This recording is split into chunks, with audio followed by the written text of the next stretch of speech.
This guy is a ninth circle archmage, probably the strongest one out there. But instead of fighting dragons or conquering empires, he opens his own restaurant. Yeah, you heard that right. Just because it's his dream. In his restaurant, there's no place for ordinary workers. Instead, dragon girls work for him, handling all the dirty duties and serving dishes to customers. To supply the restaurant, he starts a farm with strange animals that produce the finest milk and meat imaginable, along with a huge garden full of fruit trees. He has everything he needs for a peaceful, slow life. In a world where people are used to eating anything except tasty food, he shocks everyone with his gourmet dishes. In search of the finest ingredients, he meets all kinds of races, elves to obtain the rarest plants, and dwarves to secure the best spices. He even encounters more dragons guarding piles of treasure. As you can see, being a restaurant chef in a medieval world full of magic and monsters isn't as easy as it sounds. So, here's how it all started.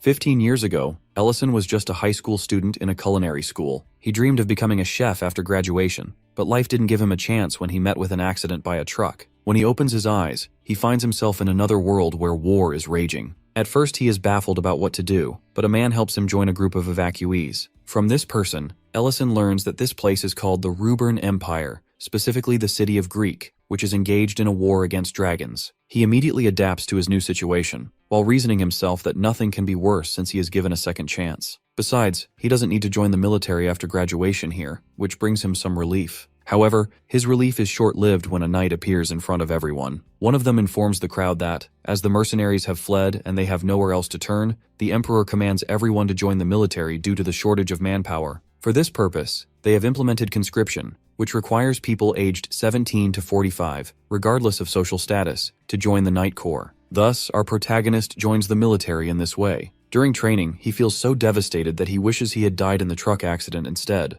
After initial training, one knight informs him that he is going to join the Mage Corps after completing his current training due to his potential to become a mage. During lunchtime, he feels devastated to have boiled potatoes as the only option for his lunch, but he is startled to see that the people around him finding this food quite good. This leads him to think that opening a restaurant here could be highly beneficial since people don't seem to know what real food tastes like. He starts his military training with newfound ambition, determined that no matter what, he is going to achieve his dream here. He just needs to survive 2 years until the country defeats the dragons. What he doesn't know is that the war will continue, even as he completes his training. When he finally receives his resignation from knighthood, it will be 15 years since his arrival in this fantasy world. He wonders whether he will be able to endure those 15 years if he imagines them now. Now in the present, he has tears of happiness in his eyes, which are filled with pent-up emotions, that is noticed by a passerby girl. She stops and introduces herself as Rain to him. He informs her that he is the owner of the restaurant. When she asks if he is alone, he tells her that he does have a family member, but she loves to sleep and will probably wake up in the evening. The girl seems interested in his business and asks if he needs a supplier of meat, to which he answers affirmatively. She then advertises her husband's butcher shop, located on the left side of the alley at the entrance of town. He promises to visit the shop. However, she warns him about her husband's bad temper, but he shrugs it off, thinking that he has already dealt with all sorts of people during his time in the military. When our guy sees the butcher's grumpy face, he gets nervous and murmurs that he needs meat for his restaurant. The butcher isn't interested in his offer, while assuming that, as a restaurant owner, he is nothing but a thug who will resell the meat at double the price. However, the butcher's grumpiness is interrupted by his wife, who hits him with her frying pan. She orders him to get some Baloran meat for the customer. He protests, while complaining that he suffers because of people like him, but she still pushes him to get the meat. Then she turns to him and apologizes on her husband's behalf. She explains that her husband was betrayed by a restaurant owner in the past, which is why he is so furious about such matters. He then learns that the Creston was once a mercenary, and in return, he shares that he served in the military for 15 years. Meanwhile, her husband brings out a bag of meat, though it is not Baloran meat, and asks him to show his skills. There is no way this butcher is going to hand over the precious Baloran meat. Instead, he will only supply it to only approved restaurants. When he looks inside the bag, he is surprised to find this type of meat. The butcher, on the other hand, orders him to make a dish with this meat that will satisfy him if he wants further supply. Otherwise, he won't get anything in the future. The butcher clearly states that his standards are quite high when it comes to the taste of his meals, so our boy had better be prepared for what he is going to serve him. His demands make our protagonist quite nervous, which prompts a taunt from the butcher, asking if he is scared. The next moment, the butcher is hit hard by his wife, who apologizes on his behalf. However, our boy shakes off her concern while confidently stating that he is going to treat him anyway, which startles her a little. He then asks them to join him that evening at his restaurant for dinner. She is reluctant, while seeing that he is going to make the meal with the meat her husband offered, but he shakes it off by saying that this meat is enough to prepare a good meal. When he leaves, she is still nervous,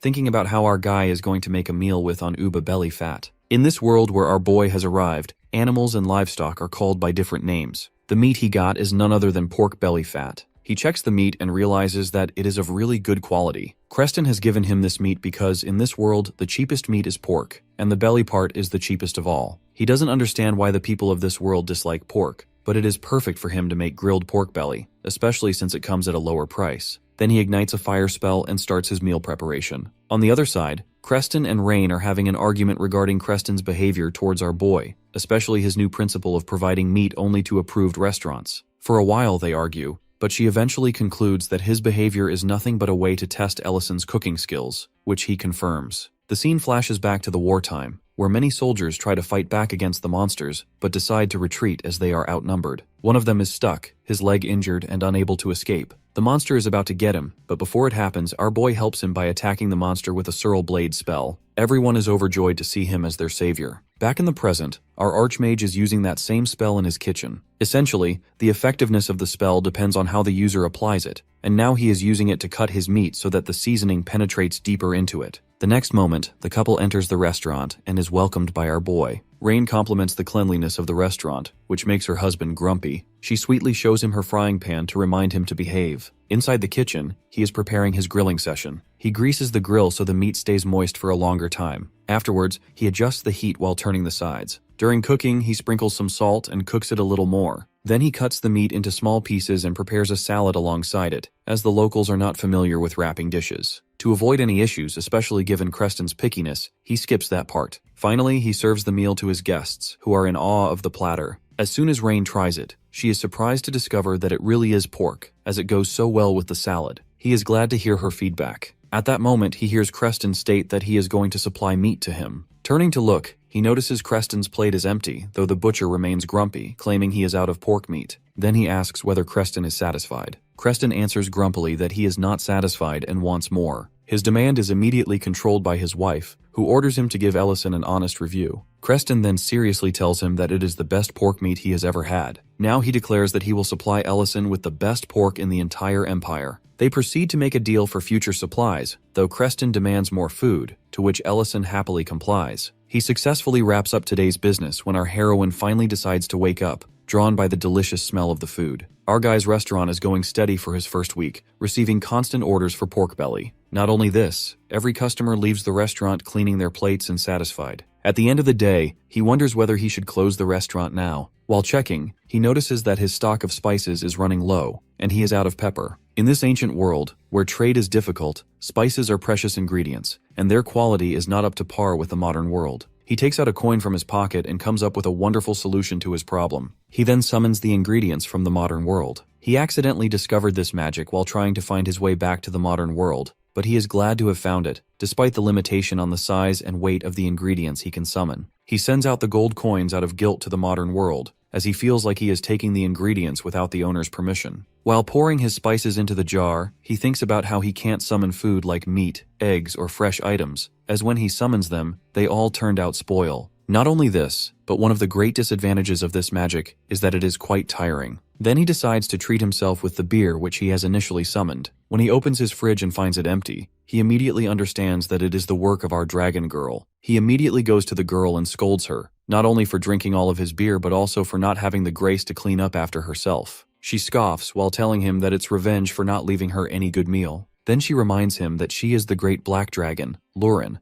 and she is not going to stoop low to do something like cleaning. At that, he hits her lightly while trying to get her to peel the vegetables and clean up afterward, which raises a feeble protest from her, saying that she is a dragon. He looks at her and thinks about the time she was left orphaned when her mother died and got caught up in the dragon war. So, he decides to take care of her now that she has taken a human form. Though she is 100 years old, she is still young and immature by the standards of dragons. He then promises her that he will treat her to Salisbury steak if she finishes her work, which makes her happy. He is then approached by Creston, who demands some kind of drink to go with his meal. He checks the fridge where all of the beers were drunk by our girl, and takes out another bottle. To eliminate suspicion, he pours this drink into a different bottle. When he serves it to Creston, he is curious about the drink and asks if it is water. He explains that the drink is called soju and will complement the dish. The butcher has a quite satisfied expression on his face while having his meal with the drink. He compliments our boy, while saying that how good of a chef he is, as he has completely changed the taste of the meat with just one drink. Afterwards, he requests another drink, which is served to him. Meanwhile, our chef notices that Creston's mood is different today. For a while, he keeps having drink after drink, and our boy finally tries to stop him from taking more, as this drink is quite strong. But Creston demands more, and curious, our guy asks what happened exactly. Creston reveals that he suspects his wife is seeing someone else, as she always dresses fancy at a specific time each month. He then informs our guy further, explaining that how he followed her one day and found her meeting with his old comrade from his mercenary days,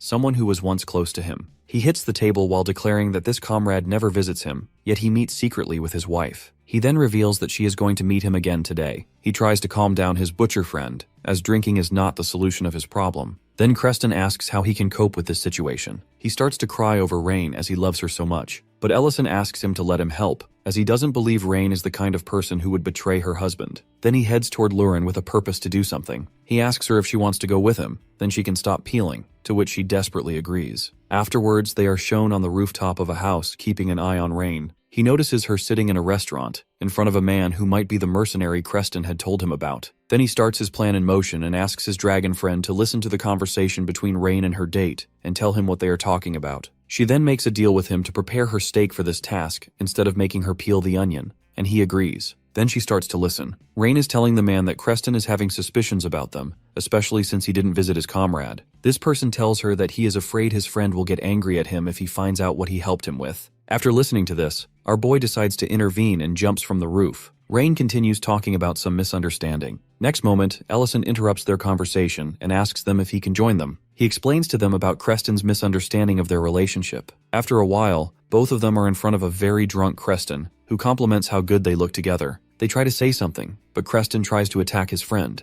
His fist doesn't meet his face though, as our boy creates a shield in front of them. Then he encourages them to clear the misunderstanding. It turns out the man has financially helped Creston to start a butcher shop, which startles Creston. While holding a basket of meat and vegetables, he moves ahead, meanwhile encouraging them to clear their misunderstanding while he prepares dinner for them. He decides to make a soup-based meal because Creston is drunk. Rain has given him good quality Baloran meat, so he decides to make shabu shabu. After making soy sauce dipping, when the broth is boiled, he strains out the material from it and pours it into the pot while preparing his meal. Outside, Rain clears up that it was the man who had given her his life savings so that she could start the butcher shop. Now they have stabilized their income, and she is paying his money back to him every month. Creston thought that this money came from some lord for catching the thief. Rain clarifies that it's a lie because he wouldn't accept money from Ment after knowing the truth. Then he apologizes for not attending the opening of his butcher shop and for having such a heartbreaking misunderstanding. With a disappointed expression, Creston tries to ask why he would lend his life savings to someone like him, as it could help him after retiring from his mercenary duty. But they are interrupted by Ellison, who places the pot between them and tells them to dig in,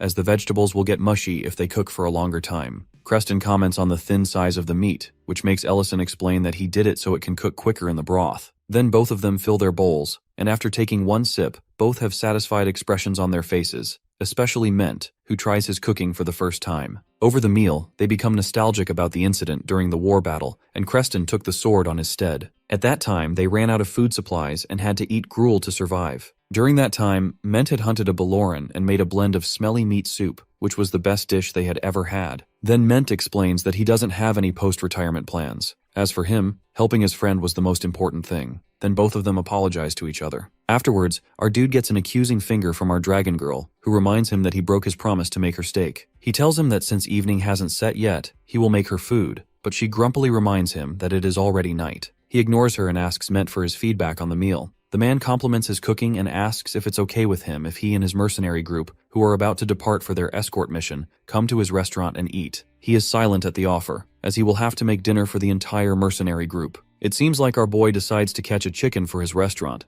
but catching a chicken in this world is quite an exhausting matter. He even considers burning down the forest just to catch one. Now he regrets declaring that he is going to prepare chicken for the mercenary feast. In a flashback, it is shown that he demanded Creston supply him with chicken, to which Creston replied that it is impossible to get one because of the rarity of the livestock. However, when pressed, he tells our guy that he heard they were spotted in Lemon Forest. Now, he is tired of getting the chicken and asks Lurin to help him. She agrees to do it if he will do the dishes in her stead, which he agrees to. The next moment, she burns the chicken, prompting a compliment from our boy that she would be like one of them if she didn't eat Dragonheart, which she is very proud of. After a while, Lauren is enjoying beer after getting her job done. He taunts her, saying that she didn't do anything besides glaring at the chicken. She replies that glaring with burning eyes was a tough job to do. At that, he reminds her not to drink all of them, as they need some for the guests in the evening, as the beer will complement the dish he is preparing for the evening. In the evening, Ellison's restaurant is crowded with a number of mercenaries. One of them shows doubt about whether this place will offer them a delicious meal, as he doesn't trust Ment's judgment. Ment's junior mercenary colleague interjects, while expressing his trust in his senior. At that, he gets a comment that he would even find grass tasty if Ment said so. While they are conversing, Ellison enters with his dish for them. Ment apologizes for being so noisy, but he shrugs off his concern while saying that he can't expect quiet when it comes to celebration. At that, Miltine greets him politely while he serves them their dish. When he tells them that this dish is made of chicken, their expressions turn to disbelief, especially Miltian, who doesn't believe that such an animal could be caught by professional hunters. When they taste the dish, everyone is baffled by how something so good could exist. Even Ment's friend agrees that Ellison's cooking is great. Then he turns back to the kitchen to serve other tables as well. He asks Lurin for help since the restaurant is crowded.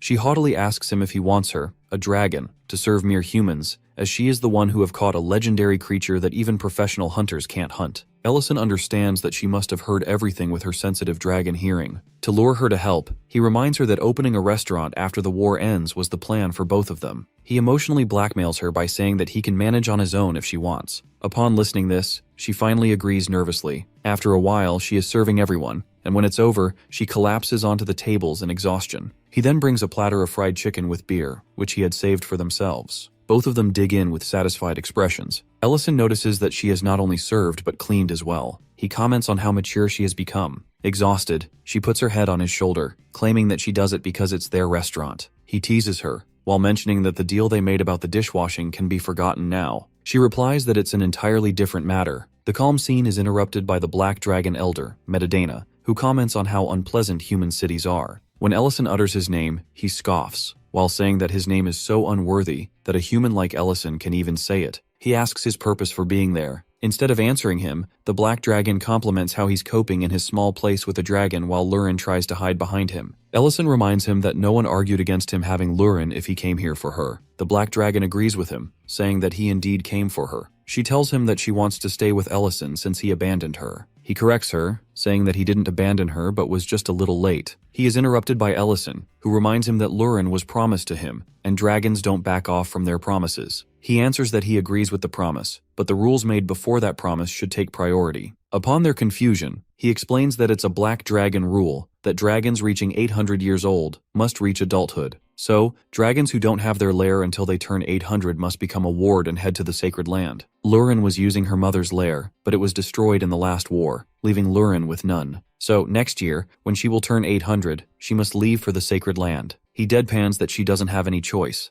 Otherwise, a war will break out. Our boy is quite confident as he states that this rule is not a big deal. Ellison remains fearless as he suggests building a dragon's lair. His confident words shock Metadana, who is furious at his audacity, expresses his anger. He believes Ellison is underestimating the danger of the Black Dragon's power, even if he consumed Lord Hart. Sensing the tension, Lurin tries to calm the situation. She assures Ellison that she is fine and stops Ellison from declaring war. Ellison then clarifies his intentions, explaining that he is not talking about reincarnation, but rather building a dragon's lair. Both Lurin and Metadana are shocked by his idea. Ellison, however, remains calm and explains his plan further. He says they have an entire year to complete the lair and enough treasure to start. Metadana, still in disbelief, eventually agrees but gives him a year. He then leaves the restaurant, and Ellison begins his quest to build a dragon's lair. However, creating such a lair requires a lot of money and time. Ellison's luck turns when rumors spread about his restaurant serving palenku meat. The restaurant becomes overcrowded with customers, making it impossible for him to focus on his plans. Even with help from his friends, the workload overwhelms him. Realizing he cannot continue like this, he decides to come up with a solution. The next day, Ellison takes Creston to the forest where palenku roam. Creston is confused and asks what the plan is. Ellison explains that Creston will be the only supplier of palenku meat in the Empire, which will bring plenty of customers to his business. Creston doubts the plan, saying that catching palenku is nearly impossible, even for the best hunters. Ellison reassures Creston, saying that he has already handled the situation. He reminds Creston that a mercenary group has tasted the meat before, and says he will supply the palenku meat to him. However, Ellison makes it clear that the profits will be split equally between them, as he is not giving the meat away for free. Although annoyed by Ellison's demands, Creston reluctantly agrees. Ellison then uses his magic to create a massive barrier in the forest to prevent the Palenku from changing their habitat. Creston watches in awe, stunned by the size and complexity of the barrier. He cannot help but ask Ellison who he really is. Ellison, however, simply replies that he is a restaurant owner and does not reveal anything more. The plan works, and soon the restaurant becomes empty. Although Ellison is relieved, he feels a little disappointed that not even a single customer remains. Lauren notices his mixed feelings and asks if he is truly happy about this. Ellison admits that at least now they have time to build the dragon's lair. Lauren then asks if Ellison plans to live in the lair with her once it is built. He immediately rejects the idea, explaining that his effort is only to create the lair, not to live there. Hearing this, Lauren throws a tantrum, saying that she does not want the lair anymore. After some negotiation, Ellison convinces her by promising that the lair will be built nearby. They agree to construct it in the hills below the restaurant, which Ellison owns. However,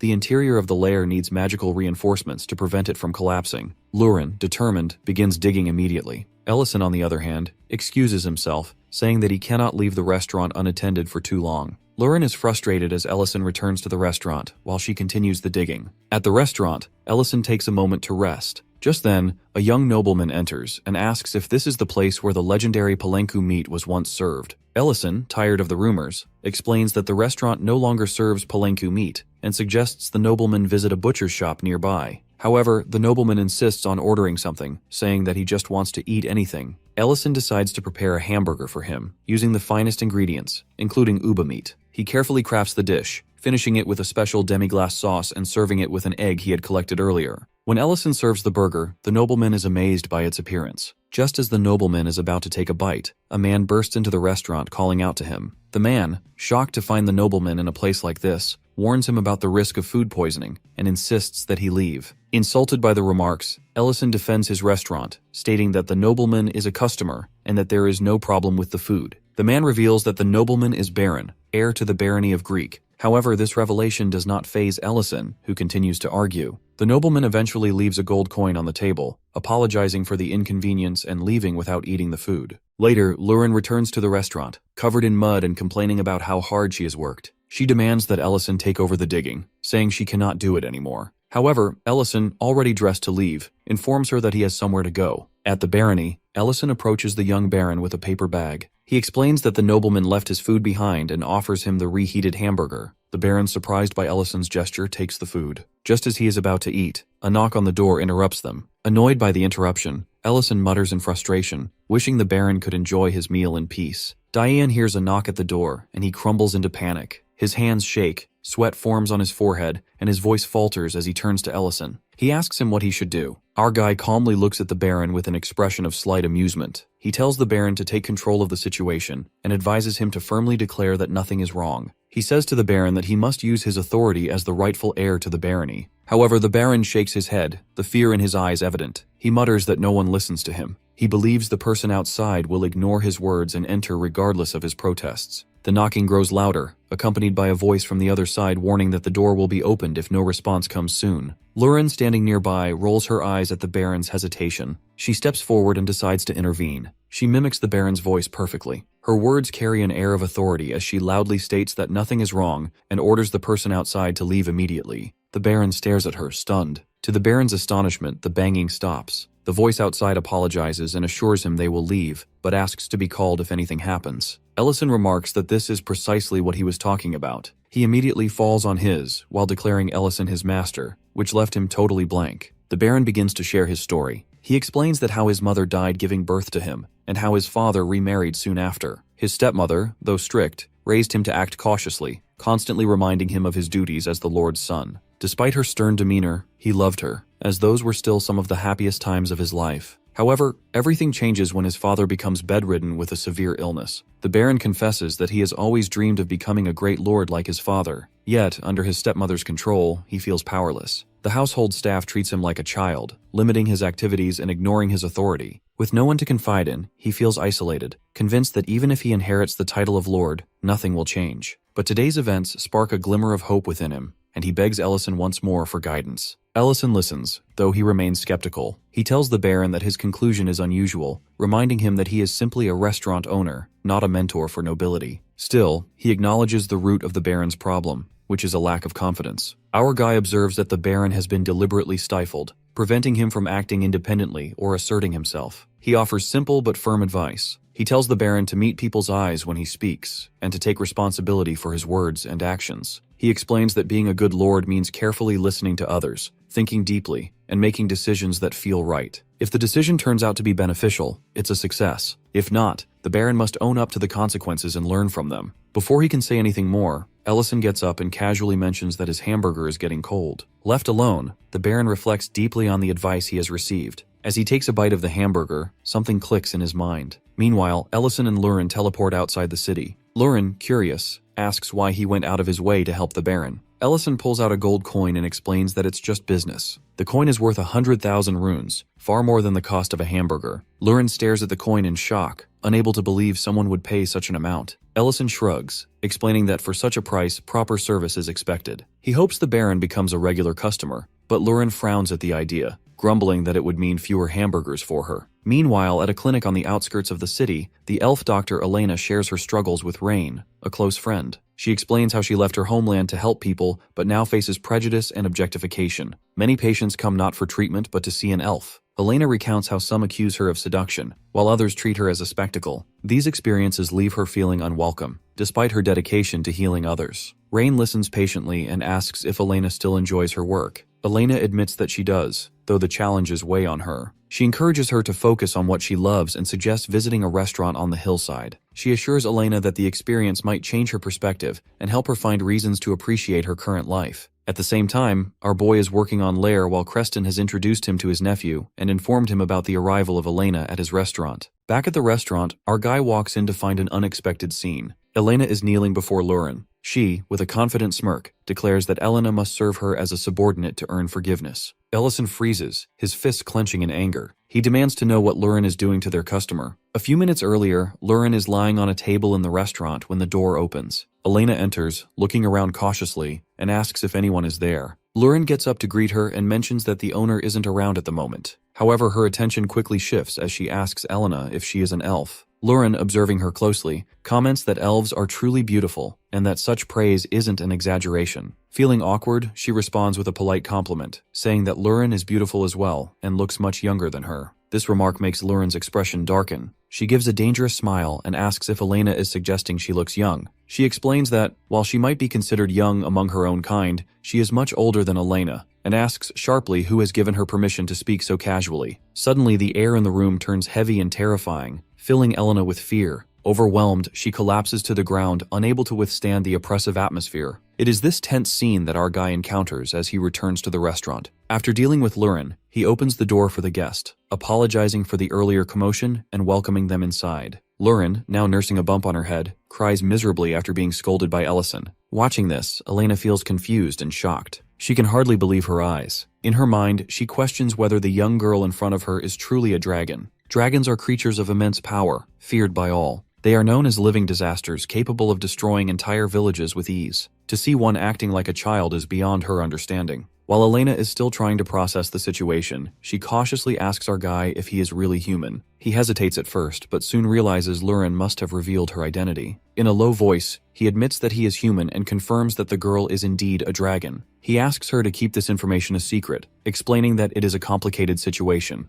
Elena assures him that she has no intention of provoking a dragon, as she values her life too much. Ellison tries to reassure her that she wouldn't be harmed in this place, but he can tell the first impression has gone terribly wrong. Changing the subject, he asks if she is the elf council member recommended by Rain. Elena confirms this, and our guy feels a growing sense of unease. He imagines how bad the situation looks from her perspective. If this were Earth, he thinks, the restaurant would have received harsh criticism for its hospitality. Elena, sensing the shift in tone, mentions that she has heard good things about the restaurant's vegetable dishes. Ellison, eager to improve her experience, focuses on his professionalism. He asks if she has any dietary restrictions, and she explains that while it isn't for moral reasons, her body can't digest meat. With this in mind, our guy goes to the kitchen to prepare something suitable. After considering various options, he decides on a pasta dish. He carefully sautés onions, garlic, and mushrooms in hot oil, layering flavors with salt, sugar, and spices. As the sauce thickens, he boils the spaghetti, reserving some of the water to help blend the sauce perfectly. Once the dish is ready, he serves it to Elena, assuring her there is no meat in the meal. Elena's face lights up as she takes her first bite. The flavors are unlike anything she has ever tasted before. She is amazed and thinks about how she has only eaten raw vegetables in the past. The pasta is so delicious that she quickly finishes it, savoring every bite.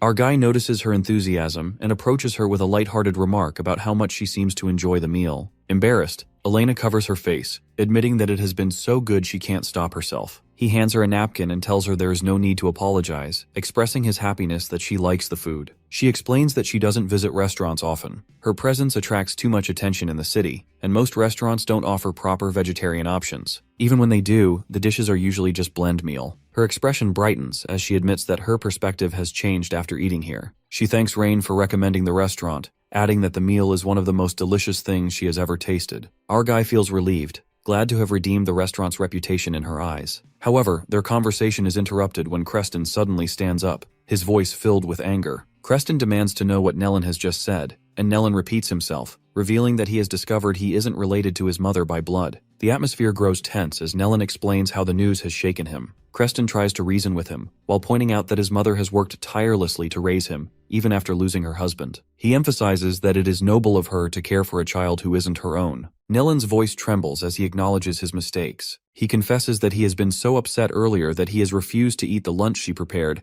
and has insulted her in anger. Hearing this, Creston becomes furious and grabs him by the collar. He scolds Nellin harshly, reminding him that some things should never be said. The situation becomes so heated that Ellison has to step in to de-escalate it. Just as things are beginning to calm down, Rain bursts into the room, her face pale with panic. She announces that the mine has collapsed and that Nellin's mother is trapped inside. Nellin asks Rain what happened to his mother. Rain, still in shock, replies that she isn't entirely sure but thinks Nellin's mother went into the mine looking for him. Overwhelmed with guilt and worry, Nellin can no longer hold himself back and rushes toward the mine, determined to save her. Ellison and Elena follow him closely, hoping to assist. When they arrive, the scene is chaotic. People are trying to restrain Nellin, who is desperate to throw himself into the dangerous mine to rescue his mother. They plead with him to calm down, warning that the mine could collapse again. Just then, Ellison and Elena arrive, and Ellison quickly steps in, while urging everyone to stay calm. He promises that they will go inside and rescue Nellin's mother. The onlookers immediately try to stop them, warning Ellison that entering the mine is too dangerous.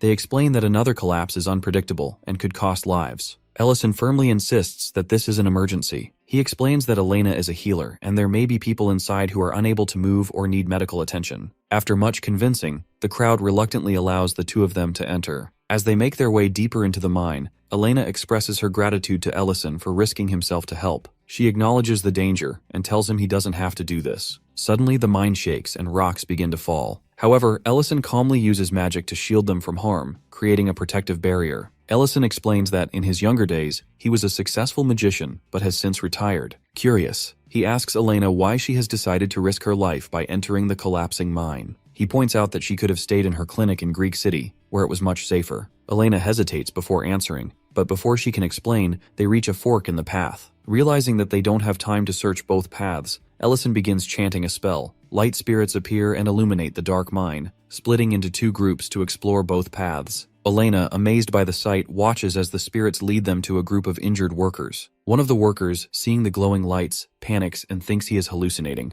However, Ellison and Elena arrive just in time to assure him that help is real. They find that the workers' injuries are not too severe. Using her healing spells, Elena quickly treats them, and the workers are able to leave the mine safely. Ellison's magic assists in clearing the path and moving heavy rocks, while Elena continues healing those in need. The rescued workers are transported outside, but Nellin's mother is still missing. Pressing on, Ellison and Elena finally find her lying unconscious on the ground. Elena immediately assesses her injuries and realizes they are serious. She uses a stronger healing spell, pouring all her energy into saving her. A gentle green light envelops the area, indicating the powerful magic at work. Meanwhile, outside the mine, Rain is overcome with worry and cries uncontrollably, fearing for Nellin's mother. Creston tries to comfort her, reassuring her that Elena's healing magic is strong and effective. Ellison also reassures Nellin, who is frozen in fear, that his mother is out of danger thanks to Elena's efforts. Exhausted but determined, Elena trembles as she explains that the head injury has been healed and that the wound near the eye is not too serious. She predicts that Nellen's mother will regain her vision once the bandages are removed. As Nellen looks at his mother, his guilt overwhelms him. He notices the basket of breakfast she had lovingly prepared for him, which he had cruelly rejected earlier. He regrets his harsh words, blaming himself for her current state. Suddenly his mother stirs and calls out weakly, asking if Nellen is there. Hearing her voice, Nellen bursts into tears. He kneels beside her, apologizing profusely for his earlier behavior, confessing that he feared his cruel words would be the last thing she ever heard from him. Tears stream down her face as she responds, relieved to hear him call her mom again. She assures him that she is just grateful he is safe and that nothing else matters. Watching this emotional reunion, Elena reflects on her journey. She shares with Ellison that she once considered leaving her clinic and returning to her hometown. She had been disheartened by bad experiences and the lack of trust she often faced. However, she reveals that Rain encouraged her to find reasons to love the place she had grown to resent. Elena explains that human lives, though shorter than those of elves, are filled with intense emotions that are both inspiring and exhausting. Despite her doubts, she has come to admire their sincerity and passion. She admits that, ironically, these very qualities are what led her to open her clinic and stay. Then she smiles faintly, admitting that she has even discovered something else she likes about humans, which is their ability to make delicious food. Before she can finish speaking, exhaustion overtakes her, and she nearly collapses. Fortunately, Ellison catches her just in time. The atmosphere becomes awkward as Ellison transfers magical energy to her, helping her regain her strength. She feels the energy flow through her body, and is astonished by the technique, recognizing it as magic typically associated with elves. When she asks about it, Ellison quickly explains that he learned it from a friend named Beedon. Hearing the name, Elena is stunned. She realizes that Beedon is the legendary elven hero and asks how Ellison knows him. To avoid a complicated explanation, Ellison simply states that he used to be a well-known magician in his prime. Meanwhile, back at the restaurant, Lauren is inside her lair, digging a hole with great frustration. She grumbles about how unfair it is that Ellison left her behind with such a task, especially since she isn't allowed to use magic in front of others. Just as her complaints reach their peak, a sudden burst of water sprays out, drenching her completely. Ellison returns to the cave to find it in complete chaos. The ground is covered in mud, and the entire area looks like a battlefield. Lauren, standing in the center of it all, is covered head to toe in dirt, but seems strangely proud of herself. When Ellison asks her what happened, she explains that water started spouting from the ground, and she dug deeper to find its source.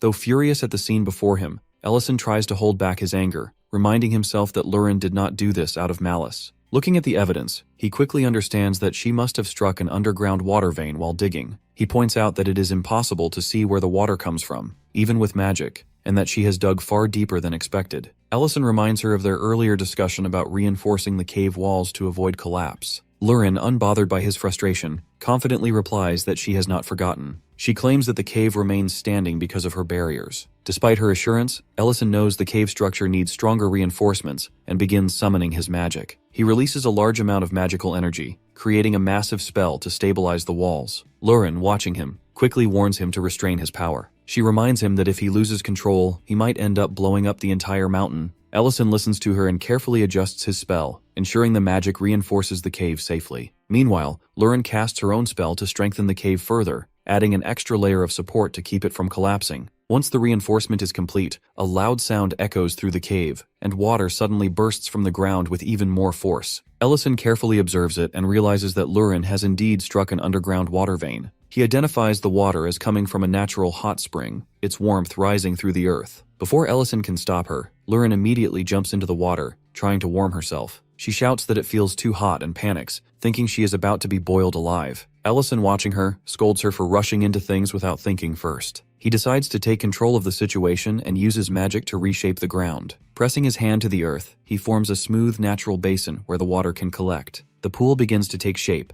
filling with clean, warm water as the hot spring stabilizes. Once the basin is complete, Ellison removes the upper part of the barrier to allow the spring water to flow freely. Without hesitation, he picks up Lauren and tosses her back into the water. Lauren shrieks in protest as she falls, but once submerged, she realizes the water is surprisingly pleasant. It is warm and soothing, not too hot at all. Ellison, having adjusted the temperature earlier, calmly joins her in the hot spring after removing his outer coat. As they settle into the water, Lauren grows curious and asks where Ellison went earlier. She mentions seeing him disappear and wants to know what he was doing. Ellison explains that the mine collapsed and he had to go rescue people. However, Lauren focuses on whether or not he was with the elf, ignoring the seriousness of the situation. Ellison admits that he needed the elf's help because he is not skilled in healing magic. Lauren, however, sulks at his response and turns her back to him, muttering to herself. She complains that while he was off with someone else, she had been stuck digging through the cave alone. She also admits that she dislikes elves and most other races, except for dragons. Ellison realizes that Lurin is jealous and tries to lighten the mood. Using magic, he prepares a cup of hot cocoa and hands it to her. Despite her sulking, Lurin cannot resist the drink and takes it, immediately delighted by the taste. Seeing her mood improve, Ellison makes a cup for himself as well.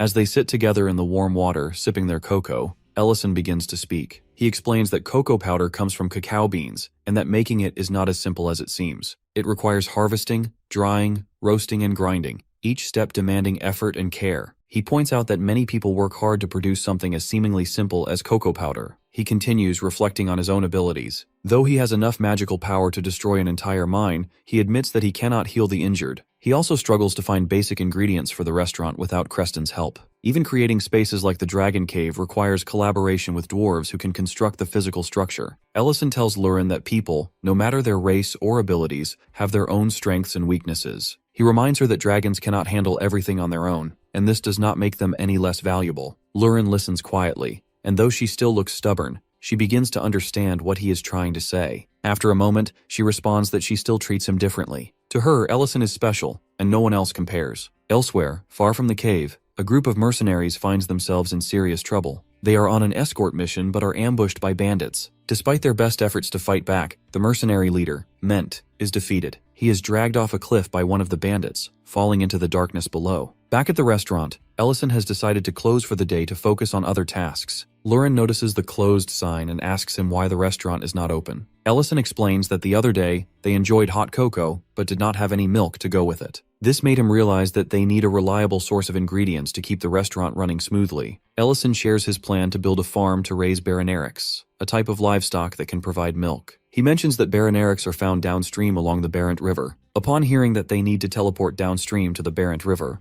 Lurin looks confused. She reminds Ellison that she cannot teleport to places she has never been before. Lurin points out that the last time she managed to teleport successfully was because she followed the scent of his cooking to the Lord's castle. Ellison insists that he has given her the general location and tells her to trust her instincts. Reluctantly, Lurin agrees, and they teleport to the lower reaches of the river. When they arrive, both of them are in free fall from mid-air. Despite the situation, they start arguing. Ellison shouts at Lurin, asking why a dragon would be afraid of falling and telling her to use her wings. Lurin clings to Ellison's neck, screaming that she refuses to transform into her dragon form, even if it means she'll die. For reasons unknown, she completely refuses to use her dragon abilities. Ellison doesn't push the matter further and uses magic to land them safely on the ground. Once they touch down, Lurin stares wide-eyed at the massive river in front of her. Ellison explains that it's the sea, and Lurin blushes with embarrassment. Ellison, however, reminds her of their task, catching about 10 baranerics. To make things interesting, he announces that whoever catches fewer will have to wash the dishes for the day. Lurin, determined not to lose, grumbles but agrees. Meanwhile, back at the restaurant, 3 loyal customers are sitting outside the door, looking as if they are moments away from starving to death. Unable to survive without Ellison's cooking, they sit quietly, hoping for his return. While waiting, the 3 strangers begin talking and sharing their frustrations about how long they've gone without a meal. By the shore, Ellison and Lurin find the baranerics grazing peacefully. Thanks to Lurin's dragon heritage, she uses mind manipulation to guide the creatures into a makeshift fence without much trouble. Ellison comments that the fence will work for now, but he plans to build a proper sleeping area for them later. With the baranerics secured, Ellison decides they should head back to the restaurant. When they arrive at the restaurant,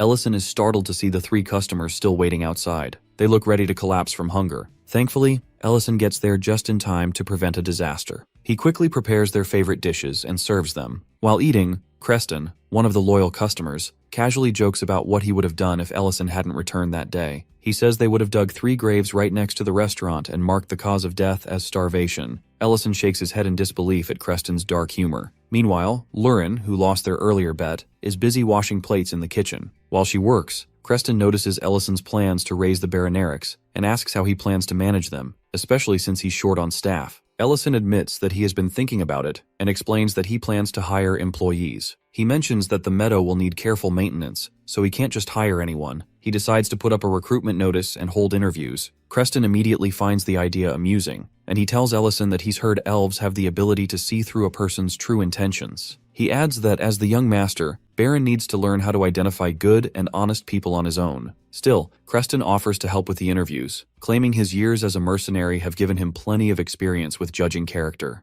Elena and Baron also volunteer, saying they'll help Ellison find the right person for the job. The next day, the interviews for the meadow caretaker position begin. The recruitment notice draws a large crowd of applicants. Creston, Elena, and Dion eagerly take on the role of judges. The first applicant steps in but is immediately dismissed. According to Creston, his energy is not that high. The second applicant is a handsome young man who seems energetic and confident. Creston looks impressed at first, but Elena quickly dismisses him after using her abilities to see through his thoughts. She discovers that his mind is filled with inappropriate ideas about her. Without hesitation, she sends him out. The third applicant is a middle-aged man who proudly announces that he has 30 years of experience. He promises to create the most beautiful meadow in Greek city. Diane, however, takes charge of this interview. He bombards the man with a series of detailed questions, asking how he plans to ensure the comfort of the Baronerics, what he will do if they get sick or injured, and how he will handle their feeding schedules. He even hands the man a scroll filled with complicated text, demanding specific answers. Overwhelmed by the barrage of questions, the man mutters that the whole process is madness and leaves in frustration. Watching this unfold, Ellison feels uneasy. The trio's enthusiasm, combined with their unreasonable demands, quickly turns the interviews into chaos. As the interviews continue, the reasons for disqualifying applicants become more absurd. Some candidates are dismissed before they even get a chance to introduce themselves. Ellison watches in disbelief, on the verge of tears as the trio continues their antics.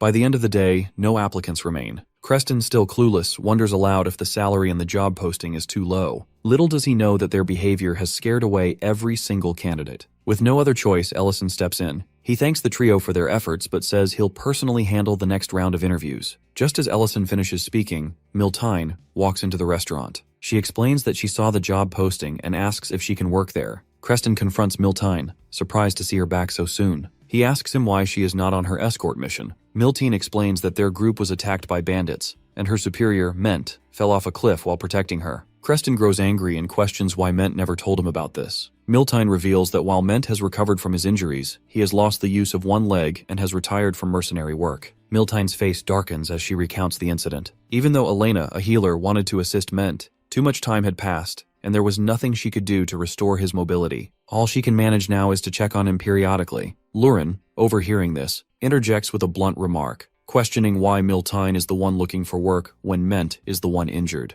Our guy immediately scolds Lurin, telling her to be more considerate of Miltine's situation. He reminds her that Miltine is already under a lot of stress and does not need additional criticism. Despite his reprimand, Ellison cannot deny that Lurin's curiosity matches his own. It seems odd for a mercenary like Miltine to leave her field entirely and seek work here. Miltine, blushing awkwardly, explains that she is not just looking for work for herself, but is trying to find a job that suits Ment as well. Her face flushes a deeper red as she speaks, and it becomes evident to everyone what her true intentions are. Creston, incredulous, asks Miltine how old she is. When she admits that she is 29, Creston shouts in disbelief, pointing out that Ment is 13 years her senior. Miltine stands her ground, declaring that age is just a number to her. Elena, puzzled, wonders why the age gap should matter, especially since a 13-year difference is negligible among elves. Our guy steps in to explain that humans have much shorter lifespans than elves, making such gaps more significant in human relationships. Despite the explanations, Miltine remains resolute. She firmly states that she has made up her mind. Having left the mercenary guild, she is determined to find work here, even if it means starving on the streets otherwise. Lurin, however, seems intrigued by Miltine's passion. She declares that age truly does not matter, hinting at her own perspective as someone much older than she appears. Ellison acknowledges Miltine's determination and expresses his gratitude for her willingness to work with Ment. However, he points out that they have yet to hear Ment's opinion on this matter. Miltine blushes again, admitting that she has not consulted Ment yet.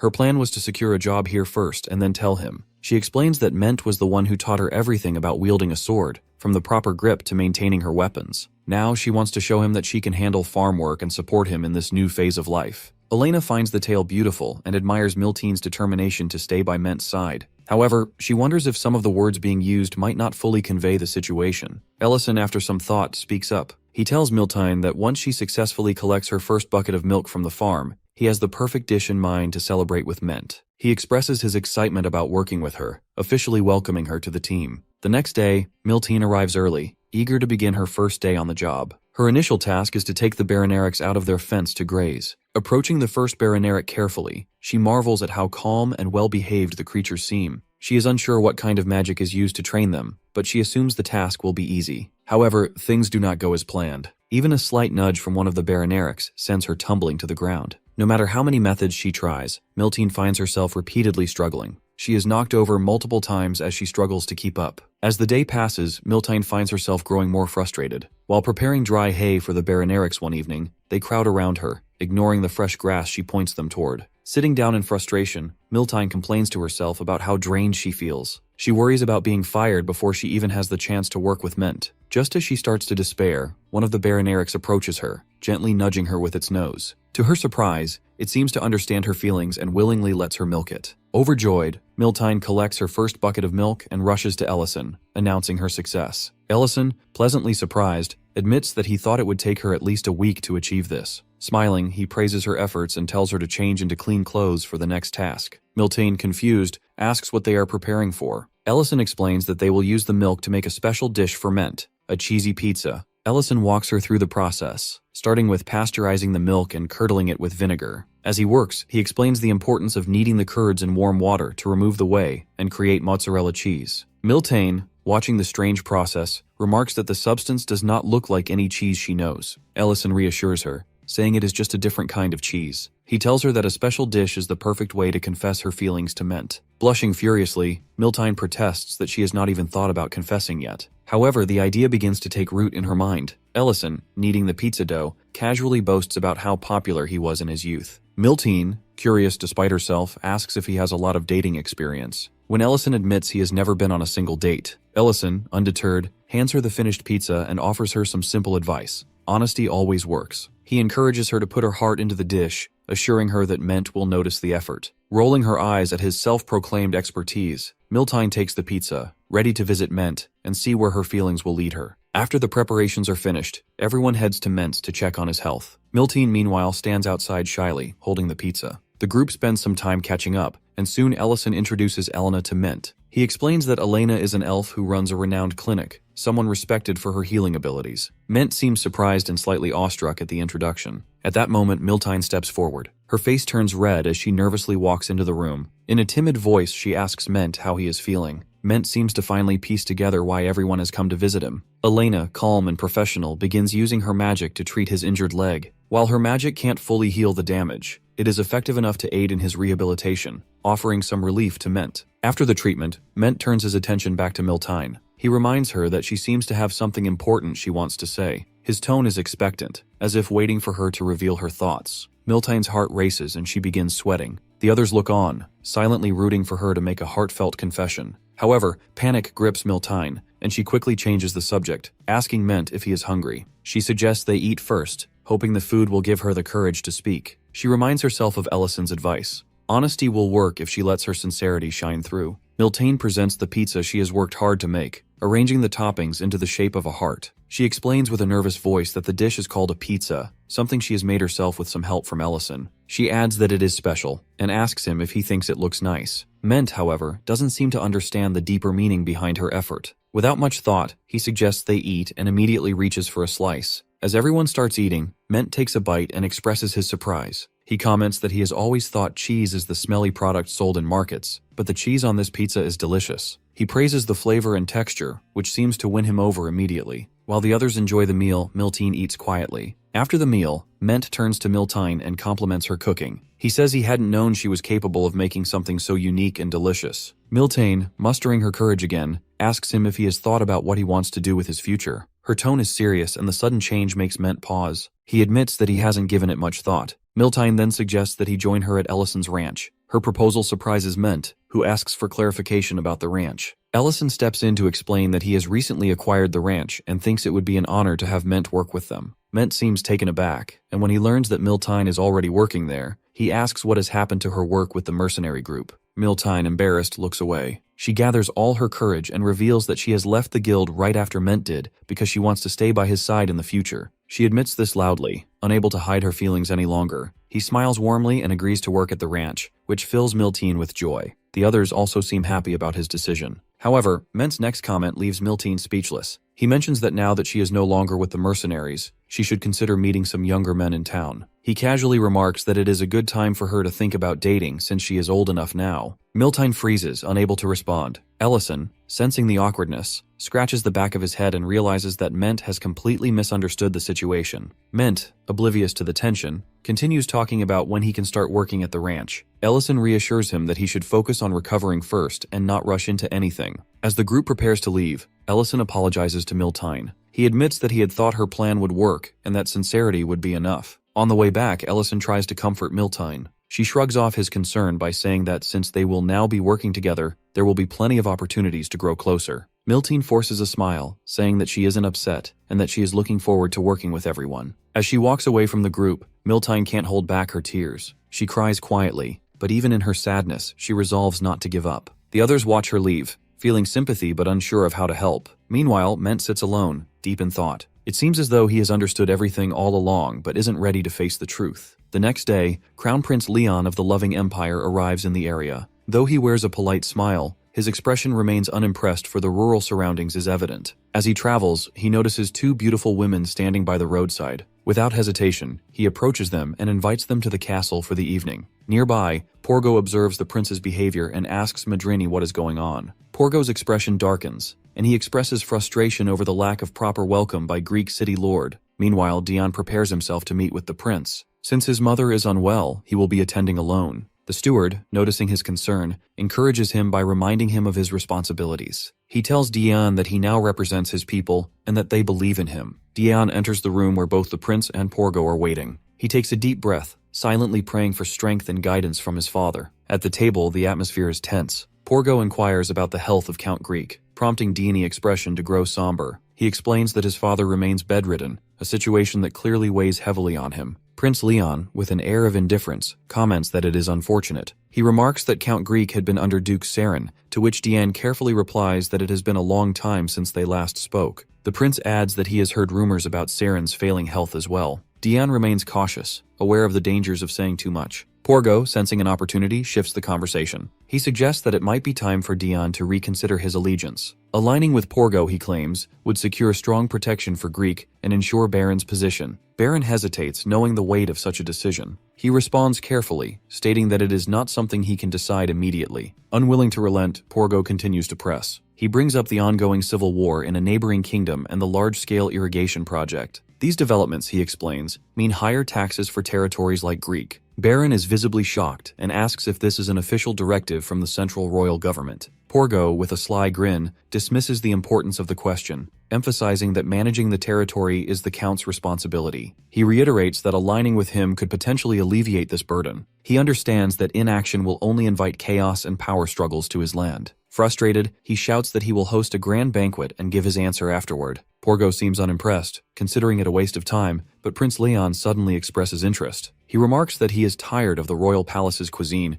and welcomes the idea of tasting something new. Dion, though uneasy, agrees and promises to serve a dish that will impress them. At the restaurant, Ellison is busy preparing food for his staff. The menu features fried rice, the aroma of which fills the room. Lurin complains about her decreasing appetite as she digs into her meal. Ellison reassures her that there is plenty of food if she wants seconds or thirds. Suddenly, a group of knights bursts into the restaurant. Their leader, sword drawn, demands to see the owner. Unfazed, Ellison steps forward and asks the knights to lower their weapons, pointing out that it is inappropriate to disrupt a place where people are eating. The knights, however, are unimpressed by his calm demeanor. One of them presses his sword against Ellison's neck, threatening him to kneel or face dire consequences. Ellison's patience wears thin. He warns the knight to leave, his voice steady but firm. The knight, oblivious to the danger he is in, raises his sword to strike. Before he can act, a commanding voice cuts through the tension, ordering the knights to stop. The voice belongs to Dariant, the vice-captain of the knights and someone familiar to Ellison. Dariant chastises his subordinates, ordering them to kneel outside the restaurant with their hands raised. He then apologizes to Ellison, explaining that the knights have been instructed to monitor the area but have clearly overstepped. Ellison shrugs it off, acknowledging the knights' loyalty, but urging Dariant to ensure such behavior isn't repeated.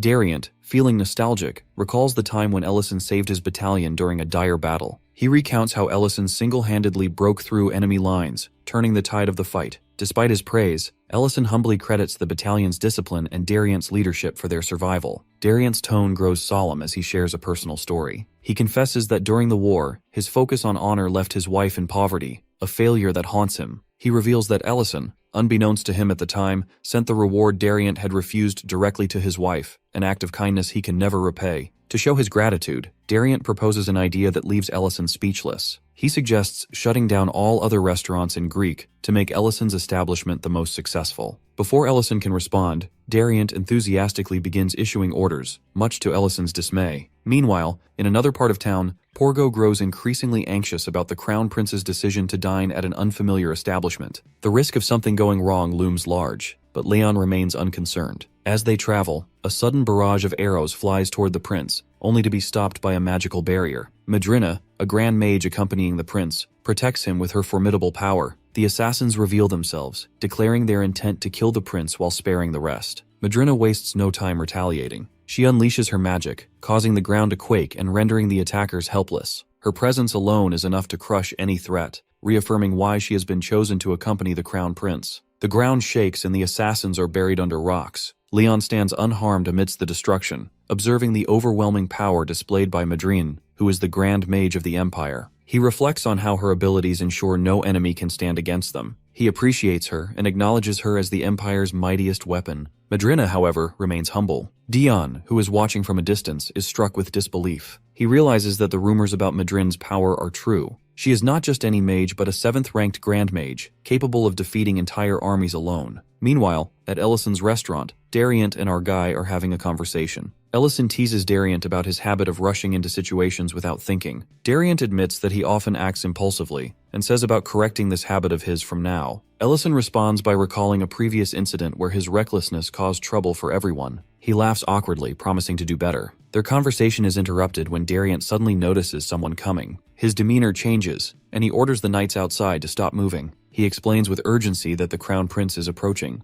Ellison, however, appears calm and thoughtful. He now understands why the First Knight Order has been active in Greek City. Ellison greets Crown Prince Leon respectfully, but remains cautious, noting the significance of the prince's visit. Among Leon's group, Ellison's attention is drawn to Madrine in an old Royal Mage Corps uniform. Leon quickly notices the uniform as well, and identifies Ellison's connection to the Royal Mage Corps. He responds casually, mentioning that he continues to wear it for comfort, despite being discharged long ago. Leon appears thrilled by this discovery and enthusiastically introduces Madrina, a Grand Mage of the 7th rank. He assumes Ellison must have heard of her during his service and calls Madrine over, eager to connect them. Madrine freezes, visibly anxious. Progo grows impatient and calls her name again, snapping her out of her hesitation. She slowly dismounts from her horse, removes her helmet, and approaches the Crown Prince. Leon, completely unaware of Madrina's distress, introduces her proudly to Ellison. Madrina struggles to stay composed, stammering as she tries to calm herself. She recalls Ellison's intimidating presence and thinks to herself how disastrous a misstep could be. When our guy offers her a calm, almost friendly smile, she recognizes it as a warning. Deciding to follow his lead, she nervously claims this is their first meeting. Leon, believing her, feels a slight disappointment but accepts her response. Madrina, however, understands that Ellison is pretending not to know her to avoid unnecessary trouble. She seizes the opportunity to change the subject, announcing that the group will hold a banquet at the restaurant. She requests our guy to prepare a grand meal. The atmosphere inside the restaurant shifts as Leon admires the space, commenting on its cleanliness. Ellison apologizes for the lack of grandeur, explaining he was unprepared for such distinguished guests. Leon brushes this off, stating that flavor is the most important part of any restaurant. Leon then challenges Ellison to prepare a dish capable of impressing the Crown Prince. To raise the stakes, he proposes an outrageous bet with Dion, suggesting that if the food fails to satisfy, Dion must parade naked around the city. He is visibly shaken by the suggestion, but Leon insists. Our guy accepts the challenge, determined to defend his reputation. For the first course, he serves a delicate mushroom soup. Leon acknowledges its aroma and balanced flavor, but dismisses it as insufficiently impressive, given his experience with countless luxury soups. Progo agrees, calling it good but ordinary. Ellison directs attention to Madrine, asking for her opinion. She hesitates, lifting the lid of her soup, only to find a message floating on the broth instructing her to deliver a passionate review. Her heart pounds as she realizes the situation demands quick thinking. Taking a spoonful, she suddenly slams the table and rises dramatically. With exaggerated enthusiasm, she declares the soup to be of extraordinary quality, likening its flavor to 9th-level magic. Her drama draws stunned reactions from the Crown Prince and Progo. Though her display seems absurd, it manages to shift focus away from the tension and diffuses some of the pressure on Ellison. Madrina, still trembling internally, hopes her exaggerated performance has met Ellison's expectations. She is feeling embarrassed of whatever she has done. Madrina, still trying to recover from her exaggerated performance, desperately urges Leon to give the soup another try. She insists it is delicious. Leon, impressed by Madrina's over-the-top reaction, reluctantly agrees to taste the soup again. He remarks that if she praises it so much, he will give it another chance. He then adds, somewhat teasingly, that her expressions are far more lively than he had imagined. Dion, on the other hand, attempting to diffuse the situation, acknowledges that the soup is indeed good. He admits that if this were not such an important occasion, he might have ordered another bowl for himself. Despite their comments, it becomes clear to everyone that Madrini's fiery reaction has more to do with something beyond the flavor of the soup. As a highly regarded royal mage, she has surely eaten better dishes before, so her sudden enthusiasm seems suspicious. Even Leon and Progo notice the inconsistency. While they agree the soup is good, they find it far from extraordinary. They silently wonder what could compel someone of Madrina's rank to act this way. Diane glances toward Ellison, speculating that the restaurant owner may be the source of this strange behavior. Ellison, meanwhile, stifles a laugh and responds with a mischievous grin. He assures the group that he will prepare the next dish and leaves the dining area confidently. Leon, still unimpressed, comments that while the soup is decent, it does not differ much from what he has tasted at the palace. Progo agrees, jokingly adding that he did not know Madrine liked mushroom soup so much. He promises to include it in her diet when they return to the palace. Embarrassed by the attention, Madrine hurriedly insists that the soup is unique. To avoid further discussion, she quickly finishes the bowl. However, as she empties the bowl, another message appears at the bottom, instructing her to meet Ellison behind the restaurant. Realizing she may have made a mistake by drinking the soup entirely, she panics and accidentally spits out the remaining soup. Coughing and spluttering, she catches Leon's attention. He whispers to Progo, noting that Madrini's behavior is unusually erratic. Madrina excuses herself and heads to the back of the restaurant. Ellison is already waiting for her, leaning casually against a balcony railing. Madrina approaches cautiously. She asks nervously if Ellison called her. Suddenly, a rainbow-colored magical barrier forms around them. Recognizing it as a soundproofing spell, Madrine realizes their conversation will remain private. Ellison turns to face her, wearing an innocent smile. He greets her warmly, mentioning that it has been a long time since they last met. He compliments her performance with the soup, but says it felt more like a comedy than genuine praise. Madrina feels both flattered and scolded at the same time. She struggles to respond, but is interrupted by Ellison, who reminds her that he had warned her never to cross paths with him again. His smile fades slightly as he emits a powerful and ominous magical aura. He says he is glad to see her again, but makes it clear that her presence violates their previous agreement. Panicking, Madrine blurts out that she did not know he was here. Ellison, unimpressed by her excuse, demands to know why she is accompanying Leon. Madrina explains that she is simply following orders from Duke Temurin, who is expanding his influence across various territories. She adds that their presence is meant to strengthen his position within the royal court. Ellison cuts her off, stating that he is not interested in Temurin's ambitions. He wants to know about Leon's intentions. Madrina hesitates, visibly sweating under his intense gaze. Ellison, however, is describing Leon's reputation as morally corrupt and self-indulgent. He accuses Leon of using his power and privilege to manipulate others while maintaining a facade of disinterest in politics. Ellison's tone grows darker as he reveals that Leon's actions, including exploiting Dion, are part of a much larger plan. He demands to know what the Crown Prince's ultimate goal is. Madrina, trembling with fear, insists she cannot answer. She pleads for Ellison to understand, saying that even under the harshest torture, she would be unable to reveal such secrets. Ellison's expression turns cold as he tests her claim. She admits that she just wants to leave. After some time, Madrini returns to the banquet table, her face pale and shaken. Leon and Progo notice her distress but choose not to comment directly. Madrina, trying to regain her composure, places a hand over her chest and weakly claims she was savoring the soup's lingering taste. Leon, unconvinced but unwilling to press further, remarks that it is surprising to find such a dish in an outskirt restaurant. His sly glance toward Dion hints at suspicion that the young lord is hiding something. However, Leon does not let the moment pass without continuing the bet. Leon turns to Duke Temurin and reminds him of the terms of their wager. The Duke smirks and repeats that the goal is to serve a dish capable of satisfying the prince. Leon's smile grows sharper as he taunts Baron, suggesting that even if Dion's father miraculously recovered and presented the dish himself, it would not be enough to meet his standards. Dion clenches his fists but responds calmly. He declares that he is willing to bear personal humiliation if it means supporting his people and ensuring their welfare. His resolve impresses everyone, including Leon, though the Crown Prince hides his admiration behind a mocking laugh. As the late afternoon sun bathes the room in golden light, Ellison arrives with the main course. Lifting the lid dramatically, Ellison reveals what appears to be a smoky mound of dirt. Progo, skeptical as ever, questions the dish. Ellison responds casually, explaining that it is not dirt, but a clay-packed chicken inspired by an ancient recipe. With a small hammer, he breaks open the clay, unveiling a perfectly roasted chicken. The aroma alone captivates everyone. Ellison begins slicing the chicken while explaining its significance. He compares the dish to a hidden gem, its outer appearance concealing its true beauty. His words seem to carry a deeper meaning, subtly criticizing Leon's manipulative behavior without directly accusing him. For the first time, the Crown Prince is at a loss for words. Ellison, observing Leon's reaction, maintains his calm demeanor. He makes one final remark, comparing the dish to situations where appearances deceive, but the truth eventually emerges. His words linger in the air, leaving a lasting impression on everyone at the table. Every word spoken at the table seems to cut deeper, leaving the Crown Prince with a sense of unease.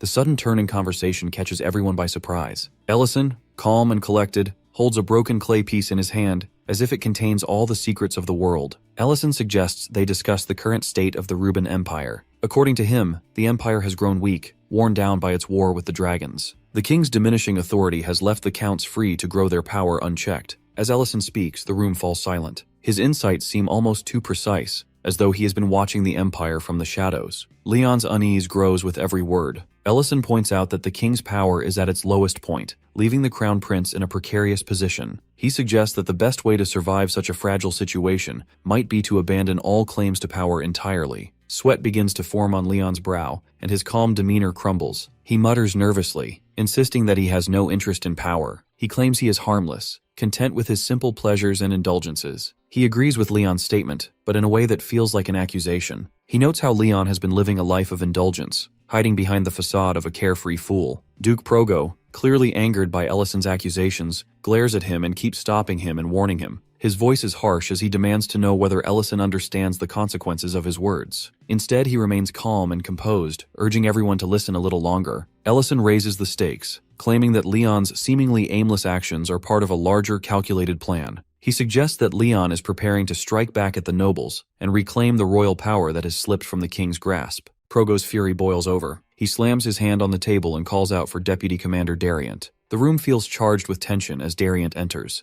visibly nervous and unsure of what is happening. Progo fixes Ellison with a deadly stare and warns him that he has gone too far. Ellison, however, doesn't seem the least bit intimidated. He chuckles softly, his confidence unshaken. He taunts Progo, suggesting that eliminating him would be no easy feat. Progo's face twists with rage as he orders his men to execute Ellison immediately. But before the situation spirals out of control, Prince Leon suddenly acts. He picks up his fork and takes a bite of the roasted chicken on his plate. The loud, exaggerated sound of him eating draws everyone's attention. Leon laughs and urges everyone to sit and enjoy the meal, slamming his hand on the table to emphasize his point. His dramatic outburst leaves the group stunned, unsure of how to respond. Reluctantly, the others follow Leon's lead. They begin eating, though the tension still lingers. Leon, however, is in high spirits. Between bites, he remarks that pretending to be a fool has taught him valuable lessons. He looks directly at Progo, his grin widening, and comments that a wise man knows when to play along. Progo, caught off guard by Leon's behavior, hesitates. For the first time, he appears unsure of how to proceed. Eventually, Leon declares that the matter is resolved. He announces that Dion has won their bet, much to the latter's surprise. Rising from his seat, Leon pulls his cloak over his shoulders and thanks Ellison for the meal. With a dismissive wave, Leon commands his knights to prepare for their journey back to the capital. The group finally begins to leave, the tension in the room easing as they exit.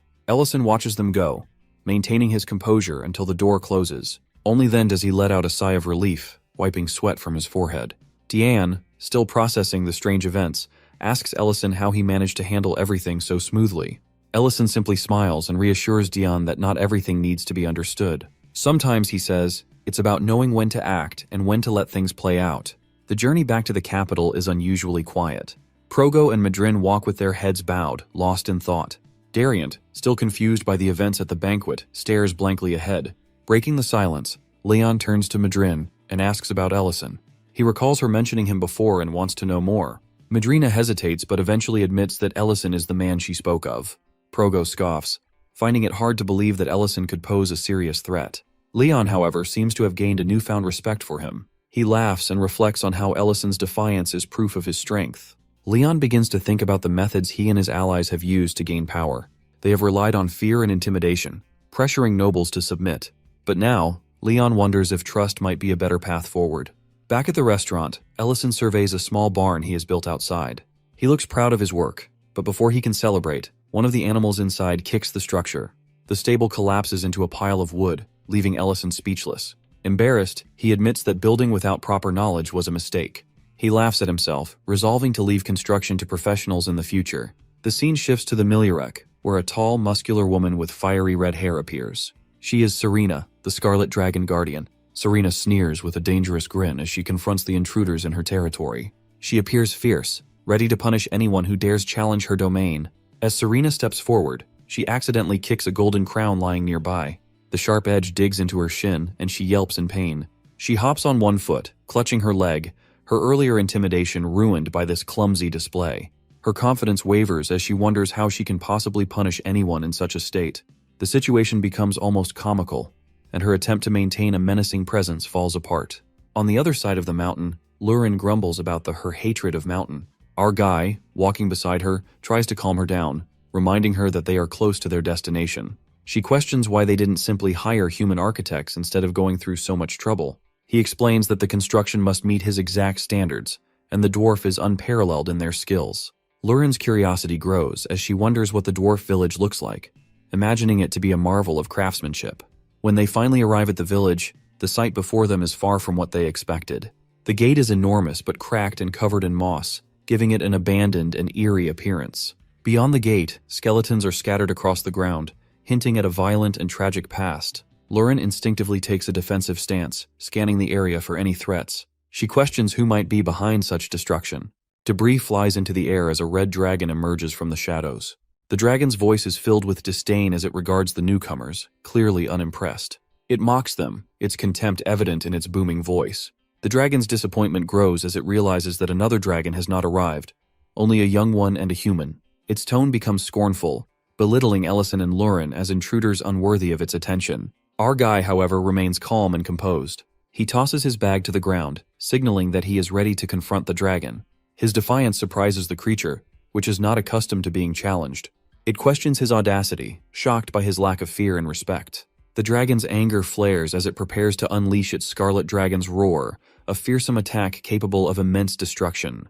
As flames erupt from the dragon's mouth, Ellison activates his magic. Lightning arcs from his hands, and a powerful spell reduces the roaring inferno to a mere flicker. The dragon is stunned, unable to comprehend how its attack has been neutralized so easily. Our guy counters with a spell that strikes the dragon, burning its scales and leaving it in pain. The dragon stammers in disbelief, questioning whether the human before it is even mortal. Serena, overwhelmed by the sudden turn of events, begins to panic. Her earlier bravado fades as she pleads for mercy. She insists that she is not responsible for the destruction around them, explaining that the village was already in ruins when she arrived. She mentions a large door underground that blocks access to part of the village, adding that she has not been able to see what lies beyond it. Seizing an opportunity, Serena changes her tone and moves closer to Ellison. She wraps an arm around his neck, attempting to charm him with a playful and seductive demeanor. She offers to guide him, suggesting that traveling with her would be far more enjoyable than staying with Lurin. Her flirtatious attitude is met with immediate resistance from Lurin, who steps forward angrily and declares her claim over our guy. Lurin kicks Serena in the shin, leaving the red dragon groaning in pain and clutching her leg once again.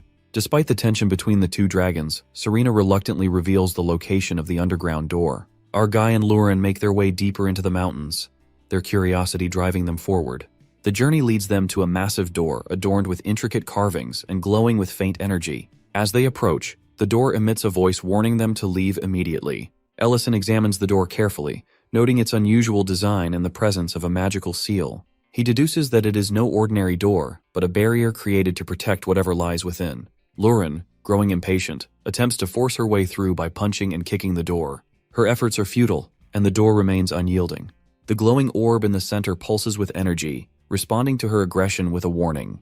The voice informs that the dragons are the ones who brought destruction to their cave. Lurin grows frustrated with Ellison's caution about opening the door. She dismisses the challenge as something simple, but Ellison quickly warns her that there are traces of dragons on the door. He points out that this makes the task more complicated than she realizes. Lurin, however, is hot-headed and believes the solution is straightforward. She suggests finding another red dragon and simply crushing its head. He reassures her that he has a peaceful solution in mind, one that requires a little more patience and strategy. Ellison then asks the voice inside the door how long it has been locked away, and the answer reveals that it has been about a year. He acknowledges that it is no surprise there might be some issues arising, like food shortages. The voice expresses doubt about Ellison's intentions, asking how they can trust him and whether he's a servant of the Red Dragon. This question triggers Lurin's anger, and she protests vehemently, insisting that they are nothing like the dragon's servants. Ellison quickly covers her mouth, urging her to calm down. He tells the voice that he respects their concerns and hopes to help, but he will not push them further. With the door still shut, Ellison gets to work. He starts stacking stones and using magic to create a cooking fire. Lurin watches him with a mix of curiosity and disbelief. As the fire crackles, Ellison casually explains that they need food for the long journey ahead. The people inside, still starved after a year, are intrigued by the scent of the cooking sausages. They ask what Ellison is doing, and he explains that they are simply preparing for their departure. The smell of cooking food reaches the people inside, and they protest, asking why they should be eating in front of them. Ellison responds that it's too far to go back out for food, so they'll just eat here for now. Lurin, now understanding the plan, pulls out a string of sausages. The smell of the sizzling meat fills the air, drawing the attention of the people inside. He and Lurin each grab a sausage and a can of beer, toasting to their efforts. At this point, the door creaks open, and the leader of the dwarves appears, drawn by the smell. Ellison smirks, knowing that his strategy is working. The door opens wide, revealing a group of thin, starving dwarves. They are visibly malnourished, and the sight of the sausages sends them into a frenzy. Ellison, noticing their condition, tells them to take their time and enjoy the meal. The white-bearded dwarf takes a bite and is moved to tears, while another dwarf exclaims that the sausages pair perfectly with the beer. Ellison reflects that it's usually not a good idea to feed hungry people alcohol, but in this case, the dwarves can handle their alcohol, and they aren't on the brink of collapse. The leader of the dwarves, still cautious, asks about the taste. Ellison reassures him, mentioning that it's a special treat. The chief laughs heartily, acknowledging that they owe Ellison a great debt for the meal. Ellison, ever the diplomat, smiles and offers to share some of the sausages with the rest of the dwarves, asking about a dwarf named Geltzar. The chief, taken aback, asks how Ellison knows him. Ellison explains that they've met before, and that he needs to speak with him. The chief, realizing Ellison's connection to important figures, agrees to take him to see Geltzar. They go to the underground mine, which is dark and winding, houses a village with 20 to 30 surviving dwarves. Ellison can't help but wonder how the once thriving clan ended up in such a dire situation. They soon arrive at a particular tent, and the chief calls out to announce Ellison's arrival. Inside, Geltzar, the head of the dwarves, greets him warmly, while recognizing Ellison as an old friend. Geltzar, with his silver hair and long beard, is the wise leader of the dwarves. He is sorry that they have to meet under such circumstances, and Geltzar asks if Lurin is the Almighty One. Lurin, flattered, responds haughtily as Geltzar's sharp eyes recognizes her aura. Ellison wastes no time asking about the fall of the dwarves. He wonders what happened to cause their once prosperous mine to fall into ruin. Geltzar hesitates, clearly conflicted, but eventually shares the painful truth, which is the attack of the Red Dragon. The dwarves fought valiantly, but they were no match for the dragons. Only a few survived, retreating to the underground to protect what remained. Ellison, sensing something deeper at play, asks about the specifics of the attack, especially the appearance of the dragons. Geltzar reveals that it wasn't just one dragon because it was a group of them. This revelation confirms Ellison's suspicions. The marks on the door were caused by a coordinated attack, and he begins to wonder if there's a larger issue at play, something forcing the dragons to cooperate. As Ellison reflects on the implications of this, Geltzar reaches under the table and presses a hidden button. A bookshelf slides open, revealing a secret passage. Geltzar leads them into a hidden room, where he explains that the dwarves has faced many dragon attacks over the years. However, they have always managed to survive because they had a guardian protecting them. Geltzar pulls out a gem that emits a mystical blue light. The gem illuminates the space, revealing a massive dragon skeleton. Geltzar introduces the dragon as their guardian, Coulert, the noble golden dragon, protector of the dwarves. Ellison is speechless at the sight of the enormous skeleton. He realizes that Coulert must have lived for at least 500 years, and the weight of the dragon's sacrifice hits him. Geltzar quickly clarifies that they never offered tributes to the dragon. Coulert helped them out of kindness, protecting them from invaders and imparting knowledge. However, even Coulert couldn't withstand the passage of time. Ellison and Lurin are left in awe, unsure of what to say. Geltzar, sensing their curiosity, reveals that the real reason the red dragons have been attacking them is tied to an ancient Mabel, which is an essence of magic, a sacred gem that has the power to create a dragon king. The dwarves have been protecting this gem for generations. That noble gold dragon Coulert, the guardian deity of dwarves, Geltzar explains that a dragon lord is someone who can rule over all dragons. It's said that under the rule of a dragon lord, if the dragons work as a second legion, no one can go against them. In other words, they can destroy the world at the command of their lord. Not only this, but a very rare dragon can produce ancient marble, which is why it is protected by Lord Kulert from evil forces who would use it for evil purposes. However, he doesn't know how many of them are needed to give birth to the Dragon Lord. While Geltzar explains all of this, Lurin has a hard time standing still as she slips into memories of her past when she was a little dragon. Geltzar turns to her with a grim expression when she remembers her mother soothing her and starts crying. To see her like this, he immediately hugs her to console her. While crying, she explains that they need 3 essences to awaken a full-fledged Dragon Lord to dominate the world. The dwarf chief apologizes to Lurin for his inconsiderate actions, as it always awakens emotions of grief and sorrow. He further explains that he tried to destroy the essence alongside Kulert, but couldn't find any way to do it. Then our boy tells him his decision, which stuns Geltzar. They have already planned to build a lyre in the Greek city, so he invites him to come with him and his people so they can build a new village for them. Besides, Lurin's expression shows he doesn't have any intention of creating the Dragon Lord, and then they will be attacked by dragons many times in the future. The dwarf chief is hesitant, but our boy interrupts, saying he's not forcing him to do anything, as the final decision lies in their hands. After a while, he asks about Lurin's wellness. She answers affirmatively while asking whether it would be better for them to take the ancient marble with them. He answers that he has set a magical trap in case someone attacks them. Besides, it will be hard for the dwarves to leave this place instantly because of the memories attached to it.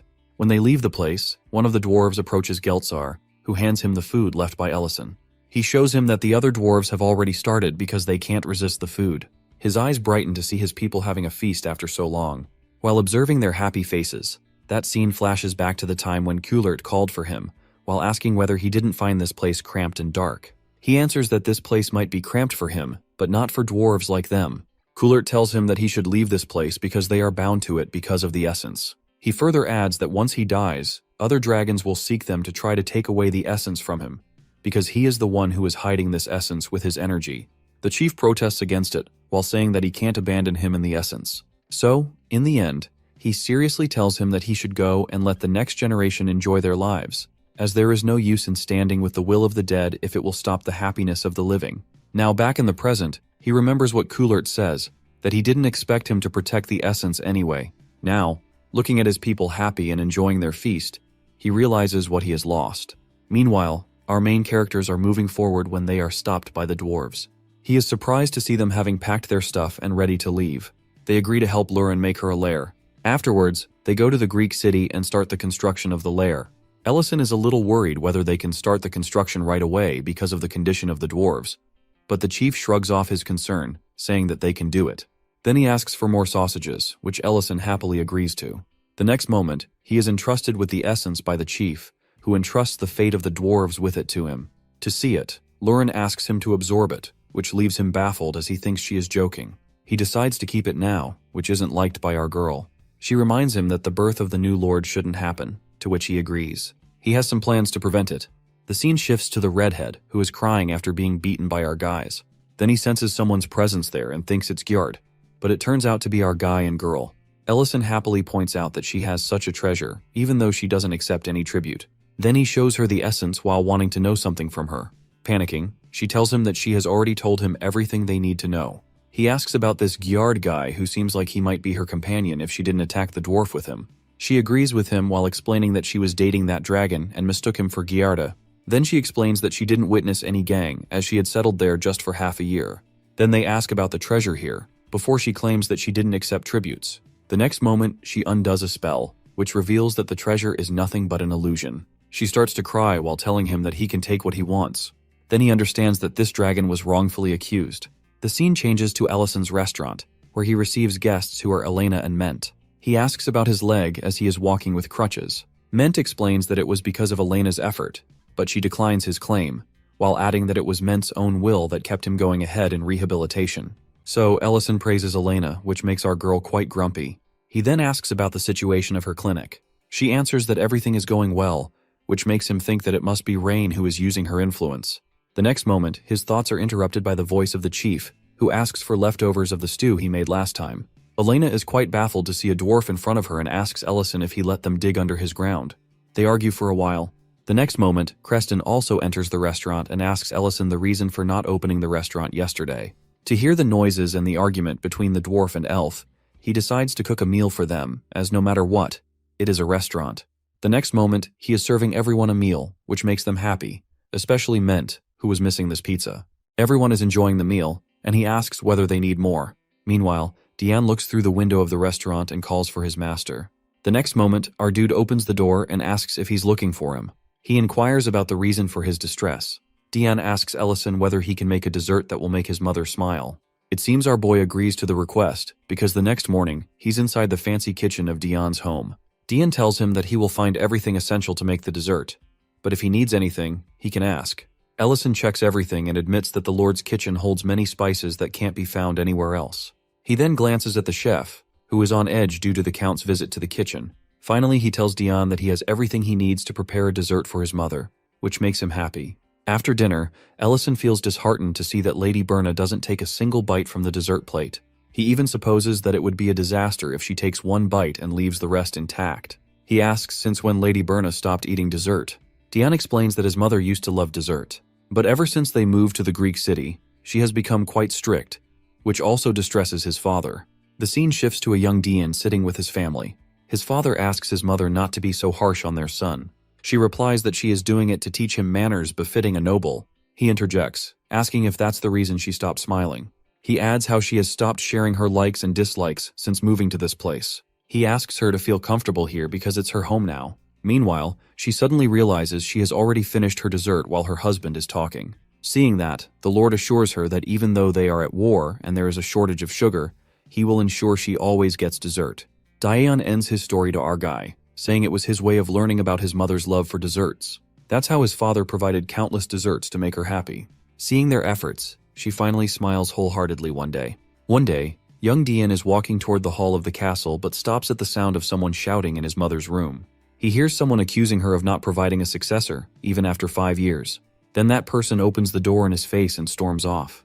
His mother emerges from her room and asks him not to worry about anything. Afterward, she continues to teach him manners, but her approach becomes much gentler, and they start to behave more like a family because of her constant smiles. One day, they are making dessert in the kitchen, and his mother is failing miserably while he successfully bakes his bread. Seeing her disheveled, he tries to console her, telling her that her effort is worth it. At that time, their servants interrupt their moment while informing them about his father, who has collapsed. They explain that they don't know the cause of his illness, as the symptoms are so rare that they can't determine the illness. He is crying at that moment. When he turns to his mother, he is terrified to see the utter look of disappointment on her face. Afterward, she stops eating dessert. Not only that, but after this incident, he is controlled by his mother through messages relayed by the servants instead of her speaking to him directly. This is his reason for running to Ellison's restaurant. He starts to cry while expressing his wish to laugh and eat together with his family, which seems like a far-fetched dream. After our dude leaves Diane's home, he analyzes the situation on his way back to the restaurant. He finds the Countess's behavior strange, but doesn't understand what is making her act this way. She is controlling Diane's life and keeping her distance from him. If it's because he isn't her biological son, then why did she open up to him first? Suddenly he stops, realizing something that it must be guilt which is making her behave this way. He immediately goes to Lurin, who is drinking beer, and quickly hides it after his abrupt entry into the room. He ambiguously asks what if he collapses and she stops eating dessert afterward. Lurin comments that he might be drunk. Meanwhile, at the Count's home, Lady Berna is feeding her sick husband and tending to him when someone opens the door and tells her about some preparations. He informs her about the arrival of Count Dedrin as well, and she leaves the room immediately. As soon as she gets out of the room, our boy and girl enter it and look at the Count. He wonders aloud whether they can cure him. Lurin replies that it is something beyond her expertise. He asks whether she knows the cause of his illness. She answers that too much time has passed to determine the cause. She then asks his purpose for being there. While searching the drawers, he answers that he wants to know Lady Berna's real intentions. Then he notices the Count looking at something and understands that he is trying to give them a signal. He turns and finds a piano there. They immediately search it and find secret documents inside it. According to the document, Lady Berna is embezzling not only taxes but also resources from the Greek city. He is shocked to see the name of the person who compiled the document. He immediately asks Lurin to go to the imperial capital and bring someone with him. Meanwhile, Lady Berna enters another room of her palace, where she finds her father standing there with an evil smile. This person is Count Dedrin. Diane is sitting in his room when Ellison enters, joking that he's there for a hamburger delivery. Then he hands him the secret documents he found earlier. Diane is shocked to see that, according to them, the taxes of Greek City are being delivered to Lord Dedran. Ellison warns him to lower his voice, as the said lord is present in his home. Diane feels tense, realizing the true intentions of his mother. He wonders who could gather such evidence. Ellison encourages him to check for himself. Diane is shocked to discover that it is the Countess herself who has confessed everything. He incredulously asks about her purpose for confessing. Ellison then shows him specific magic that can only be used in certain situations, and encourages him to join him to uncover the truth. Meanwhile, Lady Berna sternly asks her father his purpose for being there. But he smiles casually, remarking that he just wants to see his daughter. She retorts that such affection doesn't exist between them. Then he deadpans about the news he heard that when the crowned prince and Duke Tamaran entered the Greek city, they were welcomed by Diane. She tries to feign her lack of involvement in the matter, but he starts shouting at her. Her father then casually says that if Diane is gaining confidence on his own, he has no choice but to make his condition like his father's. Her face darkens at hearing her father's confession, and she demands he repeat himself. She shouts angrily, but he has another plan, as one of his men moves to kidnap her. All of this conversation is listened to by Ellison and Diane. They also hear Dedran order his men to lock up the Countess underground. Diane is eager to control the situation and tries to call for soldiers but is stopped by Ellison.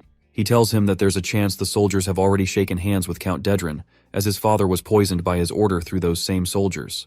Diane then asks for Ellison's help to catch them. Ellison replies that he can catch them, but the problem is that they don't have any evidence against them that proves they're the culprits for poisoning his father.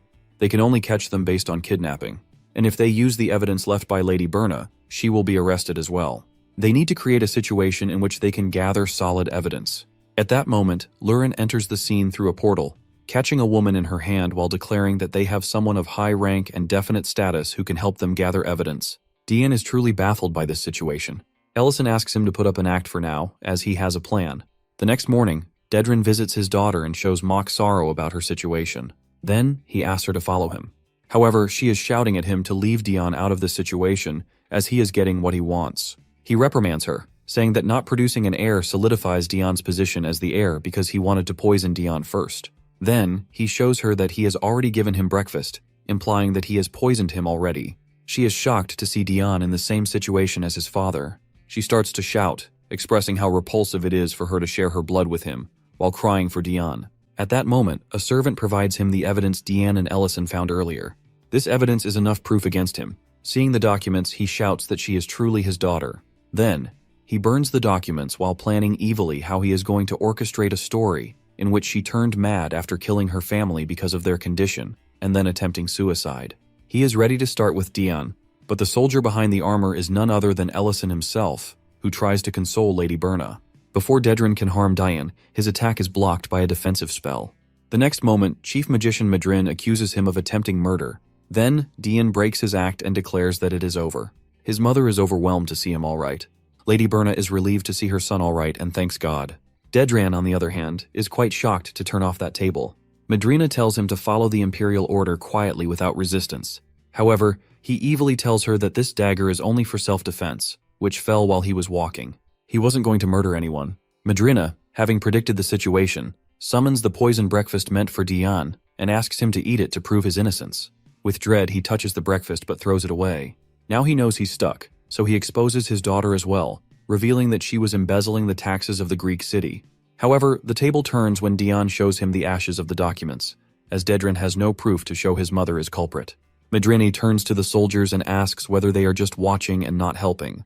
They answer that they are just following the Count's orders. She replies, while killing one of the soldiers, that there is something which can't be broken by anyone, no matter the status of that person. But a mere Count tries to break that rule. Then, she orders the imperial soldiers to catch the soldiers of the Count. Dedran is quite infuriated to see the situation and shouts at Diane. After a while, everyone who was with Count Dedran is arrested. Ellison turns to the Countess and frees her. She asks about his identity, but is interrupted by Diane.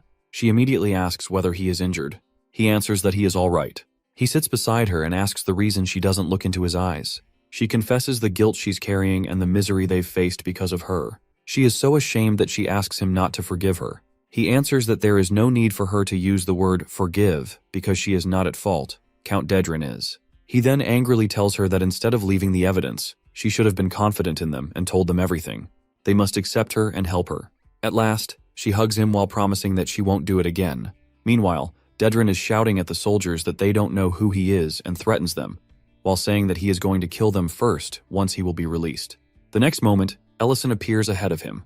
Dedran asks whether he is a mage sent by the palace, but Ellison seriously tells him that he has a grand territory of his own, but he still greedily wanted to take the Greek city. So, to punish him, Ellison destroys the castle around him, making him witness the destruction of the things he had built. Meanwhile, Dion has arranged a dessert bouquet outside his home, alongside his friends. Everyone is in awe of seeing so many sweets in front of them. But their joy is interrupted by Madrin, who points out Dedran's territory. All of them see that Dedran's castle is hanging in the air, and within seconds, our boy has turned it into nothing. Dedran shouts at him after witnessing the destruction of his home. Ellison, in a nonchalant tone, tells him that he is showing him fireworks, as he won't get to see that light from now on. Meanwhile, Dion asks Lady Berna's opinion regarding the fireworks. She is overwhelmed with joy while enjoying the dessert, saying that it is the best banquet. Everyone is enjoying the dessert. After that, when night falls, Lady Berna finds herself in her room, wearing a serene expression on her face. She expresses that it has been so long since she has enjoyed her dessert. Besides, she always thought of this castle as a prison, but now she has broken through that prison. She then feeds her husband while consoling him regarding Dion, saying that she will not hide away anymore, which brings a smile to his face. Then she tells him that she is going to tell him something that she should have told him earlier. She takes his hand in hers and confesses her love to him, which also brings a smile to Dion, who is listening to all of this outside of his parents' room. Meanwhile, Dedran is getting hit by stones from his people and feels quite miserable seeing the condition of his territory and his own state. At the same time, Dariant informs Ellison that they have caught as many spies as they can, but that he should not let his guard down. Ellison thanks Dariant while apologizing for kidnapping Madrin in the middle of the night. Then he asks about Taymurin's reaction to his actions. Dariant tells him that Taymurin was shocked at first, but remained silent after learning that it was all his plan. Maybe he wants to come here to see how things unfold. As he falls silent, Dariant is amazed by the strength of our boy, who has become even more powerful than before. Unbeknownst to his inner monologue, Ellison states that he has put on a show and now hopes that the Greek city will see happy times. But his prayer is met by rain the next day. Lurin grumbles that she had just hung the laundry, and Miltine's work is also interrupted by the rain. After a while, they get a reprimand from our boy, who forbids them from working outside. Seeing their protest, he asks them to help with the restaurant instead. Then, he helps Lurin dry off so that she won't catch a cold, while Miltine and Ment stand baffled with their towels. The next moment, they are interrupted by Benin, who is craving something warm in the cold weather. Ellison serves his guest a knife-cut noodle soup made with chicken. Benin asks that he had told him that he stopped selling chicken. Ellison answers that since many of their customers go to Creston, he decided to start using chicken in his dishes once again. Then, he asks about Benin's orchard's condition due to the rain. He teases our boy that it would be beneficial for him to give up on his orchards because Ellison wants to buy them. He answers that he would be disappointed if he does so, because he offered him a price much higher than the market price. At that, both of them laugh wholeheartedly. At the end, Benin supplies that even if he stays at the orchard, he won't be able to stop the rain. Then he takes his first sip and hums with satisfaction, while saying that it was worth his effort to come there. Lurin grumpily asks him why he stopped drying her off. He responds that he has a guest now. Then he serves him a drink. While looking at the exchange between Lurin and Ellison, Benin asks whether our boy has made any decisions he regrets and wishes he could go back in time to correct. His question makes our boy pause for a moment. Seeing his expression, Benin concludes that it's not the case with our boy. He comments that, based on his exchange with his wife, he can say that. He corrects Benin, saying that Lurin is not his wife.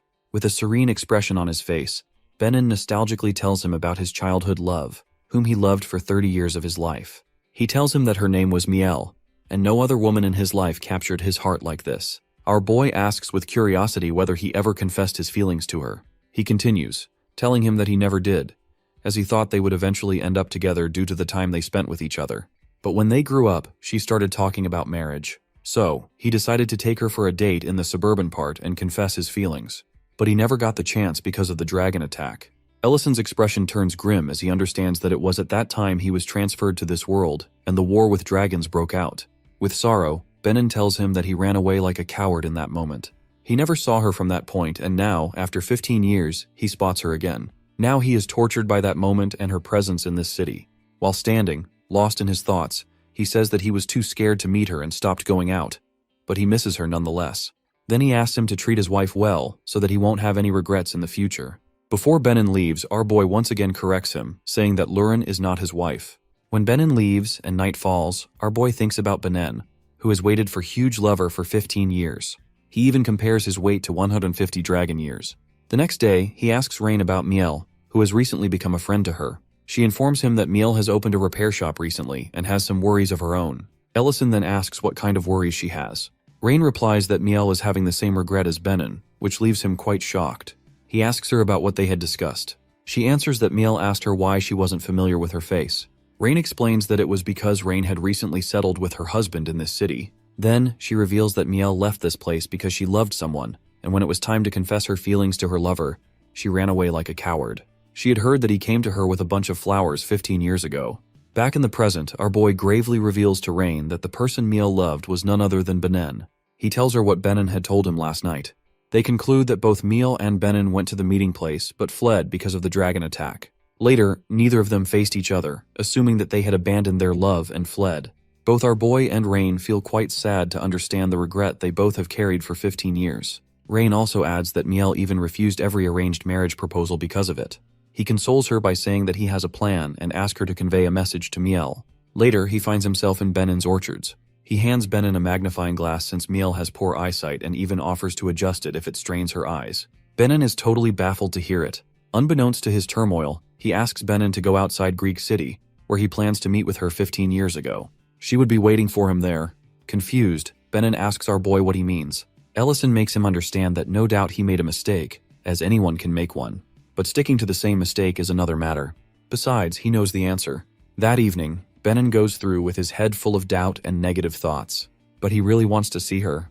Then he spots her near the tree. She looks back at him and recognizes him immediately. They both have overwhelmed expressions on their faces after seeing each other after so long. She tells him that she wants to tell him something from that day. He expresses that he feels the same. Then, both of them simultaneously confess that they ran away 15 years ago. Hearing the same thing from the other, they pause for a moment, their expressions full of surprise, which then turns into amusement. They start to laugh. At the same moment, Rain and Ellison are witnessing the exchange from the hilltop and are glad that they've resolved their misunderstanding. Rain asks him why he didn't tell them directly. He answers that it should be resolved by themselves. Then, both of them feel sad that the couple has regretted and tormented themselves for 15 years over just a misunderstanding. However, now they are happy. They return to the city, holding each other's hand. A few days later, Benin visits his restaurant and agrees to sell him his orchards. Our hero makes sure to give him a good price for it. Then, they buy a house in the center of Greek City with that money. As they get married, they do it because they don't want to live with regret anymore. On the other hand, our boy is also happy to find the land for the dwarves. Lurin is satisfied that the dwarves are living in her lair. She is grumpy that he would live in the restaurant while her lair is quite spacious. Seeing her expression, he remembers what Benin had told him and tells her that he will be living with her once the construction is completed. She is so happy to hear his decision that she beams at him. He confirms it while adding that he might make a passage from the lair to the restaurant. Meanwhile, she comments that she's suddenly excited about a lair. Later, she sits in front of the dwarf chief, who tells her that the lair is already 70% complete, so they will surely meet the deadline before next year. Ellison serves them as they have a tough time about building a lair. The dwarf replies that they can't repay what he has done for them by giving them land to make the dwarf village. Meanwhile, at each table, everyone is chatting and discussing important matters, teasing each other while enjoying their meal. While the evening falls, the restaurant witnesses two other people who apparently look tired and disheveled. These are vagrant brothers named Lint and Mate, who smell something good coming from the restaurant. The next moment, both brothers knock on the restaurant door and ask for a job, as they have read from the flyer that they need staff at their ranch. Ellison tells them that they had thrown away the flyer a moment ago, which turns their expressions to dread. To sense their expressions, Ellison consoles them that they might not mind extra help. He asks them to have a seat and have a meal while they discuss the work. Then he starts preparing something warm in this cold weather, beginning with the preparation of pork. In another bowl, he prepares the stew with important ingredients and adds MSG at the end. After a while, he has prepared the pork stew. The brothers are hesitant to be served meat, but Ellison eases their worry by telling them that he has plenty of leftovers, which makes them dig in. They can't believe they are eating such tender meat with rich broth, which brings them warmth and makes them happy. They then thank him for the meal, saying it's the best meal they have ever had. Ellison cautions them to eat slowly, as they might be starving beforehand. Then he asks their reason for working at the ranch. Mate answers that they love animals and are persistent about their work, even though they don't have much knowledge about it. Ellison turns to Elena with a serious expression and asks her something. She answers that they indeed are persistent. but they must be hiding something. Then he orders them to reveal their wrists to them. Finding no choice, they reveal their wrists, and everyone's expression turns serious when they see the shackle marks on their wrists. Mate shouts that it is true that they went to jail, but it was for his brother's sake. Then he apologizes for his lie and stands up, as he doesn't think they will give them any job now.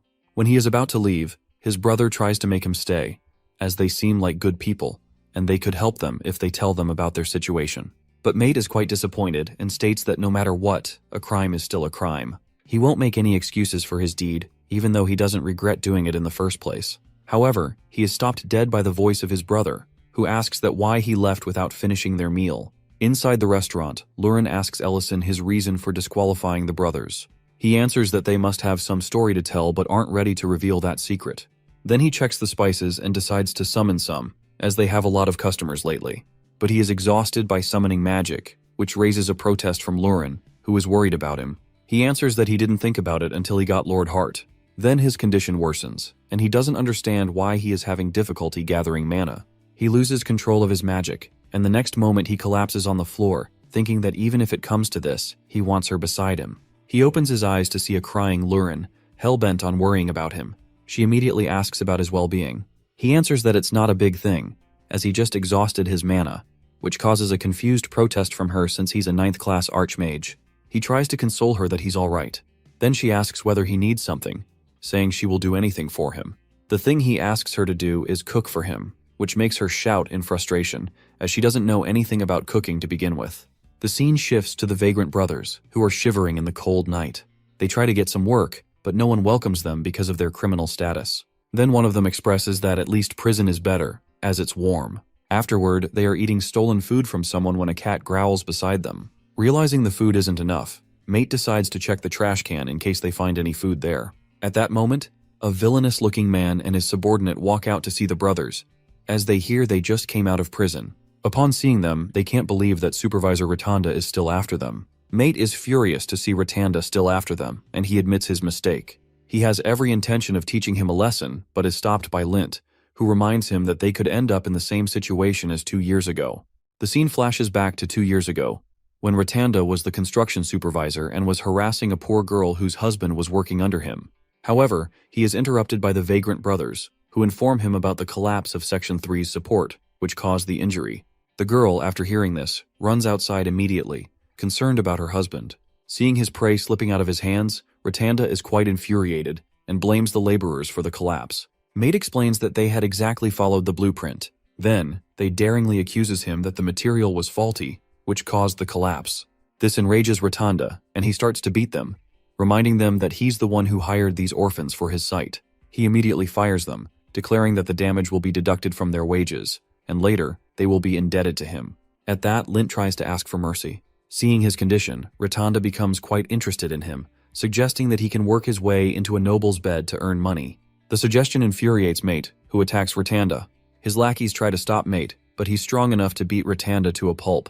Back in the present, Lint tries to reason with him, saying that he's always picking fights with others, but this time, they need to find a place to hide. Back to Rotunda, who is furious and ready to take revenge on the brothers. He orders his men to bring them out. One of them tries to reason with him, saying that it's not safe for him to create chaos in the absence of Dedran. At that, Rotunda slaps the man and declares that he can do things without anyone backing him up.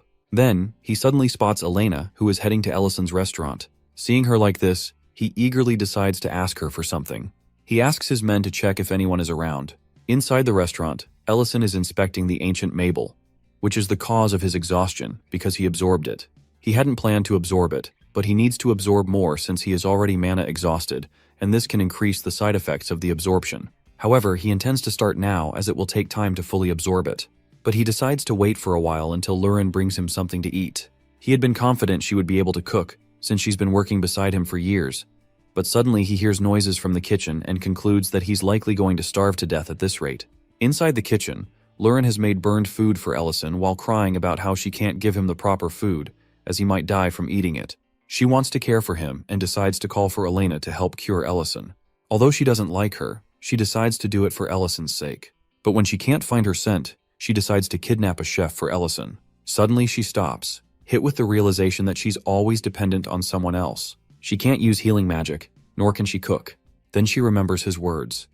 that in this world, even a dragon can't live on his own. She feels a chill at the realization that she can't do anything for Ellison.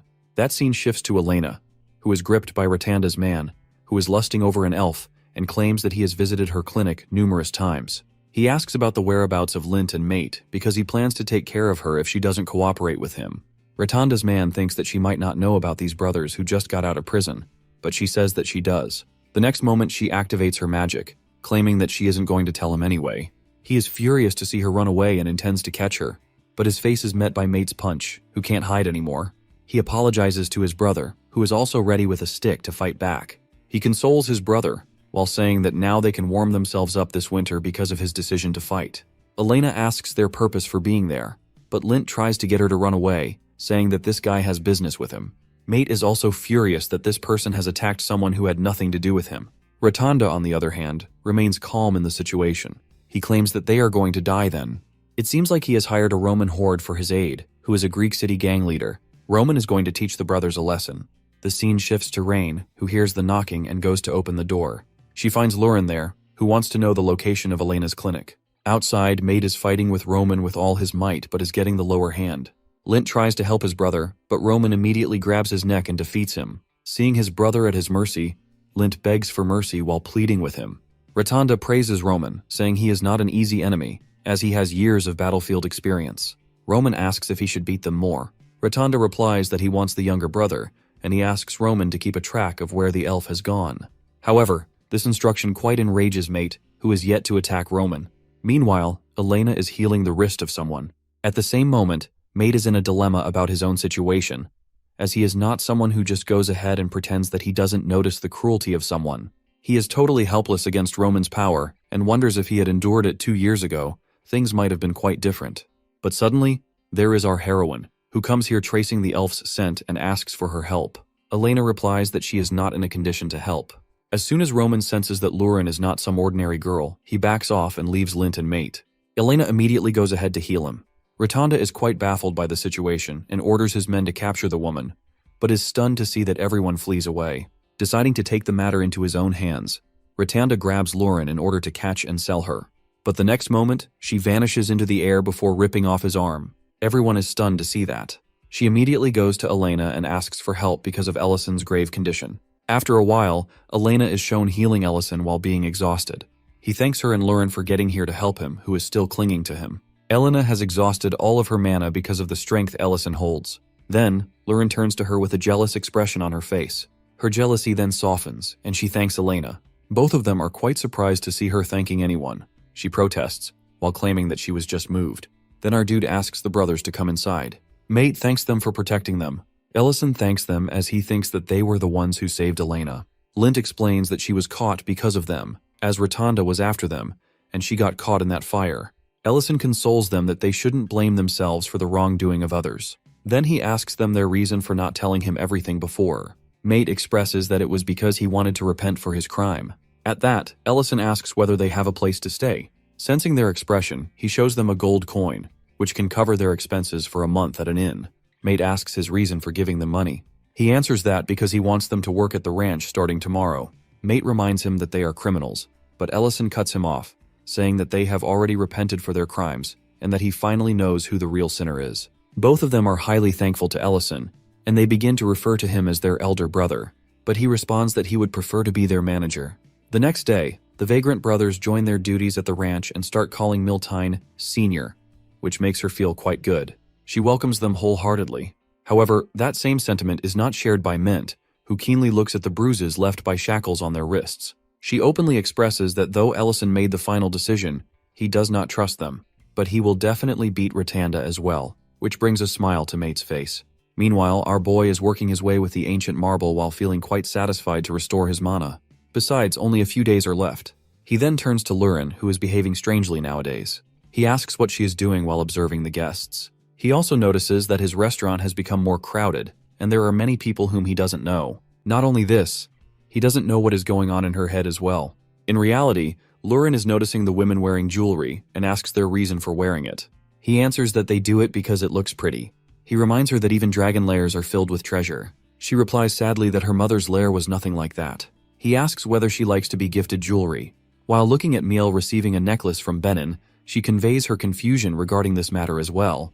Before the conversation continues, Dion interjects by calling for Ellison, saying that he has good news. After settling down, he informs him about the arrest of Ratanda, who was involved in numerous crimes. He was betrayed by his own men, who testified against him. Not only that, but he informs him that Dedran was the only one backing him.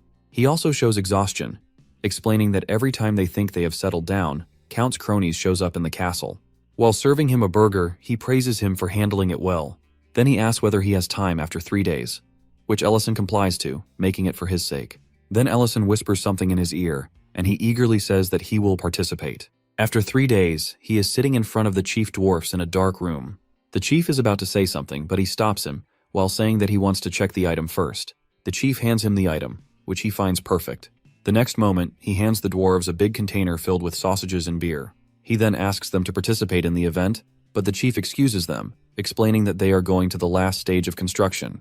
The next scene focuses on Rain, who is quite excited to participate in the restaurant event. Our boy asks the ranch staff to participate as well. Seeing the hustle and bustle in the restaurant, Lurin comes outside and asks what the event is. He first thanks everyone for coming. Then, indirectly answering Lurin's question, he explains that it is a restaurant event in which he is presenting a quiz called, "What did you put in my mouth?" To participate, the contestants will eat a mysterious dish or food while blindfolded, guessing what they are eating. Whoever guesses correctly will win a big prize. Ment points to Miltane, asking her to take the quiz first.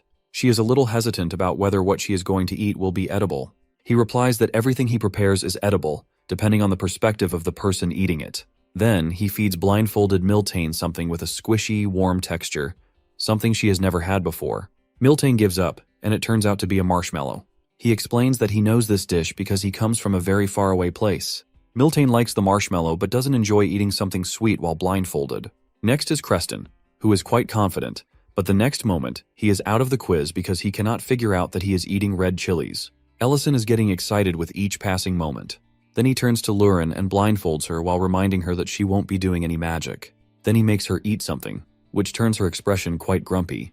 While analyzing the ingredients of the dish she has, she immediately guesses that it's cake. As soon as she opens her eyes, she sees everyone cheering for her. With a serene expression, Ellison wishes her a happy birthday. She sees everyone cheering for her. Ellison explains that he thought she would guess that they were planning her surprise birthday party, but he was wrong. She asks whether everyone gathered for her party. He tells Elena that she might get gratitude, which makes her cross. She declares that she is not going to thank him. Ignoring her outburst, he takes out a box while saying that she is getting the prize because she guessed right. He opens the box, revealing an earring made by dwarves. She then pierced her ear with magic and asked for her opinion regarding it. She nonchalantly answers that it's just fine, while thinking about Miel receiving a gift from her husband. Then she smiles wholeheartedly while declaring the earring pretty, because she has finally understood the feeling of getting a gift.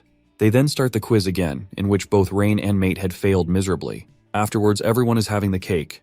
When the birthday celebration is over, she exclaims that it is her first birthday to have such a crowd. He comments that it's her last birthday before coming of age, so it should be nice.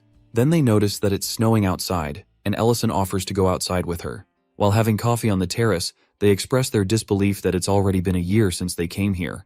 He comments that it must feel short for her, but for a human, it's a lot. She replies back by reminding him that it's different for him as well, since he has absorbed Lord Hart. He answers calmly that he's not sure whether it will help him live longer. Besides, he didn't absorb the whole heart. Then they spot a shooting star, and Ellison encourages her to make a wish. She replies that she has already made one, which is to stay by his side a little longer, but she doesn't tell him what it is when he asks. Seeing her serious face, Ellison teases her, guessing it's something he might want too. Lurin doesn't share her wish, and tells Ellison to make his own wish. Meanwhile, in the Black Dragon Shrine, Nis rushes in angrily to talk to his uncle, Dehigma, who is sitting on the throne. Nis complains about Dehigma letting a human go free, saying it's humiliating for the Black Dragon clan. Dehigma calmly asks if this is about ruin, hitting the mark. Nis hesitates but agrees, and Dehigma scolds him, saying if Nis cared about the girl, he should have treated her better instead of bullying her. Nis tries to explain that it's not just about his opinion, but the tribe lost many young women in the last battle, and now they don't know how long peace will last. He thinks they can't depend on an old promise.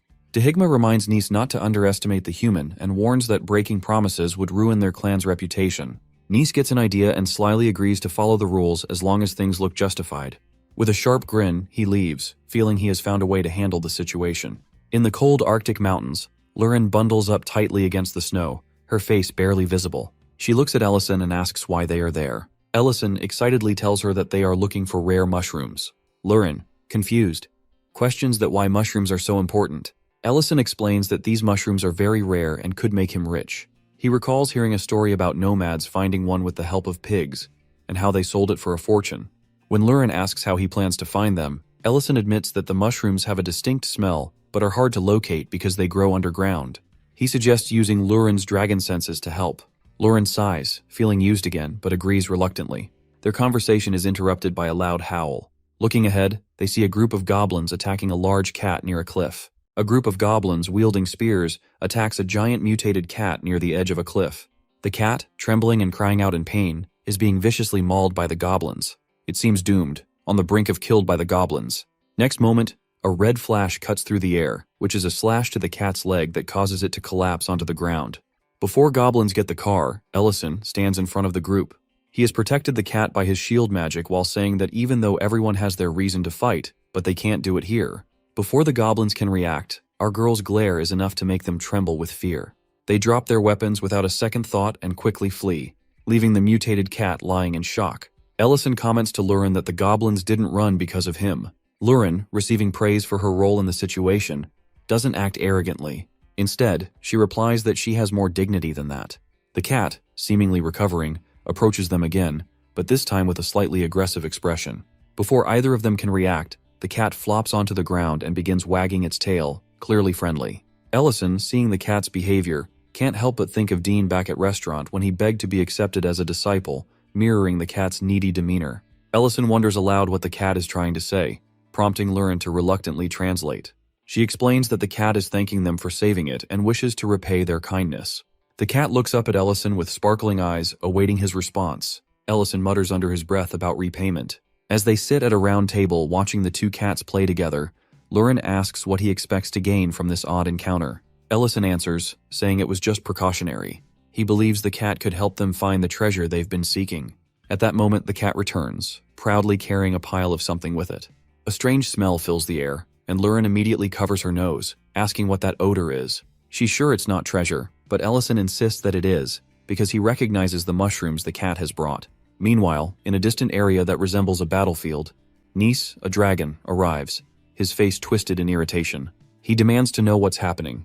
At that moment, 3 black dragons appear, one by one. Daba, the tall dragon with long hair, stands at the forefront, followed by Negu and Hovind. Nis is frustrated, exclaims that he has intention to bring Lurin back to the sacred land. Negu, always the one to tease, comments on Nis's intentions, jokingly asking if he was looking for a mate. He notes that Lurin, who lives with a human mage named Ellison, could be a suitable candidate. Nis clenches his teeth, his anger rising at the mention of Ellison's name. He explains that he will bring Lurin back, regardless of her relationship and their promise with a human mage. He claims as well that he has received permission from Elder Metadana, and they are allowed to attack if they have a valid reason. Daba, the more level-headed of the dragons, speaks up. He warns Nis that attacking humans is strictly forbidden under the treaty, a rule meant to protect human life. He explains that the only exception is if the humans have killed dragons, but that clearly isn't the case with Ellison. Despite his great power, Ellison is still human, and dragons are not permitted to harm humans under the treaty. Daba, though, doesn't seem convinced. He points out that even though Ellison is a powerful mage, he is still human, and it seems unlikely that a human could harm a dragon. The conversation is interrupted when a dark figure in an iron cage speaks up. The figure is a red dragon named Giarda, who has been locked away for some time. He offers his assistance, claiming to know of another red dragon near Greek City who could help them. Meanwhile, back with Ellison, he is overjoyed at the discovery the cat has made. The cat has presented them with a rare type of mushroom, which Ellison recognizes as the truffle they have been searching for. However, Lurin, unimpressed by the smell, immediately tosses the pile aside. Ellison, realizing the value of the mushrooms, calls for Lurin to stop. He begins to calculate the possible benefits of using the truffle. He's certain that they have stumbled upon something valuable. Ellison asks Lurin to translate his words to the cat. He thanks the creature, but also makes it clear that he can't accept such a valuable gift without giving something back, as these mushrooms can be their staple. Lurin reluctantly agrees to translate. Ellison explains that the dragon lair needs a guardian, and the cat could fulfill that role. Lurin, skeptical of this idea, protests that the lair was supposed to be just for the two of them, not a place for a pet. The cat, however, seems pleased with the proposal and bows deeply, showing acceptance. Meanwhile, Serena, a dragon from the Red Dragon clan, sits alone in her desolate village, thinking back to when Ellison and Lurin accidentally discovered her treasure hoard. She recalls the time when her true identity was revealed, and Ellison had apologized for accidentally exposing her illusion. Lurin had mockingly commented on how pathetic her lair was, which still stings Serena. She decides to meet humans to kill some time. Suddenly, she senses someone and assumes that the people are our main characters. Instead, she is shocked to see that Gyarda appears before her. His appearance causes her rage to flare. Gyard stammers nervously and professes his feelings, telling Serena that he has realized she is the only one who truly loves him and that he wants to spend the rest of his life as her partner. Serena, enraged by his words, transforms into her red dragon form. She demands to know when he started thinking this way. Had it been when he left without a word? Or when they attacked the human village and kidnapped women? Serena's anger erupts, and she shouts at Gyarda, calling him a scumbag. Gyard, unfazed by Serena's fury, grins wickedly. He taunts her, claiming that her sharp instincts haven't failed her. Just as he speaks, the ceiling above her shatters, and Gyard reveals that his time has come. 3 dragon heads burst through the broken ceiling, ready for battle. The attack on her is about to begin. Serena stands frozen in her nest, surrounded by chaos as Gyarda commands his men to strike. She observes 4 attackers ganging up on her. Gyard sees his opportunity, smirking as he assures Serena that if she remains silent, no one will ever know what happened. He casts a spell, and a glowing magic circle wraps around her neck like a shackle. Serena screams, but her fury overcomes her pain. She shatters the collar with sheer force, yelling at Gyarda for daring to use his petty magic against her.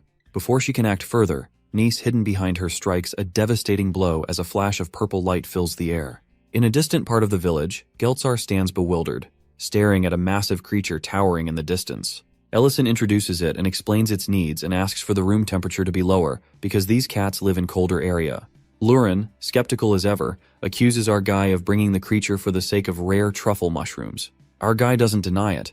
Instead, he is quite excited about truffles. He adds that these mushrooms, he explains, possess an aroma and flavor, unlike anything the village has tasted before. After a while, Ellison hosts a feast. His friends gather to try dishes infused with the unique mushrooms. Some marvel at the extraordinary flavors, claiming the food to be magical, while others react with disgust. Lurin loudly complains that the taste is unbearable, and even Miltine grimaces. Our guy's confidence falters as he realizes the mushroom's divisive nature. Perhaps he decides they are best reserved for special occasions. Back in Serena's lair, things are unraveling. Though wounded, she manages to cast an instantaneous teleportation spell at the last moment, vanishing before her enemies can finish her off. Her speed and precision surprise them, and they curse her escape. Gyard stammers, defending his failure as mere miscalculation, while Neymar laughs and assures the group that Serena cannot evade them for long. He has already tracked her magical trail to Grace City. The group debates their next move, noting that Serena cannot directly teleport to the sacred lands due to her status an outsider of the Red Dragon tribe. Gyard, though disdainful, feels a pang of sympathy for her loneliness. Negu, impatient and uninterested in such sentiments, demands they focus on tracking Serena before she recovers. Gyard hurries off, desperate to avoid further blame. Meanwhile, Nis is persistent that as soon as Serena will die, they will put the blame on Ellison for killing her. Serena, meanwhile, arrives at our guy's restaurant, her appearance defying the dire condition she had been in. Radiant and composed, she calmly pulls out a chair and sits, requesting food as if she were any other customer. He is stunned by her audacity and the apparent absence of injury, while Lurin, irritated, demands to know why she has come. Serena dismisses their hostility, focusing on the food he serves her. She eats with deliberate care, remarking on the dish's unique flavor. Her demeanor is strangely contemplative, and as she eats, she muses aloud about love and loneliness. She recalls her past relationships with humans and dragonkin, admitting that she once prided herself on understanding human men. Now, however, she views those experiences as futile attempts to fill an emptiness she cannot escape. Her words carry an air of finality, as though she knows her time is running out. Our guy and Lurin notice her growing weakness too late. Ellison immediately notices Serena's back is wounded, and her sweat-soaked face reveals her worsening state. She collapses mid-sentence, coughing up a thick, while praising his cooking.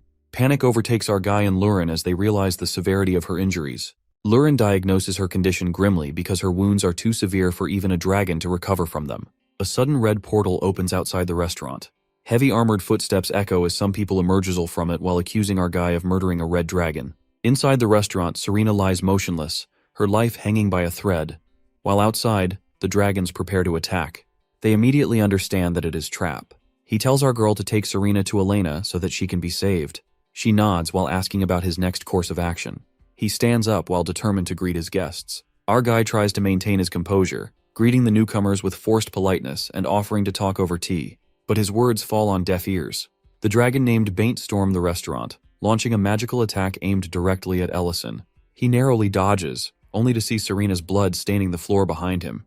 Lurin acts quickly, opening a teleportation portal to a nearby clinic. He greets them with a mix of sarcasm and defiance, but the group is relentless in their pursuit of justice for Serena. Magic circles light up the room as spells are cast in rapid succession. Ellison turns to face the intruders, his military cloak fluttering as he adopts a serious expression as he is confident in his skill. Nis and his group laugh heartily as they gather in the shadow of the looming battle. Nias, ever confident and calculated, remarks on the magical disturbance he senses from their location. It seems that everything is proceeding as planned, with the red dragons being drawn into the chaos. One of his companions asks who could have rallied the dragons so effectively. Inside the restaurant, the red dragon roars in fury, accusing our guy of daring to harm one of his kin. He launches a fireball with all his might, but our guy remains calm, dissipating the fiery attack with a shield spell. Sparks harmlessly scatter in the air as our guy opens a portal with a wave of his hand. He urges the dragon to step through, warning that others might get caught up in their fight if they continue here. Meanwhile, Elena is in her clinic, startled when Lurin rushes in with the gravely injured Serena. Despite her initial fear, Elena quickly sets to work, summoning her healing magic to stop the bleeding. A bright light fills the room as she pours her energy into saving Serena. Back on the battlefield, Ellison teleports the dragons to a barren field, hoping to defuse the situation.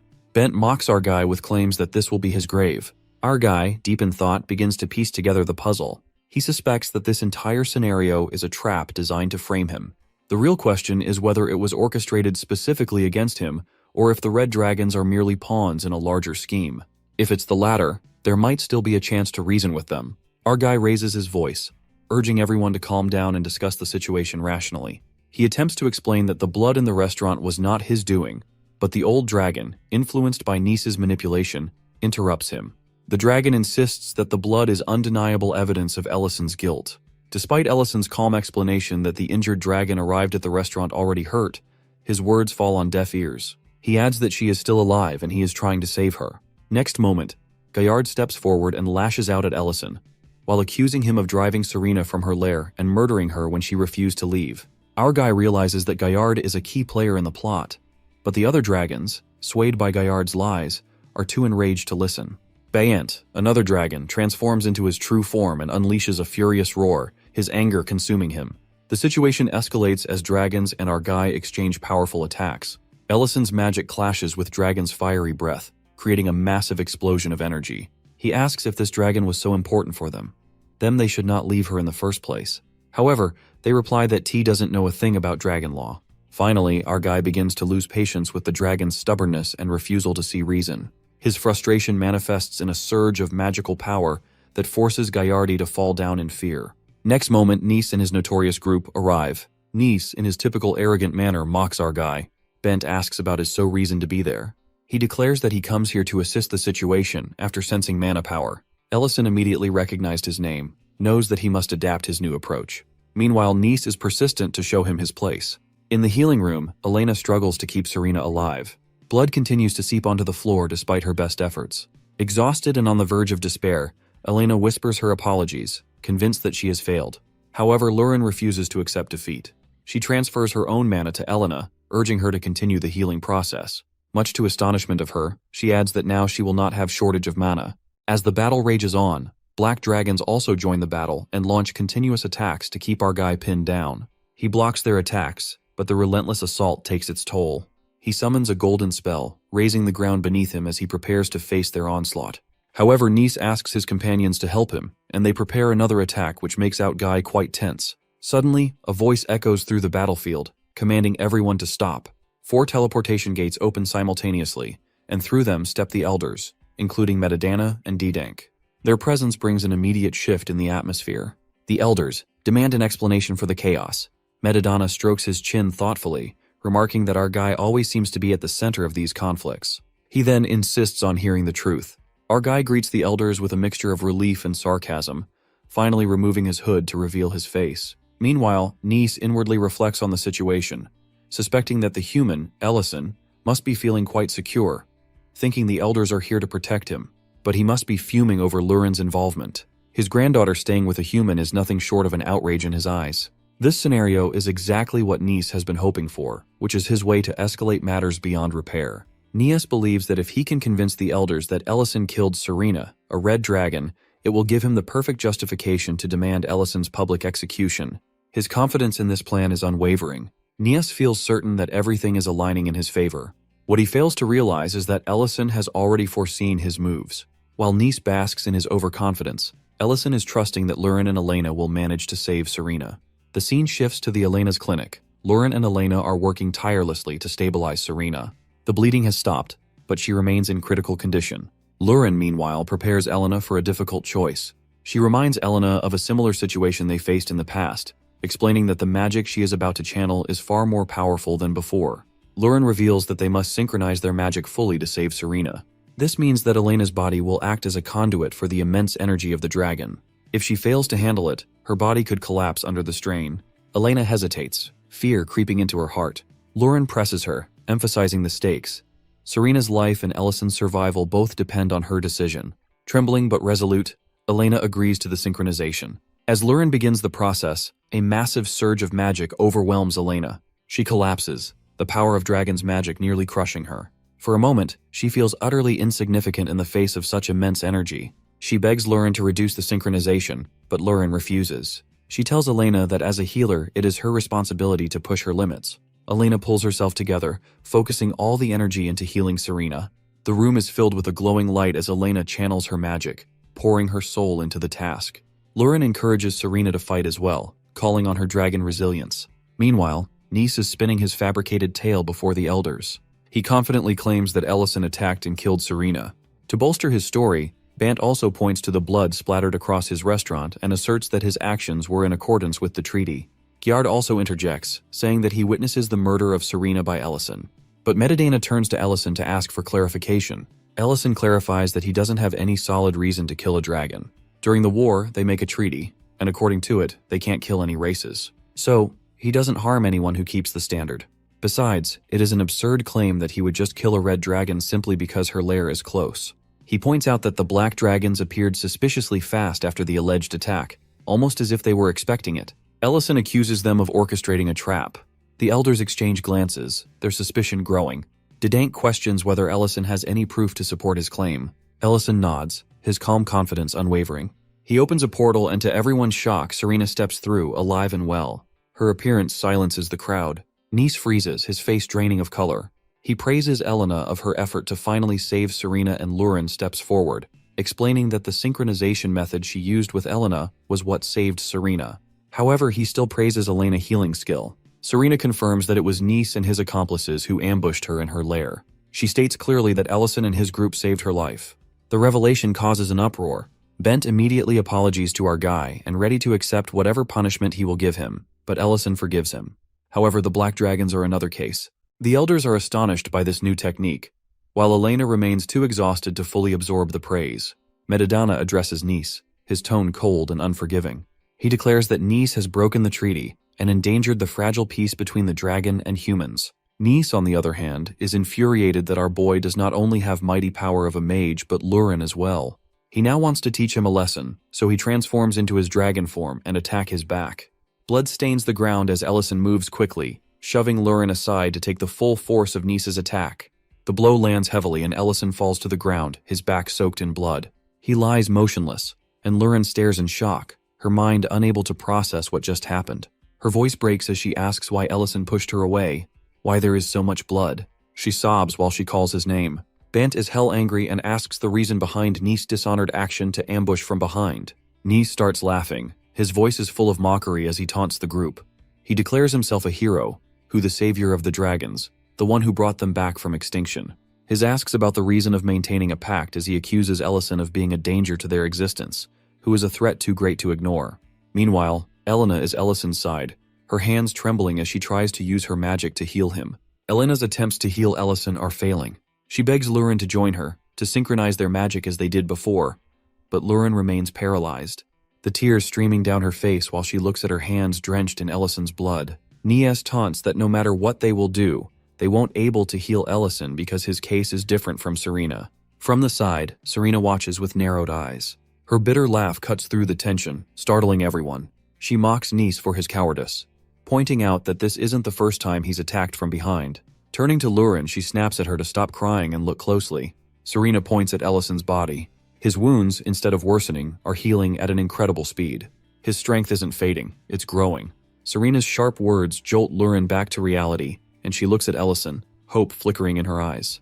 Ellison stirs. His back regenerates rapidly, the blood vanishing as his skin knits itself back together. Slowly he lifts a hand to wipe away Lurin's tears. His voice is soft but firm as he tells her not to cry. A brilliant blue light erupts from Ellison's body, blinding everyone on the battlefield. Above his head, an ancient gem begins to glow, its power radiating outward. Elder Madamada watches from a distance, his face grim. He recognizes the energy, knowing it belongs to an ancient Mabel. The light fades, and Ellison rises to his feet. Behind him, a pair of glowing wings unfold. He turns to face Nis, calm but resolute. He explains that the ancient gem absorbed the energy from Nis's attack, preventing him from dying. Nis, filled with rage, roars and transforms into his true form. His body grows larger, his scales glinting menacingly in the light. He gathers all his magic for one final attack, determined to destroy Ellison. But Ellison doesn't flinch. He raises one hand and effortlessly blocks the attack. His voice is steady as he reminds Nis of the treaty, which are the rules forbidding dragons from killing or attacking humans or any other races. Smirking, he invites Nis to defend himself, summoning a storm of flaming meteors from the sky. The battlefield is illuminated by the fiery rain, the ground shaking as the meteors crash down. Nis stares in disbelief, unable to comprehend what is happening. His voice trembles as he mutters to himself, asking how a human could wield such power. The flames engulf him entirely, leaving nothing behind but ashes. Nis's followers watch in silence, their regret heavy in the air. Ellison turns to Lurin, his expression softening.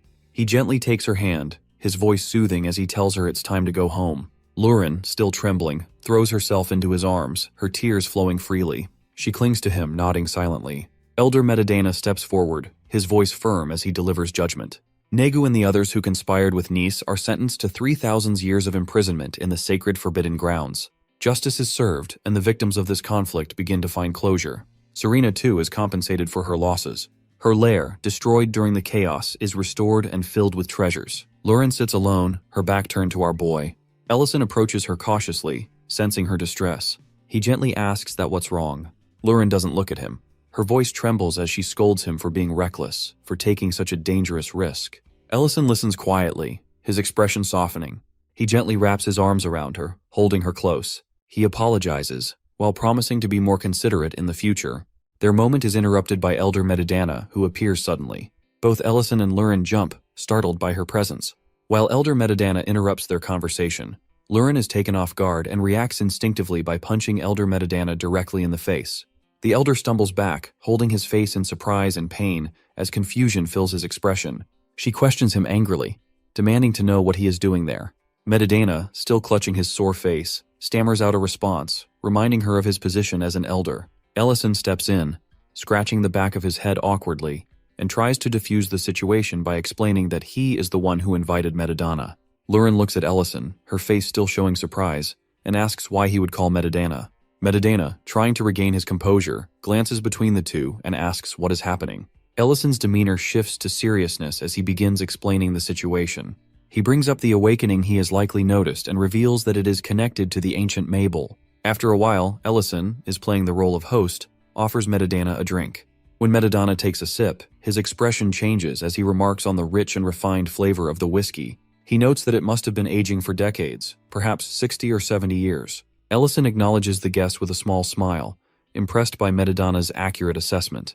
Lurin, watching the exchange, reaches for the bottle out of curiosity. However, Ellison immediately stops her, lightly smacking her hand away. He warns her that the alcohol is too strong for her, insisting that she would get drunk instantly if she drank it. Lurin protests, complaining that he only ever lets her drink beer. Madamada observes the interaction with amusement and comments on their dynamic, remarking that they are an unusual pair. He comments about his behavior as it seems like our boy sometimes forgets that they are dragons. He dismisses while asking that if it even matters in the grand scheme of things. Shifting back to the topic at hand, Madamada acknowledges the principles established after the last war and commends Ellison for his actions, particularly in dealing with Nis. Lurin, despite her earlier irritation with Ellison, defends him, while stating that if he had not acted, she would have taken matters into her own hands. Ellison, after a moment of silence, reflects on how close he had come to losing his life.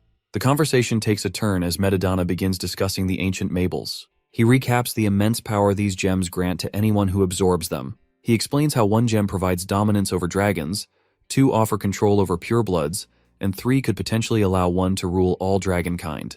He also points out an anomaly that our boy absorbs all 3 of ancient Mables, which makes him a Dragon Lord if he was the dragon. He asks about the possibilities of the appearance of another ancient Mable if someone absorbs all the ancient Mables. He replies that if something like this happens, any extra ancient Mable will disappear. At that, Ellison speculates that someone may be trying to reincarnate the Dragon King, and suggests that the repeated manifestation of the gems could be connected to this effort. Madamada, alarmed by the possibility, listens closely as Ellison explains his theory further. He describes witnessing coordinated attacks by dragons at sites connected to the gems like Dwarven Mine, which reinforces his suspicion that a larger force is orchestrating these events. Madamada, understanding the gravity of the situation, agrees to investigate the area where Ellison found the last gem. However, he asks Ellison to use himself as bait. Before he can finish his sentence, Lurin cuts him off with a sharp reprimand, telling him not to be dramatic. Madamada, though bemused by her boldness, begins preparing for his investigation. The next morning, Elena gathers herbs in the forest, her thoughts focused on replenishing her stock. She mutters to herself about having enough supplies to last for a while. Suddenly, Serena appears behind her, startling her so much that she almost drops her basket. Serena teases Elena for being so easily scared and announces her decision to stay longer in the area. Elena, trying to process this news, reminds her about her repaired lair. Serena exclaims that it is too large and declares herself unsuitable for her recovery. She jokes about Elena being cold-hearted for wanting her gone so soon, which flusters Elena further. Serena shifts the conversation, suggesting that Elena could teach her the art of transferring magic power. She promises that this skill would allow her to assist with healing in return. Elena, blushing and stumbling over her words, tries to deflect the suggestion by bringing up a vegetarian diet instead. Their gesture is seen by someone at the door. Meanwhile, Giard is running desperately through the woods when a mocking voice taunts him from behind. There was a woman, calm and composed, corners Giard effortlessly. Giard stops in his tracks, gasping for air, as this woman begins listing his failures. She reminds him of his inability to infiltrate human village and his defeat at the hands of the Black Dragons. Giardi, panicking, blurts out a defense, claiming that capturing Ellison would solve all their problems since he has absorbed 3 ancient Mables. She pauses, considering his words for a moment, but then dismisses them with a flick of her wrist. A sharp gust of wind cuts through Giard's neck, ending his pleas abruptly. She mutters to herself that there is no reason for keep him alive. Back at the restaurant, Ellison and Lurin tidy up after the morning rush. Lurin asks if they will stay open for the day, given that there are no immediate tasks to handle. Before Ellison can respond, Nellin arrives, carrying a stone. Nellin excitedly shows the stone to Ellison, who examines it with interest. Lurin, curious, tries licking the rock but immediately regrets it, exclaiming about its overwhelming saltiness. He identifies it as a salt rock and reminisces about how similar stones were used during his time in the military, which helped him to go with military training. Ellison laughs at her reaction, his mind drifting back to his early days in this world. He remembers the confusion and struggle of being drafted into military training shortly after arriving in this world. He remembers that he was named Ellison because the people of this world couldn't pronounce his name. He was too scared and missed his home terribly. But the most terrible thing was the food served in the mess. Ellison reflects on how the worst part of his training was the food. Sitting down at the table, he stared at his plate in bewilderment, wondering how anyone could eat this tasteless mush without complaint. For 2 weeks, the meals had been the same bland offering, and Ellison couldn't understand why no one else seemed bothered. He thought to himself that even a bit of salt could drastically improve the flavor. Surely he wasn't the only one with these thoughts. As he struggled to endure the training, Ellison overheard 2 instructors nearby criticizing the food. However, despite their complaints, they still ate it without much care, which only added to his frustration. After 2 more weeks, the training began to feel slightly less brutal, but the food remained a source of torment. Ellison realized that before opening a successful restaurant, he first had to survive this camp. But a day comes that provides him with a great opportunity. One day during a magic lesson, the instructor, Vane, a level 5 mage with a curled mustache and an air of superiority, announced that they would be learning offensive magic. He described it as a rare privilege for low-level recruits. Vane introduced the recruits to the concept of mana, demonstrating its essence by creating a glowing green energy sphere. He explained that mana, the foundation of all magic, could be manipulated through magic circles and attributes to cast spells. To showcase its power, Vane conjured a fireball and shot it at a practice dummy. He then encouraged the soldiers to try, but their attempts produced only tiny flames that fizzled out before reaching the target. Frustrated, Vane yelled at them, criticizing their lack of strength and focus. Internally, he lamented how the ongoing war had led to such low-quality recruits and questioned their ability to wield magic effectively. Suddenly, a massive fireball, the size of a small house, blazed through the training field, obliterating the practice target and causing part of the cliff behind it to collapse.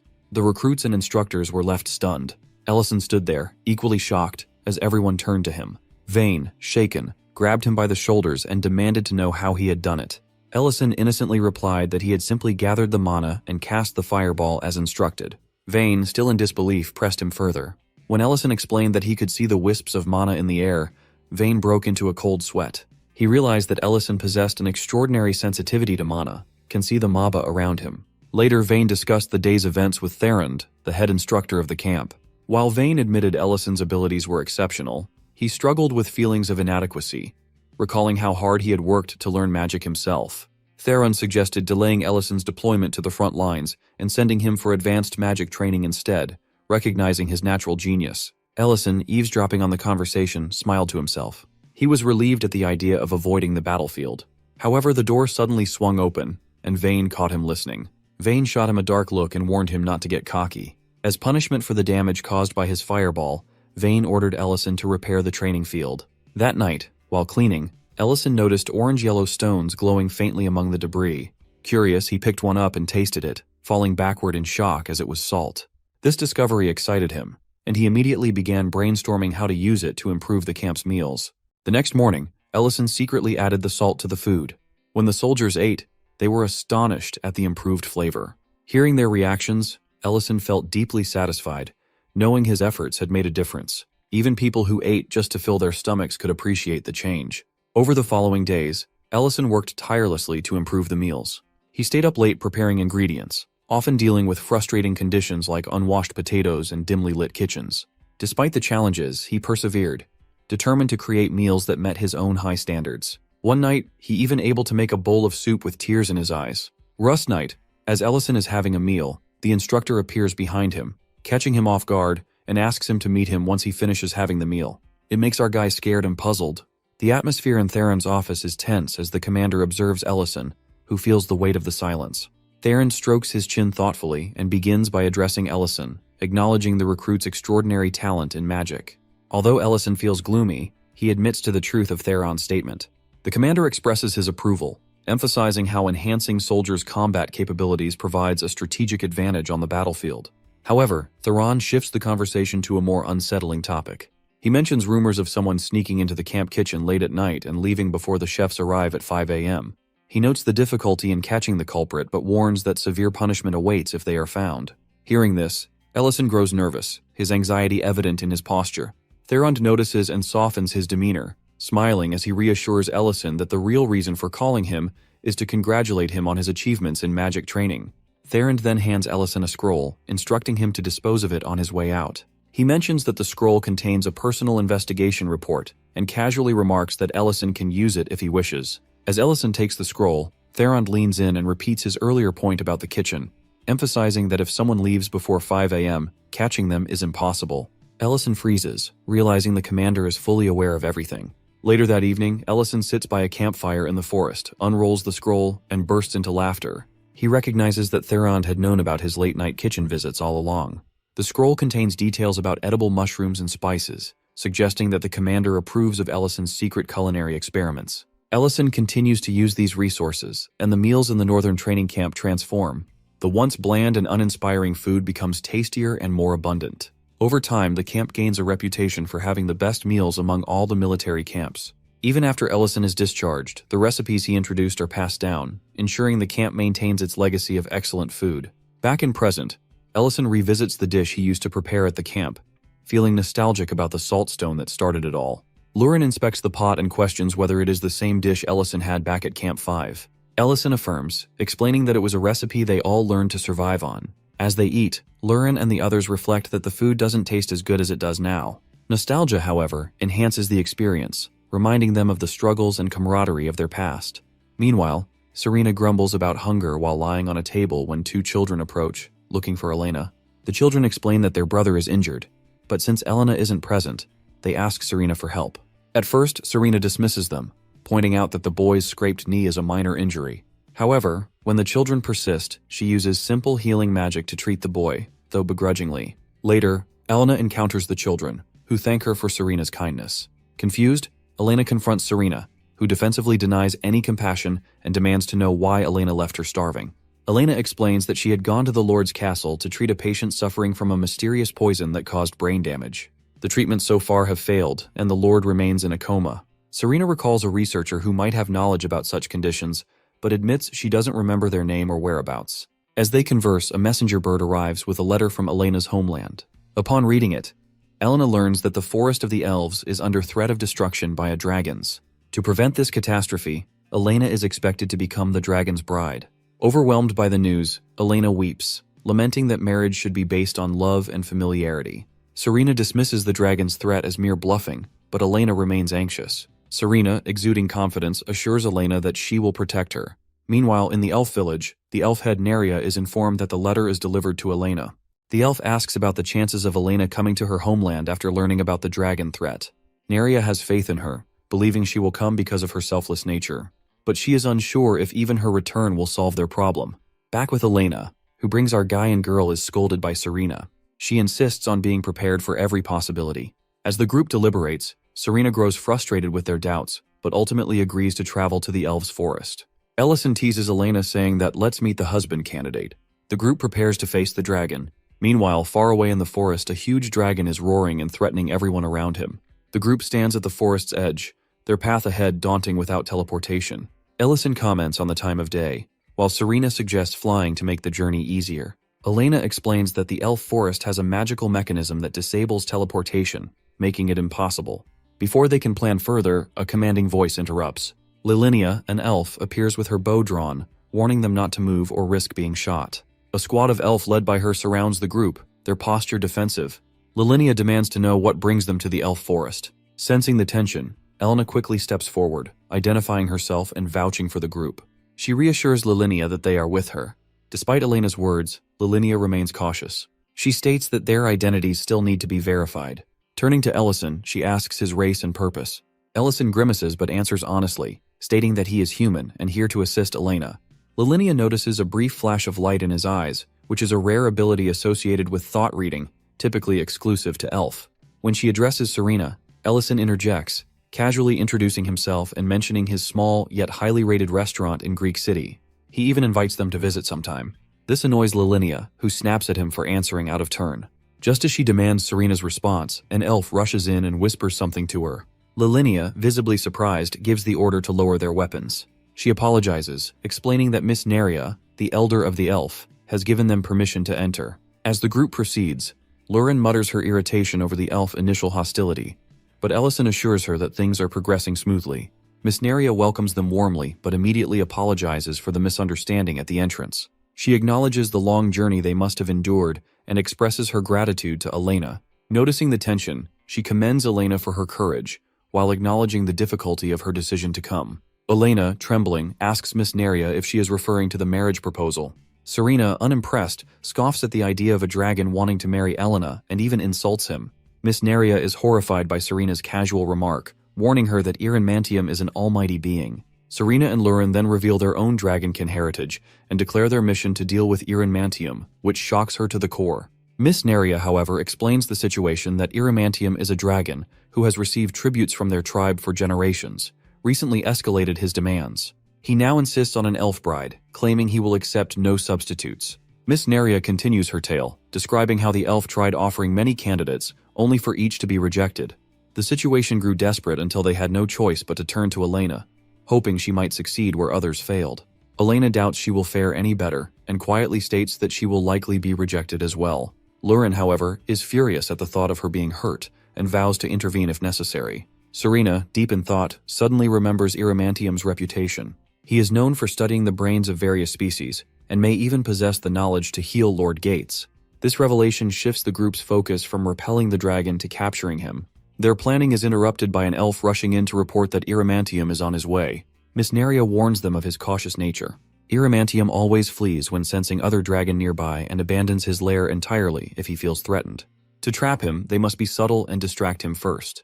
The group devises a plan, with all eyes turning to Elena as the central figure. She protests, frustrated at always being the one to suffer, but eventually agrees. Iramantium soon arrives, his grotesque face distorting as he bellows in rage.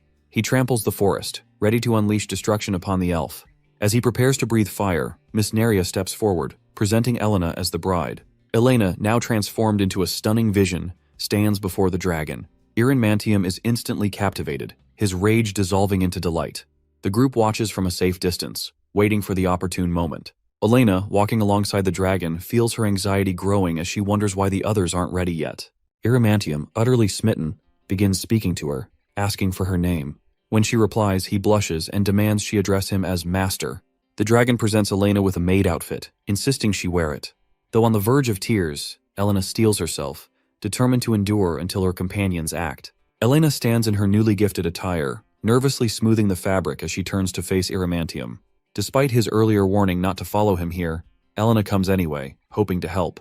The lab is a mess, and in an attempt to be a dutiful wife, Elena offers assistance. She explains that the untidy state of his lair seems overwhelming, and asks if he can step aside for a moment so she can tidy up. However, Iramantium's reaction is far from welcoming.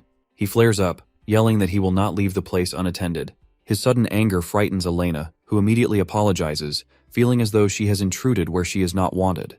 Iramantium, however, barks at her not to apologize and demands she repeat after him. His tone and commanding demeanor unsettle her further, but she reluctantly complies. As this strange scene unfolds, Elena's friends, Lurin, Serena, and Ellison, watch from a hidden vantage point. They chuckle at the bizarre interaction, their poorly concealed amusement catching Elena's attention. Seeing them only fuels her anger, and she snaps at them for standing by and laughing instead of stepping in to help. Her outburst draws Iramantium's attention, and he turns toward the trio with hostility. Realizing they have been spotted, the three try to retreat, but it is too late. Iramantium demands to know who they are and how they dare intrude on his territory. The situation escalates as the trio reveals their dragon powers, glowing with a fierce energy that marks them as no ordinary onlookers. Feeling threatened, Iramantium attempts to teleport away, but his spell fails. Before he can make another move, Lurin and Serena cast a binding spell, encircling him in glowing magical chains. Iramantium falls to the ground, roaring in frustration. Meanwhile, Elena's anger shifts toward her friends. She berates them for not setting additional traps to prevent Iramantium from escaping. Lurin admits her mistake but quickly blames our guy, who sheepishly explains that they thought it would be entertaining to watch the dragon's reaction. Serena, unimpressed, rolls her eyes and accuses them both of irresponsibility. As tensions simmer, a sudden shift in the atmosphere catches everyone's attention. A strange green sphere surrounded by black energy appears in the sky, pulsating ominously. It explodes with a deafening roar, releasing a poisonous gas that spreads across the forest. In the nearby elven forest, the elves, including their leader Neria, are affected by the gas. Many stand frozen, weapons drawn as if under a spell. Neria, struggling against the mind control effect, unsheathes her blade, ready to harm herself. The entire forest seems poised for disaster. Back at the lair, Iramantium laughs maniacally, claiming responsibility for the chaos. He reveals that the gas is part of a powerful mind control spell he has perfected over 100 years. With the elves under his control, he demands that Elena agree to marry him, using their lives as leverage. Elena is horrified. Panic surges through her as she realizes the gravity of the situation. Her friends urge her not to give in, but the choice seems impossible. Just as she is about to agree, Ellison appears, his presence radiating golden magic. He casts a protective spell over the forest, breaking the mind control and freeing the elves. The relief is palpable as the elves lower their weapons and return to their senses. Neria falls to her knees, overwhelmed with gratitude, and thanks Ellison for saving her people. Elena, tears streaming down her face, hugs Neria tightly, relieved that the worst has been averted. Iramantium, however, is furious. He can't comprehend how his spell has been broken and spirals into a fit of madness. Lurin, Serena, and Ellison decide it is time to teach the dragon a lesson. They bind him further, ensuring he can't cause more harm. Later that evening, the elves hold a grand feast to celebrate their freedom. Music fills the air as they dance and share stories of their rescue. Elena, still shaken, finds comfort in Neria's embrace, while Lurin and Serena tease Darren about his earlier cowardice. In a lighter moment, Lurin discovers a delicious sauce Elena has brought, which transforms the simple vegetable dishes into a culinary delight. Serena, annoyed that Lurin hasn't shared the discovery earlier, jokingly accuses her of hoarding the sauce. The banter brings laughter, easing the tension of the day. As the festivities continue, Ellison quietly slips away, seeking a moment of reflection. He approaches the elf hero Ben. The scene shifts to the Ellison military days, when he was a 7th-class archmage and Ben was his friend. He scolds him for eating greens while saying that he wants meat, not grass. Ben hits Ellison on the head and shouts angrily. He asks how many times he has to say he doesn't want grass. He wants meat. Ellison tells Benny that he cannot digest meat and questions why he keeps insisting on it. Ben counters by saying that if Ellison claims to be a skilled cook, he should make the meat digestible. Ben argues that Ellison is supposed to be a great cook and should make it digestible. Darren interrupts and says it's more fitting for an elf like Benny to fight him instead of talking about food. Darren, observing their argument, interjects, suggesting that it would be better for an elf like Benny to engage in a fight with him. Ellison tells both of them to stop bickering and focus. Darren suddenly points toward the distance, alerting everyone to the presence of trolls attacking a refugee camp. The scene becomes chaotic as the trolls wreak havoc, tearing through tents and terrifying the people. Panic spreads among the refugees. A troll grabs a young boy who cries and begs for his life. The refugees scream and run in fear. Ellison, Darren, and Ben rush to the scene. The refugees recognize them and call them heroes from the war. They believe they are saved. Despite feeling annoyed about his interrupted meal, Ben prepares to fight. Back in present, Ellison sits quietly, gazing at the food in front of him. Reflecting on past events, he wonders aloud if someone he made a promise to feels at peace now. Neria joins him, and he asks if anyone resents him for what he's done. She reassures him, reminding him of the time 2 years ago when he returned with Ben's body. She thanks him for keeping Ben's promise and insists that no one holds a grudge against him. Neria thanks Ellison for saving the elves that day, but he humbly shifts the credit to Ben. Ellison believes it was Benny's strength and actions that truly saved the day. They are having this conversation in front of the statue of Benny. In the elf forest, the elves thank Ellison and his crew for saving their lives. Meanwhile, the captured Mantium complains and asks where they are taking him. Serena mocks him and says he'll find out soon enough. Lurin teases Ellison about a long conversation he had with Neria the previous night. Ellison replies whether she has heard everything. At that, she states that Ellison really ate the Lord's heart. Serena and Elena overhears everything and confirms it, while discussing that Ellison is incredibly strong. The group eventually arrives at the Dian castle. The young master greets Ellison enthusiastically, while his mother, Berna, is shocked to see Ellison and recognizes him from the incident with Dedrin. She recalls how he saved her and her son, expressing her gratitude with tears in her eyes. Their talk is interrupted when Lurin drags the Mantium into the room. She orders him to heal the Dian father, who lies there. The Mantium hesitates but ultimately examines the man's condition. He discovers a dangerous poison in the man's brain and begins to remove it using his magic. As the Mantium completes the healing, then Dian father opens his eyes and calls out for his wife. Berna and the Dian embrace him, overwhelmed with relief and joy. Ellison stands quietly, thinking of his own mother. Lurin asks him why he isn't asking for a reward. Ellison replies that he doesn't need anything. He says the moment is too beautiful to be interrupted with demands. And they return back to the restaurant. That night, Ellison asks Lurin that they must go to sleep as they prepare for the next day, making sure everything is ready. While working, he assumes that with the power of the ancient Mabel summoning feels less tiring now. Once he checks upon it, he senses a strange energy surrounding him. Ellison, possessed by that strange energy, finds himself sent back to his past. He walks down the familiar streets of his hometown, feeling groggy and surprised that he is the only one awake at this hour. As he thinks about practicing ingredients in his mind, he suddenly sees a girl. She's standing over a man she has just beaten, dropping him to the ground. Ellison is confused and calls out to her, asking what Lurin is doing there. The girl looks at him seriously and demands to know who he is, clearly not recognizing him. For a moment, Ellison is left speechless, but his confusion deepens as he starts to hallucinate. He stares at her and wonders why Lurin is wearing a uniform. Before he can think any further, the girl screams at him again, asking who he is. Confused, Ellison starts to remember that this is the place he had been before traveling to the other world. As his mind races, a truck suddenly appears and heads straight toward him. He realizes that he has missed this world. It feels familiar to him. He wanted to return, but as he lay on the crosswalk, Lurin calls out to him, telling him to get up. Lurin seems equally confused and asks him what had happened and where they are. It slowly dawns on Ellison that it wasn't a dream. He's back in his original world. A woman approaches and asks if they're okay, suggesting they call 119. Lurin, not knowing what 119 is, turns to Ellison, but he interrupts and tells the woman they're fine and haven't been hurt. They quickly run off, leaving the woman confused. She comments on how strange Ellison's clothes look. Later, Lurin is surprised to discover that this place is Ellison's hometown.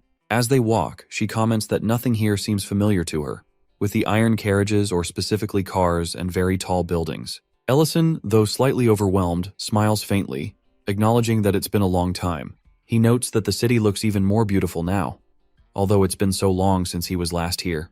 Lurin points out that if this is Ellison's hometown, he should know it well. She asks where they should go, but Ellison, still processing, remembers a cell phone he saw earlier and guesses that time must have passed the same way in both worlds. He concludes that over 15 years must have passed. Even though the buildings have changed, he figures that the street layouts would likely remain the same. Trying to cover up his confusion, Ellison tells Lurin that he doesn't know exactly where they are. Lurin, not convinced, reminds him he had just claimed this was his hometown. Ellison, now thinking of his mother, tries to reassure Lurin by saying he knows where they're headed and that they don't need to worry about money, holding up a gold coin. Later, at the barn, Linta greets them, wishing them good morning. Men, surprised, comments that they arrived early. When they open the barn door, Miltine remarks on how cold it was that morning, but agrees that without the barn the dwarves rebuilt, they would have been in trouble. Linty notices that it's still dark inside the restaurant, and it seems they won't be opening much earlier today. Men is surprised and mentions that Ellison wasn't the type to sleep in.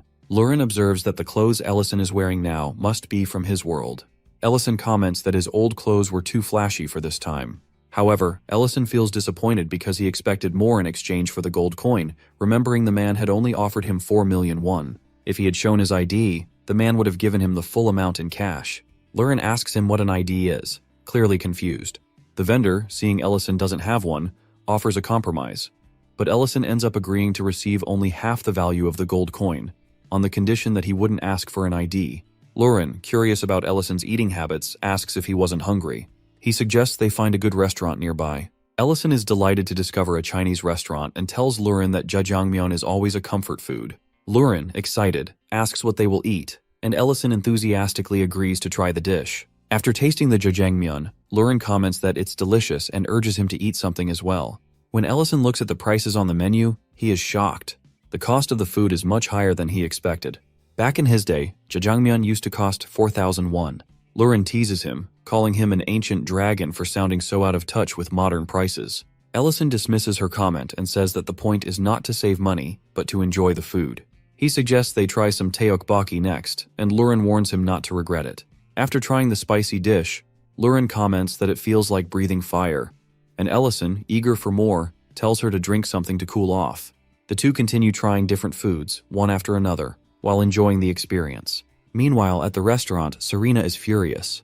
She asks where Ellison and the others went, since their day off ended yesterday. Waiting for the restaurant to open, a man complains that he is going to starve to death. Elena, also hungry, expresses her frustration. Noel asks if Men has heard anything about their whereabouts, since they never leave without telling anyone. Men shakes his head and admits that he's equally confused. Two men, irritated by the delay, leave the restaurant. One of them asks if they're taking another break, saying he came all the way there for nothing. The other man with a mustache comments that he doesn't even know if the food is good. Men, now concerned, realizes this could become a big problem. If customers keep leaving, it will damage the restaurant's reputation. Miltine asks if something has happened to Ellison and the others, but Men doubts anything serious has occurred since even the Baron submits to them. Linty suggests that they should run the restaurant themselves while Ellison and the others are away. She points out that all 3 of their meals were made by Ellison, and everyone knows how good the food tastes. The ingredients are already available in the kitchen, so they should manage until the others return. Milton and Men are surprised at the suggestion but agree to try it. On the train, Ellison and Lurin sit together, and Ellison comments that he can't eat anymore. Lurin, who has tried every dish, says she's full but enjoyed the food. Ellison, happy she enjoyed it, smiles. Lurin then asks about the larger iron carriage outside the window, and Ellison explains that it's called a train. Since their destination is far, they'll need to use it instead of teleporting, as teleportation magic might cause a commotion. Awkwardly, Lurin asks if they're going to meet Ellison's mother. Surprised, Ellison asks if she already knew, and Lurin responds, saying that it was obvious from his excitement. She comments on how much she enjoys the scenery of his hometown, and Ellison, slightly embarrassed, asks what she would say if he asked her to stay here forever and never go back. Lurin, clearly surprised, looks at him, unsure how to respond. He continues saying that he has been thinking about it ever since they arrived in this world. Since they came here, the ancient Mabel no longer appears in that place, and the threat of the Lord's birth has also disappeared. He wonders what she thinks about starting a new life there, but tells her she doesn't need to answer now. He asks if he surprised her, adding that she could take all the time she needed to think about it, and then let him know her thoughts. Awkwardly, she asks if she refuses. Would he give up living there and return with her, as she has no intention of staying there alone? He recalls his time in the elf forest when he used summoning magic. Ben, who is sleeping, asks what he is doing. He responds that he has finally managed to do it and, as he places his finger on the portal, asks to be taken home. Suddenly his friends grab him, and Ben yells that he is doing it again, telling them to hold him back. Darren shouts that the portal will close instantly and asks if he wants to lose a finger. He demands to be let go, and while placing a document through the portal, says he already understands. The portal closes abruptly. Enraged, Bean scolds him, saying he already told him to give up on that spell, as it's a problem even his magic couldn't solve. Now, he won't be able to use magic for several weeks. Exhausted from the magic, he asks Darren if he will return to the mines after the war ends. Darren doesn't answer, looking pensive. Then he asks Bene if he will go back to the elf forest, as his fiancée is waiting for him. Ben confirms. Ellison, crying, asks where he should go and pleads for someone to tell him where he belongs when it all ends. Thinking, he asks if he ever abandoned her. Content, she responds. Never. He comments that they will first head to his house. She agrees to travel to his lair. Meanwhile, in the city of Greek, people talk about hearing that a restaurant has reopened. One person suggests they visit it. At the restaurant, Linty is cutting meat, and Creston asks if the amount is enough. Excited, he says it's perfect and that they just need to grill it. Then he asks where to put the firewood. Miltane replies that he thought they did everything with magic. Surprised, Creston watches as Elena uses her fire magic. However, Linty thinks the flame is too small. Elena explains that she learned it for camping. Serena tells them to step aside, and using her fire magic, assures them they don't need to worry about the fire and should focus on cooking. Linty, surprised, thinks he doesn't know who she is, but the problem is solved. Smiling, Miltane says the ingredients are ready, so they can start cooking and open the restaurant. However, the orders don't go as planned. When serving a miner, he complains that the food looks like coal and asks why they are serving him something he sees daily at work. Matt apologizes and promises to remake the dish. The miner asks if they served coal because he's a miner.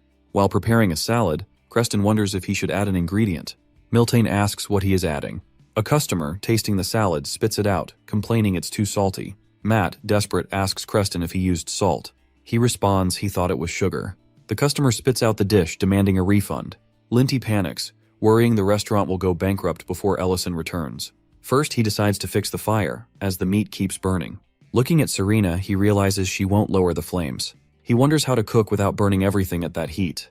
Linty pours water on the fire, notices a pot, and wonders if it might work. In the present world as they walk, Rurin asks if they are lost. He responds no, though many buildings have changed, some remain the same. He mentions that even after 15 or 30 years, he wouldn't get lost in his hometown. Smiling slightly, he says, "I'm home," as he knocks on his house door. Rurin comments that he seems nervous. Ellison wonders how to introduce her. She tells him to tell the truth, that she's a dragon.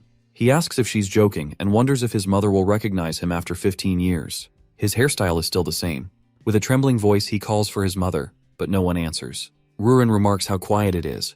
Ellison decides to try again. Suddenly, a door opens and the neighbor apologizes, asking who they are. She explains she has never seen them before and asks if they recently moved in. He explains he came to visit the woman living in 604. Shocked, she asks if he is Mrs. Jonghwa's son. Excited, he confirms and asks if she knows where his mother is. With a sad expression, she says Mrs. Jonghwa no longer lives there and asks if they can follow her. The woman then shares that when she moved in 5 years ago, she met Mrs. Jonghwa, who was very busy with work and often ate instant noodles. Mrs. Jonghwa started cooking for her, and they became close. She always bragged about her son, saying he would be about the woman's age. The woman mentions she's a writer for a small website. Noticing they are in a small forest, he asks where they are going. The woman replies that Mrs. Jonghwa missed him dearly and refused to put up posters. Standing before a grave, the woman asks why he returned only now and why he couldn't come at least 2 years earlier. Ellison is completely paralyzed. The woman explains that Mrs. Jonghwa has been battling stomach cancer for years. Even after her gastrectomy, she finds joy in cooking for others, saying it makes her happy to see them eat. But when her cancer came back 3 years ago, she was hospitalized. Ellison feels desperate. This is not the reunion he had imagined. Memories of better times with his mother flood his mind. This is not how he wanted to say goodbye. The woman admits she isn't curious why Ellison came back now. It's too late, and nothing can bring her back. However, Mrs. Jonghwa left a letter for him just in case he ever returned. She hands Ellison an old envelope, asking if he wrote the note inside. Completely devastated, Ellison takes the letter. Lurin notices the paper is from the Ruburn Empire. The letter says that Mother, don't doubt this. Please read everything carefully. What I'm about to say is true. I didn't leave you by choice. Right now, I'm in a different world, far from ours. I used unstable magic, but I found a way to send this letter. I want you to know that I'm fine. I've become a mage, and I plan to open a restaurant. Even though I can send letters, I can't receive any, so I gave up waiting. As Ellison finishes reading, he notices a response written at the bottom. It was written that her son is a mage now, and she asks her to invite her when the restaurant opens. It makes our guy overwhelmed and tears start rolling down his face. He blames himself for not sending another letter after gaining summoning magic. Lurin hugs him, trying to comfort him, but he says, full of regret, that he could have done more. The next day, the Greek restaurant is packed with happy customers. They praise the food. Linty proudly says he solved the problem of burning meat with a special pan. Serena boasts her fire magic helped, and Elena reminds them she contributed too. Men feel relieved. Everything seems perfect now, except for Ellison's absence.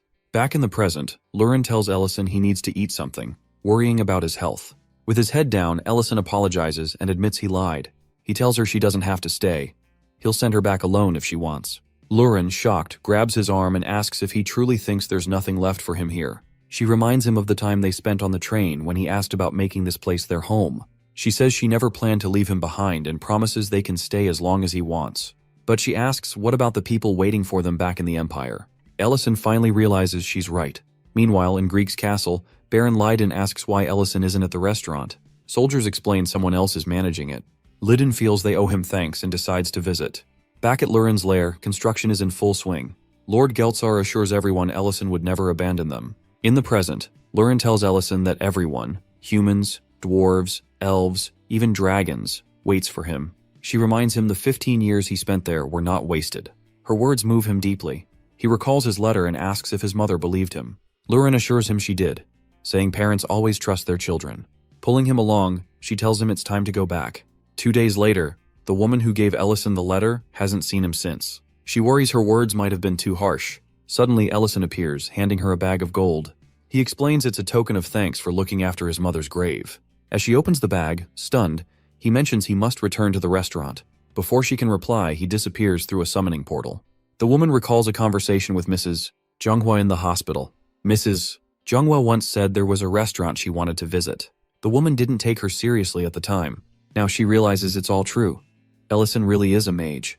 While going back to the Green City, Ellison places a picture of himself and Lurin, along with a bouquet of white flowers, on his mother's grave. As they return to the restaurant, Ellison comments that it feels like a lot time has passed.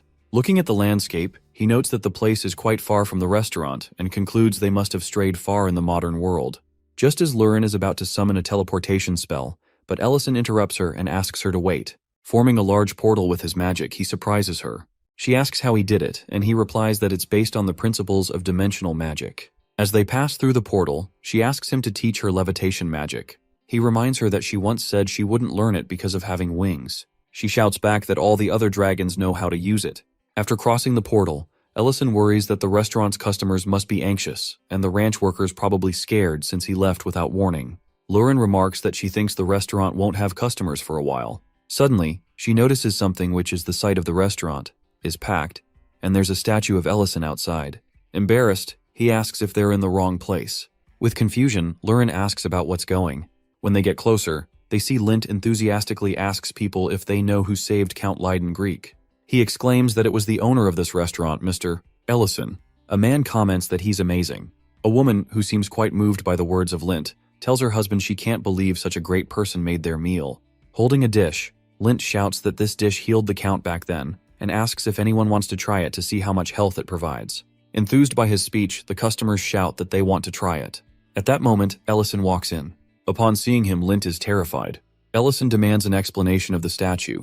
Lord Count Lydon appears and replies it was his suggestion. He apologizes and explains that later that night, when both of them suddenly disappeared, it caused them panic. Lint explains that they tried to keep the customers entertained, which led to the current situation. While eating, Lydon remarks that Ellison has incredible employees. Tasting the dish made by Lint, Ellison thinks that it's great and wonders why he never thought of making boiled pork. Lurin comments on how tender it is. Ellison ponders whether the kitchen might be a better place for Lint than the ranch. Ellison takes responsibility for the chaos and says he won't scold anyone. However, pointing to the statue, he asks what it is. Admiring it, Lydon explains it honors Ellison's achievements and assures him that the Count's castle will maintain it. Awkwardly, Ellison says that isn't his concern and asks about these achievements. Leiden explains that during the war against the dragon, he heard about a legendary soldier who ignored orders, helped people, and became known as the best mage but the worst soldier. That soldier, Leiden reveals, has a name of Ellison.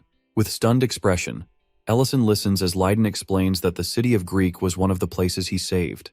Embarrassed, Ellison admits that he has not expected Leiden to recognize him. Leiden insists Ellison saved the city, his family, and himself. Smiling slightly, Ellison denies while understanding Count's intention. However, next moment he destroys the statue with his magic, while declaring that he doesn't want his restaurant evaluated based on decor. Worried, Leiden admits the statue might have been too much and promises to manage the rumors about Ellison's healing dishes. Elsewhere, two girls are talking in a school corridor while they bump to our royal mage, Madrin. After dropping their books, the girls apologize. Using magic, Madrin levitates the books and assures them it's fine, wishing them luck with their studies but warning them to use magic carefully. Embarrassed, one girl thanks her, impressed by how fast she cast her magic. Madrina overhears them dismissing rumors about her being kidnapped and tied up, which distresses her. Returning to her room, she notices someone inside. Terrified, she assumes that it's Lurin, but upon entering, she finds Prince Leon. Startled, she starts pleading not to be dragged around, mentioning the rumors. Confused, Leon assures her he isn't spreading rumors and asks about Dedrin's condition. Hearing about rising crime and the deaths of dispatch teams, he tells her they need someone capable of handling the situation. They absolutely know who can handle this situation perfectly without revealing his true identity. Meanwhile, at the restaurant, Ellison serves customers, and one remarks that he finally gets to enjoy a delicious meal after so long. In the kitchen, Ellison prepares the dishes with a smile and announces that the Uba rice bowl is ready. He asks Lurin to serve it to the customers. After being served, Serena is surprised and asks where all the meat went. Disguising while chewing the meat, Lurin comments that this is how it's served. Enraged, Serena asks that who she's trying to fool. Lurin responds that she should just eat what was given to her.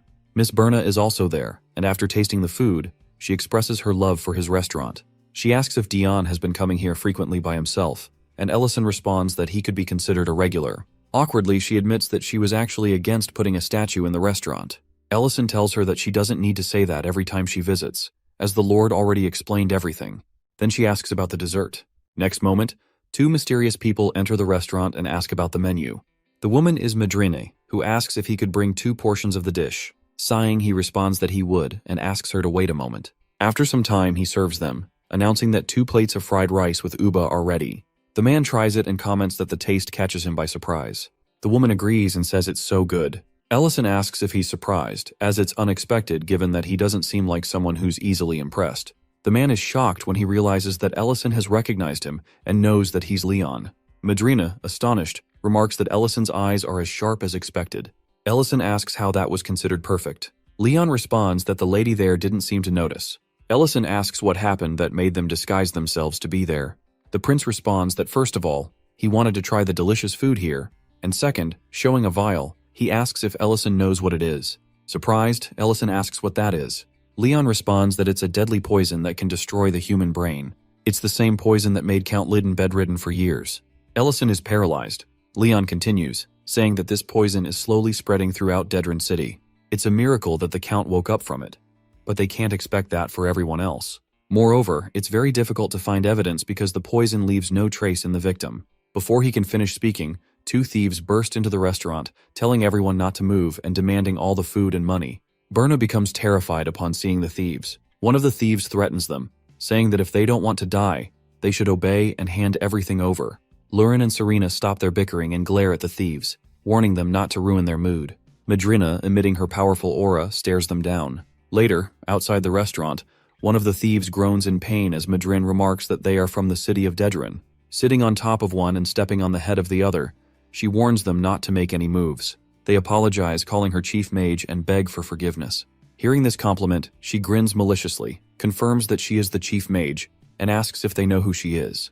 Ellison, holding the vial, asks if the reason they came to him was to put him in charge of the investigation into the city of Dedrin to find the source of the poison. The prince says that no matter how much they interrogated Count Dedrin, he wouldn't reveal anything, and all the generals sent there are dead, leaving Dedrin's security in its worst state. While Madrin plays with the thieves, Leon comments that he's sure this is done by the same group, and they are expanding throughout the city. Ellison asks why the prince would entrust such an important task to a mere restaurant owner. The prince replies that not long ago, Dedren was destroyed, and he wonders who on earth would use magic in such a ridiculous way. He asks if our boy feels a little responsible for the situation, which is now out of control. Awkwardly, Ellison asks who told him that. Leon responds that he can't say. He has to keep it an absolute secret. Ellison remarks that the only person who could have told him is the 7th class mage of the Empire. Upon hearing this, Madrin becomes terrified and runs toward Leon. Leon comments that he will leave this task to Ellison, but tells him to let him know if he needs anything.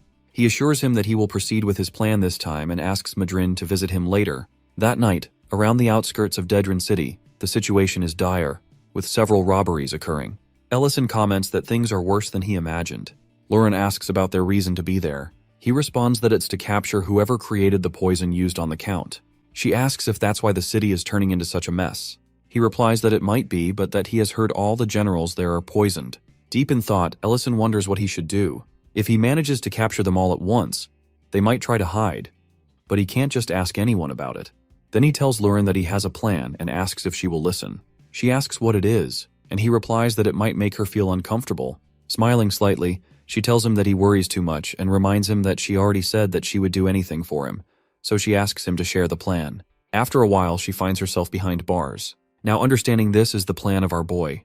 Next moment, a man tells her to stay away from the bars. One of the prisoners comments that there is a girl in the cell. A big muscular prisoner asks if it's someone's birthday. With malicious looks, the prisoners ask her if she knows what happened to the first girl who came into this cell. They say they are going to teach her lesson. With a look of disgust, she says that this place is a dump and that this prison doesn't even separate people by gender. Just as she's about to transform her hand into dragon claws, she restrains herself, remembering that she's been asked to endure this. Meanwhile, Ricardo, Dedren's chamberlain, enters and comments that he heard there was a new useful item today. The man points to Lurin and says that she is the prisoner arrested for assaulting civilians in the street. Ricardo, impressed, says she's a bit rebellious but that it will increase her sale value. Later, in a castle, Ricardo meets a mysterious man dressed as a count. He apologizes for making him wait. The man is actually our guy dressed up as Count, who introduces himself as Count Revolk and announces that he will now manage the city of Dedren. Ricardo apologizes for being late and asks Ellison if he came from the Imperial Palace. Ellison says it was nice to meet him. While apologizing, Ricardo explains that he was handling some prisoners and, while reading a document, mentions that something absurd happened at the Lord's castle recently. He says that it's a confusing time for everyone and asks for understanding. Count Revolk acknowledges this and says he's heard about it. When he notices the seal at the end of the document, he realizes it's indeed the seal of the Imperial Palace. Ellison asks if Ricardo thought it was fake. Ricardo denies it, but comments that it arrived earlier than expected. Unfortunately, for unknown reasons, 3 dispatched officials to this place have died, so he thought nobles would avoid this city. However, it seems that's not the case. Count Revolk notices something and sarcastically asks if Ricardo is suggesting he should be careful not to become the 4th. Ricardo laughs nervously, saying he'd never think something so disrespectful. With a slight smile, Ellison comments on the word disrespectful and begins tearing the document, saying that this should now be considered disrespectful. Ricardo, who is totally baffled to see it, asks what he's doing and how he could tear up a letter from His Majesty. Count Revolk replies that the contents are so predictable that it's not even fun. He continues, saying that even though it was written by the Crown Prince, he could recite the message with his eyes closed. Improve public safety, take care of the people, eradicate corruption in Dedren, and so on.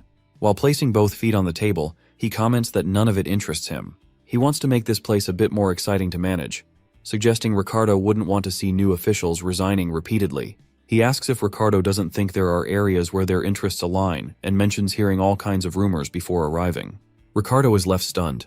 Meanwhile, in the prison, a guard tells Lurin to come out. She asks about a reason, since they just transferred her to this cell, and wonders where they're taking her now. He replies that she doesn't need to know. She thinks that if it weren't for Ellison's request, they would all already be dead.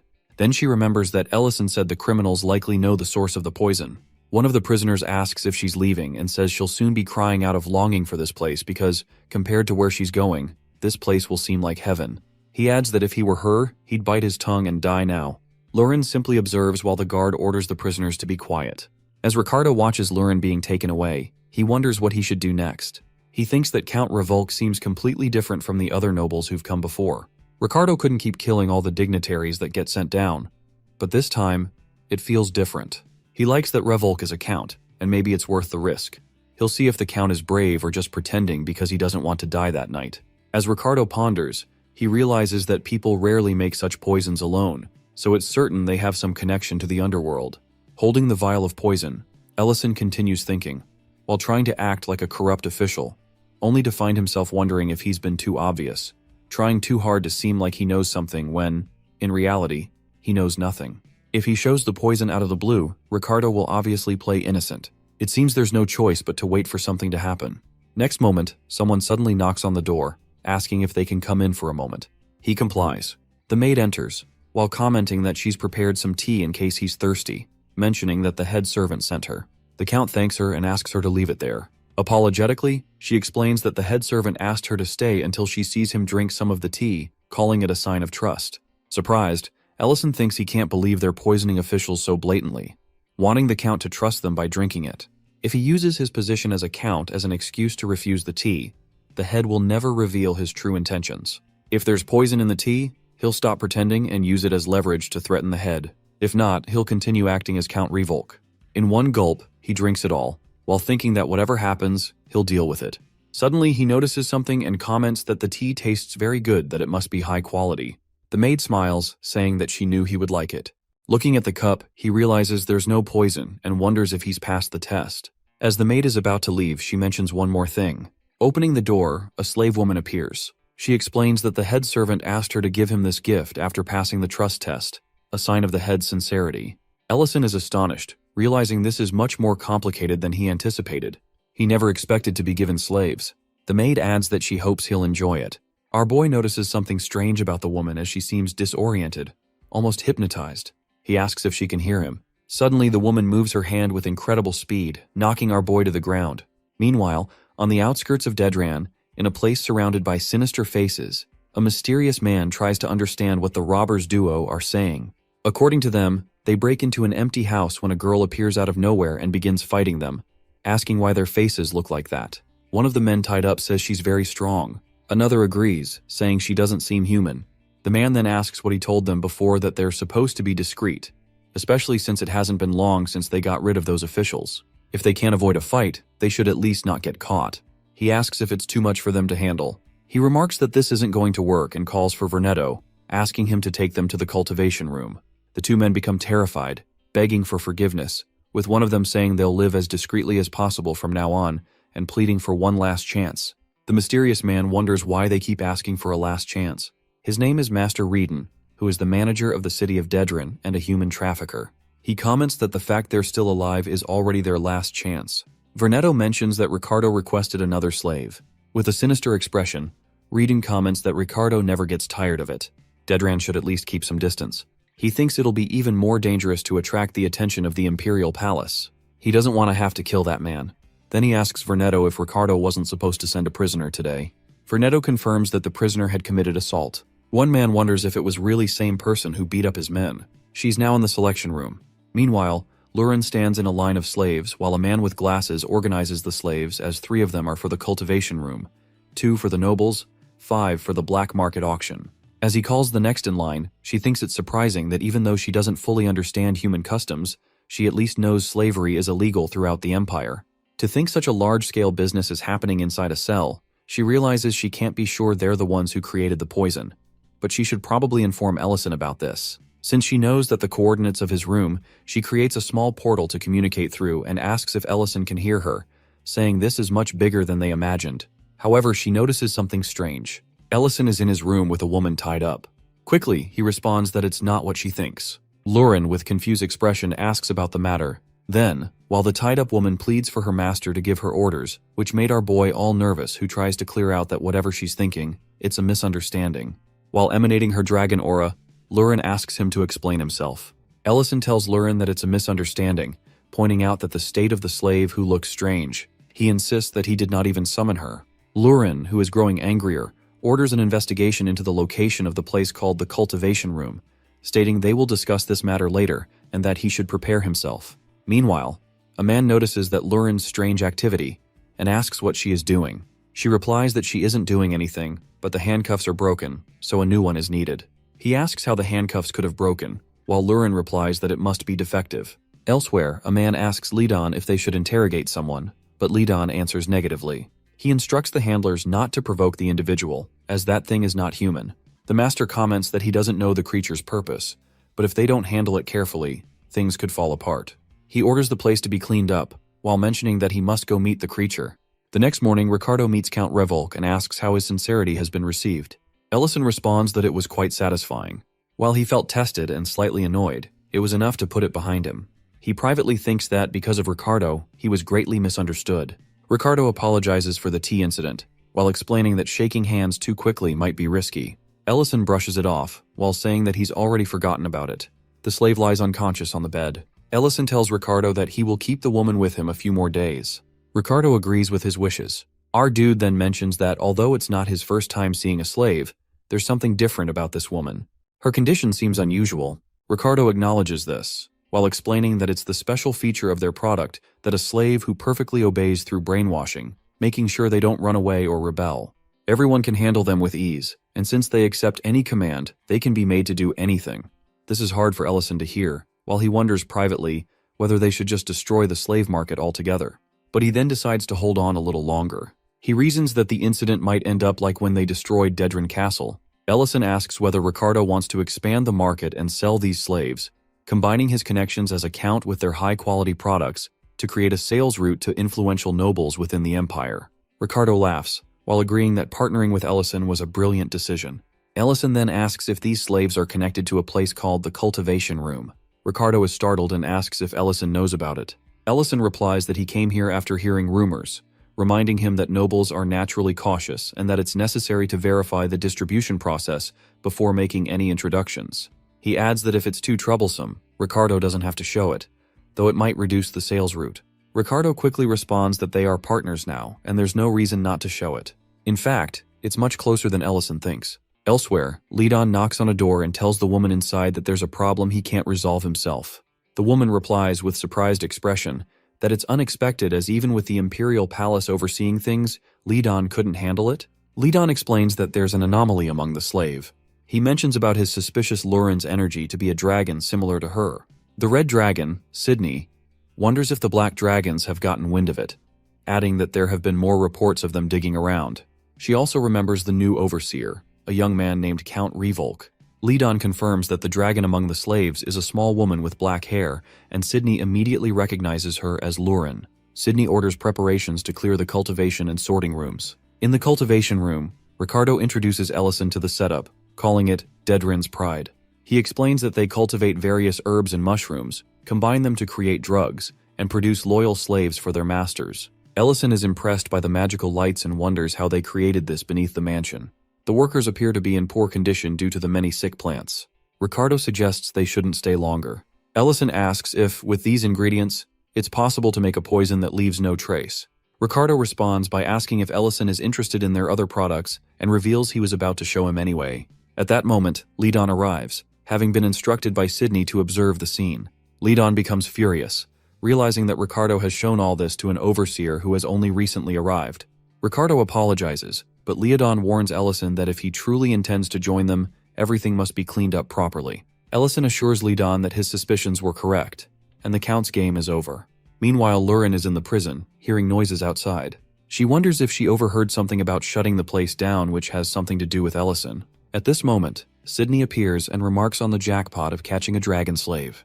Looking at Lurin, she adds that she never expected to meet another of her kind in such a place. Lurin asks about Sydney's identity. Sydney responds that while Lurin may not know her, she knows Lurin very well. She reveals that she also knows her mother. Lurin is shocked and demands to know how Sydney knows her mother's name. Sydney smirks and responds that she not only knows the name, but also remembers her mother's dying moments clearly. She asks if Lurin wants to hear about it. Lurin, filled with rage, attacks Sydney with all her strength, vowing to tear her apart but leave her mouth. She challenges Sydney to see if she can still speak as she did before. Sydney, grinning, responds that she has already seen it. Her mouth works just fine. She taunts Lurin about her mother, prompting Lurin to attack her again, while Lurin wants to shut her up. Everyone present becomes scared and starts shouting for others to run, pointing out that there is a dragon. She questions if they are outraged. Sydney also transforms into a huge red dragon and taunts Lurin, suggesting that she is too rebellious to be a slave. She questions Lurin's actions, saying that instead of stabbing around aimlessly, she could have simply played house with Ellison she had brought with her. She compares the situation to a bug flying around a restaurant, emphasizing that one has no choice but to catch it and questioning why Lurin didn't continue living that way. Meanwhile, in the cultivation room, fire breaks out, and a man shouts for it to be extinguished. Lydon dismisses the concern, telling everyone to leave. Our guy says that he will ensure that the evidence will not be burned. Lydon remarks that our guy is not an official of the imperial court, but a magician, which explains why he is different from ordinary people. Ellison responds that Lydon is not in a position to comment, pointing out Lydon's strong swordsmanship and barrier. He also notices something peculiar about his enemy's steps and recognizes the swordsmanship of the First Knight's order.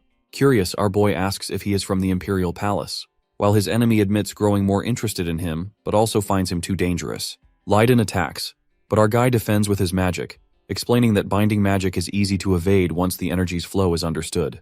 Our guy comments that even a chicken knows such techniques, but Lydon counters that large-scale attack magic which cannot be used effectively without a strong source of fire. Ellison adds that his situation is different, and that enchantment magic weakens when covering larger areas. Lydon agrees, particularly when the force is focused on a single point. Our guy agrees theoretically and asks if Lydon knows how to kill a magician. Lydon wonders if the barrier is still intact, but then faces a strong attack from our guy. Acknowledging his strength, our boy notes how quickly he recovers and remarks on his toughness. Now he saw Lydon's torn clothes and his state. He persistently asks for Lydon's identity. At Ellison's restaurant, Dariant arrives and states that he has come as ordered, adding that their cover seems to have been blown. Leon, Miss Berna, and Madrin are having lunch when Leon notices the Crown Prince's unexpected presence. Leon remarks that they were bound to be discovered after a few days and reassures a woman that he has no intention of arresting her.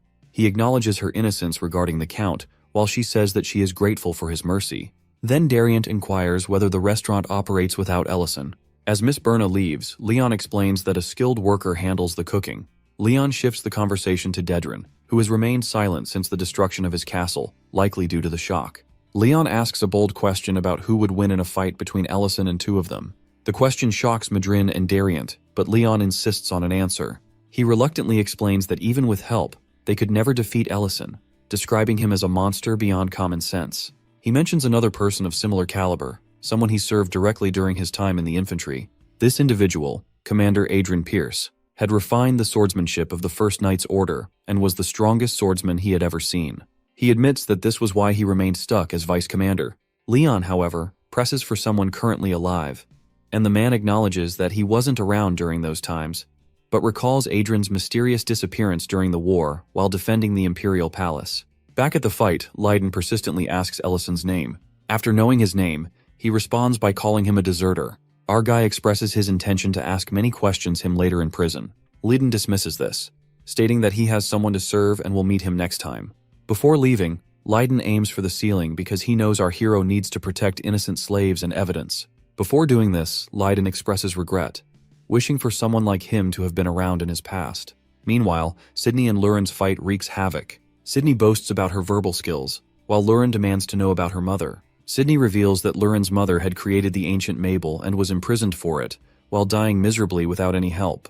She adds that certain secrets cannot be hidden, no matter how hard one tries. Lurin becomes furious and threatens to kill everyone who knows the secret if it gets out. After some time, people begin to calm down, while seeing that the collapse has stopped. They thank Ellison for saving themselves. Our guy tells them not to mention it, and advises them to take care of the fallen. Among those who fell during the collapse is Ricardo. To see his corpse, people abuse him, stepping on him, and angrily accuse him of past wrongs. One of them urges the crowd to calm down, reminding them that they are in front of the person who saved them. Our guy sarcastically asks if he should step on Ricardo too. Meanwhile, a maid in the castle wonders what happened in the mansion basement, suspecting that Lord Ricardo might still be there. A fully covered man appears and she asks about his identity. He explains that he heard there was a patient. The maid, surprised, apologizes, explaining that she wasn't informed of any visitors and asks him to leave. Before she finishes her sentence, her eyes close, and she falls asleep. The man, unfazed, remarks that he didn't come as a guest. He opens the door to the room where a slave lies sleeping and wonders if she is the one he is looking for. Elsewhere, Lurin breaks into the prison and informs the imprisoned slaves that there are no more guards and they are free to run away. However, the slaves show no reaction and remain standing. Frustrated, Lurin urges them to escape but notices their continued silence. She mutters that at this rate, freeing them will take forever. She then hears our guy's voice calling her name. He remarks that he thought she was on a covert mission, but points out the mess she has created. Lurin defends her actions, explaining that a dragon discovered her identity. Our guy notices the injured red dragon and asks if it was the one, to which Lurin confirms, adding that she had to silence it because it wouldn't stop babbling. She further reveals that the dragon knew about her mother creating the ancient Mabel and absorbing it. Scratching his head, our guy acknowledges that this complicates matters. He announces that he is located where the poison is being made and suggests calling it a day. Lurin asks about the prisoners, noting their lack of reaction. Our guy explains that the slaves only respond to someone they recognize as their master due to brainwashing. He assures her that he has already called someone to handle the situation. A man, revealed to be the gold dragon Iramantium, arrives and says this will be his last time helping. Iramantium uses his powers to heal the slaves, breaking their brainwashing. The slaves, now freed, express joy and disbelief at their freedom. They embrace each other and celebrate. Our guy orders them to line up so he can distribute food. Lurin, curious, asks what the food is, and our guy replies that they are instant noodles from another world, calling them the best meal when one is hungry. He pours water into the noodle packs, instructing them to wait 3 minutes before eating. The slaves thank him, enjoying the noodles and finding the broth warm and delicious. They eagerly ask for more, and Lurin also requests a bowl. Our guy assures her that he has prepared some for her too. Meanwhile, Iramantium, who is standing silently, reflects on a past incident where a girl was disgusted by his look and rejected him. He then recalls how, after healing a count, he was overwhelmed with gratitude and even offered the honor of having a statue built in his name. Another healed slave tearfully thanked him, confessing that she had resigned herself to becoming a slave. Iramantium looks at his hand, lost in thought. Later, Ellison, Lurin, and our guy return to the dining hall. Our guy reflects on how effortlessly Iramantium undid the brainwashing, marveling at his skill. They confirm that they have already treated the person who came to Lurin's room. Lurin recalls the earlier incident and expresses relief at seeing them again. She asks Ellison if he is ready to face the consequences of his actions. Ellison nervously tries to explain that his actions were inevitable. In response, Lurin hugs him passionately, declaring it his punishment. Confused, Ellison protests, but Lurin insists it is his punishment and tells him to quietly accept it. Our guy assures Lurin it won't happen again and apologizes. Teasing her, he adds that if the punishment is like this, he wouldn't mind facing it a few more times. Changing the subject, he asks Lurin if she cleaned up the dragon's corpse to avoid it being seen by the crown prince. Embarrassed, Lurin denies it, while assuming that he had done it. Realizing no one did, Ellison expresses concern, calling it a bad oversight. Meanwhile, the injured red dragon, Sydney, converses with Adrian, the captain of the First Knight's Order. She admits her limits, saying that even with half her mana, she had hoped to put up a decent fight, but failed. She suggests she might not be the right candidate and asks about Adrian's side. Adrian apologizes, admitting that the opponents were strong. Sydney sarcastically remarks that it is unusual for him to praise humans, then dismisses the topic, stating that she should have briefed him about Ellison earlier.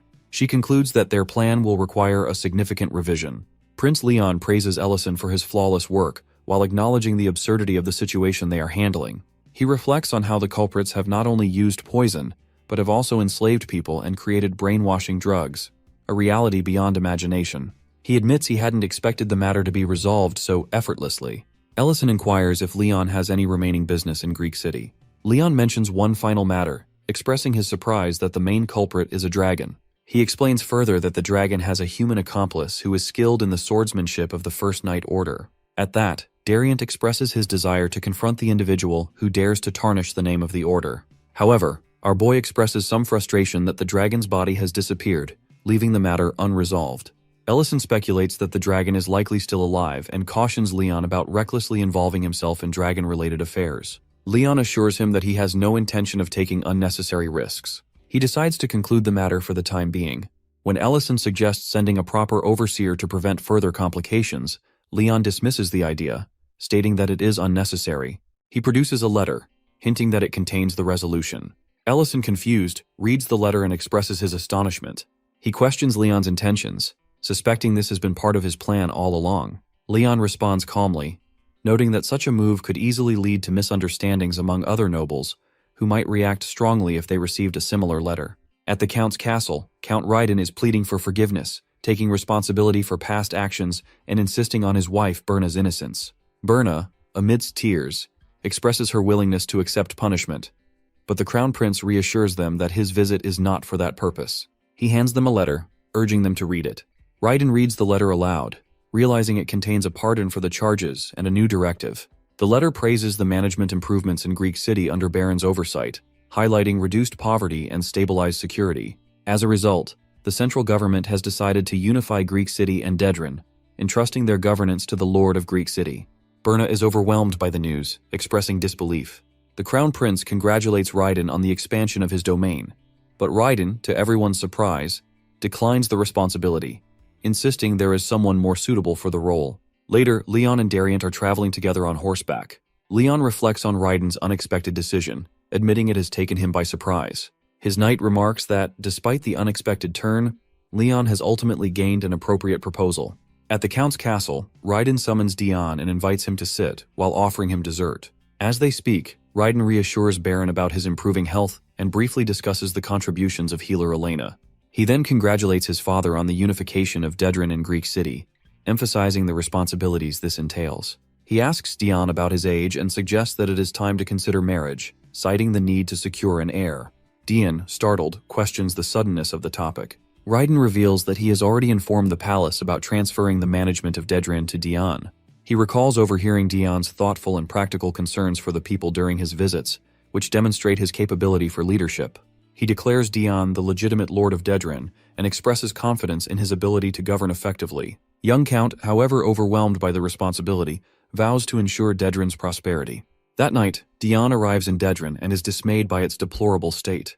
His subordinate provides a grim report, explaining that despite dismantling the largest criminal organization, smaller groups are now vying for power, and the military appears to be neglecting basic patrols. Determined to see the situation firsthand, Dion enters a military facility, only to find soldiers gambling, drinking, and unconscious on the floor.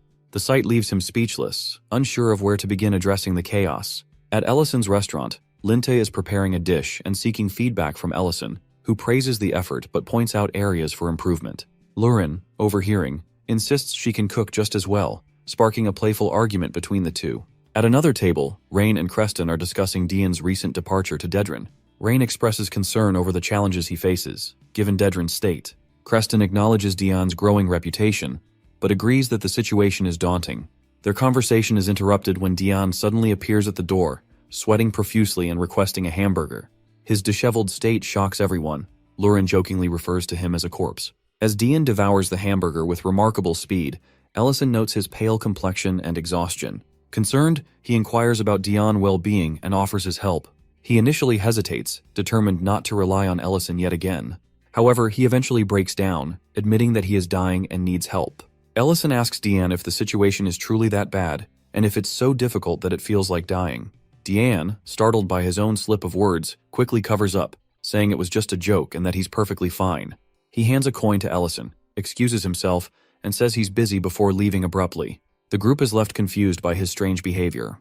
Ellison then turns to Lurin and asks if she still has something they made earlier. Lurin recalls they made it but never used it, mentioning it's likely stored in the attic on the 3rd floor. Meanwhile, Dion sits in his chair, reflecting on his actions. He scolds himself for once again relying on his master out of habit and tells himself to get a grip. He struggles with his thoughts, acknowledging that merely implementing a few measures wouldn't be enough to improve the territory. He realizes the need to set clear priorities and identifies corruption among officials and the territory's security as the main issues affecting people's lives. He understands these problems are interconnected, with corrupt officials fostering rising criminal organizations through bribes. Not only this, he also analyzes the army's deteriorated state and laments the lack of effective enforcers to tackle criminals. He briefly thinks of Ellison but quickly reprimands himself for depending too much on him. Determined to take action, he decides to summon the officials in charge of different departments to address the issues one by one. Elsewhere, some soldiers are in poor condition, suffering from aching legs and upset stomachs due to overdrinking. Kinder, the squad leader of the Dedran Guard, scolds them harshly, asking if they consider themselves soldiers. He reminds them of their lord's leniency during the last inspection and tells them how fortunate they are to have kept their heads. One soldier protests, saying that Kinder used to overlook such behavior and questions that why he's being strict now. The soldier laments that no matter how much effort they put in, it's futile because those in power can nullify their work with a single decision. Kinder is deeply affected by these words as he walks away, feeling responsible for the soldier's disillusionment.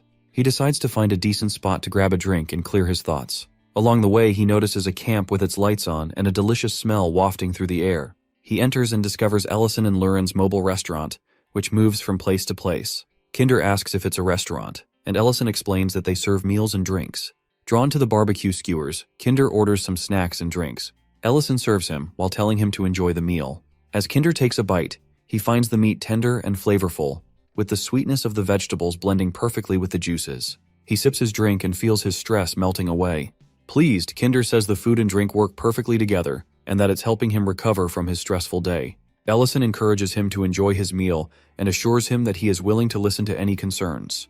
The next morning, Dion meets Vendenk, who is the treasurer in charge of taxes and finance. As he reviews the administrative records, he finds numerous irregularities, including a supposed expenditure of $20 million for road repairs 4 months ago. However, no repairs have been done. When questioned, Vendenk confidently produces a box of jewels and coins, claiming to have prepared a proper explanation. Diane, realizing the depth of corruption, internally debates whether to arrest Vendenk immediately. However, he recalls Ellison's likely advice to gather concrete evidence first.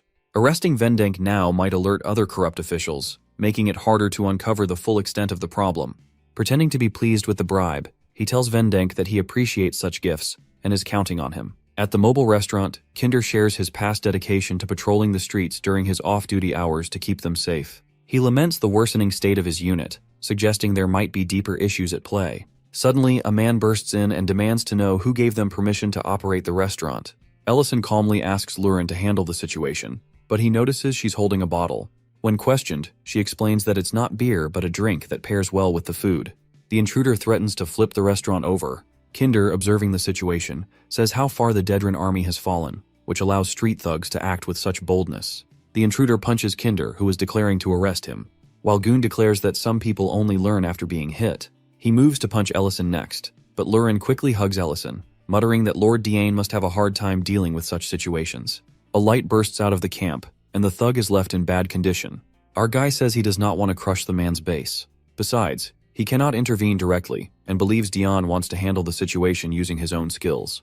Ellison observes the situation and decides they need to help. He looks at Kinder, who rests his head on the table.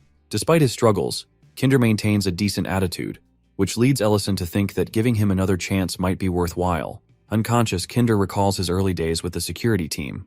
Gabon, the security captain, lies down and informs him that there is no specific instructor for weaponry or arrest techniques, advising him to manage training on his own. Gabon casually adds that he should only be woken if someone from the castle arrives. Shocked and disappointed by this attitude, Kinder voices his frustration to the other soldiers. He says to them that robbers are looting openly in the streets while the team does nothing. He insists they act, arguing that numbers can make up for their lack of training. Reluctantly, the others agree. Together they catch a robber, but the man asks them if they truly believe the Lord will allow their actions. Soon after, the Lord reprimands the team, accusing them of overstepping their authority and ordering them to release the robber. Kinder and others are disappointed. When Kinder suggests trying again, the others refuse, citing unfair treatment, criticism, and lack of resources. They argue that additional patrols would only worsen their situation, as their wages are being cut and supplies withheld. Discouraged, they decide to stick to their orders, leaving Kinder alone in his mission. Suddenly, Kinder wakes up to Ellison's voice. Ellison informs him that he left a gift for him. The gift turns out to be the thug, tied up with ropes. Ellison tells Kinder to lock the man in jail on his way back. Recognizing the thug, Kinder asks if Ellison captured him. Ellison acknowledges Kinder's efforts to make the streets safe again, and asks if he still believes in his goal. Confused but determined, he immediately confirms that he has not given up on his dream. At that moment, a man approaches, encouraging Kinder to seize the opportunity. The man was none other than Dariant. Kinder is stunned to see the vice-captain of the First Night Order there. Dariant introduces himself, explaining that he has been assigned to guide Kinder's swordsmanship. Meanwhile, at Dion's castle, people present him with various gifts. The first man mentions Treasurer Vendenk and offers a bag of jewel. Another man brings a large box of jewels, encouraging Dion to accept it without hesitation. More people follow, each with larger gifts, claiming theirs surpass the previous ones. As the pile of wealth grows, his subordinate appears uneasy. He reassures him, but silently reflects that arresting corrupt officials will trigger significant backlash. A woman with short hair and glasses introduces herself as Mohan, stating that she manages land. When Dion asks if she has a gift, Mohan apologizes, admitting that she lacks wealth and resources. She expresses regret for her inability to present anything. Surprised, Dion approves her, claiming he has been waiting for someone like her. Holding her hand, he declares they will work together to uproot corruption. Mohan, overwhelmed, thinks the Lord has gone mad and considers escaping. Meanwhile, Kinder practices his swordsmanship and asks for feedback. Dariant critiques his technique, noting that Kinder must relearn how to hold a sword. Our guy reassures him, stating that with your guidance, there is no need for concern. Our guy says, but how do he return to the palace and says that he will take care of his commute? Our guy also asks how long it will take for Kinder to fulfill the duties of the security team. Dariant, slightly shocked at how Ellison is affected by a thug, replies that even if he trained Kinder every day, it would take at least 3 months. Our guy, hearing this, feels disappointed and comments that it is quite a while. He thinks to himself that he should not get involved further, but cannot ignore the suffering of the people. Suddenly, Dariant senses that our boy gets an idea but decides against asking further, fearing it might drag him deeper into the situation. Later at night at Dedran, a woman carrying groceries gets lost and is confronted by 2 men. One wields a knife and threatens her, but a voice commands them to drop their weapons. A vigilante group identifying themselves as the Street Vendor Squad appears. The robbers mock them, doubting their ability. One of the vigilantes raises a magic beam, destroying the robber's weapon. The woman, astonished, realizes the vigilantes might include Count Revolk, a man she previously encountered. Our guy also recognizes her as the one who came to his room. However, our guy thinks to himself that he wasn't supposed to be recognized so soon. Meanwhile, members of Dedran's human trafficking ring gather at a table to discuss recent events. They note that Ricardo is dead, Reedon is missing, and both the growing and sorting rooms have been shut down. They also acknowledge that a new lord has taken over. Leash Volta, the ringleader, declares that they will inherit Lord Reedon's legacy and rebuild their kingdom again. Kinder eats the food at training, thinking about how much he misses the meat skewers their group leader had made. He does not know what type of meat it was, but it had tasted amazing. Despite his longing, he convinces himself to endure this meal to continue his training. A soldier approaches him, noticing his dirty outfit, and asks where he has been. Kinder answers them that he was training and assures them that he has not given up on his dream or the path he has chosen, leaving them stunned. The scene shifts to the slaves who express their gratitude for past events. The woman slave, shocked, recognizes Count Revolk as he removes his mask. Our boy confirms that he is the secret behind the food cart group. Then, the slave girl informs him that the new lord has provided temporary housing for former slaves, who will be sent back to their original homes once the investigation concludes. He admires the lord's efforts.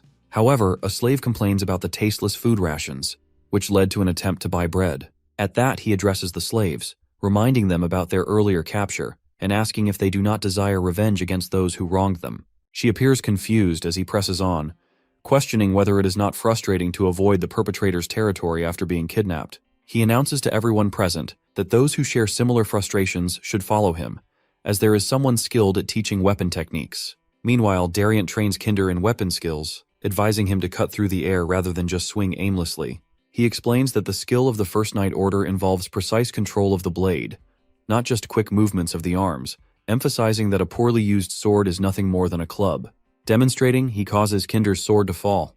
Kinder eagerly requests more lessons, but Dariant warns that personal sessions are no longer feasible. As others arrive, they ask to join, expressing their eagerness to train and prove themselves to their former captors. Kinder is initially shocked by their arrival, but they persist, pleading to be taught. Dariant, scratching his head, acknowledges that he thought he would only be training one person, but finds himself in a different situation. Our boy remarks that the numbers will keep growing as more victims of crimes are given the chance to train.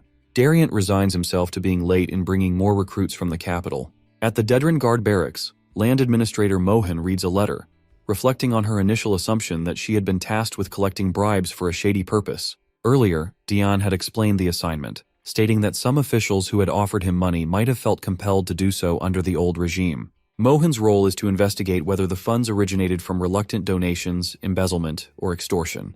Mohan had questioned why she was entrusted with such a task, and he had replied by referencing her honesty in the past, which made her wonder if Dedran could truly change. As Mohan walks away, she overhears Gabon directing guards to pull workers from the sorting and cultivation rooms, instructing his subordinate to send him a reward after the task is done. Mohan becomes suspicious about these rooms.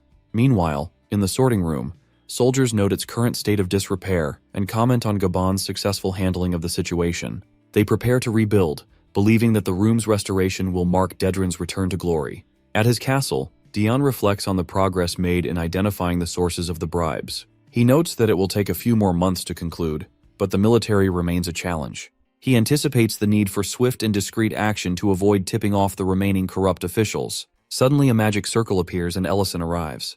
Confused, Dion questions Ellison's presence, but Ellison directs him to follow. He is taken to the training grounds, where he observes slaves and guards practicing weapons. Ellison explains that all these individuals are training of their own free will.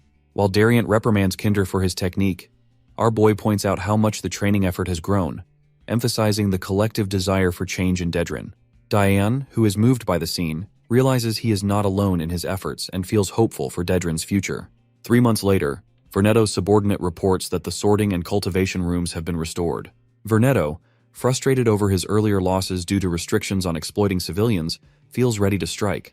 He orders his men to storm every facility and seize control, instructing them to inform Meekin and Volta.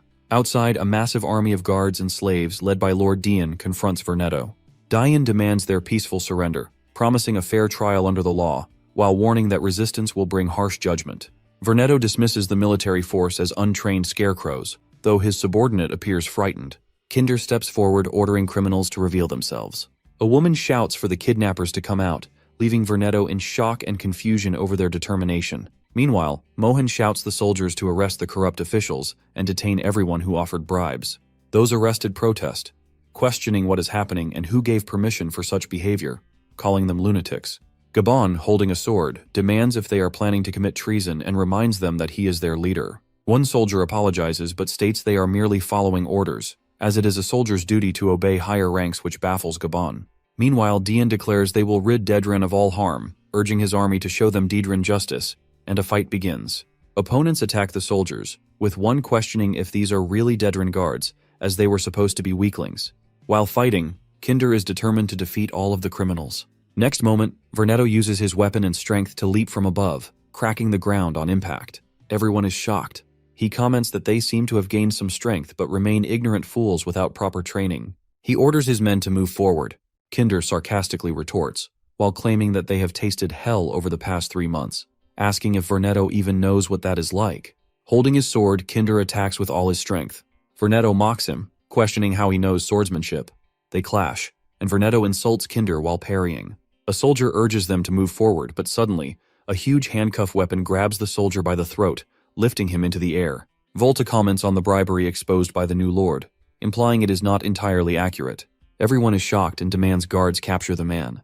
The intruder speculates about the techniques used by Vernetto's men, criticizing their lack of skill. The soldiers recognize him as different from others and stay alert. The man condescendingly offers to fight at their level. Dariant, observing from afar, intervenes, recognizing the intruder as Meekan, leader of the assassination group targeting the crown prince. Meekan is stunned. Dariant uses his swordsmanship to attack, leading to bloodshed.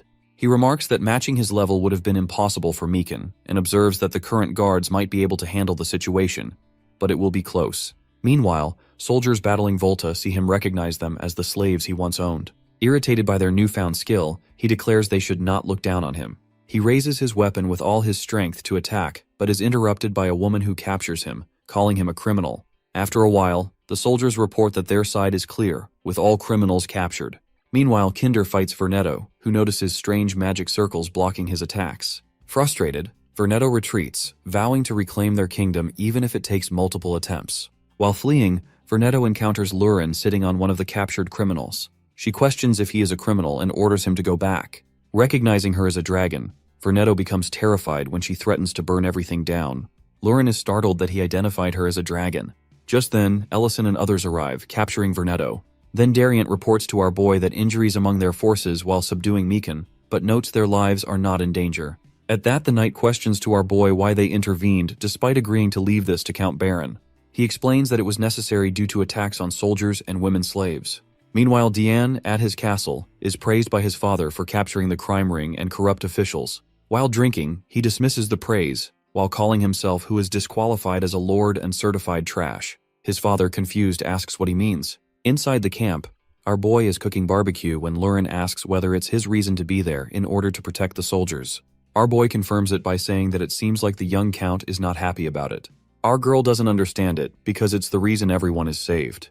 He thoughtfully replies that he understands Dion's reason to be unhappy, but hopes that he won't be hard on himself. The scene changes to the young count's study room, where his father informs him about the success of the official in Dedran City, but he notices that his son is not happy about Ellison's help. Dian confirms his father's doubt while replying that he initially wanted to rely on his power to bring change as a lord. But after witnessing what could happen to his people, he realizes that he was just eager without being fully prepared for the consequences. He then apologizes to his father for lacking the qualities of a lord. His father then offers him to take a walk with him because he wants to clear up his misconceptions about becoming a good lord. After a while, both the father-son duo are taking a walk. His father asks how he sees him as a lord. He tries to explain that he heard his father was someone who brought glory to the Greek city after it was ravaged by the Dragon War. His father understands that after hearing all his effort, Dion idealized him to follow his path. Then he reveals to his son that the first thing he did as a lord was ask for help.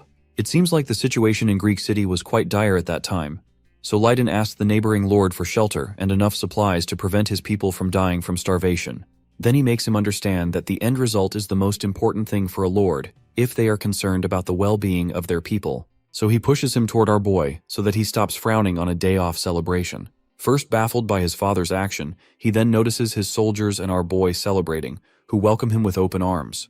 He smiles to see them. While witnessing his son enjoying with his people, he is proud of his actions because many of them wouldn't have survived without him asking for help from Ellison. He is sure that Dion is already an excellent lord.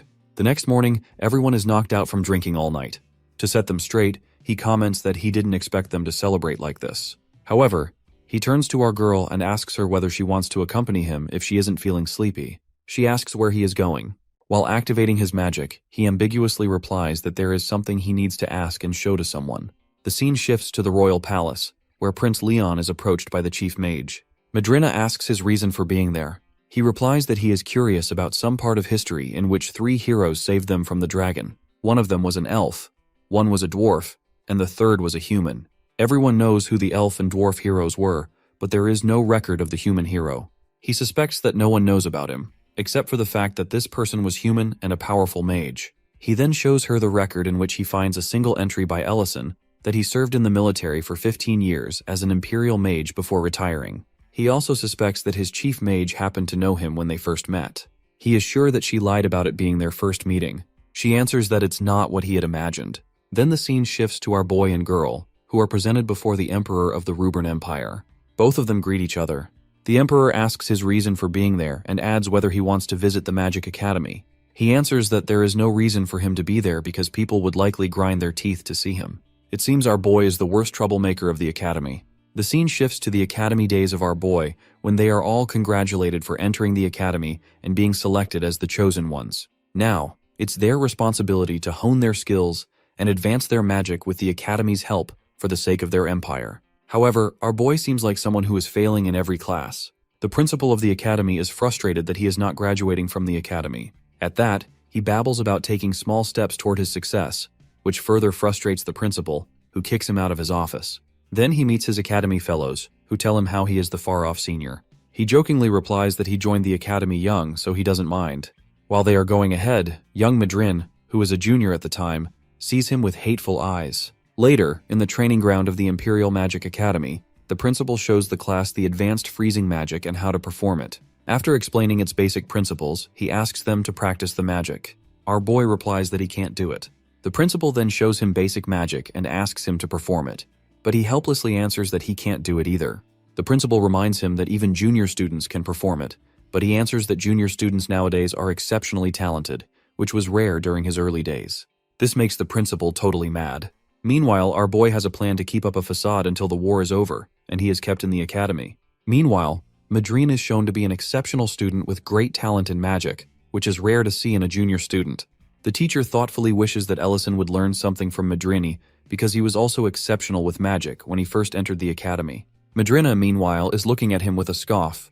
Back in the present, Leon, who is listening to this story, is baffled to know that our boy couldn't perform magic. She supplies that he can only perform one magic spell. Leon expresses his wonder about why they are keeping him there if he can't progress because this was wartime, and leniency towards students is not something they could afford. He adds that those who can't keep up are transferred to frontline jobs in case they fail. Madrina replies that it's because the one spell which he could perform was truly exceptional.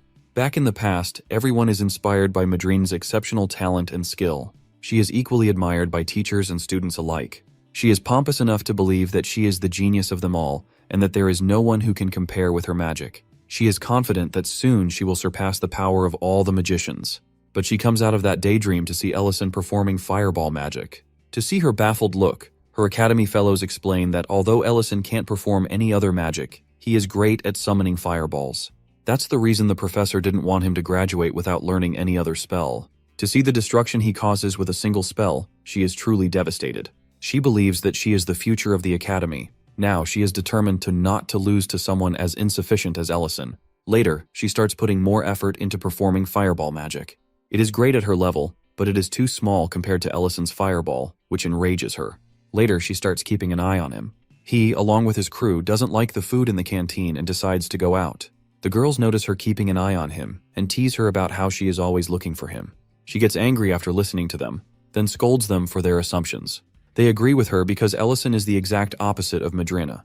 Besides, he declared that he has no interest in becoming a mage. This information piques her interest, and she asks them to elaborate. The scene shifts to our boy, who is enjoying food made by him with his friend.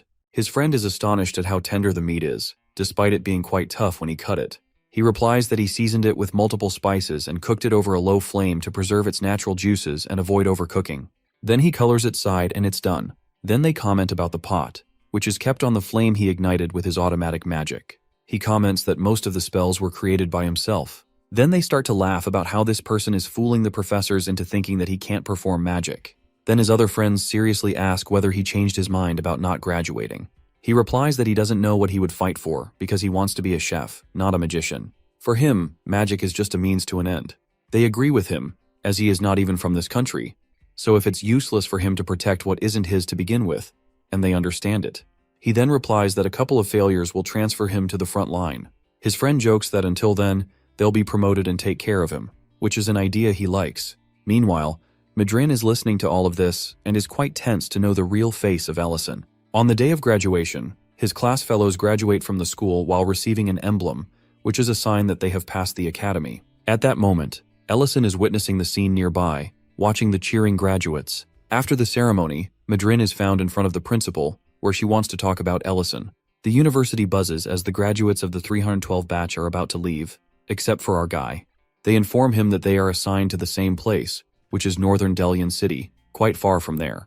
They bid him farewell while our boy asks if they will come visit his restaurant after the war, as they say they are going to miss his cooking.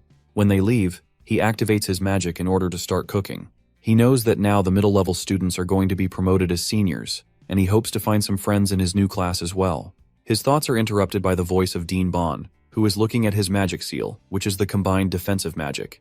He then checks the magic in the cauldron and finds it as complex as he had suspected.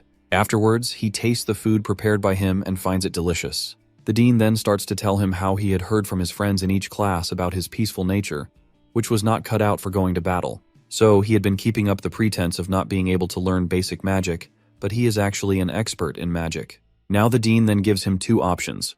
First, he can graduate and go as a first-class wizard alongside his friends, and he will overlook his mashup. Second, he can become the cook of the academy, with the extra task of organizing the list. In the present, he tells the emperor that naturally he has chosen to be the cook. He adds with dread that it's been a fun time until he needs to organize that list. Back in the past, it has been 3 months since Ellison became the academy cook, and he is quite happy with it. He has made it easy for the mass cooking with his scorching magical methods, which he found to make delicious uba and stir-fried vegetables. Madrina and her friends are quite enjoying his food. But Madrin is quite satisfied because now she is number 1 in the school, as Ellison is now demoted to being a cook at the academy. After the academy, he finds himself in front of the dean, who praises him. Everyone is praising him for his cooking. And then the dean hands him a paper in which he needs to sort the names of 200-person batches in chronological order. Ellison's eyes widen as he realizes the nature of the names on the list. The dean carefully tells him to take his time categorizing them, as he will be given the next list in 3 months. When Ellison asks, the dean confirms that it is the list of people who have fallen on the battlefield. Later, he is making the list while his mind scrutinizes his own situation.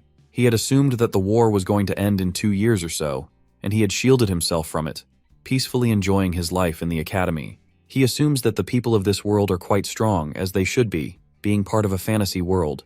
When he first arrives in this region, that is what is on his mind. He remembers being recruited as a soldier due to the lack of manpower on Rubern's side. He constantly writes the names of the dead on the paper, his face starting to crumble as he hardly stops himself from sobbing. He doesn't understand why so many people have died, but it's his breaking point when he writes the names of his friends from his class who just recently graduated. The next day, he cooks for the students in a quite mechanical way. The girls of the upper class thank him for his cooking and state that they are going to miss his meals once they are deployed. He then remembers the dean's words, that the next list will arrive in 3 months, and he hardly stops himself from crying. That night he goes to the dean's office. The dean expects his visit and asks whether he has come to say something. Ellison surprises him by asking to be sent to the battlefield. While placing his graduation robe, the dean asks our boy to show his fireball skill. Later, the fireball he creates is witnessed by no one but causes tremors so intense that they are mistaken for an earthquake. Next day, the dean explains to the students that it's nothing but an accident caused by magic. The students also hear that a first-class wizard who hasn't received a promotion leaves the academy silently. In the present, Madrin tells Leon that the day after the accident magic incident, our guy leaves the academy. Leon analyzes that the massive crater must have been created by Ellison. She doesn't comment on it, but recalls her own reaction to the incident when she sees the crater and understands that Ellison left that trace at the academy. This doesn't bring her any peace, even after Ellison leaves the academy. She has heard that he has gone to the front line of battle without graduating. After leaving the academy, Ellison stands in front of 2nd Company Commander Dagos, who comments on how unlucky it is for him to arrive in this battle arena so suddenly, as it's rare to receive magic students like this. Dagos informs him about the battle situation. His operational area is in the middle of the battlefield with monsters. He adds that although the war is against the dragon that usually raids villages, loots, and causes destruction, it is the monsters that create most of the havoc.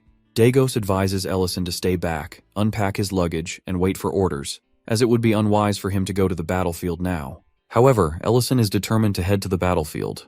After sending him out, Dagos discusses with his subordinates how unlikely it is for Ellison to survive for long.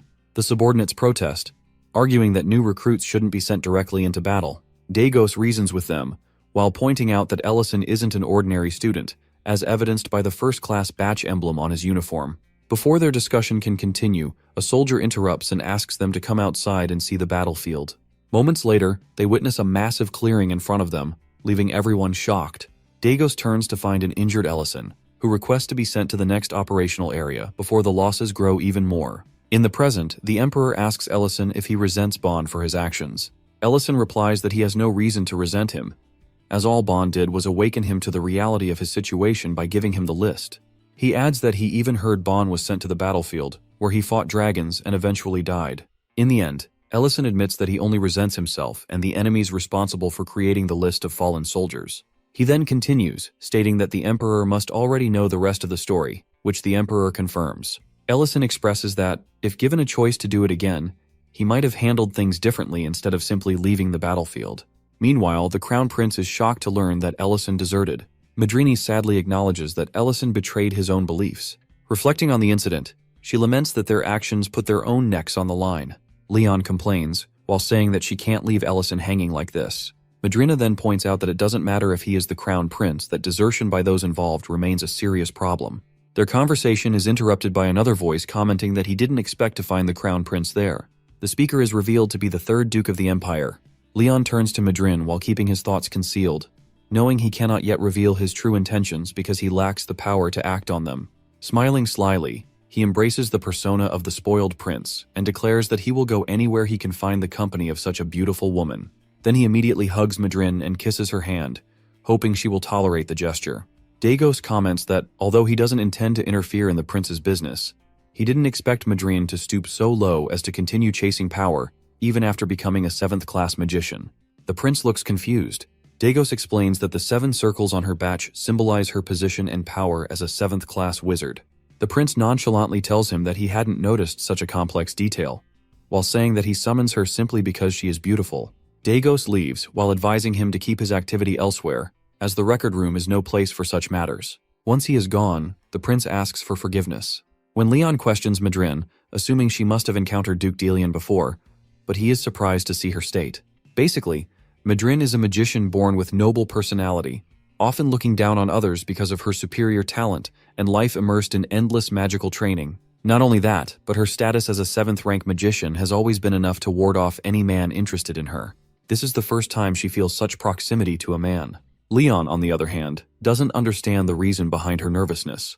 Before he can ask what is happening to her, Madrina loses consciousness. Meanwhile, Ellison carries the dragon girl on his shoulder while she sleeps. He decides to let her rest as he delivers the messages. The next moment, he finds Leon in the same position with Madrine as he is with our dragon girl. Both accuse each other of being involved with a girl perched on their shoulder. A short while later, they sit together in Leon's study, where Ellison reveals he has business with the Emperor. He acknowledges that as the Crown Prince, Leon would eventually know about it. He then prepares to bid him goodbye, explaining that it would be problematic if anyone saw them together.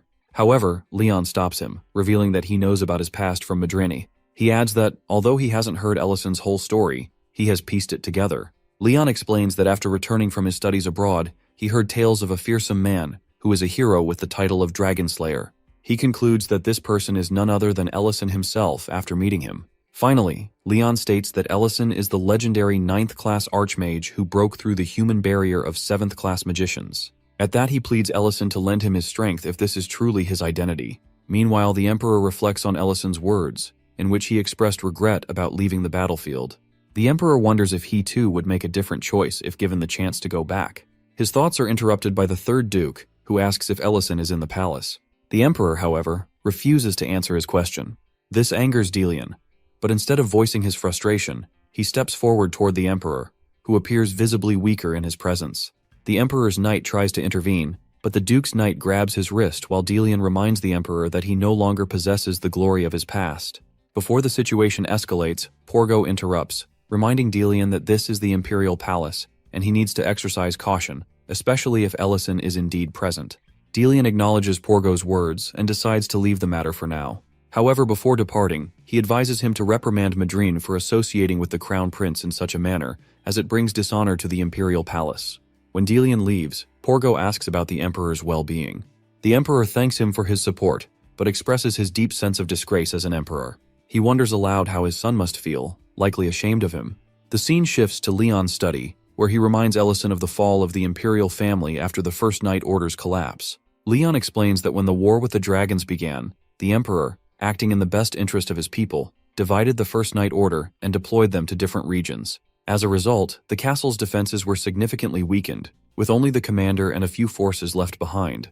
With a disappointed expression, Leon asks Ellison if he understands the meaning behind these events. Ellison replies that it means the Empire lost control over the nobles. Leon agrees, while adding that whenever they summoned lords, those nobles refused to comply or sent troops comprised of weak and ill-prepared soldiers. Instead of aiding the war effort, these troops caused more harm than good, leading to further chaos. Leon expresses his anger and helplessness at being unable to aid his people. Overcome with desperation, he pleads for Ellison's help. However, instead of just asking, Leon falls to his knees before Ellison, begging for his help. Ellison, baffled by the act, immediately asks Leon to stand. He tells him it is not his place to kneel before anyone. Besides, he is nothing just a restaurant owner. At that, Leon, embarrassed by his own actions, hesitates and admits he might have been wrong about Ellison. But in the next moment, his eyes catch sight of Ellison's badge, which is a symbol bearing 9 circles, revealing his true identity. Ellison calmly explains that he has not abandoned his duty. However, he makes it clear that he will not destroy any figure of authority on Leon's orders, nor will he take sides in the Imperial Palace's internal politics. Nevertheless, he assures Leon that if a true threat arises against the Ruburn Empire, he will act to eliminate it. As Ellison leaves, Leon collapses into his chair, finally comprehending the true nature of the 9th-class Archmage standing before him. He remembers when he returned from abroad and the country was fighting the war. 2 boys were mocking him for bowing to others, despite being the Crown Prince, while his arrogance faded. They also mocked him for relying on the strength of only 3 heroes. Hearing this, he shouts at them because they don't understand the heroes who are saving their country. Back in the present, he smiles softly, while remembering his trust that Ellison will return, even though everyone thinks he's gone missing. The scene shifts to our girl, who just wakes up and finds a very scared Madrine in front of her. She tries to clarify that she didn't do anything, but Lurin is still angry nonetheless. They are interrupted by Ellison, who comments that he knew it would result in disaster if he came a little later. Lurin immediately hugs him, while complaining about him leaving her behind. He then tells him to let's head home, as he's finished his business there. Madrina asks him why he's here. He answers that she will know when Dariant arrives. She then warns him about the presence of Duke Delian in the palace. He reassures her that he will return home immediately. Then he activates his magic while asking her if she was the one who revealed his identity to the Crown Prince, and if she was also the one who didn't keep quiet about the Dedran Castle incident. She's scared to see it but assures him that she didn't tell him everything, as she did so because it was the Crown Prince's order. Meanwhile, the Crown Prince silently apologizes to Madrine. After a while, Porgo sees a very tired-looking Medrin coming from Leon's chamber and concludes that Delian's words might be true. The next day, our boy returns to his restaurant and asks everyone to give a big applause to Lint and Mate, who kept the kitchen running in his absence. He then praises Ment and Miltine's hard work as well, while our girl asks about her, but he ignores her. Lint then reveals that he knew Ellison was keeping an eye on them while claiming to be away, which boggles our boy. Anyway, he announces that they're going to reward them as they are going for a camping, which makes everyone happy. Mate asks if they're going alone. He answers that, as a social butterfly of the Greek city, he'll gather people in a way that no one will figure out whether it's an outing or a festival. First, he asks Creston, who refuses to go because of his workload, but offers to suggest some locations for camping. Meanwhile, in Elena's clinic, Serena sees Elena tending to the patient, which irritates her because she told her that she didn't need to work as she could shower her with gold coins. Elena answers that the gold coins are not something that can heal someone.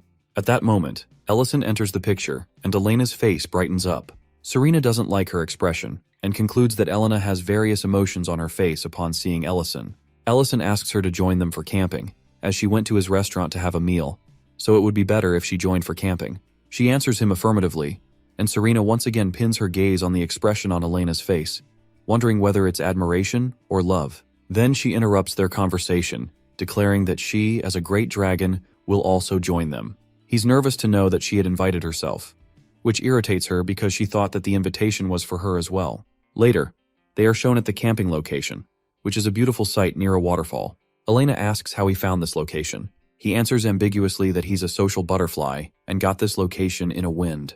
To hear his comment, Mate raises the point that he has only convinced 2 additional people to come with him, which makes him sad. Then they place everything on the ground. Lurin asks whether they're going to set up the camp, but his answer is that they're going to play a game called Rubaruma Monopoly. Lurin asks if it's in his native language. He assures them that everything is written inside and distributes the cards and money for the game. He then explains how to play the Monopoly game, where they need to increase their capital. The player who has the most money or bankrupts all the players after 10 rounds will be the winner. Lurin comments haughtily that this game is basically the world's damnation game. He also adds that they will get prizes and penalties as well. Then they start the game. As soon as Lint steps on Serena's property, she gratefully asks him to give her money because he dared to step on the great dragon's lair. Ellison then reminds her that her land isn't worth much, which brightens Lint's face. Then Lurin draws a golden card with a haughty expression, but her expression turns sour as she realizes it's a penalty card. It states that all buildings on the most expensive places will be destroyed by a dragon. Infuriated, she exclaims that she will kill that dragon. Ellison then points out that Elena had built an inn on her land, and he's landed in it. Seeing that, she daydreams about standing in her inn when Ellison, as a traveler, will ask for the fees to stay there. In reality, she nervously tells him that he can stay there for free, which confuses him. Then he sees Miltine asking Ment about building anything on her land, and he helps her, which raises a protest from our boy, who insists that it's an individual game. He watches Lint begging for mercy from his younger brother, who haughtily tells him that money sees no brotherhood. At that, he reminds them that it's fake money anyway. Lurin also claims to break it from jail, but that's stopped by him as well. In the end, they decide to count the money to see who the winner is. After a while, they give each of them their positions, with Lurin and Serena bankrupt at the lowest places. Ellison is third while Elena is the winner. As a prize, Ellison gives her a wish ticket, in which she can ask anything from him that he can provide within his power. She asks whether she can use it later. He answers positively, as there's no expiration date for this ticket. Serena, who's looking closely at Elena's expression, thinks that she should use this opportunity. Then he announces that Serena and Lurin, who rank lowest, will set the camp. Both of them then bicker while setting the tent. At night, when all the boys and girls are sleeping in their camps, Elena kisses the ticket given by Ellison. Suddenly she sees Miltine get up, which scares her, thinking what she's doing at this hour. Miltine then goes outside of the camp. Curious, Elena decides to follow Miltine to see what she is up to. After a while, Miltine hugs someone while declaring that she can't be apart from him. This person is none other than Ment. Elena is shocked to see them together, as they discuss how they decided to keep their relationship secret for a while. Miltine consoles him by saying that everyone is sleeping. Meanwhile, Lurin and Serena also join Elena. Both of the dragon girls discuss how they heard the noises and came to check on them. Lurin comments dryly that they say it's a secret, but everyone knows they are into each other. After a while, the couple is present in front of Ellison, who reveals that he heard the news of them dating. Ellison then congratulates them while consoling them that there is nothing to feel guilty about. Meanwhile, the brothers discuss how foolish they were for never noticing something was going on between them. He then declares that they are going to listen to their full story during the meal. He decides to make curry for this. First, he sautés the onions until they turn brown. Then, in another pot, He divides the mixture of vegetables and meat with butter. Then he adds water, sautés the dishes, and mixes everything while adding spices. Everyone is happy to see the meal. He even made vegetarian curry for Elena, which makes her blush at his thoughtfulness. When Ellison turns to the newly formed couple and asks who confessed first, Miltine answers that she did. Ment adds that he wanted to reject her because of the age difference between them. But he didn't do it. He ponders whether it's right to refuse someone because of their own happiness. The main thing is their mutual feelings. Ellison coyly asks whether they are going to hold the wedding at Greek Plaza. Ment answers that it's too early for a wedding. Then everyone starts to cheer at them, encouraging them for the kiss they couldn't have shared the previous night due to their interruption. The cheers from everyone encourage Miltine to kiss Ment, which makes everyone happy, except for our dragon girl, who looks quite grumpy as she witnesses this scene. After the meal, the brothers are too happy with the meal, which reminds them of the stew they had at Ellison's restaurant. The new couple goes for a short walk. Meanwhile, our girl asks our dude to play Monopoly with her again, still wearing the same grumpy expression, which he thinks is because of losing the game. Serena compliments the curry and Elena agrees with her. Serena suggests that Elena shouldn't hold back, as her wish card might not have an expiration date, but a good man does. She should make her move before someone else snatches the man she desires. Serena adds that Ellison has decided something today. Meanwhile, our boy is playing Monopoly with our girl and gets trapped in jail. She remarks that he's just unlucky. Then he subtly changes the topic to Ment and Miltine, which isn't a surprise since they all know about Miltine's feelings. However, what surprises him is Luren's reaction to them. Luren suddenly blurts out that she likes him, making him spit his coffee. She says that until then, she always thought it was okay to express her feelings. But now, seeing everyone cheering for Ment and Miltine and their relationship, she feels differently. He reasons with her that they are celebrating their beginning, just like they celebrated Luren's birthday. Luren grumpily replies that they didn't celebrate her feelings. She protests that she didn't receive such a reaction from everyone when she expressed her feelings to him. Ellison reasons with her that their relationship is more family-like, which feels something ordinary. She starts to cry at that, while expressing that she does not want everyone to see their relationship as ordinary. At that moment, he rolls 2 ones on both dice, which makes him happy that he can finally get out of jail. But she hands him the rule card, on which she has written that he needs to kiss the black dragon to get out of jail. Nervously, she expresses that the big reaction from everyone is the difference in their relationship and Ment and Miltine's. She gets closer to him while saying that if kissing makes that difference, then she doesn't see any reason for them not to do it. She pulls his collar and is about to kiss him, making him all nervous. Suddenly, they hear the sound of clattering, which breaks the trance. Ellison immediately gets up while declaring that he needs to clean the dishes. On the other side, it is Elena who witnesses the scene in front of her and falls to her knees in dread. She had come to fetch clean water to wash the dishes and encountered them in such a compromising position. Regretting disturbing them with the noise, she then notices the ticket on the floor and remembers Serena's advice. She picks up the ticket, wondering whether she can gain anything by using it. Elena's feelings for Ellison begin with curiosity and gratitude. As she starts to get to know him better, she discovers a side of him that makes her realize the joy of cooking, the way he helps her with her clinic, and the quiet care he shows in everything he does. But that is not all. She also learns that Ellison is not just an ordinary person. Instead, he is one of the 3 heroes of the war who protected everyone without discrimination alongside Beaton. As she starts to know more about him, her curiosity turns into stronger feelings. She becomes desperate to go to the restaurant just to meet him. Now that she has obtained a wish token, she has decided what she wants to wish for. After a while, everyone packs up and prepares to go back. Ellison helps everyone, making sure they all have a great time. The brothers confirm this with him and praise his food. Meanwhile, Serena observes Luren, who has sour expression. She realizes there must be tension between Ellison and Luren, which secretly makes her happy, because it opens up an opportunity for Elena. At that moment, Elena appears with clean dishes. Ellison notices that she has done his share of the work. She brushes off his concern, saying it is the least she can do after being invited on the picnic. Then she expresses her wish to use the wish token. Ellison welcomes it with a smile and asks her to go ahead. She then expresses her wish. Later, they reach her clinic. Elena truly enjoys the trip and asks Serena whether she enjoyed it as well. Serena, however, is more interested in knowing why Elena wasted her wish token. It is revealed that Elena asked our hero to continue his restaurant in Greek City indefinitely. Ellison was taken aback by her wish because he had already planned to do so anyway. He asked again whether that was all she wanted. She confirmed it firmly. He accepted it. In the present, Serena is quite cross with Elena for wasting her wish. At the very least, she could have asked for a date trip with him. Serena scolds her for letting such a rare opportunity slip from her hands. Elena softly explains that she does it because she sees Ellison together with Luren. She has seen how he looks at Luren. Serena falls silent when she sees her tears. She has always wanted someone as pure and kind-hearted as Elena to fall in love, because unlike herself, she believes Elena would end up happily. But that is not the case. Elena expresses that she is satisfied just to see Ellison at the restaurant occasionally. As she consoles Elena, Serena thinks about how she has always hoped to find a true love story for her, but instead finds only sadness in her heart seeing her like this. In the restaurant, Lauren is quite grumpy as she thinks about Ellison's strange behavior. He is avoiding her, especially after her demand for a kiss. Now he does not even let her cuddle with him at night. Mate also notices that she is getting taller, which startles her. Thinking about it, she realizes it must be because her coming-of-age ceremony is near. She turns to him and asks whether her height matters. Mate answers that it is not just about height, but that she seems more mature these days. Meanwhile, distracted, our hero cuts his hand without realizing it. He brushes off Lint's concern and asks for the location of the bandages. Lint shouts that the injury does not look fine as the blood continues to flow. At that moment, his mind is occupied with his last moments with Lauren. While thinking about it, he finally admits his feelings for her. Meanwhile, at the Black Dragon Holy Ground, the elders Metadonna and Dihegma discuss the preparations for Lauren's coming-of-age ceremony. Dihegma also points out the traditional aspects of the ceremony that he has already prepared. When asked, he hands over the list of potential suitors for Lauren to mate with. Looking at the list, Metadonna comments that Nace would likely have been on it if he were alive.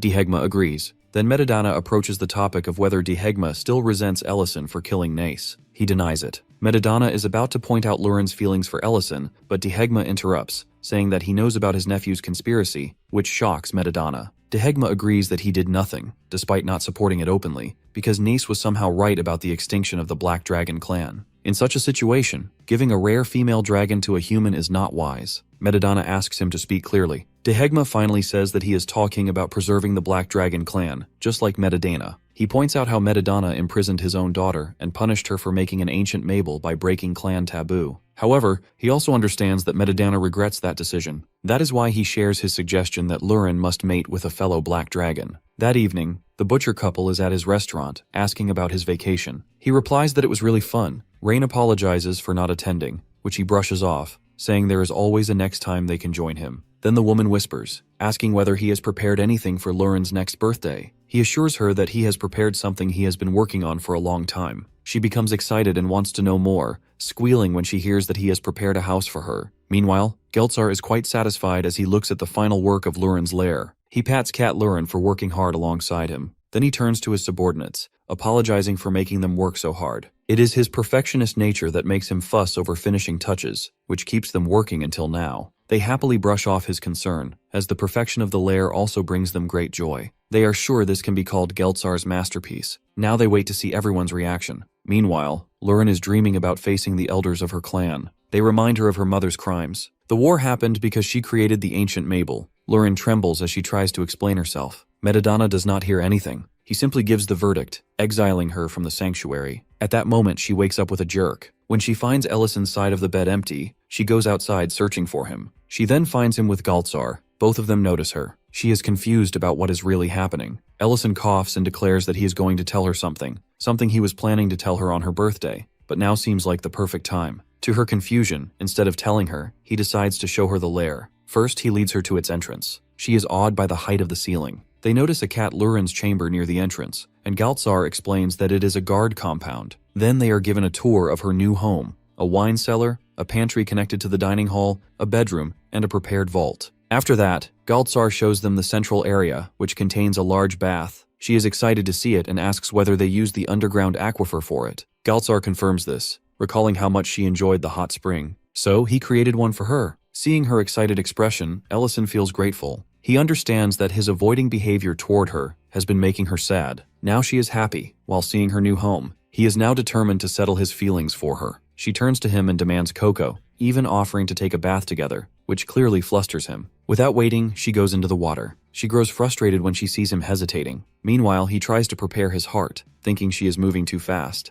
Later, he realizes it must be awkward for Lauren as well to maintain this distance between them when they literally sleep and bathe together. At that moment, a portal opens, and to Ellison's bad luck, Metadonna hears his last words. He is furious, accusing Ellison of exploiting his granddaughter. Ellison tries to explain that it is not what he thinks, but Metadonna does not believe him. Later, while Metadonna is inside Lauren's lair and being given a tour, Ellison notices the water and realizes that she has taken her bath and left. Metadana looks around and reluctantly admits that the lair is decent by his standards. He does not even expect humans to be capable of providing such a lair. Ellison hopes that his words mean he has passed the test. Metadana subtly asks whether Ellison will accept it if he fails him. Then he asks him to have a conversation. Both men step into the water. Ellison is clearly flushed and nervous. The aura Metadana gives off overwhelms him completely, which is very different from Lurin's presence. Nervously, he asks Metadana to start the conversation. Metadana begins by telling a story from a time before he was born. In that era, a dragon lord named Balakar was born after absorbing 3 ancient mables. From the beginning, he was the worst kind of dragon lord because he saw everything that was not a dragon as inferior,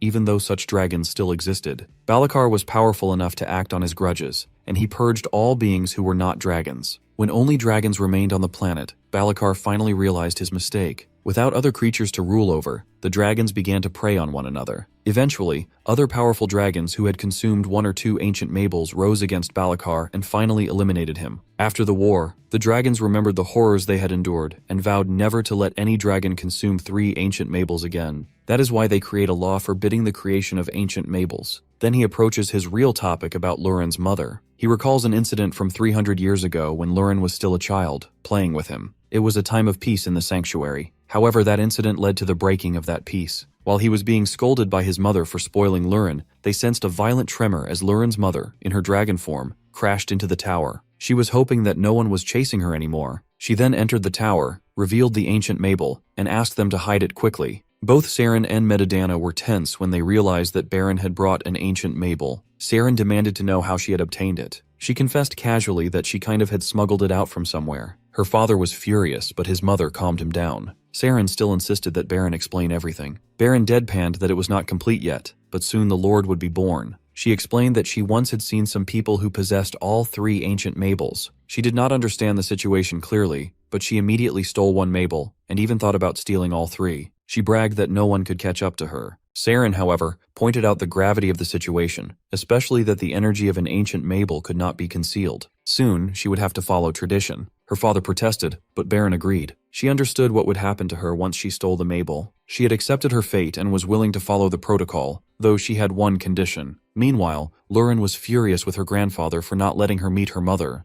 At that moment, she saw her mother surrounded by other dragons. Metadana asked her to confess her sin of creating an ancient mable. She acknowledged it. He delivered his verdict, stating that she would be sent to a secluded place as imprisonment. She accepted her fate. Lurin was terrified watching this unfold. Metadana ordered his daughter to be locked up and declared that once the place was prepared, he would personally send her there. Now, in the present, as Ellison listens to this story, he protests that Baron did not commit any crime. Metadana assumes that Ellison already knows the full truth. Ellison denies this, saying he only knows that Baron created the ancient mable. Metadana clarifies that it is done to safeguard the ancient mable. The place is built with layers of the highest tier magic, protecting it from intrusion. Ellison points out that it is still a prison. Metadana admits this, expressing his regret. He recalls the time when his decision begins to affect Lurin's life. People whispered about her, some pitied her, while others called her a criminal's daughter. When he went to Lurin's room, he found her crying, begging for her mother to return. He consoled her, telling her that one day she would be able to bring her mother back. He then told her about a place where she could gather herbs for him. When Lurin went there, she found the place horrifying. She doubted whether her grandfather was playing a cruel joke on her. She decided to gather any poisonous herbs she could find and return. Suddenly, she sensed something. She then understood why her grandfather had said she could find her mother. After entering a cave that opened into a waterfall, she finally found her mother there. Lurin cried when she saw her mother. Baron, however, urged Lurin to go back. Stubborn Lurin refused to listen. In reality, the place where Baron lived was a lair blocked by a visual magic. From that time on,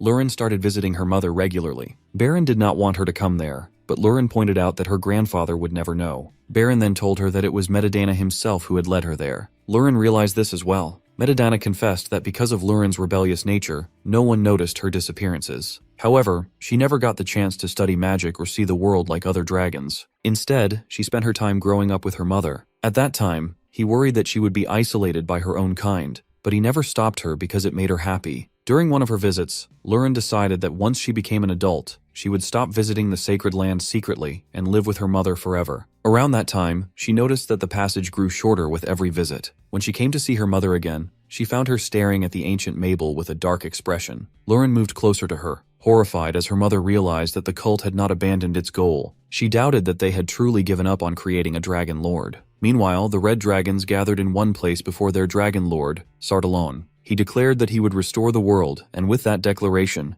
the era of war began. Madamada continues his story. At that time, he and his mother were observing the situation. They had already expected that someone had consumed 2 ancient mables, but no war had been declared. Madamada guessed that they were waiting until the 3rd ancient mable was found. Saren realized that they just wanted to create a complete lord. At that moment, she again felt her ears ringing. This time, a messenger bird arrived from the red dragons. Madamada's eyes widened as he read that they were going to reveal information about the Dragon Lord. Later, he went to meet the Red Dragon Elder, Didance. A few years ago, Madamada had expressed his doubts that the Red Dragons were creating the Dragon Lord. He had wanted Didance to investigate it. Didance recalled Madamada's accusations and had called them baseless rumors at that time. Now he confessed that he had been quite wrong. In fact, every red dragon had now received a command to annihilate the Ruburn Empire. Madamada's face turned ashen as he listened to this. Didance requested him to stop them before flying away. With that, the War of Dragons against the Ruburn Empire began. The Imperial Palace was the first target, and then its territories were destroyed by the Red Dragon Lord. However, the Red Dragons were at a disadvantage because the Black Dragons were also fighting against them. At that time, Madamada was relieved that his daughter and granddaughter were safe for now. Because both dragon forces were on equal footing,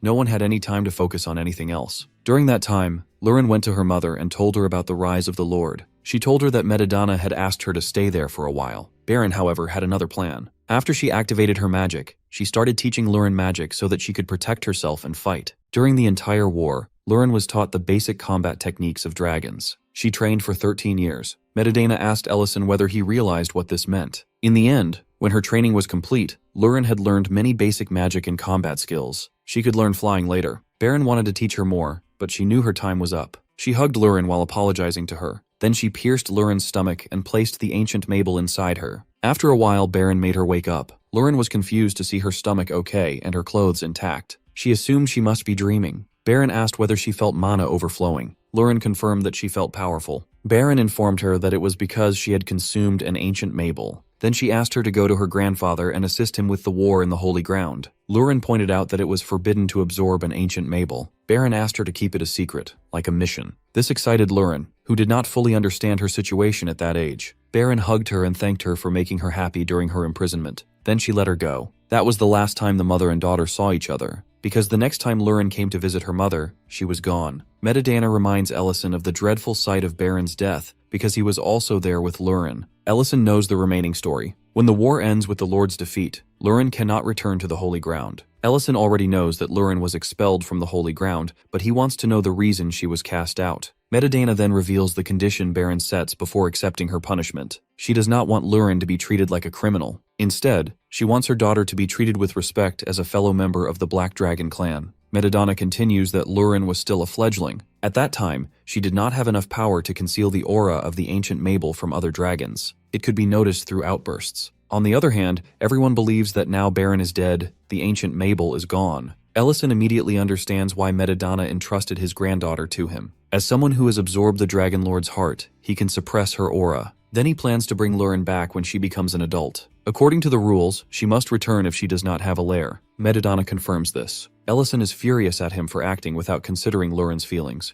but he stops when he sees his tears. Madamada asks with regret what he should do to make his actions right. He remembers that the gap he left for Lurin to pass into her mother's lair became the cause of Baron's death. He regrets this mistake. To amend it, he wants to fulfill the condition Baron set. He explains how the war decreases the number of female dragons, which obviously increases Lurin's value. So Lurin can now be completely welcomed by her kins. Therefore, he requests Ellison to give up the lair, not for him and Madamada, but for Lurin's sake. Lurin, on the other side of the gate, is listening to everything. Ellison darkly asks whether Madamada wants him to give up on Lurin. Madamada gives him a reality check. No matter how strong he can be, as a human being he cannot walk alongside Lurin as a dragon for long. He remembers the time when he had conversations with Lurin about how insignificant a year is for her because of her long dragon life. She reminded him that it could be the same for him because he had absorbed a dragon's heart. He calmly replied that he couldn't be sure because he was the first in history to do this. Now, in the present, he clenches his fist as he thinks about it. Madamada asks Lurin to come out, as he already knows she is behind the door. Then he declares that he is going to take Lurin for her coming-of-age ceremony. After that, she will choose her mate. This information catches her off guard. He reminds her that he has already heard her mother's last request. This shuts her up, but then she turns to Ellison for help. She cannot believe he is not defending her or doing anything. Madamada confesses that he does not have the right to force his decision on Ellison. But now Ellison knows everything. So he asks, after considering everything about the difference between species, if Ellison still cannot accept all of it, he can stop him. He will accept it. However, Ellison darkly apologizes to Lurin because he cannot be selfish. Lurin, crying, cannot understand what he means. But he does not listen to her pleas. Then Lurin is brought to the holy ground. Her grandfather gives her room, where she must stay until the ceremony. He has already reorganized the place she lived before and asks her to inform him if she needs anything. He reminds her not to involve herself in the fight, as she still cannot conceal the ancient Mabel aura. She softly replies that she will not do it, so he can leave. He then leaves. Dehegma is at the door. He comments on how unexpected it is for Madamada to bring her here so easily. Dehegma then reminds him of their earlier conversation. Madamada darkly tells him to just proceed with the ceremony, as he has not made any decision yet. Dehegma replies that everything is going smoothly. Meanwhile, at the restaurant, the Creston is quite excited to eat the food. He gets scolded by his wife, but the next moment, he spills the food because of its terrible taste. Serena's food is also bad. Elena tries to say that it is edible and forces herself to eat it. Serena asks her not to do it. Serena demands to see Ellison. When they look at Ellison, he seems like a completely broken person, which also worries them. Lint informs them about Ellison's strange behavior, in which he replaces every seasoning with sugar and later dumps it. Serena notices Lurin's absence and guesses that his behavior must be linked to her. Next morning, former orchard owner Benen brings pottery craftsman Hone for treating him with meal. He immediately orders 2 bowls of noodle soup. Then he immediately notices Ellison's condition. Ellison apologizes for not being able to fulfill his request. He explains that he is not in the condition to cook today. He, however, offers that Lint can make something else for them. His companion consoles them, saying they can eat something else. Now Benen wants to know what really happened with Ellison, because it is more than his inability to cook. He looks tense. Ellison recalls that he asked Benen to hold on to Miel. He remembers how everything was against Benen and Miel's union because of their different backgrounds. Then he tells a story about a couple he knows. He subtly explains their situation,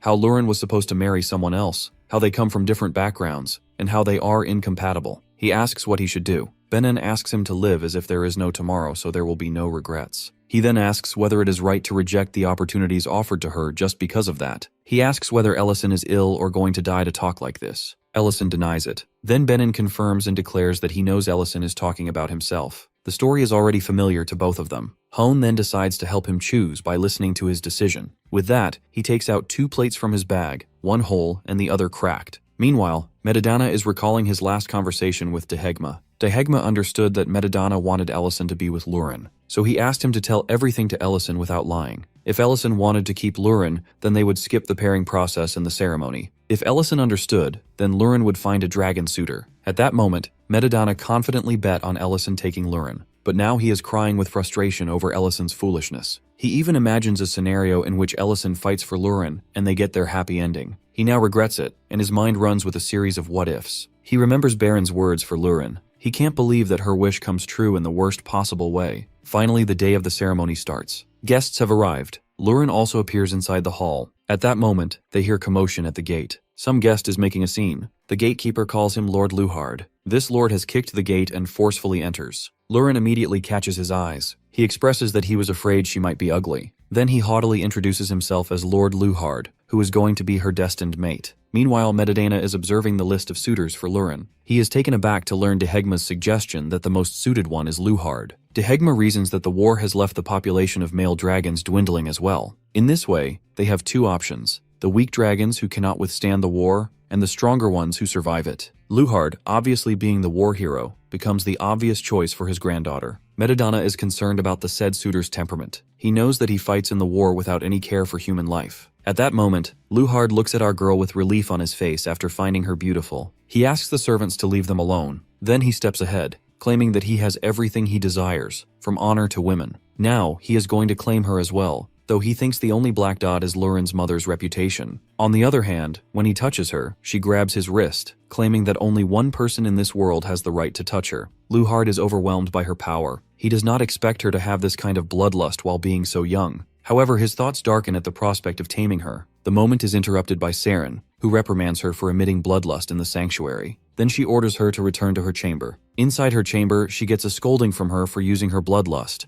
which can release the aura of the ancient Mabel. It is good that Luhard is dense enough not to sense it. Lurin softly apologizes for her recklessness, which softens her grandmother as well. She praises her beauty in the new clothes and expresses that her mother would have wanted to see this occasion. Lurin, however, wants to know why her mother is still called a criminal. The war is over, and she never created the ancient Mabel herself. Saren explains that it is their basic principle, because if they do not punish her, others will find an excuse after creating the ancient Mabel, claiming that they also stole or discovered it from somewhere else. Lurin tries to protest, but Saren continues that it is their law to imprison anyone in a special lair who has created the ancient Mabel. Meanwhile, the person who absorbs the ancient Mabel will be eliminated. Lurin's expression turns ashen upon hearing this. Saren continues that, because of her mother's sacrifice, Lurin becomes the sole exception to this law. Saren guesses that her mother has already put this condition forward while considering about this law. She leaves after telling her to complete her coming-of-age ceremony. Meanwhile, at the restaurant, Hone introduces himself as the vessel artisan.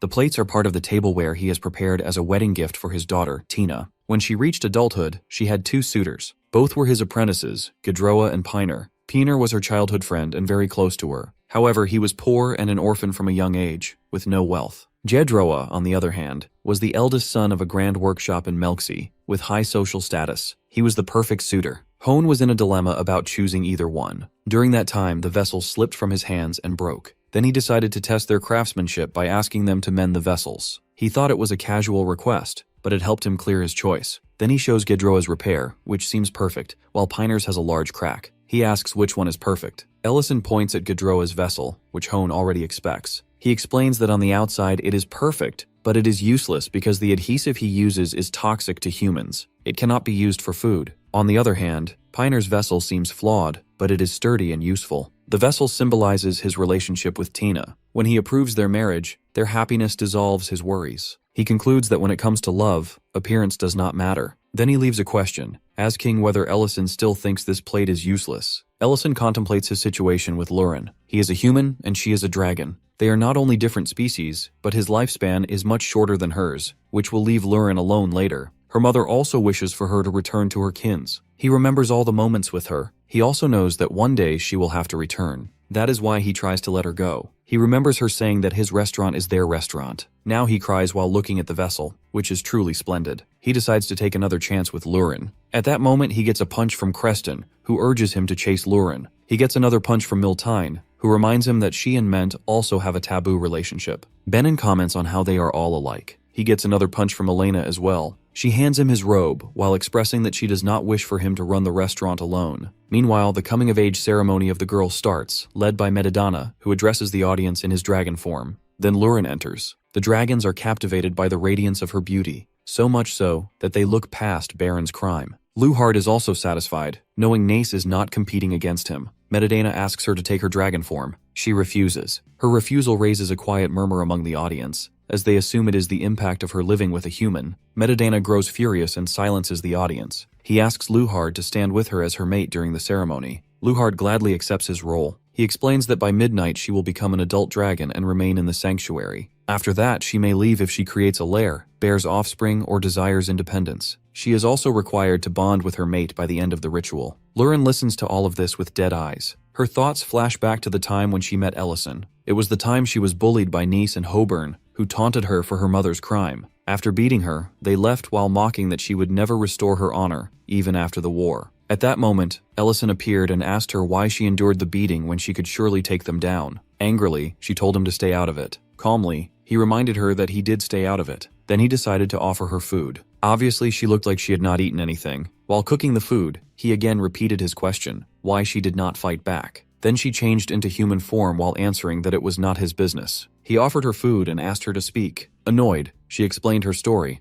how her mother had passed the ancient Mabel to her, which was a crime in their world. As an immature one, she could not conceal its presence, even though her grandfather put many barriers around her to prevent others from finding out. That was why she did not fight back, because other dragons could sense it during a fight. Ellison asked whether he could beat them up for her. This statement made her laugh, as she assumed beating a dragon was difficult for a human like him. Ellison, however, was serious. She consoled him, saying that the war had already ended, so her grandfather was going to restore her mother's honor. Everything would be all right once she returned to the sanctuary. She did not care about the beating. All she cared about was her mother's reputation being restored. Both of her grandparents were discussing the aftermath of the war, They were discussing matters related to the red dragons. Saren was also worried about Lurin. She wanted her to have an independent lair. Madamada wanted to restore Baron's honor since the war was over, especially now that the ancient Mabel no longer existed. Saren, however, refused, declaring that Baron would remain a criminal. Madamada protested. She then shut him up by pointing out that they already had only 2 exceptions to the rules. First, when Madamada had left a gap in Baron's lair for Lurin to pass through. Second, Lurin herself having the ancient Mabel. Lurin counted the days until she returned to the sanctuary. Finally, that day came. When our boy expressed that he felt sad about her leaving, she scolded him for not showing her enough respect, as she was a dragon. He responded with mocked respect. She hauntingly offered him the job of a servant in the sanctuary, as he could cook decent food. He refused, as he already had other plans. With that, they bid farewell to each other. Later, Lurin was welcomed by a slap on her cheek when she entered the sanctuary. The woman blamed her mother for starting a war that had cost her the life of her son. Lurin could not believe that people were still blaming her mother. She looked at her grandfather with hope. Madamada darkly gave the verdict that she was banished from the sanctuary. She could not believe that after everything her mother and she had endured, nothing had changed. For her, time never moved forward. With no choice left, she went back to where Ellison was. He asked her the reason for her return. She explained her banishment. He was startled to hear it, as her mother's honor was supposed to be restored. She darkly claimed that she was useless to them. She said that all their efforts were useless. Ellison tried to empathize, saying that he understood her. She did not like his sympathy. She accused him of enjoying seeing her beaten up. He tried to protest, but she did not listen. Aggressively, she changed into her dragon form. She attacked him, claiming that he could not understand her. He could not understand how painful it was for her to live with it every single day. She asked him to get out of there. She reminded him that he was a lone human with nowhere to go. She accused him that he could not understand her because he was an outsider from another world. Now, in the present, she regrets the words she spits at him. She realizes that she does not have any right to ask anything from Ellison. Madamada acknowledges Luhard for his accomplishments in the war. That is why he is chosen as her destined mate over other candidates. Lurin is required to accept the blessing. Both are required to face each other. At last, they are required to share a pact kiss. Lurin's mind is still stuck on Ellison, because he accepts her even though she pushes him away. Now she is visibly crying. She wishes him to come and find her one last time as well. The moment her tear falls, everyone feels a tremor. They can sense that someone tries to breach the barrier. They worry that they are under attack. Someone points out that there is no message from the sanctuary guards. They cannot believe that anyone is strong enough to break this high-level barrier. The moment the barrier is completely broken, Ellison is standing on the other side. He apologizes for being late. He consoles her, saying that he will not hesitate anymore. Tehegma is the one who notices him. He already recognizes him as one of the 3 great war heroes, the only 9th-class magician who is also known as a dragon slayer. Madamada, meanwhile, is quite excited to see him. He cheers for him to take Lurin away. Then he realizes his position and demands our guy's reason for coming there. Luhard, being obnoxious, immediately declares Ellison an intruder. He has always wanted to challenge him, and now he has a reason to fight, as Ellison dares to stop this sacred ritual and intrude upon the ceremonial ground. His mere presence desecrates the sanctity of this sacred place. Ellison darkly states that he does not know that simply facing a dragon leads to a death sentence. He has already apologized for it. Luhard, however, is furious and takes his casual tone as an insult. He changes his form, ready to teach our boy a lesson. He does not believe Ellison is strong enough to face him, even though he has taken down some dragons before. The next moment, to everyone's shock, Ellison's magic knocks Luhard down. He darkly states that Luhard is now disqualified as a suitor. Luhard cannot believe that Ellison defeats him with just simple reinforcement magic. Ellison is not done yet, but Madamada stops him. He reminds him that the sanctuary is collapsing because of his magic. Ellison steps forward, claiming his victory in ending the war and bringing peace to every race. He also absorbs the ancient Mabel in the Lord's heart. He reminds Madamada that his power is enough to uphold the Dragon Pact. Meanwhile, the dragons around him are overwhelmed by his power. He openly dares anyone to challenge his authority. Lurin also notices his power. She fears that at this rate he might kill Luhard. Ellison is stopped by Saren, who reminds him that Luhard's attack was not life-threatening, so he should not overdo it. She declares that if Ellison is worthy enough to stand there by carrying dragon authority, he will still be punished. Just because he is human, he cannot be spared, especially since he has absorbed the ancient Mabel. Ellison admits that he has no authority over them, even though he has absorbed the essence of 3 entities. But that does not mean they can punish him. Instead, he is the only one who can stop the emergence of another ancient Mabel. He activates his magic, challenging her, stating that he has come prepared for such a reaction. If she wants to punish him, she can try. Everyone tenses upon hearing this. Lurin tries to stop her great-grandmother, but Saren declares that she will give her verdict after hearing his reasoning. She repeats her question, why did he come here? Ellison declares that he comes to set everything right. Then he starts speaking about Lurin's carelessness and spoiled nature, how she steals food, is rude to customers, has terrible cooking skills, and a short temper. But in the end, he declares that she is not the daughter of a criminal. Before he can continue, Saren's magic stops him. She warns him that his words can make the sacrifice go in vain, but he has already made up his mind and breaks her magic. He shouts the truth that Baron did not create the ancient Mabel. Instead, she stole it from a criminal group that wanted to create a lord. In this way, she is a hero. A quiet commotion spreads as everyone listens. They want to know the truth. Metadana feels proud of Ellison for finally doing this. He did something similar 2 years ago. 2 years ago, Luren was again reminded by Nace and his friends that she is a criminal's daughter, how she can demand her mother's honor to be restored. After that, Nace's friends discuss how sadistic he is to hurt the woman he likes. In present, Ellison reminds everyone of the torment they put Luren through. Now that they need her in the clan, they immediately welcome her. To him, it is ridiculous. Luren starts to cry, realizing that Ellison is still the same. When she suffered alone in a lair back then, she looked at the food prepared by him. She remembered the words she had thrown at him and started crying, admitting that she was wrong to say that she was alone. Suddenly, she heard his voice saying that the rift was still open because he knew something like this might happen. He was standing at the edge of the rift while holding another serving of the meal. He then placed hamburger steaks in front of her and urged her to eat. He told her that he had gone to the sanctuary but did not find Nace there. Looking at his beaten-up form, she worried about what had happened in the sanctuary. Ellison informed her that she was not banished, as he had taken her in. In the sanctuary, he had created a scene by declaring that he was taking Luren with him. Standing in front of her, he told her that he was opening a restaurant and would need her help. He urged her to come with him, where she could eat more of his cooking. She took a bite of the steak while listening to his offer. Now, in the present, he declares that he took her in back then, and he will not let her go this time. However, he will not use the restaurant as an excuse anymore. He simply wants her to be with him. Before he can say more, Luren kisses him. She reminds him that it is already too late to ask, because she is always his dragon.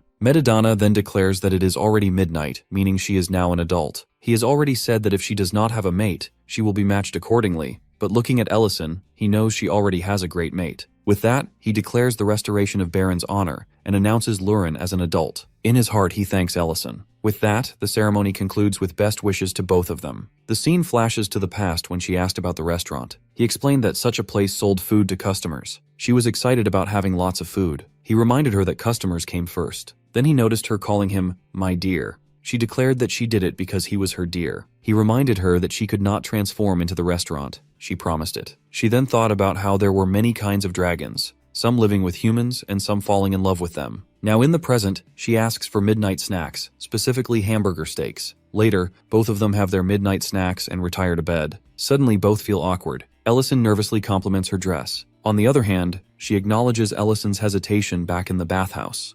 Even though they have slept casually before, now things have changed, making her heart race. Then she casually mentions that the dress is quite uncomfortable and asks him to help her take it off. He has just started when they are interrupted by a portal opening. The very strict Saren comes out, saying she needs to discuss more things with our boy. Poor Metadana tries to stop her, but she reminds him that she does not need him to come along. A flushed Luren punches her grandfather. Saren tries to calm her down, saying it is her idea to come here. Later, being a good host, Ellison serves them whiskey. He believes Saren never leaves the sanctuary, so he asks her reason for being there. She reminds him that she will decide after listening to his answer. She assumes that after absorbing 3 ancient Mabels, his lifespan is equal of a dragon. That's why she also overlooks the mess he creates, especially exposing Baron's truth. She accepts his action of taking Luren with him if he can live with her for a lifetime. So she asks whether he has resolved these issues. Ellison answers honestly. He does not know whether his lifespan will truly match that of a dragon. He also does not know if another ancient Mabel will emerge. Saren grows quite angry hearing this. He has broken dragon rules and taken away Luren's chance of being with a dragon partner over uncertainty. However, Ellison is certain about one thing. He remembers Benen's words, that it is he who reminds Benen that he always knows in his heart what he should do. He now reminds Saren that the wrong answer is to leave Luren on sacred ground and let Baron remain a criminal. These are the two things he is sure of. She reminds him of Baron's sacrifice. She explains that originally, the owner of the ancient Mabel cannot absorb it themselves. That is why they keep the ancient Mabel with prisoners. In Baron's case, she can absorb it, but she does not do so for the sake of the clan. She asks whether he can understand her devotion and patience. He raises the question of what it leads to. He questions the consequences of her actions. Despite Baron's sacrifice, the Lord still emerged. Not to mention, Baron died a helpless death, and Luren absorbed the ancient Mabel to prevent the completion of the Dragon Lord. She reminds him that as someone deeply involved in the war, he should understand that what they do is mercy in itself. Ellison explains that it is because he understands that better than anyone. She should not punish someone for something they cannot control. That takes her back to her younger days. At that time, she met a boy named Sardalon, who teased her because both of their names start with Sa.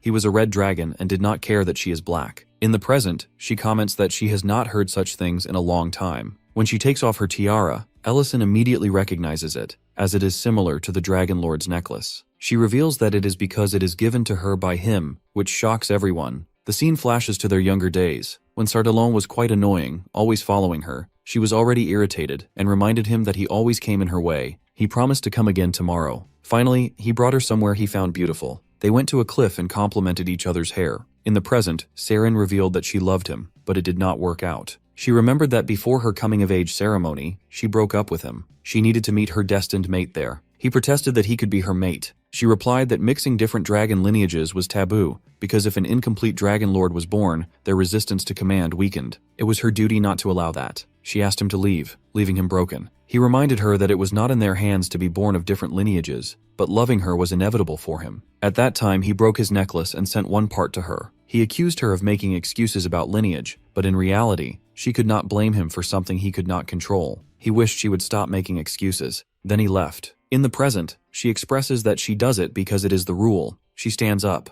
Even though Ellison's decision is nothing but a gamble, she still wishes their path will be right. With that, she is about to leave, but he stops her, saying he knows the Dragon Lord's last words. His last words were that he wishes he could have eloped with her. He wishes he had kidnapped her and fled away. Ellison admits that he did not understand those words back then, but now he understands that they are meant for her. Madamada awkwardly expresses that he does not expect to hear his mother's love story. Ellison is shocked to learn that Saren is Metadana's mother. Meanwhile, Lauren grows quite angry at Metadana for interrupting Ellison in her moment. She assumes that he must appear again. She considers adding anti-teleportation magic around the lair to prevent him from coming there. Instead, she finds a flower blooming in winter. She looks closely at the flower. Someone informs her that it is a Hibaran flower. Suddenly, she finds someone there. The girl introduces herself as Selly. Lauren wonders how long she has been standing there. She asks whether she feels any cold. Then she notices her chewing something. Selly answers that it is grass, which she finds delicious. Next, she wants to eat the Hibaran flower as well, but Lauren stops her.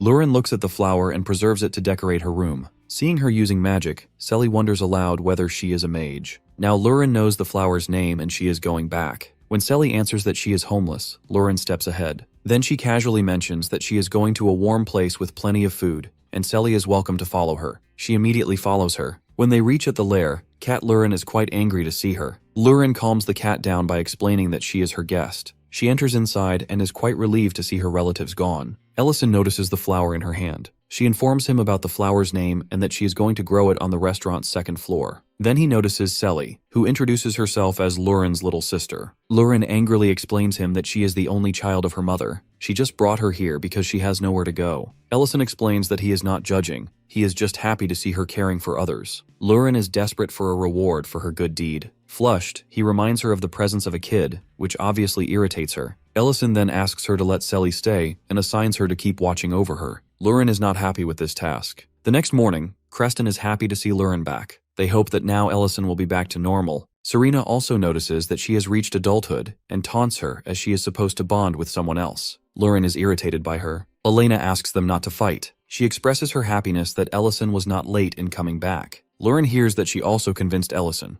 Helena brushes off her effort. Then she asks what she said when they met. Remembering her kiss, Lauren shyly says that it was a secret. Elena sorrowfully congratulates her. Serena demands that she bring food immediately. At that moment, Lauren notices Selly causing trouble. She had brought her here because she would be lonely in the lair. She reminds her that she cannot interrupt the restaurant work. Selly promises to stop. However, she does it again a while later. She starts her mischief and breaks a plate, then checks the beer. The mischief continues, testing Lauren's patience. She is ready to explode. She realizes all the trouble she has caused for Ellison. But now Selly is doing the same things, so she controls her anger. Lint asks about the situation. Ellison delightfully informs him that someone is getting karma back. Later, when Lauren is cleaning, Ellison comes with pancakes as her reward. She can share them with Selly. Realizing her past mischief, she acknowledges everything. Ellison is glad that Selly made her realize it on her first day. After a while, both girls share pancakes. Both are delighted to have this great meal. Selly envies her for not only eating the great meal but also being popular. Lauren is taken aback that Selly thinks she is popular. Selly assumes she must be popular, as everyone talks to her. Lurin expresses her disinterest in popularity. When asked why, she explains that the one person she wanted had already found her. Selly wonders if someone will find her too. Lurin asks whether she has lost someone.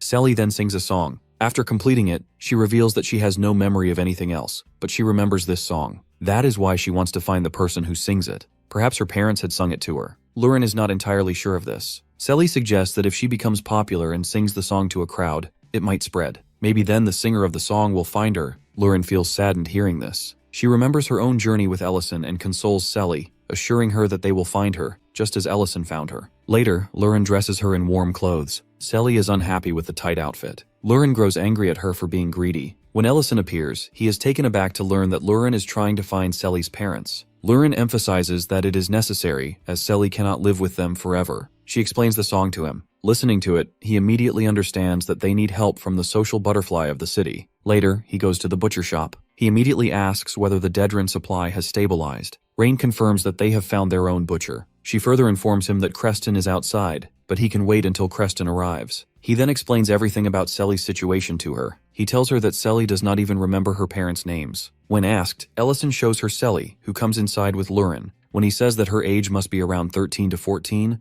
Lurin sticks with 14. Rain notices everything in the paper. She assures them that she will inform them immediately if she learns anything. Ellison urges Selly to thank her, which she immediately complies. After that, the investigation starts to seek any information regarding Selly's parents. But most of the time, no one has heard the girl's name, Selly. Someone mentions an old man, Oman, who also lost his daughter, but it is not the same. The investigation goes on, and different people give the same answer. Meanwhile, restaurant life goes on as usual. However, no one has heard the name Selly. Ellison is worried about Selly. He guesses that if someone like Rain does not know about her parents, she is likely from outside the city. Then he prepares pancakes and asks Selly to call Lurin as well. Later, they settle down to eat. Selly claims she likes pancakes second to our girl. She then notices the empty restaurant. Lurin replies it is because the restaurant is closed today. Then Ellison asks whether she wants to go outside to play somewhere. Lurin understands that Ellison wants to cheer her up, as days pass and there is no hint of her parents. Lurin also offers to take her anywhere she wants to go. Selly mentions that she saw some eggs earlier. She wants to see the animals that laid them. Lurin offers to show her animals like Lurin and Baron Eric, but Selly refuses, as she wants to see small animals. Ellison thinks for a moment, as they usually use cerebine birds. He then offers to show her the birds, but she will not be touching them. For this purpose, they bring her into Lemon Forest. Selly finds the bird quite cute and wants to touch it.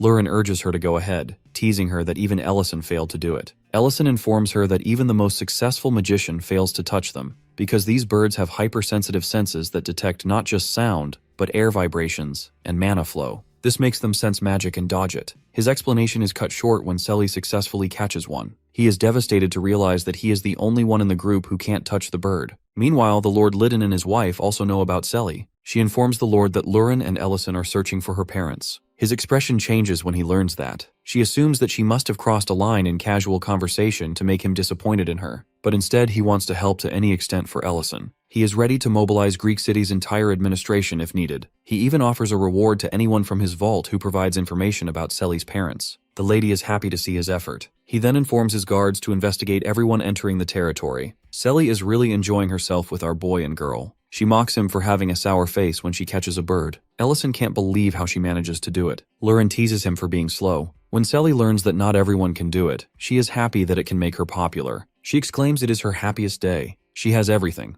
the scarf, warm pancakes, and she gets to see Palenku. She thinks aloud what she should do more. She hopes to have more fun tomorrow. Grabbing each of their hands, she starts to sing the song. She then offers them to sing with her. Lurin notices Ellison's red face. She teases him for being embarrassed from a song. He hesitates and explains that it feels like a proper family with both of them as parents and Selly as their child. Lurin is taken aback but accepts it anyway. Selly happily keeps singing. Meanwhile, some people arrive at the gate. When the guard stops him, the person shows him the pass. He wants to go to Guiltymon City by the Count's order. The guard wants to know their purpose. The person informs him that they are transporting the criminals. The pass is valid. The guards have no reason to stop them, but they are ordered to ask every passing person, so they ask whether anyone knows anything about Selly. There is a murmur among the prisoners. They assume she must be important. Then they try to reveal that they know her. They start crying in relief to know that Selly is alive. At the lair, Lurin notices Ellison is still awake. He asks about Selly. She replies that she might be sleeping as she went to bed. He finds the timing perfect as he wants to discuss something with her. Then he reveals that they might never find Selly's parents, leaving her in shock. At the gate, the warden tells the guard that they haven't heard anything about anyone named Selly. The prisoners try to say something,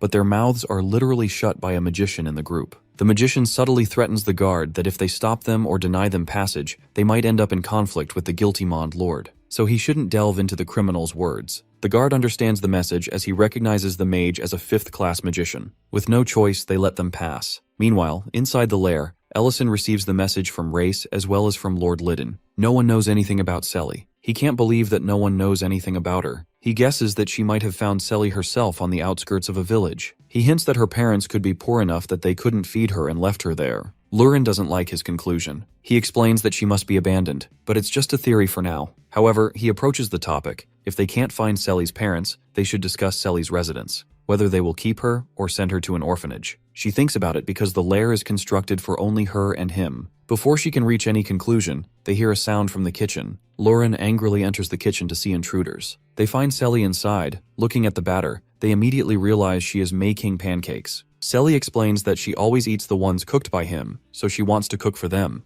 Ellison realizes why she had been watching him while making pancakes. Lurin asks where she got the eggs from. Selly confesses that she got them from Palenku. Lurin immediately makes a decision based on her action and asks her to follow her. Looking at both girls, Ellison did not expect Lurin to react like this. Meanwhile, the warden is beating the prisoners inside a forest. They beg for mercy. He warns them that if they open their mouths, he will rip their tongues. The mage reminds him that they can't kill these kids, even by accident. Now he has beaten them too hard. The warden is careless as he declares that they will readjust later. With shattered teeth, they are singing the same song Selly sang. Meanwhile, Selly is worried that she has offended Ellison and Lurin. Lurin cuts her apology short and informs her that they didn't find anyone coming looking for her, so her parents might not be from Greek City. She is disappointed to hear this, but she expected it all along. Then Lurin happily asks her to come to the first floor to help her serve food. Actually, Lurin sees herself in Selly. Selly is unsure, as Lurin herself told her not to come there when customers are present. Lurin explains that at that time, they weren't sure if she would stay. Now she understands her heart, with which she tried to cook for them,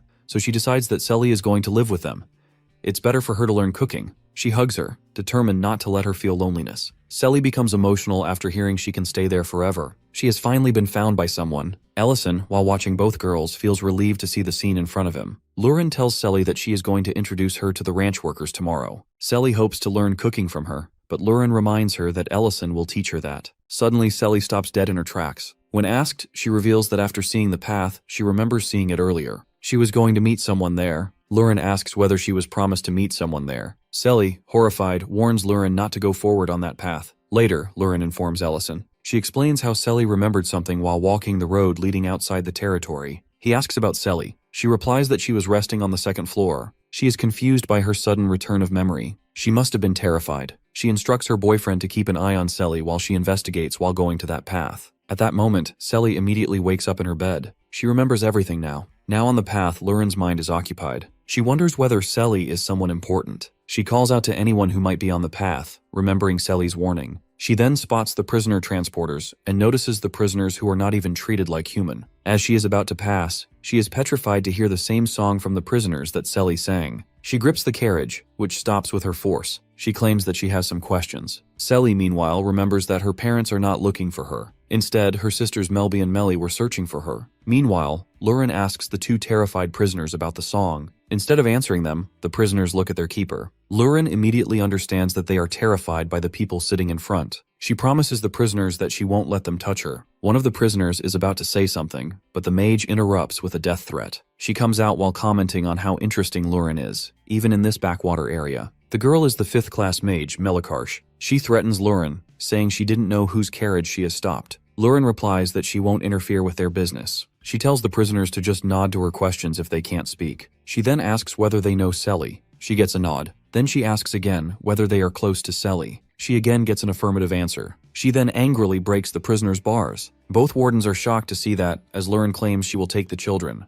The mage then asks Nolan to destroy the carriage. Nolan immediately understands her intention. She is going to dispose of the prisoners. She activates her 5th-class fire magic, Amber Blast, toward the carriage. She is irritated that everyone is asking about Selly, first at the checkpoint and now Lurin. She can't believe if Lurin is some lord's daughter or something, but she is shocked to hear Lurin's voice through the fire. Lurin clearly warns her that she won't kill her now, but will make her cautious. With that, she rips her arms with her magic. The mage whines in pain. Lauren turns to the prisoners and decides to get them treated. The people wonder about her identity. Lauren, meanwhile, opens the portal. She introduces herself as Selly's elder sister. A while later, they go to Elena's clinic, who is worried she is being ambushed at this hour. Later, she returns to the lair and finds both Selly and Ellison there. She asks about her well-being. Selly assures her that she is fine. Then our girl boasts that she has finally found someone who knows the song. When Selly asks whether their names are Melby and Melly, Lauren is taken aback. She understands that Selly now gets her memory back. Selly hugs her happily while revealing that they are her siblings. Ellison asks how she finds them. She tells him everything. Melby is injured now, so she leaves them with Elena. He is not in a life-threatening situation. Selly is happy to hear that they are safe. Lauren asks her to rest. Tomorrow they will meet them. They go to bed, with Selly between Ellison and Lauren. Both of them sleep while Selly is still awake. She is relieved to hear that her siblings are alive. She is too happy. She remembers all of her memories with Lauren and Ellison. Hugging them, she realizes it is her happiest time with them. Crying happy tears, she hugs them both. With that, the flower petals scatter. The next morning, Ellison wakes up to find Selly missing between them. He wakes Lauren up to ask where Selly went. They didn't hear anything. Ellison guesses she might have gone to Elena's clinic to see her siblings, but she doesn't know the way in the first place. Lauren reveals she learned something strange yesterday. When asked, she tells him to head to Elena's clinic first. Elena notices them and informs them that she has recently finished treating the patients. The siblings also notice Lauren calling her their savior. Ellison is taken aback to see them. Both siblings are thankful for Lauren saving them. They ask for Selly. Going outside, Lauren asks Ellison to keep an eye on the siblings. She ignores his question about where she is heading. Instead, she goes to Rain. She asks whether Selly is there. Rain explains that she is not there. Besides, she never met her personally. Lauren's expression turns ashen to hear this. Because a few days ago, when they asked Rain to find Selly's parents, Selly came there with them. Rain, however, denies this claim, explaining that only Lauren and Ellison were there, leaving Lauren terrified. Meanwhile, at the clinic, Selly's siblings explain that Selly called both of them her sisters, though only Melly is actually her sister. She doesn't even remember the ages clearly. When he reveals that Selly is the same age as them, Ellison is taken aback. He asks their ages. Melly replies that she is 17. Melby is 18. Selly, on the other hand, is maybe 13 or 14. All of these things are too confusing for Ellison. Elena is worried about him as it looks like he has seen a ghost. Ellison is worried about the 5-year time discrepancy. Now Ellison is investigating with Elena and Serena. Both confess that they didn't see Selly nor hear her voice. When Lauren goes upstairs to scold Selly, Serena thinks she is just throwing a tantrum alone. Now thinking about it, Ellison realizes that Rain also didn't address her directly. The only people who meet and talk to Selly are Lauren and him. He remembers the time the cat Lauren also threatened Selly when she came to the lair. He also remembers Lauren showing him the hibberin flower first. At that exact moment, he saw Selly. Lauren claimed she would grow it on the restaurant's second floor. At that moment, he realizes something. Opening the portal, he wants to confirm it. Elena decides to follow him. On his way, Ellison realizes that there must be some connection between Selly and the flower because he only sees her after Lauren shows him the flower. When he enters the second floor, he finds Lauren there with a wilted flower. She explains that she has watered it properly. Now they both realize that everything Selly used returns to its original state, from broken plates to tilted pillows. Meanwhile, everyone follows Ellison into the room. Lauren also comes to the same conclusion as it feels like Selly was never there. At that moment, Elena recognizes the hibberin flower. Ellison asks about this flower. Serena also scolds Lauren for bringing the flower even without knowing what it is. The flower is quite rare. Elena reveals that this flower is called La Platia, the undying flower of the underworld. It is said to carry the soul's ascension, wish, and reincarnation. It starts to wither when the soul delivers its words to the living. Both Ellison and Lauren's faces turn ashen. Selly's siblings are also worried to hear this and want to know about Selly. Lauren also wants their help to find Selly. She asks them where they met her. Melby explains that they were originally slaves. They met Selly in the sorting room. She was singing the same song. At that time, Selly declared that she would sing this song when she went outside. Melly wanted to play music with her, and they offered Melby to dance. Melby, however, had no hope for freedom besides being sold. Selly consoled them by saying that no one was going to buy kids like them. Until then, they could train to be strong enough to break these bars when they were older. They were quite motivated by her. Their hope was crushed when both of them were selected by a pervert old man. The man was too powerful, and other people gave up on buying these siblings. Both siblings were terrified to hear this. Then Selly came to their defense. She spoke in a way that caught the old man's interest. He was pleased with her, so he decided to buy her instead. The siblings tried to take her place. Selly shut them up by kicking them. She stated that it was her duty to protect them as their elder sister. Before leaving, she asked them to remember the song she had taught them so that they would find her. In the present, they reveal that it was 5 years ago. Now both siblings are crying and want to find her again. At that moment, Ellison notices the flower's mana flowing in a particular direction. Lurin remembers making a promise to Selly as well. She asks the siblings if they will follow her. Everyone agrees. They go outside, following the flow of mana. Lurin wonders where Selly went away without a word. She remembers learning that the flower delivers the voice of the dead. Lurin wonders where she can go without a word. She is determined to find her wherever she may be and opens a teleportation portal. After a while, exhaustion overwhelms her and she falls to the ground. Ellison understands her condition and decides to take over from there. Selly's siblings are also searching for her. They remember the time when she could even eat grass. They finally reach the tower where mana is flowing and decide to go there. They open a portal near the tower. They immediately open the door, hoping to see Selly. But what they see inside petrifies them. They can hear her song, yet instead they find her dead body. After 5 years, her corpse has turned into nothing but a skeleton. Both siblings cry over her bones. Meanwhile, the Nolan and the mage also arrive, searching for a first aid kit to treat the mage's wounds. Nolan is about to alert the count that all the slaves have run away. They are terrified when they see the dark expressions on the faces of our boy and girl. Selly's siblings are also enraged by what they see. Lurin explains that everything must have been miscalculated. She had given the mage a chance to live. When the mage activates her magic, it is immediately broken by Ellison. Lurin is already prepared with her own magic as she attacks them. She exclaims that they lost their chance at mercy 5 years ago. They then turn towards Selly's skeleton. Melly shows regret at meeting her sister like this. Lurin steps forward and breaks the chain around her throat. She remembers that this way she will no longer feel the tightness around her neck. Ellison notices the mana inside the flower flowing into Selly's body. To their surprise, her soul appears in front of them. She is happy to finally see her siblings finding her. Both of them hug her tightly. She playfully jokes that they have grown taller than her. Selly then tells them that she has reached the ending time granted by the Hibaran flower. She comments on Melby's hard work. Melly adds that she has practiced the instruments and memorized the song as well. They plead with her not to go. They even beg her to let them repay her sacrifice. Selly reminds them that this is how, as the elder sister, she is supposed to protect them. Melby reminds her that they are the same age. Then Selly turns to Ellison and Lurin. She expresses that the time she spent with them is the happiest of her life. She asks Ellison whether he will make pancakes for her the next time they meet. Hugging her, Ellison agrees. As her form starts to disappear, she asks if it is a promise. Ellison promises, and with that, her soul fades away. Her siblings cry, but Lurin stands there frozen. She knows Selly cannot understand what she has given up to live with her. Later, Ellison finds Rain and tells her that they do not need to find Selly's parents anymore. At first, she does not understand. Then she sees Shovel in Ellison's hand and understands everything. The next morning, the siblings are ready to move on. Ellison asks about their plan. They tell him they are going to travel around to share Selly's song. It was their dream. Ellison asks them to wait for a bit. Then he hands them a purse filled with silver coins. He does not add much, warning that bandits might come, and tells them to keep it hidden. They try to protest, saying they cannot accept it. Lurin, however, welcomes them to eat any time. Selly's grave is also there. They will be welcomed by everyone, including Selly. Both siblings are grateful for their kindness. After that, they leave. With this, the investigation into finding Selly's parents stops. That night, Ellison has a dream of Selly meeting someone who offers her food. Selly is excited to see pancakes in front of her. The woman claims that the pancakes she makes must be better than Ellison's. After tasting them, Selly replies that it is the exact taste she had before. The woman asks whether Selly has eaten pancakes at the restaurant run by the mage. Selly immediately confirms it and adds that there is a girl as well. The woman, who turns out to be Ellison's mother, wants to know more about the restaurant. With that, Ellison wakes up sweating.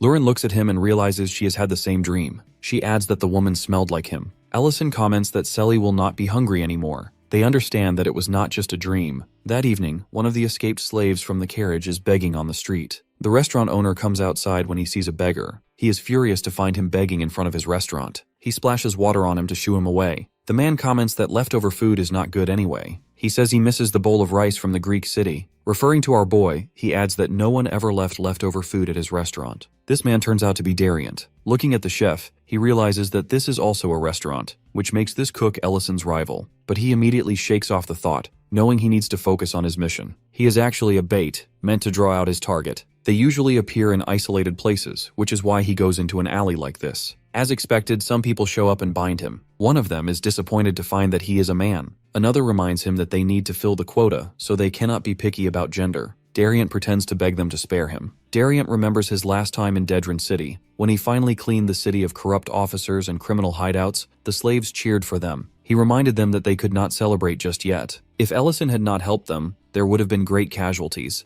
Their ignorance was the reason they had lost their comrades. Still, he praised them for learning self-defense in such a short time. They promised to improve further. When he was about to leave, some slaves stopped him. She thanked him for teaching them self-defense. Even though Ellison had saved them from slavery, they were always worried they would be captured and sold again. But now they had enough strength to prevent this. Dariant consoled them, saying that Ellison had already destroyed the breeding and classification facilities, which made things easier now. Then a girl revealed that even though Ellison had destroyed those facilities, after regaining her memories, she remembered that there were more facilities like this in other locations as well. He was horrified to hear this. Now, going undercover as a slave, he finds another facility and blends in among the slaves. He is relieved that except soldiers, no one can recognize him. He wonders whether he should tell Madrine to place illusion magic on him to conceal his face. The sorting officer notices his well-built body and decides to put him up for auction. He is locked up and has to wait until dawn. He studies the bars and memorizes the layout, which will make his escape easier later when he needs to report everything. He sees other slaves. A girl is being punished. Dariant notices it all. He is not a patient man who can stay still while seeing this cruelty. He breaks his cuffs and prepares to move. The guard immediately notices and rushes in.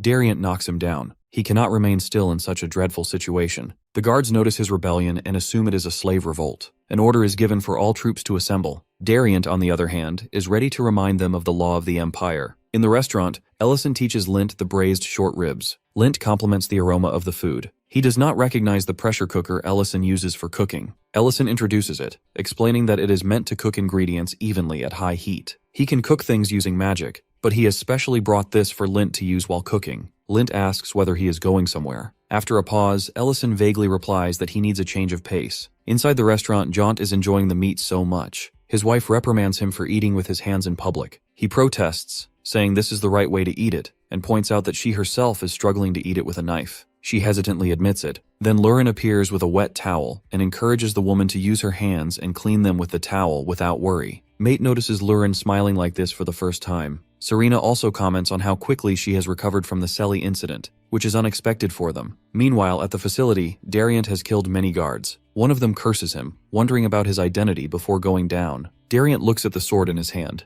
It is not his own, and it is chipped now, but he can still use it. He has a long way to go. He turns toward the woman, about to free her, when someone appears in front of him. The man complains that first Ellison shows up in his area, and now Dariant with a sword. He says he wants a break, as he already has too much on his plate. Dariant immediately recognizes him as Redan, who escaped from Daedran City before. At the palace, the Crown Prince studies the map. He cannot believe that all the marked territories are involved in slave dealings within their empire. The Emperor replies that these are not the only ones. He explains that the last time Ellison visited the palace, he requested an inquiry into whether there were more slave facilities. The First Night Order was sent to several areas to investigate. Now, as a result, these targeted locations were discovered and marked on the map. The Crown Prince now understands why Ellison wanted to meet his father earlier. This was the matter he wished to discuss. Ellison wanted the Emperor to explain it directly to the Prince. The Crown Prince feels frustrated. He had assumed Daedran City was the only one, but now he sees the bigger picture. Looking at the map again, he realizes how vast this network is, with massive facilities organized so systematically. He wonders who could be behind this, knowing it cannot be the work of a single lord. His eyes widen in realization. He remembers the major fugitive who escaped during the destruction of Daedran City, the former swordsmanship commander of the First Night Order,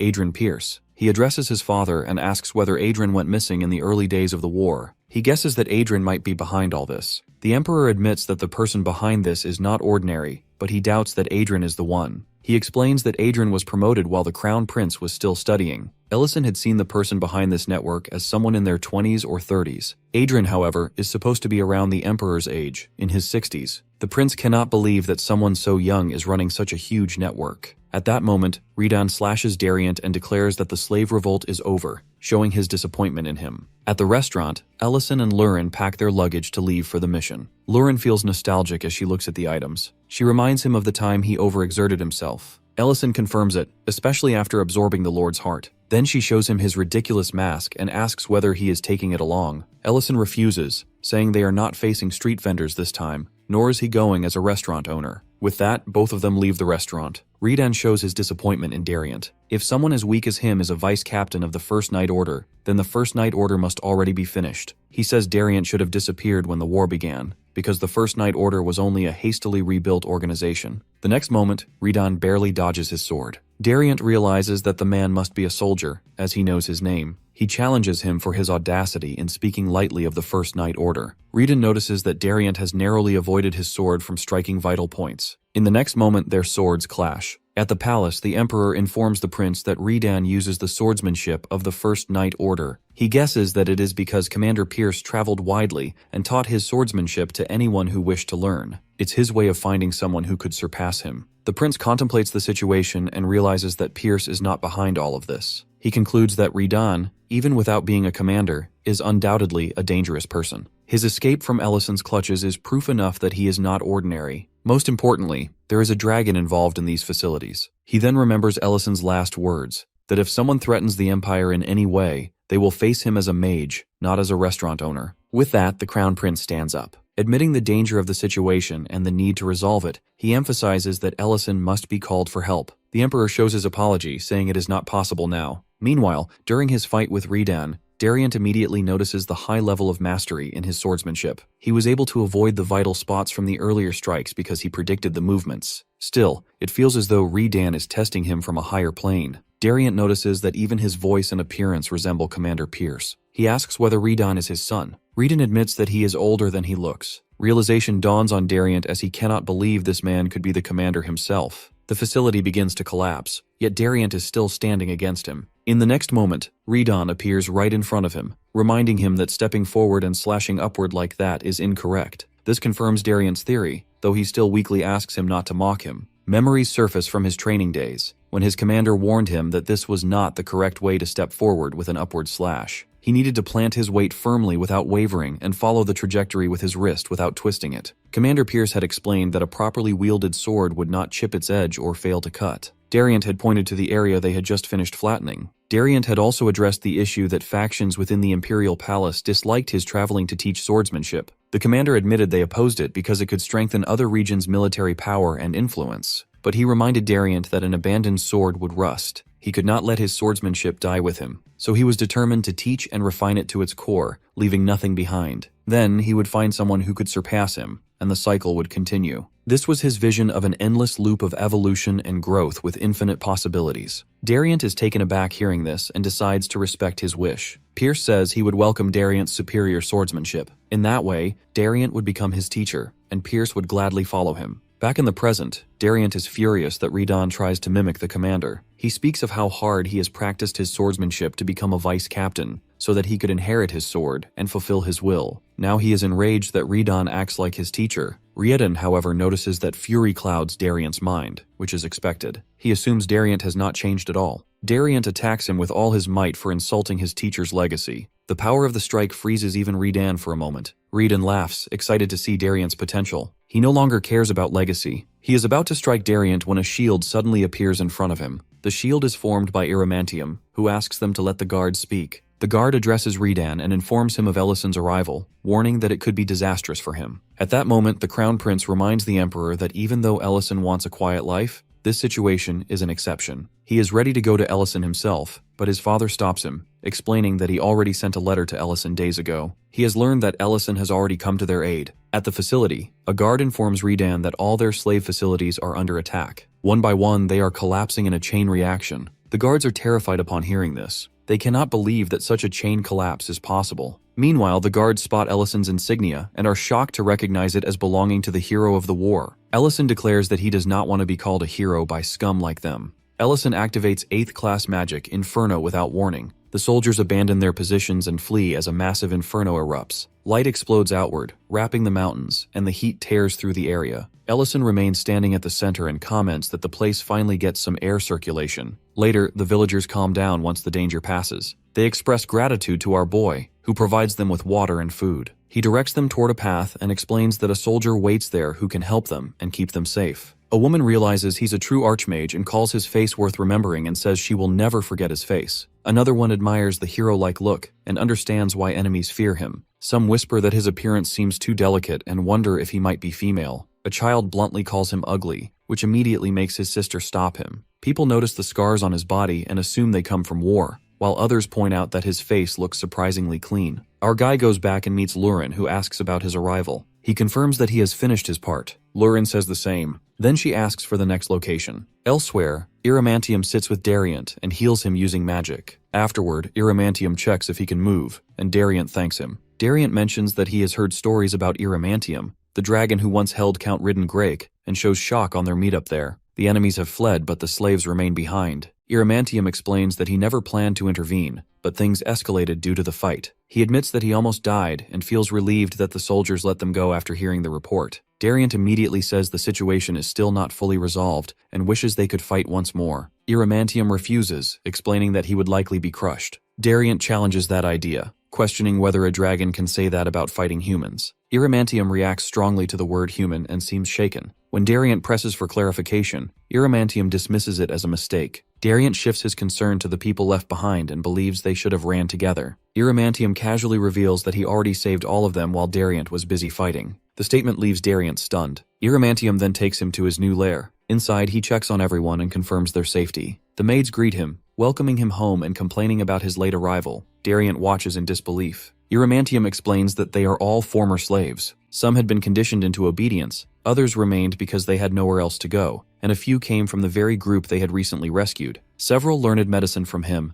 and later settled elsewhere. Some stayed on to earn a living, while others eventually regained their memories and returned home. He informs that he only relied on wind magic when everyone else turned against him. That loneliness pushed him into a twisted desire to force people to like him. He reflects that the heart of life always slips away. The explanation leaves Dariant confused because kindness seems like a simpler path watching him. The slaves announce that the meal is ready and offer Iramantium a bath first. Dariant observes everything from a distance and feels that Iramantium's perverted desire still lingers beneath the surface. Suddenly the door slams open as a girl storms in, dropping a pouch on the ground, leaving Iramantium stunned. She scolds everyone for not cleaning the herb room and complains that the place looks like a battlefield. Iramantium panics, drops to her feet, grabs the bag, and apologizes, explaining that he planned to clean before leaving. She mocks his excuse, presses her heel into his back, and calls him dirty as he cries out in pain. She then notices the girls and asks where Iramantium found a whole new batch of slaves. Dariant, however, freezes in shock. He realizes the woman is Lady Madrine. She recognizes him as well, stares for a moment. She is panicked to see him finding her in this state. Meanwhile, our dude and Lurin sit together on a blanket while he prepares food. He reassures her about it being ready soon, and explains that meat tastes best when someone is exhausted. She apologizes for not being hungry. Ellison notices something is wrong and reflects that not long ago she would not even have considered empathy for others. Lurin stands and explains that they need to head to the next facility. Ellison understands her guilt. She cannot stop thinking about Selly she failed to save and refuses to let another child suffer the same fate. Tears fill her eyes as she insists there is no time to rest. Ellison holds her hand and shares his own past. He recalls that 3 years into the war, right after graduating from magic school, he was sent straight to the front lines. He moved constantly, clearing monsters without rest. Soldiers whispered rumors about him, calling him a monster who saved lives by slaughtering enemies alone.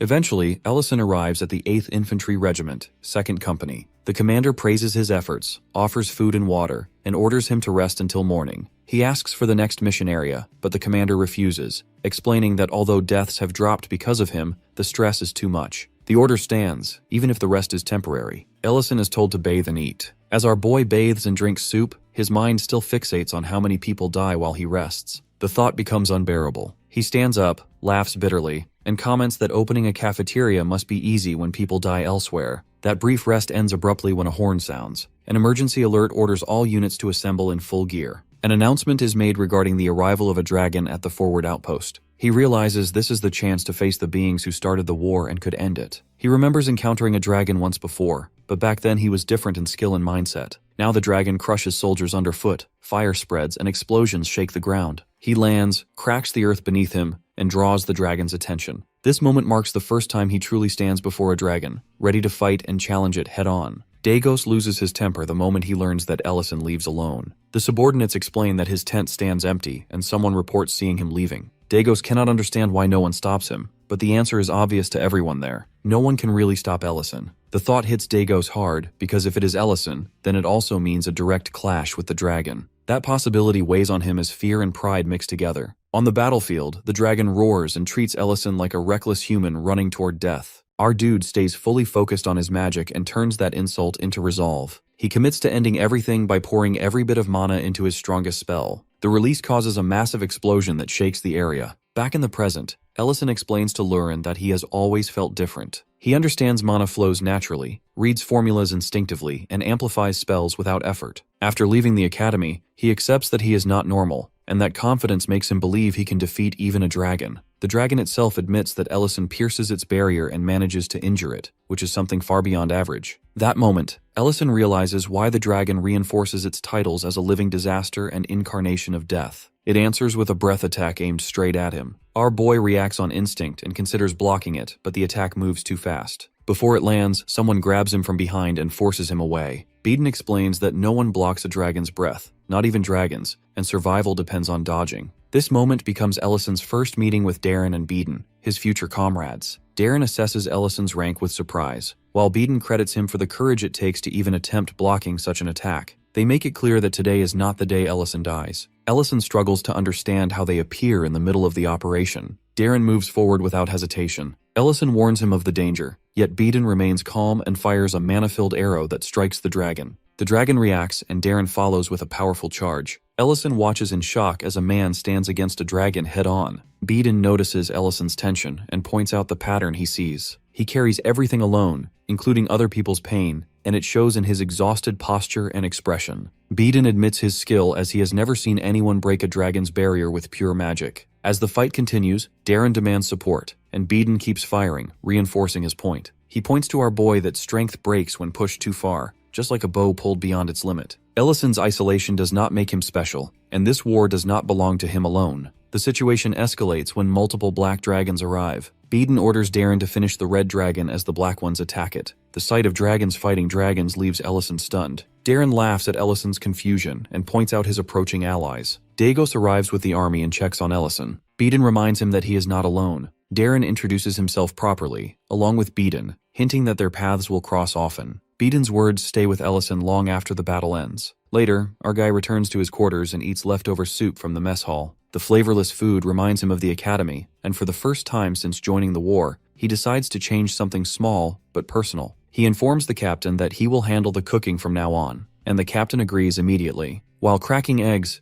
Ellison realizes that this moment marks the first genuine smile he has had since the war began. Back in the present, Ellison reassures Lurin that they do not need to feel guilty for moments of comfort. Lurin responds by admitting how much peace she feels just sitting with him, holding hands, sharing food, and imagining a simple life together. She has been restless and unsure about these emotions, feeling trapped by them. He blushes but encourages her to value those feelings instead of running from them. He remembers Darren and Beeden's advice, that no matter how much he tries to relax, he will never fully let go. Accepting this truth matters. They focus on the food, and Ellison asks her opinion after adding the egg. Lurin genuinely enjoys it, praising its light and comforting taste. Elsewhere, the red dragon relaxes in a bar, smoking calmly. A man approaches carelessly and invades her space. She responds by slamming him to the floor without hesitation. Reeden questions her reaction. She explains that people like that are useful for practice, because fools never sense danger. The damage does not bother Reeden much. Before things escalate, another presence intervenes and apologizes for the disturbance. The newcomer is Delian, the third Duke of the Lucerne Empire, accompanied by his knights. He expresses disgust that such people still exist in his area and quickly shifts the focus to plans. He already knows that Ellison and Lurin destroyed all the facilities. The Red Dragon pushes for proper introductions and rest, reminding him that their plan is the reason he was called. The story then drifts into Lurin's dream. In it, Ellison reassures her that she does not need to avoid happiness. She feels safe enough to be honest and moves closer to him, guided by that permission. The intimacy feels overwhelming and real, until she wakes up suddenly, panicked and drenched in sweat. She is flushed as she reflects on that weird dream. People keep coming to Elena's clinic, and she continues treating them as usual. One patient finishes his treatment and, instead of leaving, pushes 2 movie tickets toward her and hints at spending the holiday together. Elena, uneasy, makes it clear she still has patients to see. The man keeps pushing, clearly missing the mood. Serena steps in immediately, snaps her fingers on his head, and forces the situation to end. She makes it clear that the treatment is over and that he should leave before embarrassing himself further. The man tries to talk back, earns a sharp warning, and leaves in tears. Elena thanks Serena for stepping in, though her expression stays heavy. She explains that she overhears what happened to Selly, Ellison, and Lurin, and the grief hangs so thick that she cannot even find the right words to comfort them. Serena agrees, because things feel unstable ever since the Hiberin flower incident. She admits that ignorance might have hurt less. Elena reflects that a dragon and a woman having a child must face unbearable difficulty. Serena admits she has never heard of such a case, which makes Elena even sadder.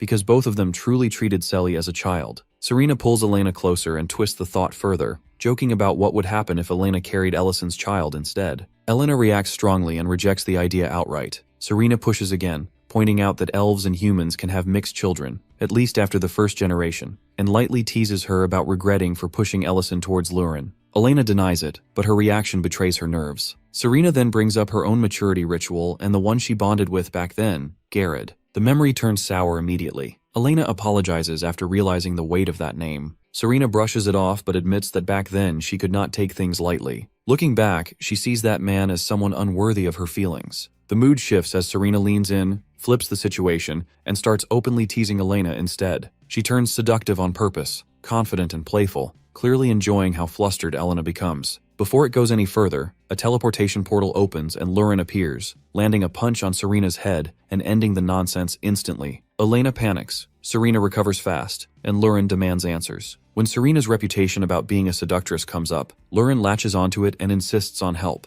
Serena laughs hard, realizing Lurin is serious. At the same time, outside the sanctuary, dragons notice something crossing the boundary. One reacts with suspicion, while the other dismisses it as Ellison's scheduled visit. They complain about how casually he enters dragon territory, then fall silent as our boy approaches. He observes subordinates gathered around a glowing pillar and quietly watches the carving in progress. Subordinates greet him formally, but he brushes it off, reminding them that he is human and does not need ceremony. That moment, Madamada interrupts and leads him inside. On the way, our boy mentions the massive monument outside. The elder explains that it honors those lost in the war and that Baron's name is being carved now. The news genuinely relieves him. The elder thanks him, admitting that trying to fix things alone would have destroyed everything. Our boy understands the weight of Madamada's position as both father and elder. The conversation shifts to the Hibaran flower. The elder brings up the seeds, and Ellison's mood darkens immediately. He informs the elder of Selly's death. The elder realizes that Ellison had grown attached to her as a living being, and acknowledges that neither of them truly understood her nature. He explains that the Hibaran flower absorbs a soul near a dead heart before wandering the world to take root, because it needs a heart to remain in this world. Our guy remains calm and explains that he has no unfinished feelings. He trusts that Selly is safe now. He plans to use the seed for himself. When the elder realizes in shock, Ellison confirms it. He is going to use seed for the heart already exists inside him. His goal is to hear Lord Sardelon's voice. Back at the clinic, Serena listens as Lurin admits that she wants to grow even closer to our boy. Serena bursts into laughter at first, then takes it seriously. She reminds Lurin that they are already far past normal boundaries, especially after the maturity ritual. Elena tries to deflect the conversation but ends up listening anyway. When Serena presses for details, Lurin admits that all they have shared so far is a kiss. Serena reacts with disbelief, while Elena quietly turns red. Serena explains what intimacy can look like in a blunt and teasing way, overwhelming Lurin completely. Serena eventually backs off, realizing she went too far, and adjusts her tone.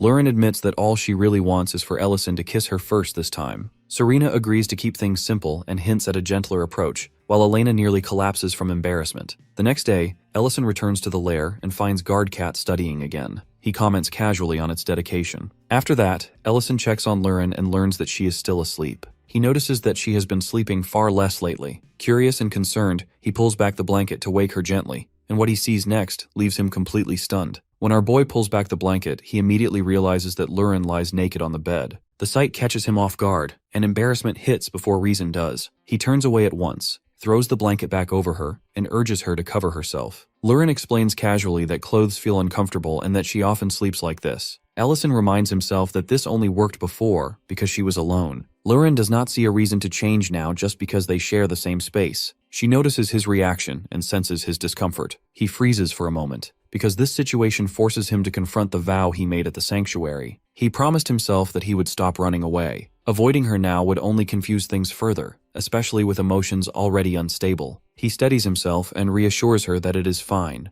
He downplays the situation and treats it as nothing unusual. The attempt to act normal only makes Lurin more annoying, and she quietly accepts it while sensing that this approach feels wrong. Later, during dinner, Lurin praises his cooking with genuine appreciation. She brings up the news about her mother's name being engraved at the sanctuary. Ellison confirms it, adding that the elder feels relieved about finally setting things right. He mentions that there is something else he needs to tell her later, which sparks her excitement. She offers to clean up and sends him to rest, while he heads off to wash up. As she handles the dishes, she deliberately spills remaining food on herself and uses it as an excuse to take a bath. He notices and comments on how she even manages that. The idea of bathing together surfaces, and it clearly does not come from nowhere. Serena's advice echoes in Lauren's mind. She remembers being told to act casual at first, then slowly push boundaries, because mixed bathing is normal in the Northern Territories, and shared intimacy grows step by step. Remembering those words now fills her with embarrassment, yet she still moves forward. In the bath, the atmosphere feels tense. Lauren points out how casually they used to act like this before. He agrees and offers her cocoa, remembering her preference. On the surface, he acts calm, which makes her doubt Serena's advice. As she studies him more closely, she senses something off, a light blocking spell inside his eyes,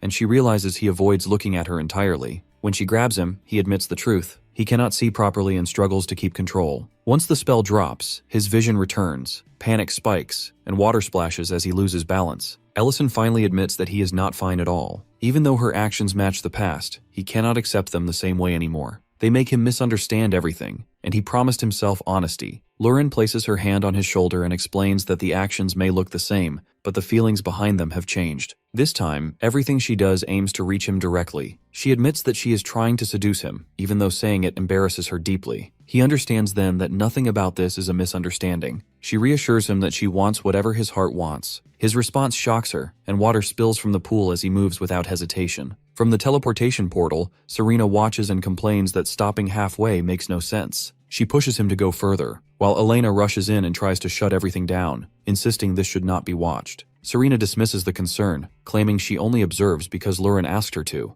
Elena accuses her of enjoying the display too much, while Serena shrugs it off. As Ellison and Lauren continue kissing, Serena comments that for people this dense, even this much progress matters. Far away, in a much darker place, subordinates report to the Duke. Out of hundreds who fled the chained slave facility, only 37 remain physically fit enough to be gathered under the Duke's order. A fire burns nearby, and an ominous instrument rests close at hand. He approaches one of the chained administrators and assures him that fear is unnecessary. He explains that his role is not pain itself, because specialists handle that. Everyone in this world has a role, and order depends on fulfilling it. Running away from that role crosses a line. The administrator apologizes, but he does not accept it. Someone who enforces rules cannot abandon them without consequence. He presses the instrument to the man's chest, and agony erupts. He calmly explains that choosing cruelty for its own sake would be pointless, so instead he assigns a new role. A diamond is embedded into the burned flesh. After that, the ritual has been started as chanting fills the air. Magic surges, smoke rises, and the man transforms into a mana-filled beast. The Duke watches with satisfaction and pours a potion down the creature's throat, erasing its past. He defines the only truth left. Loyalty belongs to the rule, and he embodies that rule. The transformed beast kneels. Armor is brought out. Training begins immediately, and another member joins the ranks. The man declares that the Holy Blood Knights gain one more soldier. On the return journey, Madrine finally explains everything to Dariant. She shares that she studies medicine under Iramantium after receiving orders to find a cure for a deadly poison used to control minds.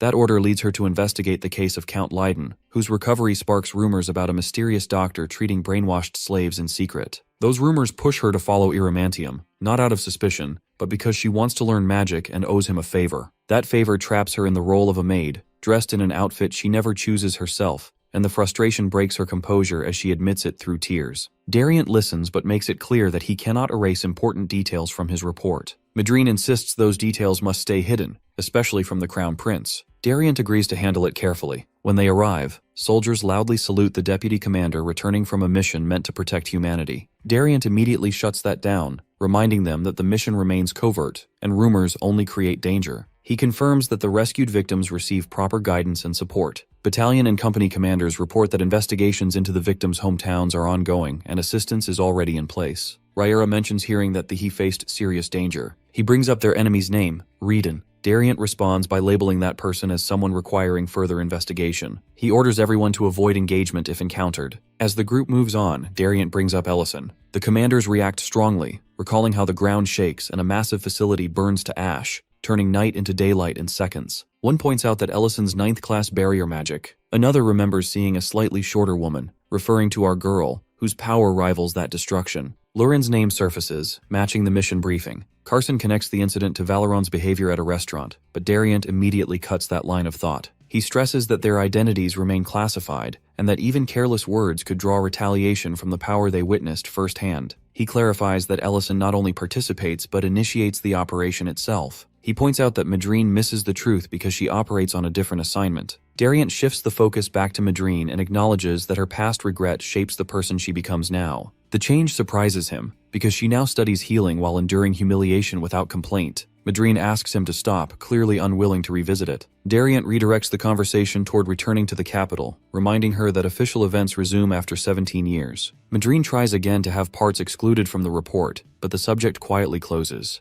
Elsewhere at the restaurant, Lurin serves a perfectly cooked sirloin steak to Rain with a bright smile that refuses to hide itself. Rain notices immediately and points out the obvious happiness. Lurin confirms it without hesitation. Serena casually exposes the reason, explaining that Lurin finally receives the first kiss from Ellison. Rain admits she expected this outcome long ago, noting Ellison's slow pace. Lurin agrees while Creston reacts in disbelief nearby. Serena teases Elena for holding back, claiming things would have gone much further if her advice came earlier. Elena reminds her that today is only for celebration. Serena accepts that boundary. Lint overhears everything, turns red, and hurriedly delivers pasta to another table. Meanwhile, Lint and Mate quietly tease Ellison by pretending to fix chairs and plates around him. Ellison accepts the situation that he's going to be teased now. He then brings up the item he previously requested. Lint confirms that he is asking for Hibaren flour and informs he already contacts herbalists across the country, but none of them find any recent trace of it despite traveling everywhere. Because of that failure, our boy concludes that normal methods will not work anymore. He remembers the elder's earlier explanation that even the flower seeds disappeared long ago,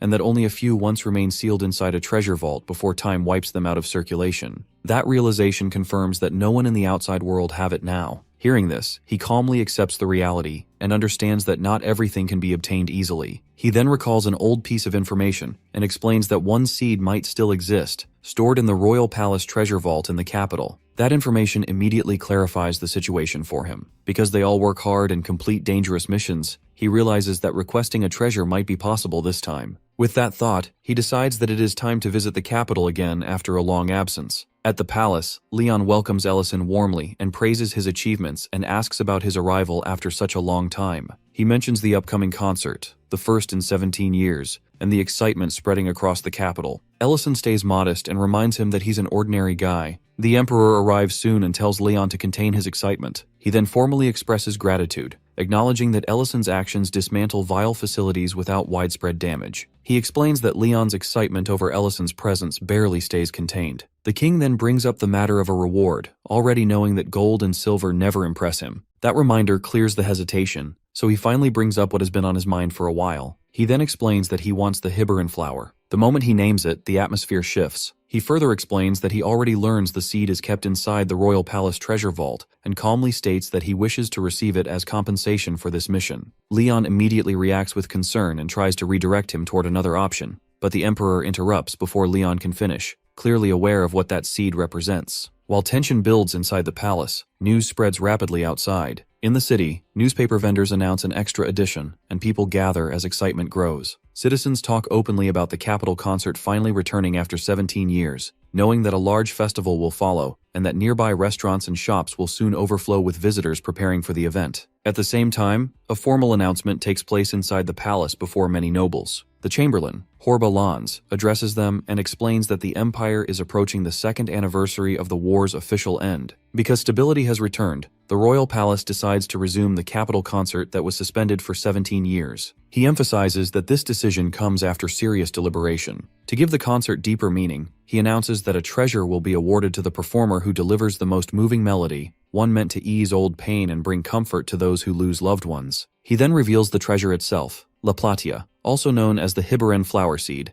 causing shock and murmurs among the nobles as they recall its legendary nature and rumored power. Horba clarifies that the concert is not only entertainment, but a symbol of restored harmony and peace, marking the Empire's readiness to move forward from the scars of war, and the nobles raise their glasses in agreement. Inside, our dude soon realizes that the very seed he requests is now set as the prize for that concert. Leon reacts with visible sorrow, recalling how he hears the concert's melody as a child and how it teaches him the meaning of healing. After 17 years of silence, its return holds deep emotional value for him, and the thought of losing the reward fills him with frustration. Overwhelmed, Leon urges that the reward be set aside just once for the sake of the event. That plea immediately angers the Emperor, who slaps Leon and rebukes him for disregarding the achievements that make the reward possible in the first place. Leon tries to justify himself by focusing on the expectations of the people, but the king cuts him off and demands obedience. Seeing the situation spiral, he steps in and tries to ease the conflict, explaining that giving away the Hibaran flower would leave nothing in return for their efforts. The Emperor responds firmly that the success or failure of the event comes second if Ellison desires the reward, and that nobles can still perform even without an incentive. Leon finally realizes his mistake and admits his short-sightedness, but his frustration resurfaces as he suggests that if there is no reward, the concert itself should be cancelled. At that point, it becomes clear that Leon is once again trapped by his own emotions. Shortly after, our guy calmly asks where he can apply to participate. Leon reacts with surprise, realizing that he intends to compete for the prize himself. The Emperor responds with approval, recognizing his choice as honorable despite all his contributions. Ellison immediately asks about how to proceed with the application. The regana stands as a symbol of status in the Ruburn Empire, a keyboard instrument as refined as an organ from another world. Its value runs so deep that nobles believe meaningful conversation is impossible with someone unfamiliar with its sound. Because of that long-held belief, the Empire's greatest event naturally centers around the regana, making it the core instrument of the capital concert. He and Lurin stand in front of one. She studies it with curiosity. He explains that it is a used regana, the same kind she once saw at a lord's manor. That moment reminds him that he never fully explains his plan, so he finally lays it out clearly. His goal is to obtain the Hibaran flower seed by winning the concert, because he wants to hear the Lord's true voice through it. His reasoning comes from an earlier encounter, where a brief impression convinces him that the Lord does not seem like someone who would start a war without reason. She understands his intention clearly and realizes that he aims to obtain the flower seed, which serves as the concert's reward. The plan has a major problem, though. The concert traditionally allows only women to participate, and Leon even suggests gender transformation magic as a workaround. That idea fails to reassure him because he has no ability to play the regana. Because of that weakness, he shifts his trust to her and explains that her presence makes the situation workable. He reminds her that dragons are naturally gifted with exceptional talent, capable of handling any instrument at a high level, and that most adult dragons master both art and culture with ease. Based on that logic, playing the regana should come naturally to her. Lurin accepts the logic without hesitation and immediately proves it by playing, showing complete confidence and control. In the barn, Miltine approaches Mr. Ment and shows him her hair, clearly seeking his reaction and pointing out how much it has grown. He gives his approval and notes that it looks good on her. She responds that he could have simply said he wanted to see it, and adds that it feels like a waste that she already cut it. Since she has done something he wanted, she presses for a small favor in return. When he signals agreement, she reveals her request, which is to trim his beard. Next moment, Baronerix gets terrified and makes loud noises and strange sounds echo around them. The atmosphere changes fast as electricity spreads across the sky, crackling unnaturally and signaling danger. Back at the restaurant, Lurin finishes playing and looks for his reaction. Instead of praise, he senses something wrong. He understands that his plan is not going to work. Elsewhere, the Lord family shares a quiet meal. Dian eats carelessly until Berna and Lord Lydon correct him, noting how much he has improved lately. The calm dinner leads to talk about recent news. Dian brings up the concert reopening in the capital and suggests going together. Lydon mentions that Berna used to be exceptional at playing the regana, and adds that he has already heard the news about the concert. He turns the topic toward her opinion, but the mention alone makes her tense. She immediately excuses herself, explaining that she has a meeting after dinner, apologizes briefly, and leaves before anyone can stop her. The cook brings out dessert, but she takes it directly from the tray and leaves with it. Dian clarifies that he only means attending the concert as an audience, not participating. Lydon then reflects on the regana kept in that room, recalling how it once gathers dust because she never allows even the servants to touch it, insisting she would handle it herself. As he thinks further, he realizes that she has not played it even once since his collapse. That realization makes him worry that she continues to carry everything alone instead of sharing her pain with the family. Because of that concern, he starts discussing a plan with his son. At the same time, Berna locks herself inside her room, lost in heavy thoughts. Among all the things Chaoin forces on her in the past to shape her into something perfect, the regana is the only thing she truly loves. The memory of her family clapping her performance for the first time still brings warmth, and she feels grateful for learning music from her father, even though she knows she should not cling to that gratitude. She remembers his words about that how no one would suspect her even if someone collapses. That thought fills her with guilt. Although she now lives a happier life and meets wonderful people, she still cannot bring herself to play again. The image of herself proudly playing the instrument he teaches her feels unbearable, and she imagines how disgusting that would look to Dian and Lydon. Every time she looks at the regana, it feels as if her sins stare back at her. In her shaken state, she imagines a dark presence looming over the instrument, accusing her of neglect. Overwhelmed by that pressure, she loses consciousness. Lurin, who is present there for regana, notices Berna collapsed and immediately grows worried. Meanwhile, elsewhere, someone reviews the list of concert applicants and notes that many names have already signed up. One entry stands out, Count Michel Fraun, a name unfamiliar to them. Further details reveal that she is a noble from a distant Greek city. That realization confirms that this is the best plan our boy managed to come up with. At that moment, another figure steps in and dismisses the concern, expressing confidence that everyone will kneel after her performance. She is Loriana Delian, the niece of Duke Melik Delian. The Duke stresses that thorough preparation always matters, no matter how confident one feels. Back at the estate, Berna regains consciousness and sees Lurin and our boy beside her, noticing the swelling on her head. Confused, she tries to understand what happens. They explain that bringing her here may sound strange, but their real purpose is to borrow her regina. Lurin is entering the concert. They cannot tell whether future problems will come from her skill or from the instrument itself. They ask whether there is anything she can do to help. When Lurin casually plays a few notes, the sound immediately unsettles Berna. Before the moment settles, the door suddenly slams open. Leon rushes in and delivers bad news. The Delian family has made their move, and allied nobles have imposed new restrictions on concert qualifications. Families without prior participation must now pass preliminary rounds in their own territories. The situation turns grim at once. Lurin continues playing calmly and points out that the regana should still be enough for preliminaries. Our boy, however, panics, realizing that the Hibberin flower is now out of reach. Somewhere far from the surface events, Duke Delian checks on the Red Dragon about the plan they discussed earlier. He expects it to be in motion by now. She confirms that everything is already decided and reminds him that the launch point is the first Imperial concert in 17 years, held in the Luverne Empire. The attack aligns with the event and aims for maximum chaos. Nobles tied to the Imperial faction and civilians in the capital become targets at the same time. The reason stays clear. The last war fails because people unexpectedly unite around three so-called heroes who give false hope.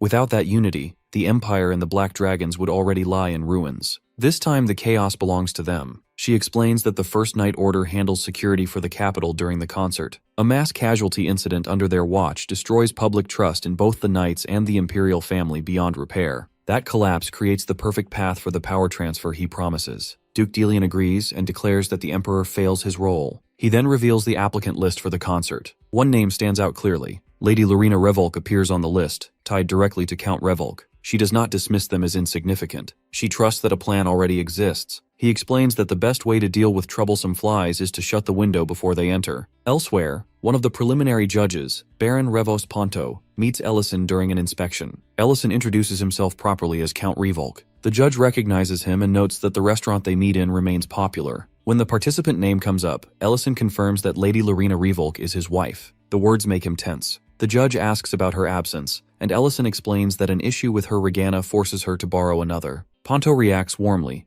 admitting his deep love for regana performances and his anticipation for her appearance. Our boy responds politely while hiding his nerves. Going back inside, Ellison vents his frustration to Leon. The preliminary round starts without proper notice, and Lurin has barely practiced. Leon explains that nobles led by Duke Delian cause repeated disruptions, leaving no room to object. Ellison checks the regana brought for her and immediately notices that the sound feels wrong. Leon explains that this is why Lurin leaves to borrow another instrument. Concerns rise about its condition, especially after hearing that it has not been maintained and sits covered in dust. Before anxiety grows further, someone arrives with reassurance, sent specifically for this issue. Ellison freezes when he recognizes who it is. At the same time, Lady Berna cleans the borrowed regana while Lurin watches. Lurin notices the thick dust and questions how long it sits unused. Berna apologizes and assures her that it still works. Lurin then points out Berna's past behavior and the way she tries to bury mistakes together, hinting that neglecting the regana fits the pattern. Berna grows nervous but confirms that the instrument is ready. Lurin asks her to play it to confirm. Berna hesitates, but Lurin insists on a proper check. Berna sits and begins to play. Outside, the guards hear the regana's sound drifting through the area. The tone feels warm and comforting. Some recognize the quality immediately and realize who must be playing. Berna performs beautifully, and when she finishes, Lurin confirms that the regana has no issues. She remarks that such a melody deserves more than dust and neglect. At the palace, the preliminary judging hall prepares for performances. A small stage stands ready. Ponto notices an additional judge and expresses surprise at Duke Delian Porgo Timurin's presence. Timurin, one of the Empire's 3 Duke Delians, explains that he refuses to let random participants enter the concert and claims unmatched knowledge and love for the regana. Ponto bristles with jealousy and anticipates competition. Ellison whispers his surprise to Leon, who admits that this development is new to him as well. Backstage, Berna trembles with anxiety and worries about performing. Lauren reassures her and demonstrates hand movements, revealing that she memorizes the entire first half of Berna's earlier performance perfectly. She explains that sharp observation and focus make this possible. With that confidence, Lauren steps onto the stage. The performance begins. Lauren plays with harsh, scraping harmony that shocks listeners. People behind the doors freeze at the sound. Judges react with visible discomfort. Ellison lowers his head as the sound cuts sharply through the hall. Lauren pours everything into the performance, then stops. Ponto explodes in outrage, declaring it an insult to the Regana and calling for immediate disqualification. Tamuran interrupts by clapping with tears in his eyes. He declares the performance perfect. Ponto cannot understand this reaction. Tamuran explains that the technique relies on precise staccato control and fine adjustments pushed to the limit. Leon agrees and recognizes the style as a rare technique from the southern Rombol Kingdom. He declares the sound triggers memories of his studies abroad. Ponto remains lost. Tamuran challenges Ponto's earlier claim of expertise and expresses disappointment that he fails to recognize the technique. Ponto grows deeply embarrassed as he realizes he alone misses it. Ellison then casually mentions that his wife comes from the Rombol Kingdom. Everything clicks. Tamuran nods, satisfied, and praises Lauren's mastery. Cornered and flustered, Ponto hurriedly stamps approval and pretends agreement, declaring her performance a success. On stage, Lauren stands confused, unsure how she passes. The preliminary round ends in her favor. Elsewhere, subordinates relay the result to Duke Delian and the red-haired woman.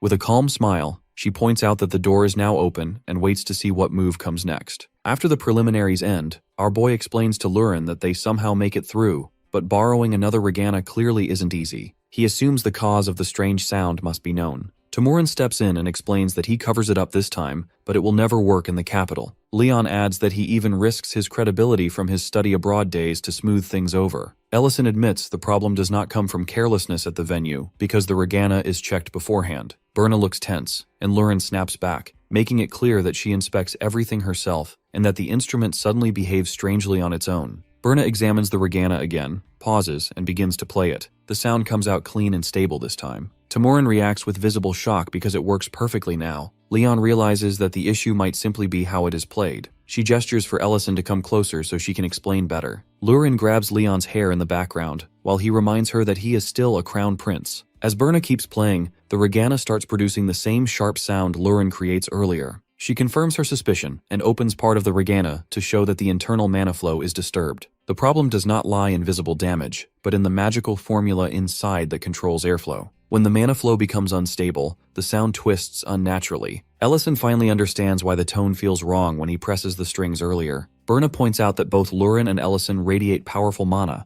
and their presence alone interferes with the formula. He quietly wonders how much mana they both release if standing near the instrument causes this much disruption. Ellison's strength explains part of it, but Lauren's presence raises even more questions. Lauren decides the matter is settled. She informs her that she will accompany them to the capital. She reacts with surprise. Lauren explains that her deep understanding of the Regana's internal structure makes her the perfect person to help stabilize mana flow properly. She also plans to learn more songs along the way. Berna agrees but mentions prior meetings and obligations. Lauren responds that walking together beats being dragged alone. From the doorway, Dion overhears everything and quietly informs Lydon that his mother is heading to the capital. Lydon feels relieved because he couldn't do it. Later, the Luverne Empire's capital, Erie's city, fills with people. Crowds gather everywhere as the First Night Order secures the area. Commander Dariant orders everyone to stay alert. Raella responds confidently. Soon after, the arrival of the Emperor is announced. Emperor Horace greets the people and comments on how lively the capital feels. He explains that reviving the concert after 17 years proves to be the right decision. Even though the official opening is still days away, many arrive early, so several pre-festival events are prepared. He expresses hope that everyone enjoys the long-awaited concert. The crowd erupts with cheers. Serena stares at the massive crowd in awe.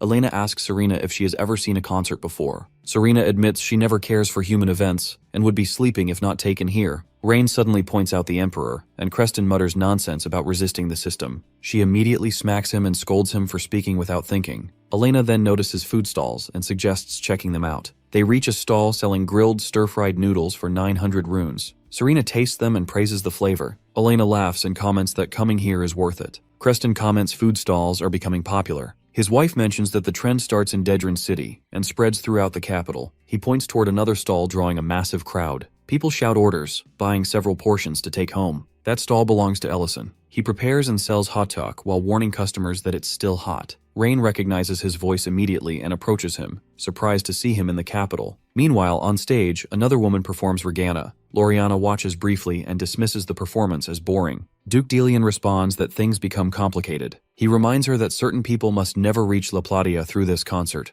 making her victory more important than ever. He instructs her to report any strong competitors. Loriana leaves confidently, convinced no one there can defeat her. Delian emphasizes the seriousness of the situation, and she promises to use whatever means necessary. In her mind, she sees herself as both the method and the weapon, while leaving her rather reassures her that the Duke never doubts her talent. She agrees, knowing no one in the Empire surpasses her in Regana performance. Feeling stressed, Loriana craves something sweet. She catches a scent from the food stalls and heads there. She questions the crowd and demands the best dish. Her father warns her about eating street food, but she dismisses him, claiming nobles should understand common culture too. Rain and the Creston watch in shock as Ellison serves her hot talk. Loriana admits she has never seen such food and comments on its tempting look. Ellison warns her about the hot syrup. She bites into it, burns her tongue, and reacts sharply. Ellison quickly hands her a tissue, explaining that the syrup inside stays dangerously hot. She accuses him of rudeness for touching her lips. He explains he only tries to help. She blushes and suddenly imagines an entire future with him. He apologizes and rushes to fetch cold water. When he calls her ma'am, she snaps back that she is unmarried and demands his name. Nervously, he introduces himself as Erzio Revolk. She panics, denies any hidden meaning, and runs off, claiming she only needs to return the handkerchief. Her father remains confused. Rain and Creston stare at Ellison in disbelief. He insists it is just a tissue.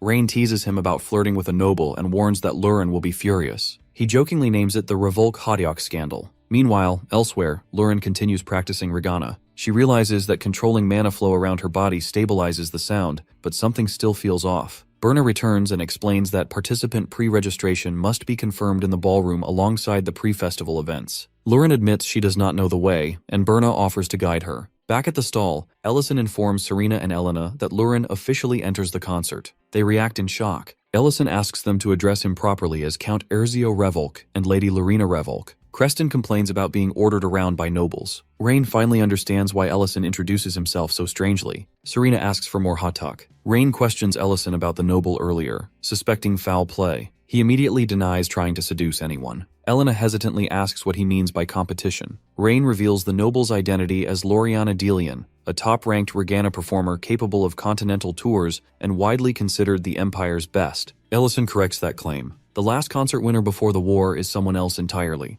That winner is Lady Berna Grake. Meanwhile, inside the palace, Loriana notices Lurin standing with Berna. The sight immediately irritates her because she never expects to see Berna there. She remembers her winning the last concert. Loriana's expression hardens with anger as she assumes Berna has entered the concert as well. Berna's presence reminds her of Dedran, the only place where she ever feels humiliated. Berna calmly clears the misunderstanding and explains that she is not participating in the concert. She turns away and leaves without lingering. Loriana remains behind, unable to understand why she would choose not to enter. Loriana grips the stick in her hand, and her hand shakes because the anger from the past never really fades. Berna's presence reminds her of the last recital where her pride is shattered, so hearing that Berna has no intention of joining only fuels that anger further. At that moment, Ellison arrives to check on Lurin because he hears rumors about an impressive performance. He steps in and immediately senses the tension, realizing all three of them are stuck in an awkward standoff. Lurin calls out to him, and Berna addresses him properly as Count Revolk. Loriana catches that title and her attitude shifts, because the idea that he is a noble sparks fresh expectations in her mind. Ellison recognizes her as the madam who bought Hatak earlier, which annoys her, and she quickly rejects being called that. She watches the exchange with visible irritation,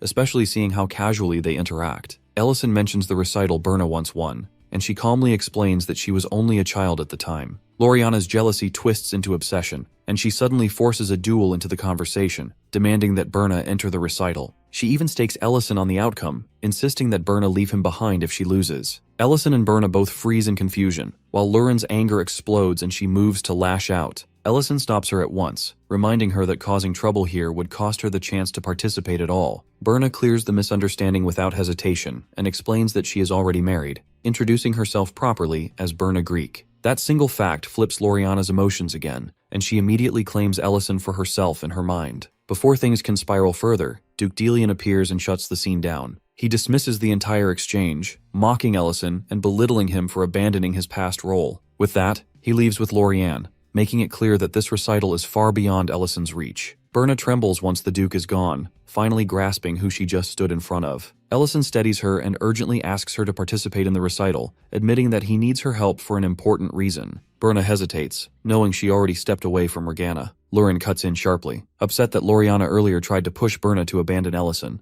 Ellison tries to calm her down and explains that the misunderstanding started because he wiped sugar syrup from Loriana's lips. Lurin repeats that detail in disbelief, her anger rising even higher. Elsewhere, Loriana eats hatiak and admits that it tastes better once it cools slightly, but her thoughts remain tangled. She recalls hearing that Berna is already married, and frustration builds again. Before she can linger on it, her mother appears, snatches the food away, throws it aside, and scolds her for disgracing the family. She orders her straight back to Regana practice. Loriana submits at once. Back with Ellison and Lurin, she vents her frustration on him, mocking his popularity and accusing him of dragging Berna into the competition. Ellison gives up trying to explain and promises never to get involved like that again. Lurin finally calms down enough to speak seriously and explains that she has trained hard. She admits that she may fall behind in strict technique, but she has discovered a new way to perform. Her confidence is steady and intense, and she promises a performance that will leave everyone stunned. At the registration area, Berna approaches quietly and asks about signing up. A subordinate explains the process and offers help,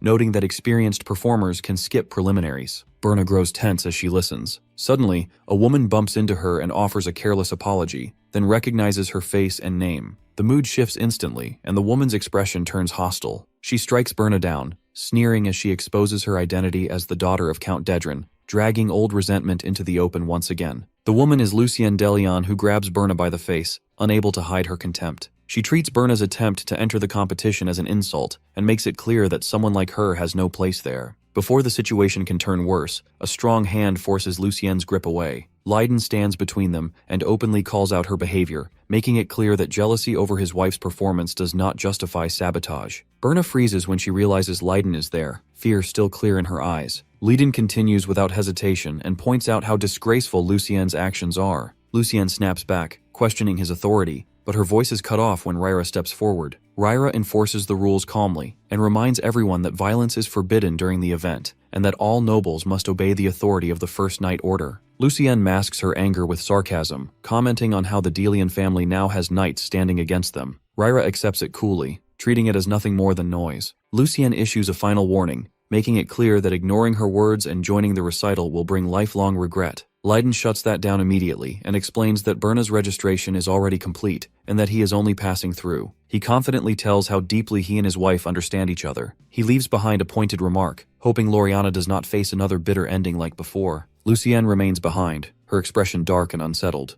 Among the nobles, rumors spread quickly. People whisper that Berna has entered the recital and recall that she once won the last one. Comparisons between Loriana and Berna resurface, along with talk that Loriana stopped playing for a long time after her defeat. Excitement builds as everyone agrees that this recital will not be ordinary. As evening passes, Regana melodies echo from every corner as participants practice relentlessly. When anticipation reaches its peak, the day of the recital finally arrives. Sultan Dahorn, the principal of the Imperial Magic School, announces that the event is meant for everyone. The performances will be projected into the main plaza, with viewing windows set up across the capital so the entire city can watch. At his food stall, our boy realizes the finals have begun and prepares to head toward the venue. He wonders which skilled performers will appear on stage. The first finalist performs, and even from the audience it becomes clear that this level is far beyond the preliminaries. The performances feel refined and powerful. Emperor Lemadan remarks on the effort behind each performance, while Tamaran responds that he intends to judge without mercy. Lucienne sits beside Duke Delian and comments that the standard seems low on the first day.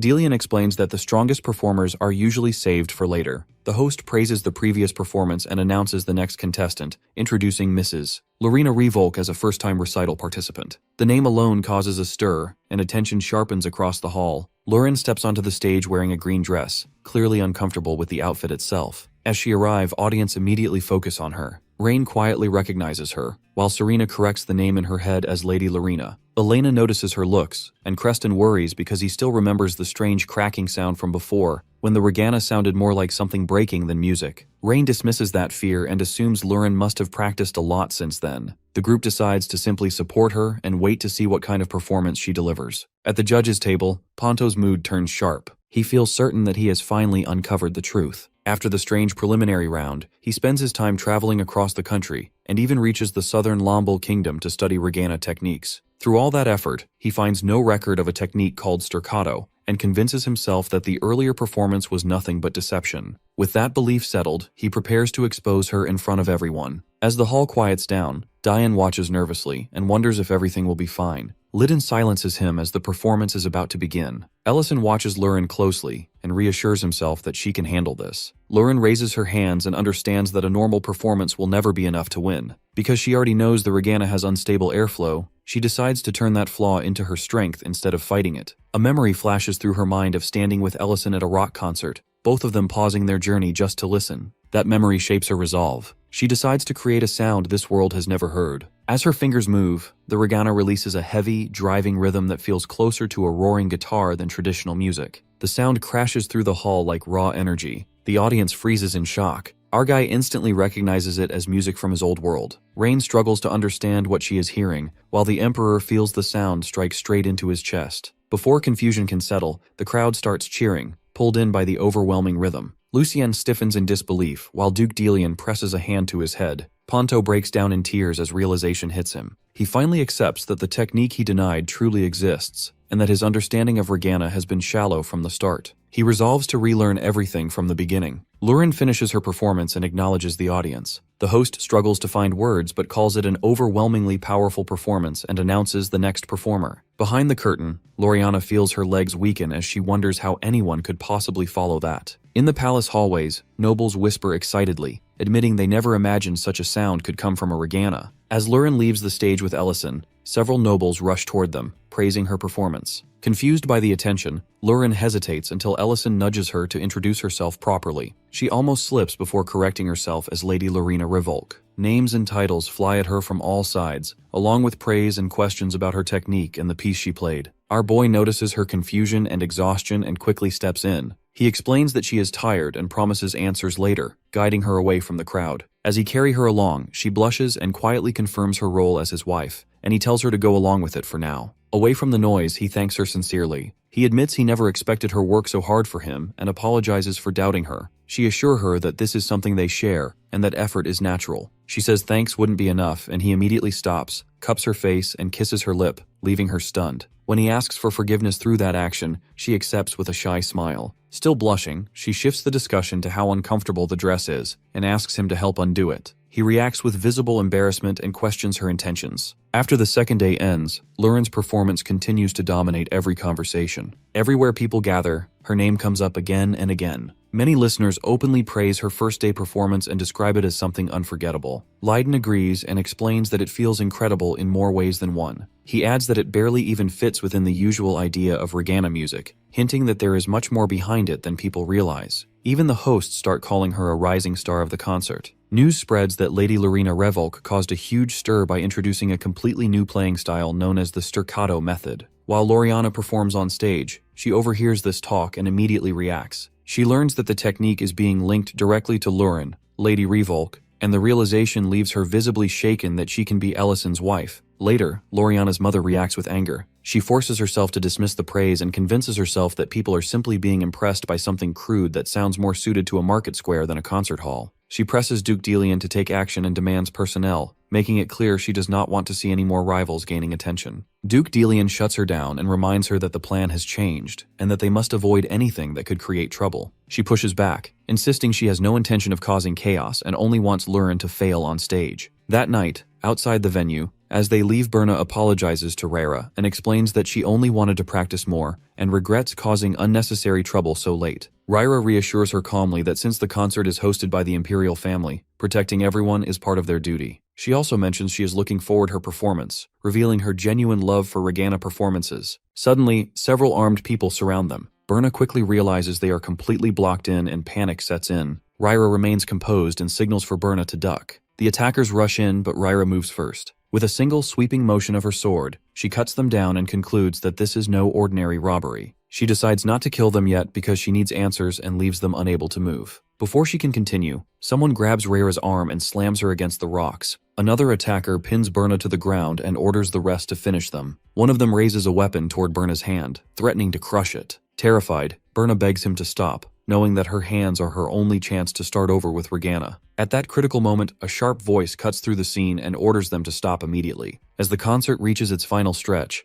the host shows gratitude to everyone in the hall and across the capital for staying with them. Only 2 performers remain, and the host moves to introduce the next one, reminding the audience that she once won during a past concert. Lady Berna Geek is called to the stage, but no one appears from the entrance. Duke Delian watches this quietly and assumes their efforts have worked. Lucienne feels satisfied and believes the task assigned to the Holy Blood Knights has been carried out properly. She recalls receiving a report that the mission was completed earlier that morning, leaving Berna unable to perform and possibly unable to even use her hands again. She imagines Berna spending the rest of her life in regret each time she looks at them. Our dude turns to Lurin, trying to confirm if she knows about Berna, but Lurin explains she was with him only. He feels uneasy and regrets not checking on her. Before the silence grows heavier, Loriana steps forward and suggests that she perform first, claiming that switching the order should not be an issue. The host agrees and nervously announces the next performer as the top contender of the competition, a renowned artist who has toured the continent. Some in the audience feel the situation is unfair, but the performance begins regardless. Loriana looks toward our guy and hardens her resolve, convinced that trust is meaningless and that only her Regana can prove her worth. She treats it as her entire life and pours everything into the performance. From the first strike, the sound is aggressive and overwhelming. Deep, booming low notes roll through the hall like an advancing army. Even without deep knowledge of Regana, Ellison feels the pressure in his chest and recognizes the sheer force of it. Loriana continues without holding back, sweat pouring as she pushes through the piece. When the performance ends, the hall falls into complete silence for a brief moment. That pause breaks into claps that shakes the venue. The host praises the performance as grand and emotionally. With that finished, attention turns back to the missing performer. The audience begins whispering, wondering if Berna withdrew under pressure or if her long break from performing finally caught up to her. Lucienne smiles to herself, convinced Berna is suffering elsewhere. Her satisfaction is cut short when Berna suddenly appears at the entrance. Elsewhere in the hospital, Carson jokingly comments to Rhaera about being beaten up by attackers. Rhaera snaps back that even seeing his face makes her injuries ache. He laughs and teases her about being hospitalized, but she shuts him down and explains the attackers were not ordinary thieves. Darian steps in and reminds her that she was warned to be extra careful during the concert. Rhaera apologizes, then explains that after the attack, when she tried to fight back, someone unexpectedly intervened and saved Berna. That person turns out to be Loriana Delian, a fact that still leaves Rhaera stunned. Back in the venue, Berna approaches Loriana and expresses her gratitude for the help. Loriana responds without warmth and makes it clear that she only prefers victory with justice. She did not come to the concert to play shallow games. Lady Berna begins to play Regana. As her hands move, a quiet satisfaction settles in because she finally understands something clearly. Among everyone who doubted her, she was the only one who never lost faith in herself. With that thought grounding her, she starts the performance. Her father's dark presence briefly stirs around the instrument, hinting at failure, but she ignores it and keeps going. The music opens softly and flows in a gentle, delicate melody that reaches out naturally and settles into the hearts of the audience. The sound feels warm and comforting rather than forceful. Rain, Serena, and Elena watch with calm happiness. Ellison and Lurin sit together holding hands and listen. Diane feels overwhelmed and admits to his father that he was waiting to hear that music. Loriana listens closely and finally realizes that this sound is exactly what she has been chasing all along. Outside the venue, a newspaper seller loudly announces that the concert results are out. Someone buys a paper and casually comments that the concert was worth watching, even if the winner may not be surprising. Another person agrees and hopes the event will be held again next year. The results confirm that Lady Berna takes first place, Loriana comes second, and Lurin ends up third, clearly unhappy with the outcome. As soon as the results sink in, Loriana's mother strikes her hard across the face. Her father tries to calm the situation, but Lucienne explodes in anger. She makes it clear that she despises incompetence, but hates even more those who overestimate their limited abilities. In her rage, she throws Loriana's trophy to the ground and shatters it. She accuses her of helping Berna and falsifying the report, making it clear that her patience has reached its limit. At a distance, Ellison tries to console his girl for achieving third place. Nearby, the Lord's family celebrates Berna's victory and begins planning a grand party. Loriana remains where she is, her face still burning from the slap. Rain begins to fall as she stands alone, clutching the broken trophy. She stares down at it, rain mixing with her tears as she cries in silence. Just then, Lurin stops her step. Elsewhere, Lucienne leaves the capital with her knights while her husband holds an umbrella over her. She orders men to be stationed along the road to Greek City and demands that the seed be retrieved the moment Berna leaves the capital. She snaps at her husband for failing to even manage something so simple. He apologizes, and she bitterly remarks that the sky was clear moments ago, questioning why it suddenly started raining. At that moment, another voice cuts in, pointing out that the noble participants of the concert were supposed to be protected by the First Order. The voice explains that certain fools insisted on bringing their own knights instead, creating this situation. Our girl with her face covered steps forward, filled with anger, and makes it clear that from this moment on, Lucienne will pay for what happened, and the blame will rest entirely on her. Lucienne shows clear irritation, telling she feels too exhausted to continue the exchange, maintaining a careless attitude. This response immediately fuels Lauren's anger. Lucienne orders her to leave at once. Instead of backing away, she steps forward and strikes one soldier, then turns and incapacitates the second one. She moves straight toward Lucienne and slaps her hard, warning her about her behavior. Lucienne explodes with rage and lashes out verbally, furious that someone dares to touch her face. Lauren strikes her again without hesitation. Lucienne's husband rushes forward and shouts in outrage, but before he can act, she activates Dragon Fear. A dark aura spreads instantly, crushing the atmosphere and leaving him frozen in shock. She grabs Lucienne firmly and makes it clear that Lucienne is deluding herself by acting superior. She points at her attempt to steal the seed, telling she is only following orders she barely understands. Lauren emphasizes that Lucienne can't even recognize her voice, showing her ignorance. At that moment, one injured soldier forces himself up from behind and lunges forward. Lauren releases Lucienne and counters the attack immediately. As she strikes back, lightning crashes down from the sky, reinforcing her warning that those who misunderstand their place never survive for long. Elsewhere, Lauriane sits alone in the rain, quietly crying. When someone calls her name, she brushes it off as nothing more than a small stumble. The person turns out to be Lady Berna, who shelters her with an umbrella and warns her that sitting in the rain will make her sick. Back at the restaurant, the main dish is served. Ellison asks for space at the table as he brings the star dish of the day, over-roasted Uga tenderloin. All three winners sit together as the food is placed in front of them. Lauren receives her plate first and tastes it, immediately noticing how the juice bursts in the mouth and blends with the rich, silky sauce. Berna agrees that the meat is very soft, while Creston jokes that today is a special occasion and encourages everyone to eat freely. He congratulates Lauren, admitting her performance was unexpected.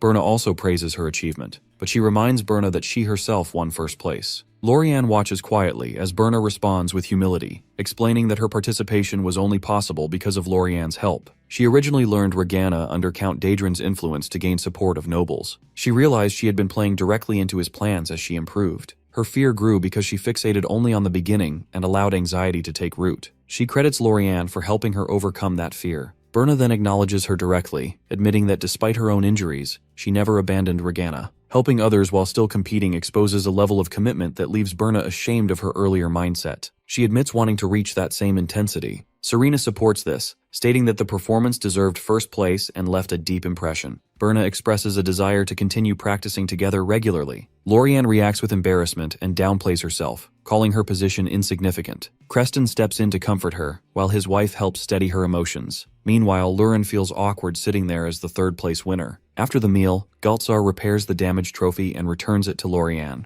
She thanks him, and he casually tells her to bring it back again if it gets damaged in the future. She then asks Berna how she knew about the injuries caused by learning Regana. Berna explains that her mother's personality made it obvious and casually mentions being struck by her before. Lauriane immediately apologizes on her mother's behalf. Nearby, Rhine shares a rumor with her husband. She mentions sightings of the Archmage across the Empire, one of the 3 highest-ranked heroes from the war. Her husband notes how strange this is, considering the Archmage vanished after the war ended. Rain adds that people claim someone was seen wearing an old magic soldier uniform with a 9th-class insignia. Creston reasons that such a mark could only belong to a highly skilled mage. Ellison overhears this and stiffens. Creston casually wonders about his past during the war. He reacts quickly, insisting he was nothing more than a low-ranking temporary soldier with no designation, mostly assigned to kitchen duty. Creston reassures him and comments that managing crowds like this must feel easy compared to that experience. Ellison reflects on the difference being scale rather than difficulty. His thoughts drift back to a time when their operation zone became a temporary base. Soldiers from multiple units gathered there, forcing constant coordination and restraint to avoid conflict. Orders demanded neutrality, and everyone agreed. Later, he volunteers to handle meals for the visiting units. While preparing food,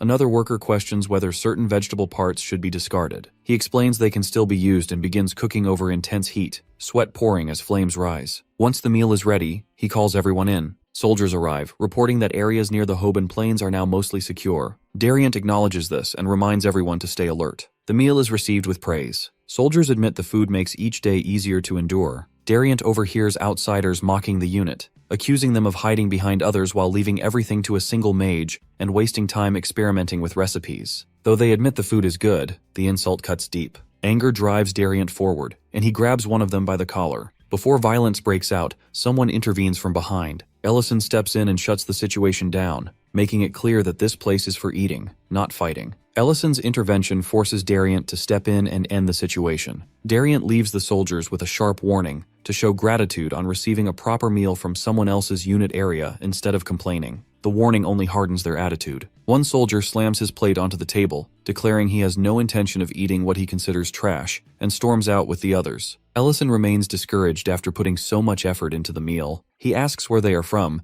and Dariant identifies them as Pendravel City soldiers based on their uniforms. Another soldier recalls that Pendravel suffered severe losses during a dragon attack the previous year. That information stays with Ellison as everyone disperses. The Pendravel soldiers return to their unit and eat tasteless rations. Regret settles in as Tonburn realizes what he walked away from. Hess reacts harshly, accusing him of lacking pride. Frustration turns into anger as Tonburn insists he cannot accept what happened, reminding Hess of the suffering they endured while others seemed protected. The noise draws attention, and an officer storms in. Their officer explodes, furious that they ignored orders to avoid conflict while so many units are together. He reminds them that their unit was never obligated to provide meals, and that Chekrin City did so voluntarily. Hess attempts to justify himself, but the officer cuts him off and makes it clear they are lucky to avoid formal punishment. Instead, both are reassigned to kitchen duty for a full week. The punishment lands fully when he adds that they will be responsible for preparing meals for the entire unit. The order leaves them stunned. They are sent directly to Ellison. He introduces himself calmly and explains that the kitchen is now their responsibility. Work begins immediately with ingredient preparation. Tonburn notices the warmth of the kitchen and briefly assumes this task might be easier than field duty. That thought is crushed as bitterness surfaces, reinforcing his belief that others lived comfortably while soldiers like them paid the cost. The workload overwhelms them quickly. Endless sacks of vegetables are dumped in front of them, with reminders that even this amount may not feed a single squad. Broth preparation demands constant skimming, and mistakes mean wasted food. Hess asks how much time remains and learns they are barely halfway through. Tonburn scrubs utensils until his hands ache while being reminded that cleanliness is non-negotiable. By the time work ends, both are physically drained. Quitting crosses their minds as they struggle to imagine enduring this routine for days. Sleep becomes their only hope. That illusion ends when Hess is jolted awake before dawn by Ellison, who informs him breakfast preparation must begin immediately. The realization that it is only 5 in the morning hits hard. Days pass under the same pressure. One morning, Ellison announces a change. Limited rations make variety impossible, so ingredients will be gathered from the mountains instead. He provides a list and explains that foraging is still safer than battlefield duty. They head out and begin searching,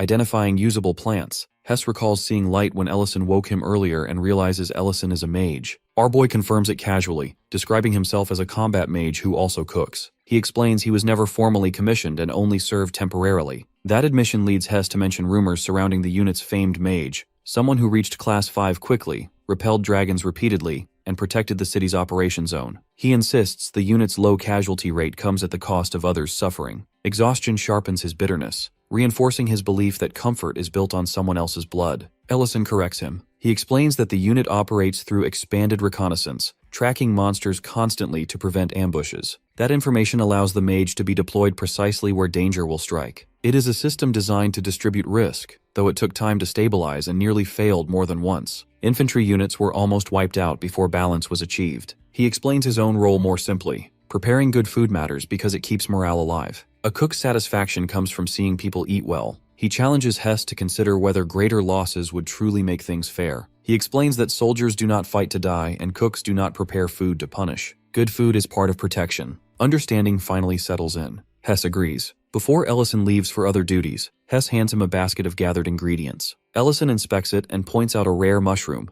assuring him the kitchen will be impressed. Back in the kitchen, the cooks prepare mundan mushroom soup. The reaction is immediate. Soldiers praise the smell and flavor, comparing it to noble cuisine and openly admiring the unit. Watching this, Hess and Tonburn feel pride for the first time. That pride is shattered when a soldier deliberately dumps his soup and mocks it. Another joins in, ridiculing the dish. Others whisper warnings, identifying them as the Count's personal guards. One guard spits into the bowl, claiming he saved everyone from eating it. The insult pushes Hess past restraint. He strikes the man and is immediately knocked down in response. The guards sneer, mocking him and the food alike. As Hess lies there shaking, clarity hits him. He recognizes his own past behavior in theirs, and understands how he must have looked before. The shame cuts deeper than the blow. Our boy intervenes and draws a clear line. He states that Hess's past actions are not the same as this deliberate cruelty. The guards dismiss him as a cook. He responds by revealing his mage uniform and officer status, making his authority undeniable. He states plainly that he is not joking and expects obedience. Ellison draws a clear line between simple dislike and deliberate disrespect. Spitting into it crosses into something else entirely. One of the soldiers tries to calm things down and hints at his status by referencing his armor, expecting recognition before formally identifying himself as Delian's personnel. Our boy does not allow that leverage to form. He creates a magical sphere in an instant, sealing both of them inside as dense mana presses down. He makes it clear that rank and equipment mean nothing in this space. Since spilled food can be wiped away but a contaminated pot cannot simply be discarded,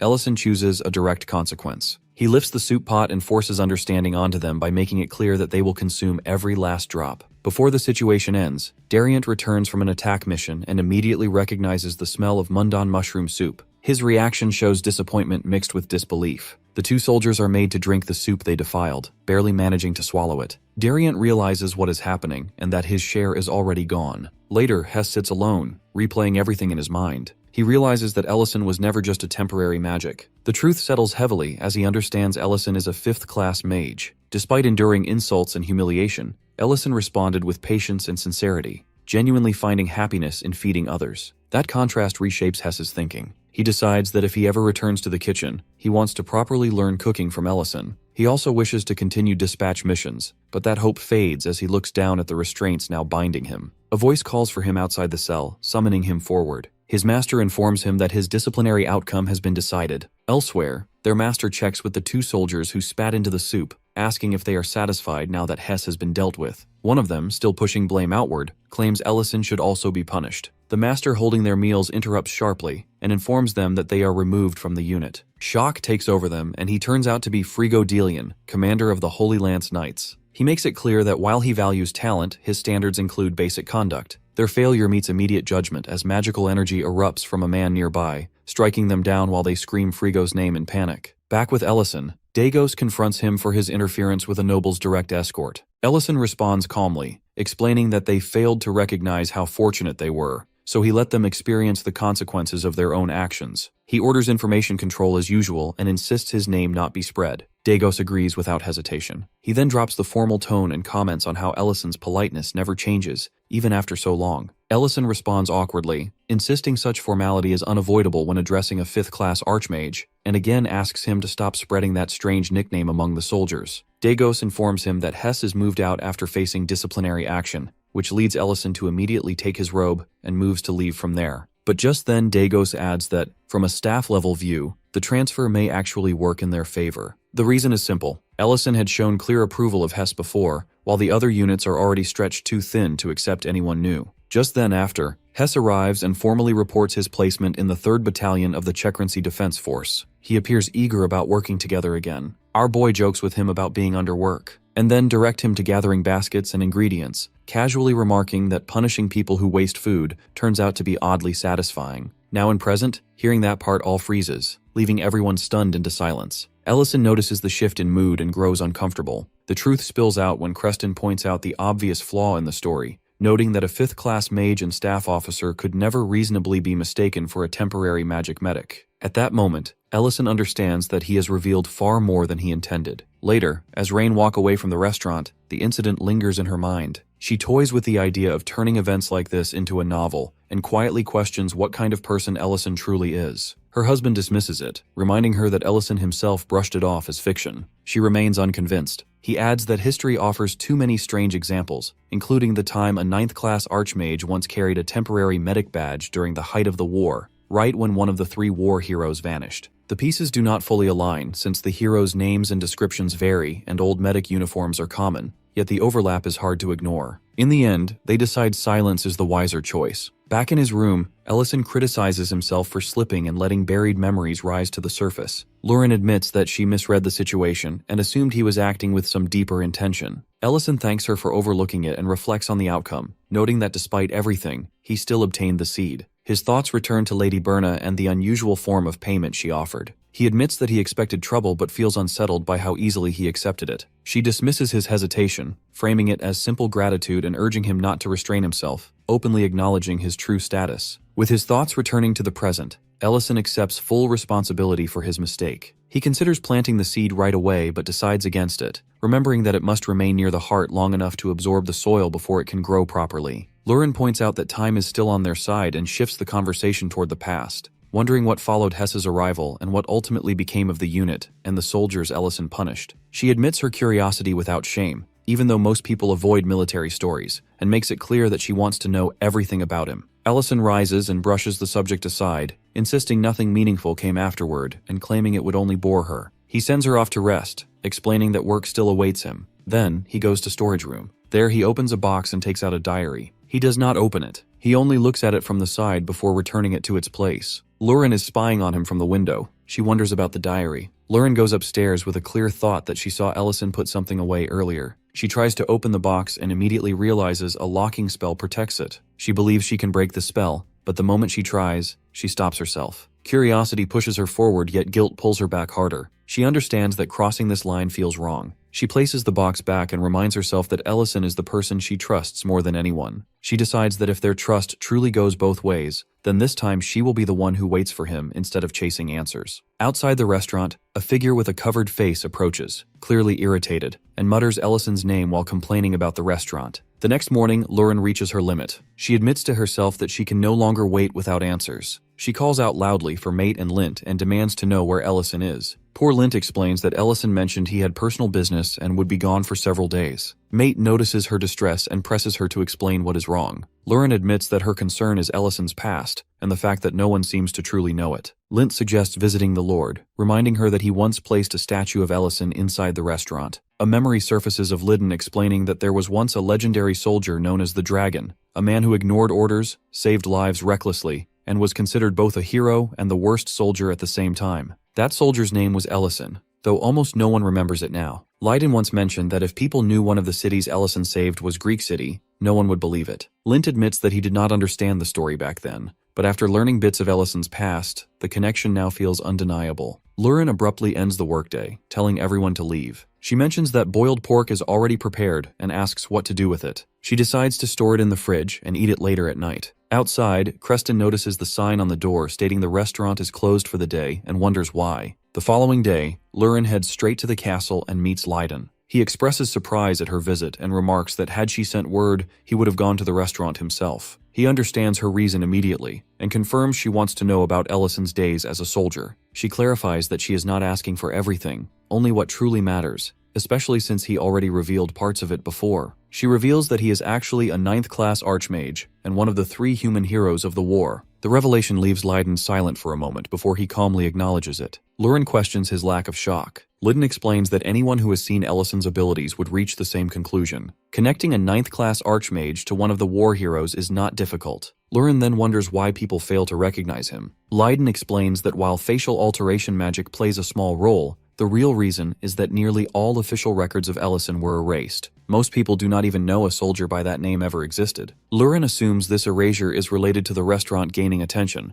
but Lydon corrects her. Ellison was labeled a deserter, and even mentioning him could once have resulted in punishment. He was that kind of soldier. The revelation enrages her. She slams the table and explodes with anger, declaring that abandoning the military does not justify what was done to him, and vowing to kill anyone who dares accuse him. Lydon explains that desertion during wartime is a serious crime, but that alone would never justify erasing someone completely. When she demands the real reason, surrounded by intense aura, he admits only to having heard a rumor. He insists he believes it to be false and refuses to repeat it, unwilling to stain Ellison's honor or damage her trust with unverified claims. As Lurin leaves the castle, fury consumes her. The memories surface of the Emperor expressing regret, and Ellison responding that leaving was the only choice he could see at the time. She wonders what could have possibly driven him to that decision. At that moment, she encounters the same covered man from outside the restaurant and demands his identity. He responds casually, wondering if he came to the wrong place, and confirming the restaurant belongs to Ellison. When she says she co-runs it and asks if he knows Ellison, he removes his covering and reveals himself. He introduces himself as Cole Sabane,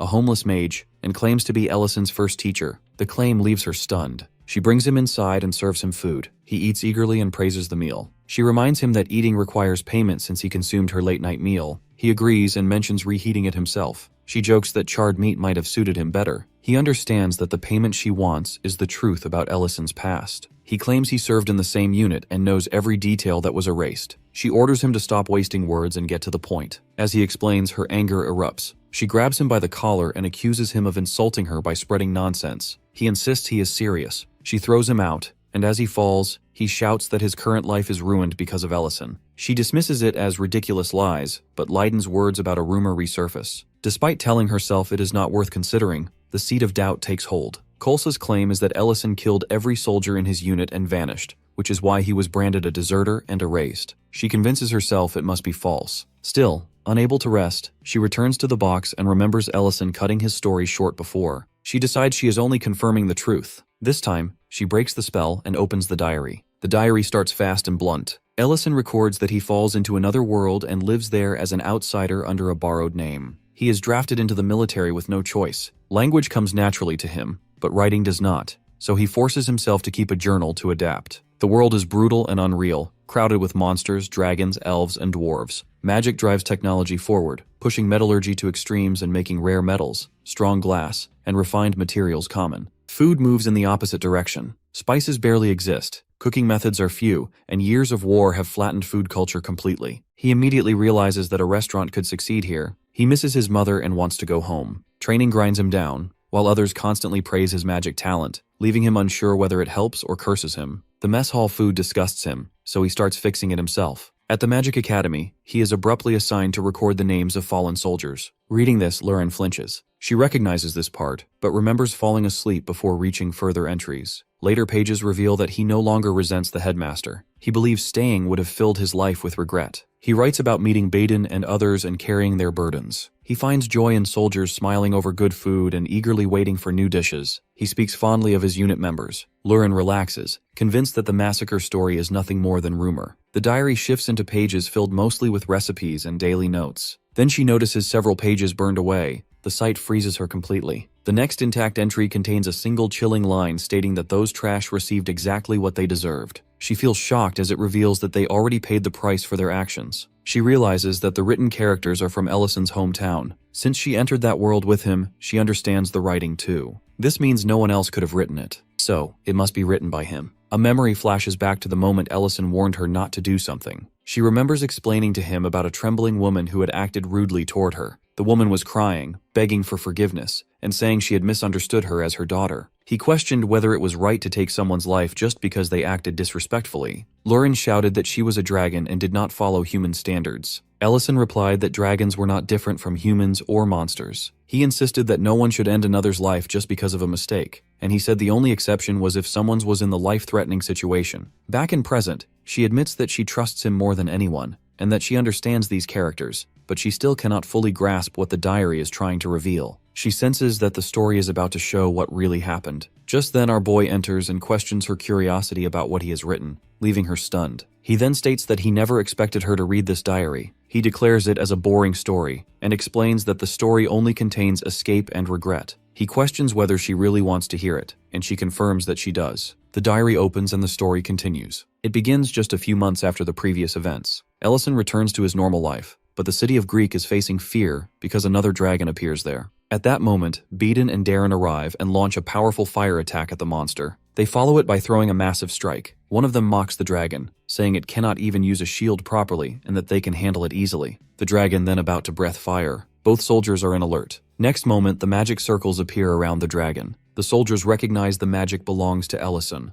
They feel relieved, saying that it has been a while. Ellison replies that he always sees the same faces, and he wonders why they are surprised. The magic circle splits into many and attacks the dragon from all directions. The dragon is forced to flee while warning that it will return. The soldiers laugh and call this the work of a high-level mage. Beeden admits that he is still doing well as a soldier, and that he has already become 5th class. Ellison responds by praising Beeden's reputation, and he mentions that he has heard about their hero status in the war. Darren explains that Beeden keeps bragging about it everywhere. Then they ask about his reason to be there. He answers softly that he always considers Greek City as his hometown. Beaton insists that Ellison should not push himself for them. Ellison replies that he did as much as he can handle. Ellison thanks them for the help and says he will return to his unit. They decided that they must also move on to their next mission area. Meanwhile, Lyddon is shocked to see everything and wonders about our boy's identity. During that time, Ellison's days were filled with cooking and missions. When Ellison returns to his tent, where Hess bows to him out of respect, Ellison immediately stops him, saying that respect should not be given every day like a routine. He then tells him to finish the cooking quickly, because tomorrow morning they must go out to gather ingredients. Ellison admits that the routine is tough, but it gives him a sense of purpose. He feels that cooking is meaningful, and he tries to enjoy it. Hess even learns delicious cooking from him. When he looks outside the tent, Durant informs him that the commander is ready, and that they must move quickly to the rendezvous point. Ellison asks what is happening since there is no offensive mission scheduled. Durant explains that a noble guard unit was attacked by trolls at their operation site.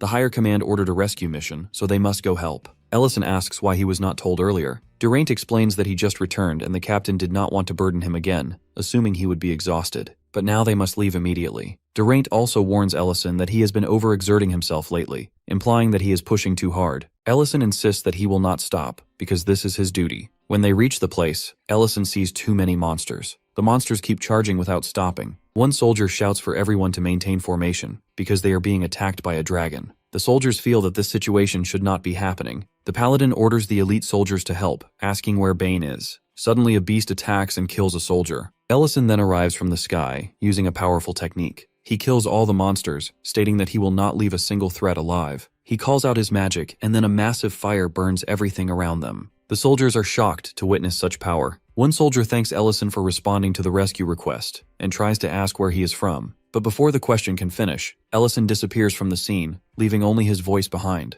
As Ellison returns to his tent, someone watches him secretly from outside. The person finds him more incredible than the reports described. It's his first time to see Ellison personally. Inside the tent, Ellison sits with Durant and apologizes for losing his temper earlier. Durant immediately tells him not to apologize and takes the blame. Just then, someone is slammed forcefully on the table. Ellison is shocked to see it, and he wonders who it is. The person slammed on the table turns out to be Vane, a 5th-class mage. He immediately apologizes to Ellison. Ellison asks who he is again, and Vane, shaking, says the question is too harsh, because he was the one who taught Ellison magic during training. Ellison realizes that Vane was his teacher back then and thanks him silently. At that moment, Frigo interrupts, admitting that his arrival was rough. He introduces himself. Ellison recognizes him as the commander of the unit that helped them before, and he wonders why Frigo is here at this hour. Frigo wastes no time and announces that he is now the chief mage, appointed after the Holy Spear Knight Order. He orders Ellison to pack and come to his unit immediately. He also points at Vane and mocks him, calling him trash and criticizing him for hiding and retreating in the battle. Frigo explains that Vane's attitude annoys him because he acts arrogant as a 5th-class mage, but fails in real combat. Then he shifts his focus to Ellison, praising him for his courage and selflessness. He admires Ellison's willingness to step forward alone to protect others, and he decides to give him the best treatment. Frigo demands that he use all his power for him and his unit. Our boy feels shocked and wonders why he is being transferred suddenly. He remembers that he had a secure position as an Imperial mage and questions how Frigo can move him overnight. Frigo reveals that his father is Duke Melik Delian, one of the Empire's 3 dukes. He says that for someone with that status, personnel transfers are easy. Ellison accepts the situation and tells Frigo to do his best. Frigo leaves, confident that Ellison's presence will make his unit stronger. Later, Frigo learns that our guy has refused the transfer.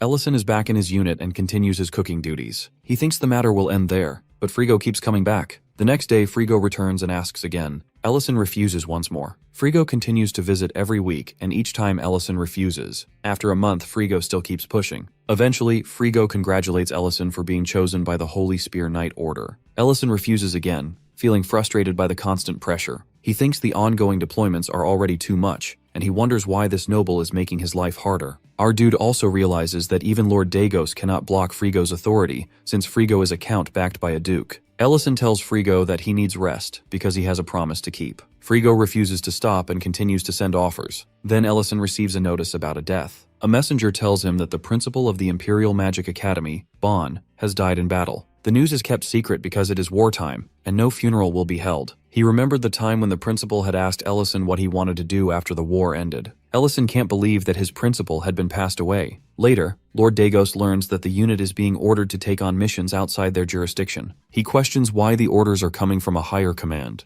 A soldier explains that the orders come from above. Ellison decides to accept all missions, even though Dagos warns him that it is too much. Ellison insists that it is not a request, and he will take them all. His mind goes back to his graduation days at the Imperial Academy. The principal had never stopped giving orders, and the list of deceased never decreased. Ellison realizes that the next names on the list could be his unit members. He refuses to let that happen, and decides to continue handling everything. Meanwhile, Dronzer confronts Frigo and asks him to stop visiting. Dronzer explains that Ellison graduated from the Imperial Magic Academy, which means he has an independent system. Even Commander Dagos cannot issue orders to Imperial mages, and only the Imperial Palace can. Frigo becomes angry and accuses Dronzer of abusing Ellison. He says the unit is only busy because of Ellison and calls Dronzer arrogant and useless. The soldiers then shout that Ellison has collapsed and needs immediate help. Ellison is rushed to the infirmary and lies unconscious on the ground. In his dream, he sees Headmaster Atraban standing before him. Ellison asks why the headmaster went to the front lines. He adds that he tried to reduce the names on the list as much as possible. He admits he failed and apologizes for not doing enough. He explains that he met Beeden and Darren in battle and made promises, which limited his options. Ellison realizes that he didn't put more efforts. The headmaster whispers that Ellison is overworking himself. Then he slaps Ellison hard and says that denying it is a lie. Ellison wakes up with it. Hess asks if Ellison is okay,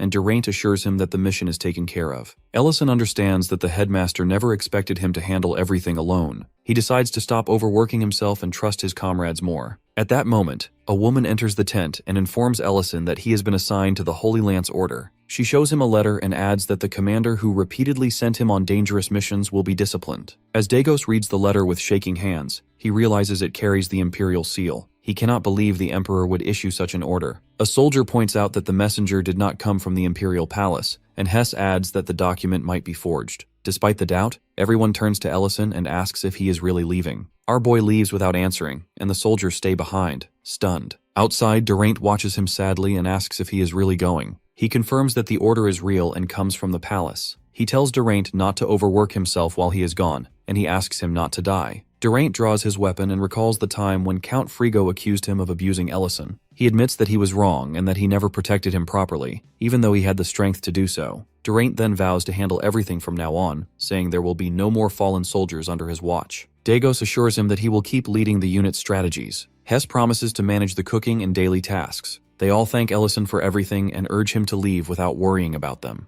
The farewell becomes emotional, and Ellison thanks everyone before walking away. Meanwhile, in another unit, a soldier announces the arrival of our boy. Frigo gets excited and says this is the best news, because he has been waiting for this moment for a long time. He tells his soldiers to prepare to welcome their guest. In present, Lurin hears this and wonders why such an order was issued. He considers that people might think he was overworked in his previous unit, but he quickly realizes the question is pointless. All he can do is accept the order and try to cancel the punishments that were imposed on the unit. She thinks that the previous unit must have used Ellison for their own gain, and that the greedy noble must have issued the cruelest orders, but he denies her claims. When our boy arrives at the spear garrison, and Frigo welcomes him warmly, two women hug him intimately, which makes Ellison uneasy. Frigo explains that Ellison's mission here is to rest, and that this is part of the order. He tries to send the women away. He emphasizes that his duty is to protect the unit. Frigo jokes that he looks uncomfortable around women and says he can send them away if he wants. But he insists that Ellison must relax because he knows how to treat his people. A maid guides Ellison to a private bath and tells him to relax. The bath is made from rare materials and is highly effective for recovery. After the bath, she shows him a private bedroom, explaining that it is made by a famous artisan using the finest wood and fur, and it will help him recover comfortably. She tells him to call if he needs anything. Ellison is then served a luxurious meal, including aged sirloin and 30-year-old wine. He realizes that Frigo's world has everything. It had art, culture, and refinement. He sees that here war does not exist. Frigo explains that the last operation they joined was just a rare request, and that this place does not require fighting. He tells Ellison that he should not worry about anything, and should enjoy his life here. Ellison didn't understand his purpose to be there. The garrison is located outside Delian City, and from the outside it looks like a peaceful place, not a military base. Everything is clean, organized, and high class. The equipment is top grade, and the mindset of the people is relaxed. The unit's life is full of theater, parties, alcohol, and entertainment. Ellison tries hard not to forget the memories of his old life, the broken beds, the bugs, the mud, the hot kitchens, and the early mornings. He struggles to keep those painful memories from being erased by the comfort around him. 2 years have passed. One day, a soldier rushes to Ellison and tells him that it is urgent. He mentions Count Delian and says Ellison must hurry. He goes to the central hall and finds a huge cake decorated with candles. Frigo greets him and says happy anniversary, revealing that it is the 2nd anniversary of Ellison joining the unit. He is surprised because he did not know that the unit counted this day as special. Frigo explains that the unit wanted to celebrate Ellison's joining, and he asks Ellison to drink with them. The party begins, and Frigo and Ellison drink together. Frigo tells Ellison that he wishes Ellison had joined earlier. Frigo asks why Ellison does not open his heart to them. Our boy answers honestly that this place does not need him, and that the unit can function perfectly without him. Frigo replies that he has seen many talented people break down from overworking themselves. That's why he cannot stand seeing such people suffer. Frigo admits that he believes Ellison deserves recognition for his talent, and that the Holy Spear Knights were created to gather such people. Frigo adds that while some people become arrogant, capable people should not have to suffer more than others. He believes that talent should be rewarded, not punished. This is how, on the 2nd anniversary, Ellison opens his heart to Frigo. He admits that he is grateful. Frigo laughs that he already knew Ellison's answer before giving his gift. He asks if he can bring the women now. Ellison refused it immediately. A soldier sitting nearby comments on Ellison's persistence. Frigo laughs and adds that it has been 2 years, and now Ellison truly belongs to the unit. He wonders if this is what joy feels like. At that moment, he mentioned about the 2 soldiers named Mardell and Eugen. Frigo explains that it was difficult to kick them out from the unit. Ellison suddenly remembers his friends from his academy days. The revelation shocks him completely as his face darkens. Prince Leon reads a record and learns that Ellison has retired after 15 years as an imperial mage. The emperor appears suddenly and points out that it is late. Not to mention, the nobles would be angry if they knew how much worry Prince is having over nothing. He notices Ellison's records, and Leon explains that the old files are mostly destroyed. Only disaster reports still exist, and those show a pattern. Geraint told that the remaining records are from the Chekran City unit. After Ellison gets reassigned in Frigo unit, there is a record of missing mage. Leon realizes the missing name belongs to Ellison, and he senses a deeper betrayal. Leon remembers what Madrine told him that Ellison was abandoned. He confronts his father, asking why. The Emperor admits he failed. He explains that the First Night Order collapsed and Headmaster Atraban died, and that the Empire lost balance afterward. He confesses that he was overwhelmed by responsibilities and became weak. When the Duke threatened to withdraw his forces, he felt trapped and chose the easier path. He adds that he hoped Ellison would end up under Frigo's control, thinking it would be safer. He admits he never imagined it would become a disaster. Back in Ellison's memory, the truth about Eugene and Mardell hits him hard. Frigo describes them as useless and arrogant, while they only preached about saving civilians and cutting luxuries. Frigo explains he hated that attitude and admits he sent them to die by throwing them into the monster's path. A soldier warns that this might be misunderstood, but Frigo laughs, showing no regret. Everyone else laughs too. Ellison is unable to understand why the story is treated like a joke. Our boy feels the laughter as a sharp pain. He remembers writing their names in the list that Eugene dies at age 20, his body bruised. Mardell dies at 19 with a wound in his neck. Frigo acts like their deaths are nothing, declaring the past is over and Ellison is now here, so nothing matters anymore. He had also given him his Archmage badge. Ellison also gets to know that it was Frigo's plan all along to send back-to-back mission to his unit in order to retrieve him. He can't believe how shallow their mentality towards the human's life is. Just then, the ceiling explodes. The soldiers freeze, considering it as a misfire. A massive red dragon appears, and everyone is thrown into chaos. Frigo watches it and admits he has never seen a dragon this close. He wonders how it reached this place. He knows Ellison will save them. The dragon attacks, and Ellison blocks it with a powerful spell. The soldiers feel proud, and Frigo praises his power, saying it is beyond even his father's chief mage. They believe the dragon can be held until more forces arrive, but the dragon breaks the barrier instantly. Frigo looks at Ellison, confused and angry. Ellison responds silently with exhaustion,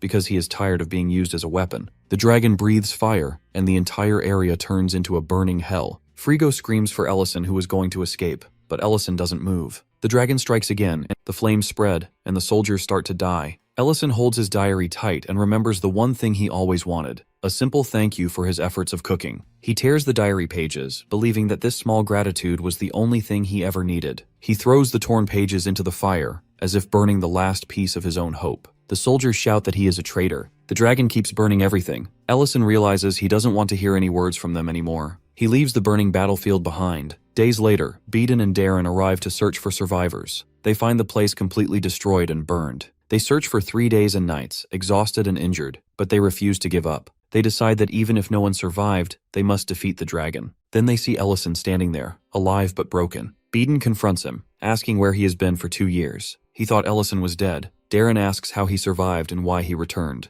Ellison replies that he wants to join them again, to cook and help in any way he can. Ellison explains that he left the army because he could not keep sacrificing his life. He explains that the people who died were those he failed to protect, and that he carries the guilt. He tells Luren that the dragon left, and no one survived. Only the bodies of those he killed remained. Luren trembles, and she refuses to accept his guilt. She insists that he did not kill them. She says they were consumed by karma, not by Ellison's hands. Ellison admits they were not innocent, but he questions whether their crime deserved such slaughter. He realizes he had the power to stop it but did not, and he believes he is responsible. Luren refuses to let him carry that burden alone. She holds him and promises to stay by his side, repeating that it was not his fault. Ellison thanks her again, and he writes that it is the support of his comrades that gave him the strength to continue. Still, he cannot stop believing that the guilt belongs to him. The next morning, Luren dresses up differently. Our boy has been gloomy for days, and that thought pushes her to do something instead of ignoring it. Serena's advice lingers in her mind, reminding her that small efforts always soften him. She convinces herself that this choice is only meant to comfort him, nothing more. While she is still organizing her thoughts, Cat Luren suddenly appears. She quickly dismisses the situation and explains that she did not call him,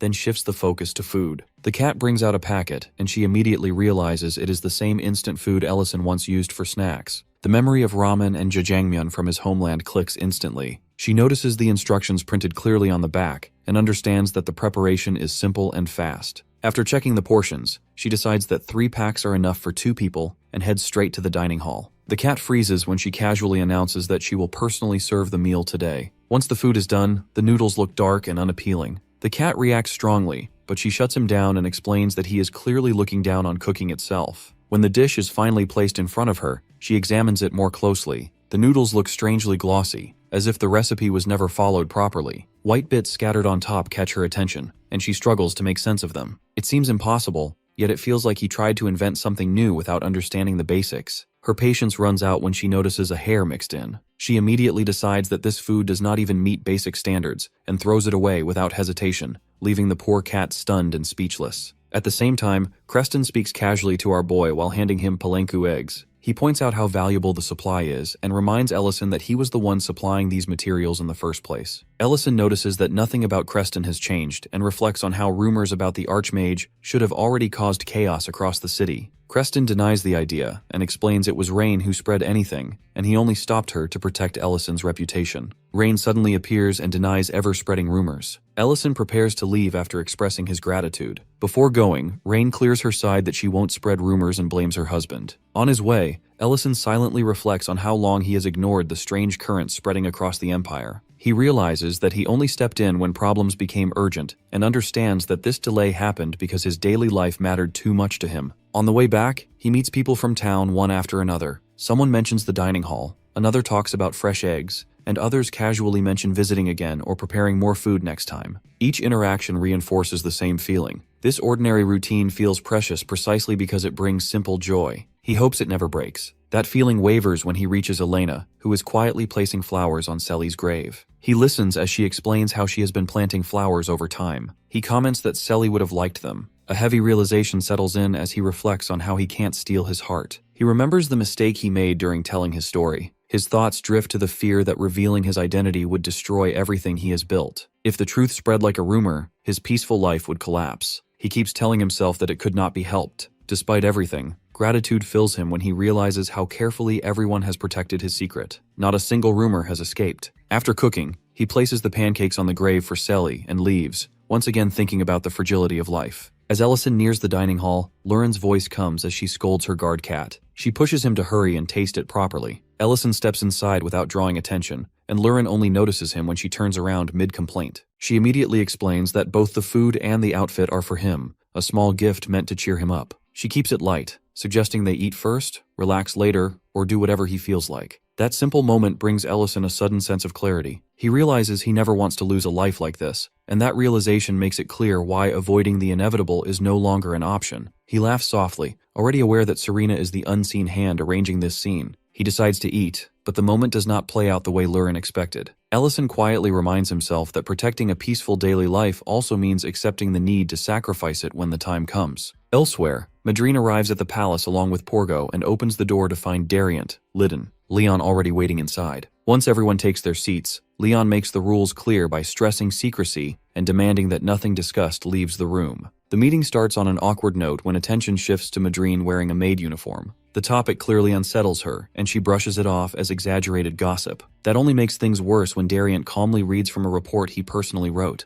At that exact moment, a teleportation portal opens, and Ellison appears. Madrine starts to sweat as the conversation turns toward his past. Porgo brings up a form of magic once believed to belong only to dragons. Panic spreads through Madrine as she realizes this outcome was unavoidable. Regret weighs heavily on her, and her entire life starts to feel like a series of choices leading directly to this point. Our guy remains calm and explains that there is no longer any reason to hide the truth. He makes it clear that he has decided to face his past openly. The atmosphere tightens as he announces that everything can be revealed. He declares that the return of the 9th class Archmage should be announced throughout the Empire. Far away, inside a cave, flames gather in someone's hands before being thrown onto nearby branches, igniting them instantly. Lady Cinti sits and calmly reports on the progress of her research. She explains that the drug is nearly complete and has already shown clear effects on humans, elves, and dwarves. Only one final step remains. The success rate of heart transplants has passed 70%, and the Star Army continues to expand steadily. The burning branches spread outward, forming a massive ring of fire as a voice responds from within the flames. The voice acknowledges that the seed of the Hibaran flower has been delivered to Ellison. The Lord recognizes Cinti's determination, while also criticizing her failure. An overwhelming pressure of magic crashes down on her body, forcing sweat to pour from her skin. The Lord tells her that the force is tightening directly around his heart. The voice commands her to find it and declares that the next sacrifice will be someone who will be chosen as the vessel to carry the Lord's will. Ellison appears in the heart of Haras dressed in his full mage uniform. He raises a hand to cast a massive magical projection above the city streets, instantly grabbing everyone's attention. Because the recent concert already ended, the sudden appearance of a new projection hall leaves the public in total shock. This same scene unfolds simultaneously in the countryside of Astraburg, where the locals struggle to understand why a high-ranking mage would bother visiting such a remote area. As Ellison's voice resonates through the air, the crowd notices the 9th class emblem on his chest. This visual proof settles all doubts, and the rumors of the legendary hero's return instantly become a confirmed reality. Ellison explains to the masses that while he hoped for a true era of peace after the war, the current state of the world proves him wrong. The Lord of the City wants his guard to shut down the broadcast, but they hesitate because he is clearly operating under official imperial authority. Ellison informs the public that the Empire is currently rotting from within due to warmongers who want to drag the world back into chaos. Because he refuses to stay silent any longer, he declares that he will no longer tolerate slavery, corruption, or the betrayal of the principles he once fought for. He concludes by stating that he will now stand firmly behind the people instead of waiting in the shadows. Lorianne watches the broadcast from her terrace and stares at the 9th class emblem as the truth of Ellison's identity sinks in. She notes that his voice sounds slightly different, leading her to believe that high-level magic might be altering his tone. When Duke Delian asks for her opinion, she explains that the Archmage's words sound grounded and reasonable. Delian immediately dismisses the speech as hypocrisy, arguing that a powerful man who fails his own duties has no right to lecture others. Lorianne counters this by reminding him of his own teachings. Those with the power to lead must act regardless of their personal flaws. Delian suggests that her trip to Greek City changed her perspective, which makes her uneasy, though she maintains that she has felt this way for a long time. He wishes his son had chosen the same path as hers. Then Delian ends the conversation by coldly mentioning her mother's hidden state and urging her to visit. Meanwhile, Madrine informs Ellison that mages are currently spreading his announcement so that the entire Empire will hear it within a day. Ellison acknowledges her hard work and then brings up the topic of a spy. Leon already suspected about secret informant who has been leaking vital data. Leon points out that Dariant is the one who actually summoned Ellison, noting that Dariant is the only person in the room who looks completely calm at his arrival. Ellison explains that he has suspected a setup for a while because slave facilities across the Empire were destroyed almost simultaneously, which requires incredibly fast information gathering. He connects this to the concert, explaining that the event was clearly designed to lure him and Lurin toward the capital. Leon admits the theory is correct and confirms they have been utilizing a secret source. In another part of the city, the Duke confronts Reedon about his involvement in Berna's incident. Reedon casually explains that he has been following orders ever since he was mistaken for an employer during the Berna kidnapping. The Duke mocks Reedon's transition from a knight captain to a submissive follower. He warns that he has gambled everything on his current plan because he cannot forgive Ellison, the person responsible for Frigo's death. Reeden shows his oblivious in this matter. Back at the palace, a crowd of outraged nobles demands to know why such a massive announcement was made without their consent. The emperor settles the room by confirming the news and explaining that he is simply asking for basic social order. While some nobles argue that the sudden change will cause chaos, Lydon informs them that the empire needs hope and that Greek City fully supports the Archmage. When others complain about their lost autonomy,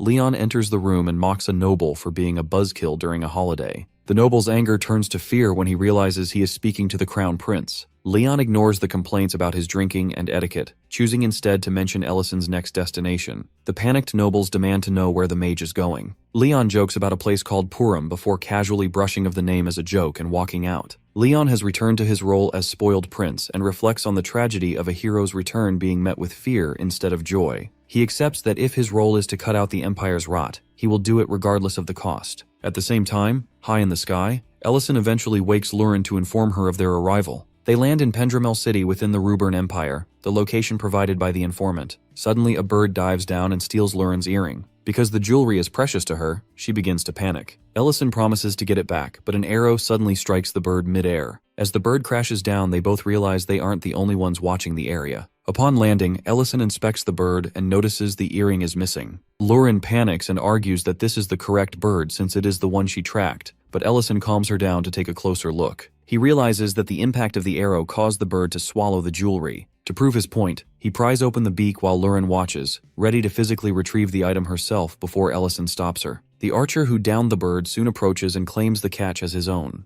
Ellison offers an apology and explains that the creature has swallowed something precious, while Lurin makes it clear they aren't leaving until they get it back. The stranger stares at Ellison and suddenly identifies him. This man is none other than Hess, an old acquaintance from his military days. Our guy also greets him with happiness. Lurin recognizes him too, remembering him as the soldier who once complained about the quality of the food in Ellison's unit. Hess feels ashamed of his past rudeness, and notes that a decade has passed since their last meeting. He mentions that while he knew Ellison survived the wars, their paths never crossed during the final conflict. Hess turns his attention to Lurin and offers a polite greeting. When he inquires about their relationship, both Ellison and Lurin become flustered. Ellison describes her as the person he shares his daily life and meals with. Lurin teases him for his red face, noting that he rarely refers to her as his wife. Seeing their bond, Hess smiles, feeling relieved that his old friend is living a good life. Hess leads them to his own restaurant to properly retrieve the earring from the bird. He explains that the bird likely swallowed the shiny object out of natural instinct. Lurin wanted to know about the bird's fate, and he reveals that it is already being prepared for a meal. Since he has fresh ingredients on hand, he invites them for dinner. Our boy suddenly realizes that they are sitting in Hess's restaurant. Hess explains that he runs this place with his mother. When Ellison mentions he also owns a restaurant in the Greek city, Hess expresses a desire to visit one day. For now, he asks for an honest critique of his cooking. Hess serves them ma noodles, which Ellison recognizes as high-quality work. Lurin admires the presentation, noting how familiar the dish feels. As they eat, Hess watches them with visible nerves. The broth possesses a hidden depth of flavor despite its simple look, and the meat is exceptionally tender. The noodles have a great texture that holds the soup perfectly. Although Hess asks for their opinion, Ellison continues eating in silence until the bowl is empty. He then informs Hess that a finished bowl is the best possible review. This praise restores Hess's confidence, as eating his own food every day had made him doubt his skills. Ellison correctly identifies that the broth is made from bird bones, and Hess shares his specific recipe secrets. While cleaning up, our boy joins Hess at the sink despite being a guest because he values a tidy kitchen. During this quiet moment, Hess asks if Ellison is truly the person behind the recent Archmage declaration. Ellison doesn't deny it. Hess assumes that someone of Ellison's stature wouldn't visit a remote area without a purpose. He then asks if he has noticed anything odd. Hess subtly points out the lack of customers even during peak hours. Ellison also reaches the same conclusion. Few years ago, it was not like this. The restaurant was quite famous among locals. Then one day, a representative from the Liney Trading Company previously offered him a deal to expand his business and provide better supplies. The only catch was a requirement to use a specific, unknown seasoning. Because Hess takes pride in his natural cooking, he refused the deal. Following that rejection, his business began to fail, and his mother eventually stopped helping at the shop because there was no longer enough work for 2 people. Our guy suspects that another restaurant received the same offer. Hess confirms this, pointing to a nearby restaurant called Merle that accepted the deal and is now incredibly successful. Ellison views this as a lead for his investigation. When asked, Hess admits he visited Merle once but felt a strange, inexplicable resistance to going back a second time. The following evening, the group sets out for Merle. Lauren wakes up from a nap on Ellison's back and asks about their destination. Hess informs her they are going to the busy part of town. Ellison teases her for being such a deep sleeper that she wouldn't notice being kidnapped. Lauren then notices Ellison's attire and points out that he is dressed as a mage. Hess reassures him, explaining that the Archmage's announcement has made mage-style robes a popular fashion trend among commoners. At Merle, the sheer number of customers surprises them. They are seated quickly, and Manger Licent takes an order for 3 bowls of noodles. Almost immediately, Manger Recent trips and falls. Lauren notices a foul odor lingering in the air. Ellison watches the chaotic and messy service, realizing that the food must be the only thing keeping people there despite the poor environment. When the noodles finally arrive, they look unappealing and poorly made. This lack of quality infuriates Lauren, who immediately demands to speak with Manger. Ellison maintains his habit of not judging food by its appearance, so he takes a bite of the served noodles to find any hidden charm. The reality is immediate, forcing him to spit the food out instantly. Lauren and Hess also try it, but to Ellison's horror, Hess reacts with genuine delight. Hess begins to praise the flavor, regretting not visiting sooner and considering his own restaurant a failure in front of his competitor. Lauren watches in shock, realizing something is deeply wrong because the food is objectively terrible, yet Hess is completely captivated by it. The restaurant manager watches from the side and recognizes Hess as the owner of the shop on the outskirts. She feels a surge of pride seeing their competitors enjoy their food so much. However, her clumsiness gets the better of her, and she trips and falls again while trying to celebrate. This draws the attention of the chef, Horai, who berates her for entering the dining area. She apologizes, explaining that she was simply curious about what seasoning could make even a man who previously hated their food become so obsessed. Horai warns her to stay away from the seasoning and focus on making money, leaving her to apologize as she departs.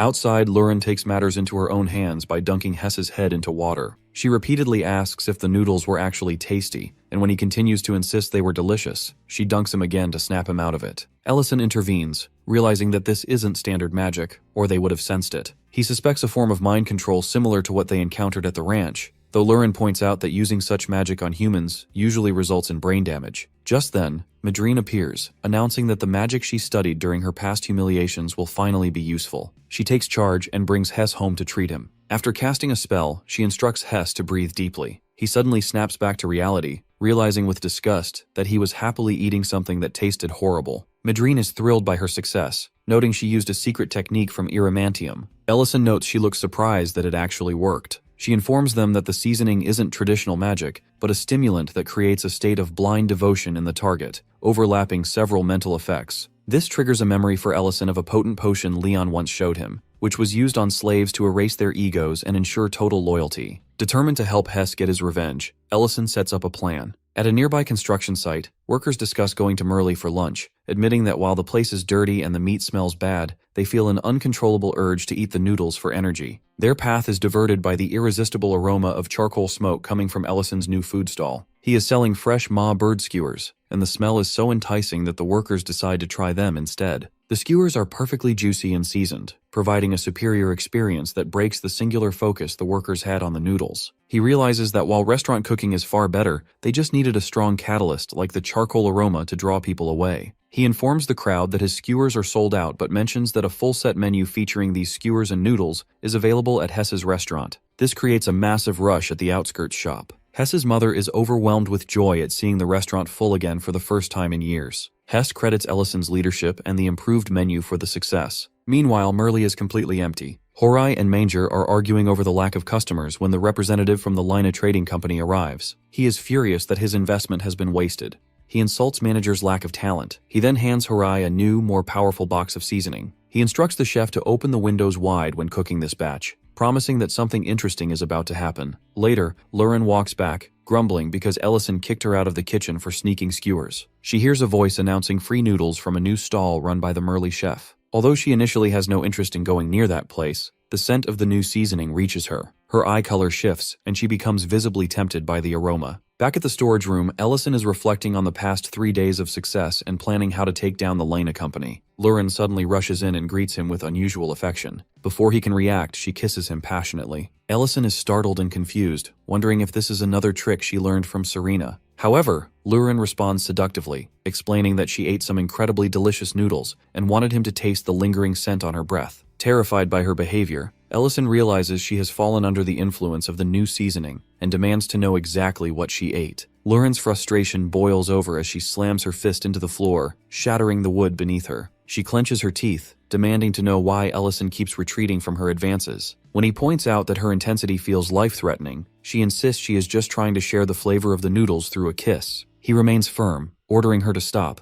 but Lauren explains that the others are already devouring everything she brought, leaving this as her only option. Ellison realizes that the others have fallen under the same spell. Her behavior becomes increasingly emotional as she brings up his past hesitations about their relationship. She accuses him of being ashamed of her because she is a dragon. Ellison finally snaps, pinning his hand against the wall with such force it trembles. He confesses that he didn't avoid her out of shame, but out of fear that he wouldn't be able to stop himself if he gave in. Just as he leans in to kiss her, he detects a complex magical veil affecting her mind. He realizes that while she is a powerful being, the cumulative effect of the magic and the tainted food has finally compromised her. He then rushes to the restaurant and finds the situation is even worse for the humans. Madrine has completely abandoned her pride in magic, weeping over the noodles, while Hess is ready to close his own shop in despair because he believes he can never match that flavor. Even Hess's mother has turned against her son's cooking. Ellison notes that the seasoning has become far more potent than the day before. The manager approaches him in a panic. She recognizes him as the man who helped Hess and begs for his help, offering him the position of head chef. As they walk through the quiet streets, she opens up about her past. She explains that she is clumsy and felt like a burden to her late father, who was a master chef. To protect his legacy, she accepted the suspicious deal from the Lina Trading Company. Ellison bluntly points out that her desire to save the building led her to feed people dangerous, unknown substances. Outside the restaurant, a mob of people, including nobles, is now shouting and acting like addicts for the noodles. The manager breaks down in tears, offering Ellison anything if he can just save her father's legacy. He enters the kitchen and confronts Harai. He informs Harai that he is the new head chef and terminates his employment on the spot, ordering him to leave without a handover. Elsewhere, Cinti is refining herbs while discussing potential candidates for her plans. Reedon, suggests Lauren, but Cinti dismisses the idea, noting that the Black Dragon has become too attached to her domestic life with Ellison. She believes a true candidate must be willing to sacrifice everything for a goal. Their conversation is interrupted Saint, who reveals he has been testing the seasoning on Lauren. He gloats that his research is finally bearing fruit, and that if a perfect candidate doesn't exist, he will simply create one through this mental manipulation. Back at Merle, manager ends up cleaning the kitchen under Ellison's direction. She reports that once the tainted broth was disposed of, the customers eventually left, though some were so desperate they licked the floor. She asks Ellison when he will begin cooking, but he playfully claims to have forgotten how. Terrified, she realizes he might have tricked her into destroying her own business. Before the argument can escalate, Saint arrives at the restaurant. Ellison admits he expected the man to show up if he caused enough trouble. Saint mocks him, calling him a mischievous hero for chasing away the staff and customers to seize the position for himself. Lecent is stunned into silence, struggling to wrap her head around the idea that the man standing in her kitchen is one of the legendary war heroes. Our boy doesn't give her much time to process this as he dons his mage uniform. He admits his surprise at seeing a silver dragon involved in a plot to resurrect the demon lord, especially since most of that clan usually stays hidden. Saint, however, dismisses any connection to his kin with total disgust. He views his clan as a group of fools who can't adapt to the times and suggests that Ellison should have stayed in his city running a quiet restaurant instead of meddling. As Manager Lecent begins to lose consciousness from the sheer pressure in the room, Ellison releases a massive burst of mana. He makes it clear that the heroes didn't leave the remnants of the enemy alone out of fear, but for other reasons entirely. The tension snaps when Ellison's magical power literally blasts Saint out of the building. Our guy follows him through the wreckage, demanding to know their base of operations and the specifics of their plan to bring back the Dragon Lord. Saint quickly regains his footing and mocks Ellison for showing his hand. He mocks our boy's knowledge about the organization. He argues that a real conversation requires both sides to be equal, and to prove he is a threat, he abandons his human form. He transforms into his dragon form, declaring that he wouldn't mind wiping the entire city off the map just to make a point. Ellison isn't intimidated. Saint summons glowing magical spheres into the sky, raining down energy on our boy. He challenges him to earn the right to make demands. Our boy then activates a warping nexus, causing a violent explosion that cracks the very ground beneath them. Saint flies higher into the sky, taunting Ellison by asking if he is truly confident enough to protect the citizens while fighting. He reveals the truth about the seasoning, explaining that it isn't just a flavor enhancer. It is a tool designed to create a bond of absolute subservience, much like the Demon Lord's original power. Ellison retorts by calling him the Lord of Noodles and hurls a magical binding chain to capture him. Suddenly, the chef, Horai, grabs Ellison with strength that is clearly not human. All the local people who ate the tainted noodles arrive as well, forming a human shield to protect Saint. Saint laughs, explaining that the people are no longer loyal to the food, but are now personally bound to him, The situation escalates when the sky glows and Madrine descends, surrounded by magical orbs. Under the influence of the seasoning, she identifies Ellison as an enemy. Then, Lurin crashes into the ground with enough force to shatter the earth. Saint feels victorious, noting that even a dragon who absorbed ancient Mabel has fallen to his scheme. He realizes Ellison is holding back his true strength to avoid hurting the innocent humans nearby, and he plans to use that hesitation to escape. Saint tries to command Lurin to leave with him, but the plan backfires spectacularly. Lurin's love for Ellison is so strong that it overrides the subservience magic of the seasoning. She snaps out of the trance, screaming at Saint for daring to think he could control her. She kicks Saint with incredible force, declaring that she belongs only to Ellison. Ellison smiles, having trusted that she would break free. He quickly uses his magic to restrain the possessed townspeople and the brainwashed Madrine, making sure not to repeat the mistakes of the past war. Saint falls to the ground, laughing hysterically as he realizes why his magic failed. He finds it absurd and insane that a dragon and a human could share a bond of genuine love rather than master and servant. Ellison prepares a final, massive attack, correcting Saint by stating that their relationship is built on mutual trust and leaning on one another. Saint transforms again and fires a deadly breath attack, shouting about the shame of such a union. Ellison counters it directly with his own magic, overpowering the dragon. He proudly declares that he feels no shame because his love for Lurin is real, and whether one is a dragon or a human is a trivial matter. Lurin stands by, blushing and shocked by his open confession. As the smoke clears and Saint's seasoning bottle falls to the dirt, the villain realizes his only mistake was failing to predict the power of a relationship he couldn't possibly understand. Ellison turns to Lurin and confirms that this time, he isn't dodging the question. He loves her, and she happily reciprocates. Horai is now trapped in chains behind the bars of his own home. As he demands his release, Ellison observes him closely and realizes he was likely a high-ranking aide to the Silver Dragon. He has an unsettling, non-human quality to his strength. When Horai attempts to break free by flexing his muscles to rip through his clothes, an emblem on his armor catches Ellison's eye, reminding him of Reedon. At that moment, Saint's voice mocks our boy. The lecture is cut short when Lurin smashes through the bars. She begins a relentless physical assault on Saint, fueled by the memory of his hands touching her waist. While Madrine pleads for her to stop before she kills him, Ellison finds himself so bothered by the situation that he considers joining in on the beating himself.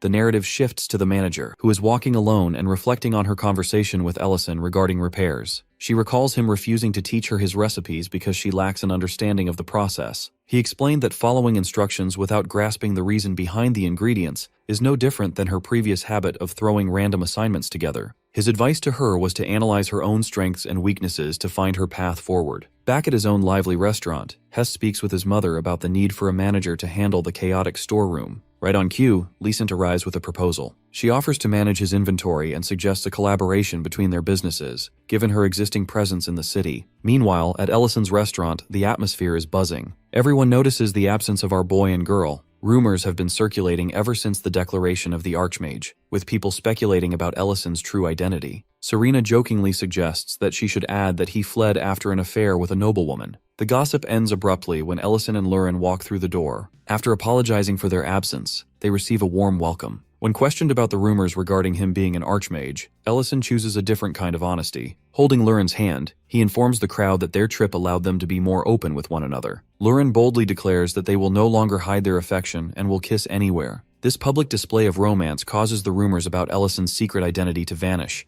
replaced by the simple belief that the couple was merely away on a lover's getaway. In another location, Reedon approaches Cinti to deliver bad news, though she anticipates it before he speaks. Saint's plan failed, and he is now a captive. Cinti remains calm, asking for a cigarette. She then points out that their current job is simply to clean up the mess in Pendravel City. The scene moves to the Dragon Castle, where Metadana looks at a monument featuring Baron's name. His grief turns to fury when he sees the memorial has been vandalized. He transforms into his dragon form, his roar drawing subordinates who are horrified by the desecration. Inside, Dehegma tries to calm the elder with a drink, warning that spreading news of this incident will only cause more trouble. Metadana is disgusted by the cowardice of those who scratched the memorial in secret. Dehegma points out that nearly half of the dragons in the sanctuary actually disagree with the elder's stance. He explains that Ellison's forceful actions during the sacred ceremony and his departure, Lurin created deep resentment. He suggests that because he chose to declare his intent, rather than kill other dragons to prove his point, the dragons no longer feel like the supreme beings of life. This leads half the population to believe Baron was justified. Ellison was simply upholding her ideals. The elder accuses Dehegma of being the one who manipulated Ellison by bringing up the issue of his lifespan. Dehegma notes that the matter is settled but stops speaking when he realizes Ellison is standing right there. As Dehegma exits to prevent further gossip, he reflects on the fact that his mind was made up the moment Ellison tore through every obstacle to be with Lurin. His thoughts are interrupted by Luhard, who approaches him with a matter that will determine the very future of their clan. The elder holds the container of seasoning and confirms that this is the substance affecting their clan. While Ellison notes it looks a bit different than he expected, the elder notices a strange coating on the mixture. Upon closer inspection, he pulls out a fragment and discovers it is actually a piece of a shattered dragon heart. This revelation shocks Ellison, leading the elder to quietly worry that this tragedy is a direct consequence of the sins the dragons have committed. In a different part of the castle, Dehegma listens as Luhard questions the current state of their traditions. Luhard expresses deep anger because he feels their 1,000-year history is being ruined by a human outsider. He resents that a sinner was forgiven simply because of Ellison's authority, causing the sacred laws of the dragons to crumble. Dehegma finds the long-winded explanation tiring and pushes him to get to the point. Luhard then shifts his focus to Ellison's mortality. He argues that while Ellison might be strong enough to keep ancient threats away for now, he is still a human who might only live another 80 years. He views betting the clan's future on such an uncertain lifespan as a massive risk. Dehegma finds it suspicious how articulate Luhard is and points out that if the concern is truly about time,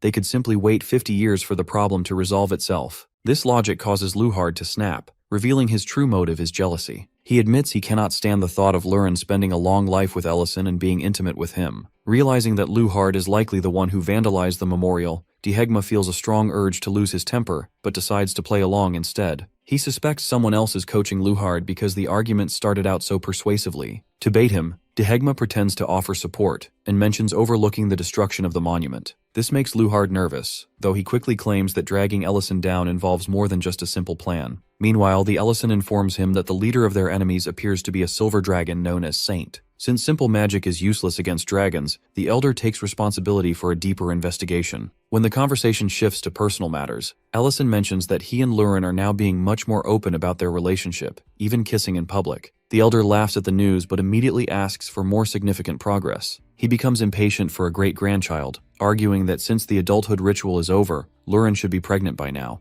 Ellison becomes incredibly embarrassed, wondering if it is even possible for a human and a dragon to have a child. The elder teases him to just keep trying, though he eventually acknowledges Ellison's real fear. He realizes Ellison isn't worried about the ability to conceive, but rather the tragedy of leaving a child and Lurin behind if his human lifespan remains short. To ease these worries, the elder shows Ellison a cut on his own hand. He explains that their human transformation is not just a surface-level illusion. Their blood, wounds, and internal structures literally become human. He reminds Ellison that Lurin even refused to return to her dragon form during her ritual because she considers her current self to be her true identity. He encourages Ellison to trust in the resolve Lurin has shown by choosing to stay by his side. Back at the restaurant, Lurin lies around daydreaming about the deep kiss she shared with Ellison. As she realizes their relationship is moving up the lover's ladder, she remembers some advice Serena gave her. The thought of what comes next fills her with so much excitement and nerves that she can't help but shout out loud. Later, Ment and Miltine notice a disturbance at the restaurant when they hear the sound of something breaking. Ment quickly realizes that neither our boy nor Lurin is around to handle the situation, so he grabs a sword just in case things turn violent. Inside, the culprit is Luhard,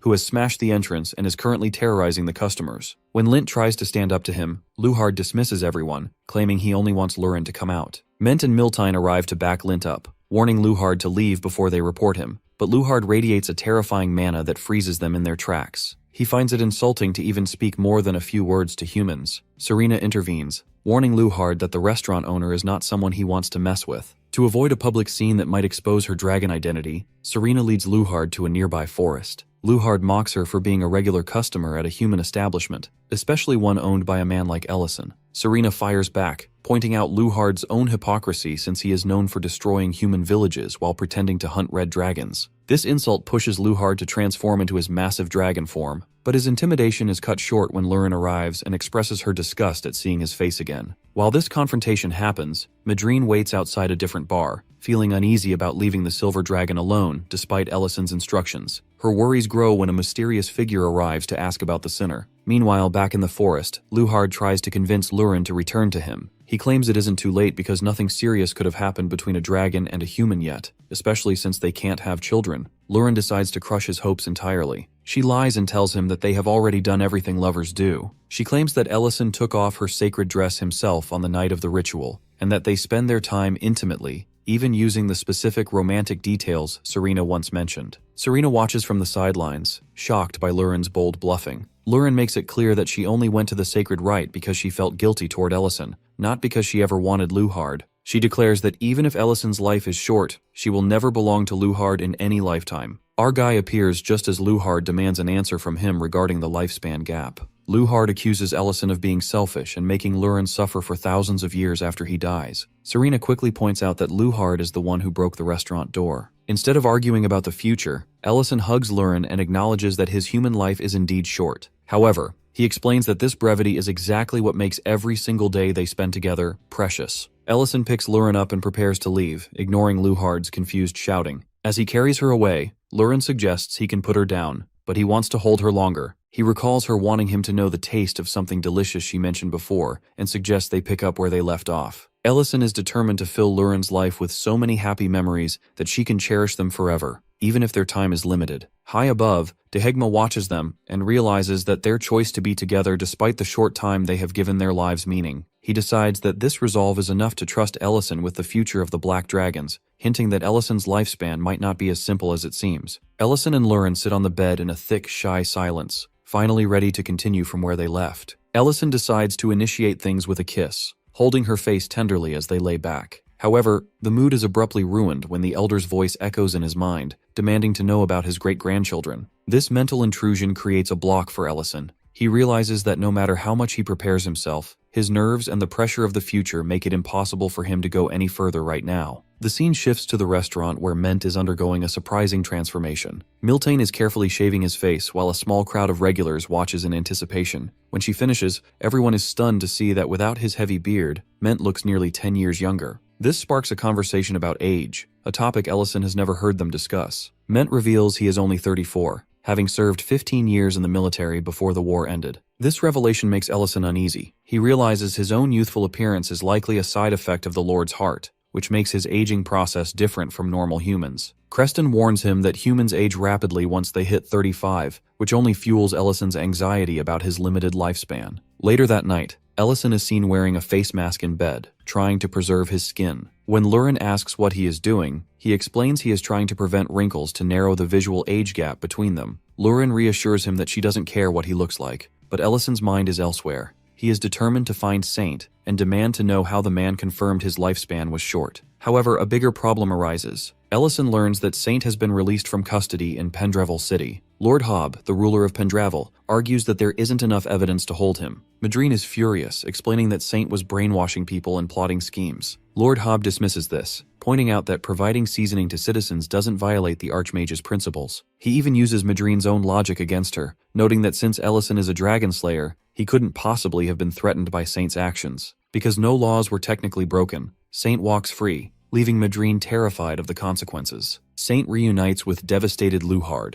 who is crying inconsolably over Lurin's earlier claims about her intimacy with Ellison. Saint views this humiliation as the perfect opportunity to recruit the dragon, promising him that what matters is who wins in the end. Driven by resentment, Luhard renounces his clan and vows total loyalty to Saint's cause. Reedon arrives to inform them that their current hideout is closing and they must evacuate. During this meeting, Saint finally reveals his grand plan to isolate and defeat our dude. He explains that they previously tried implanting shards of dragon hearts into humans to create super soldiers, but the process was too slow and resource-heavy. To target dragons and Ellison more effectively, he has developed a new item called Lord's Tear, a substance that makes anyone who consumes it completely obedient. He is currently on his way to retrieve the research materials to begin mass production. The secret meeting is violently interrupted when Luhard's robe suddenly catches fire. A massive explosion of flames tears through the area, forming a fiery cave and blocking all teleportation magic.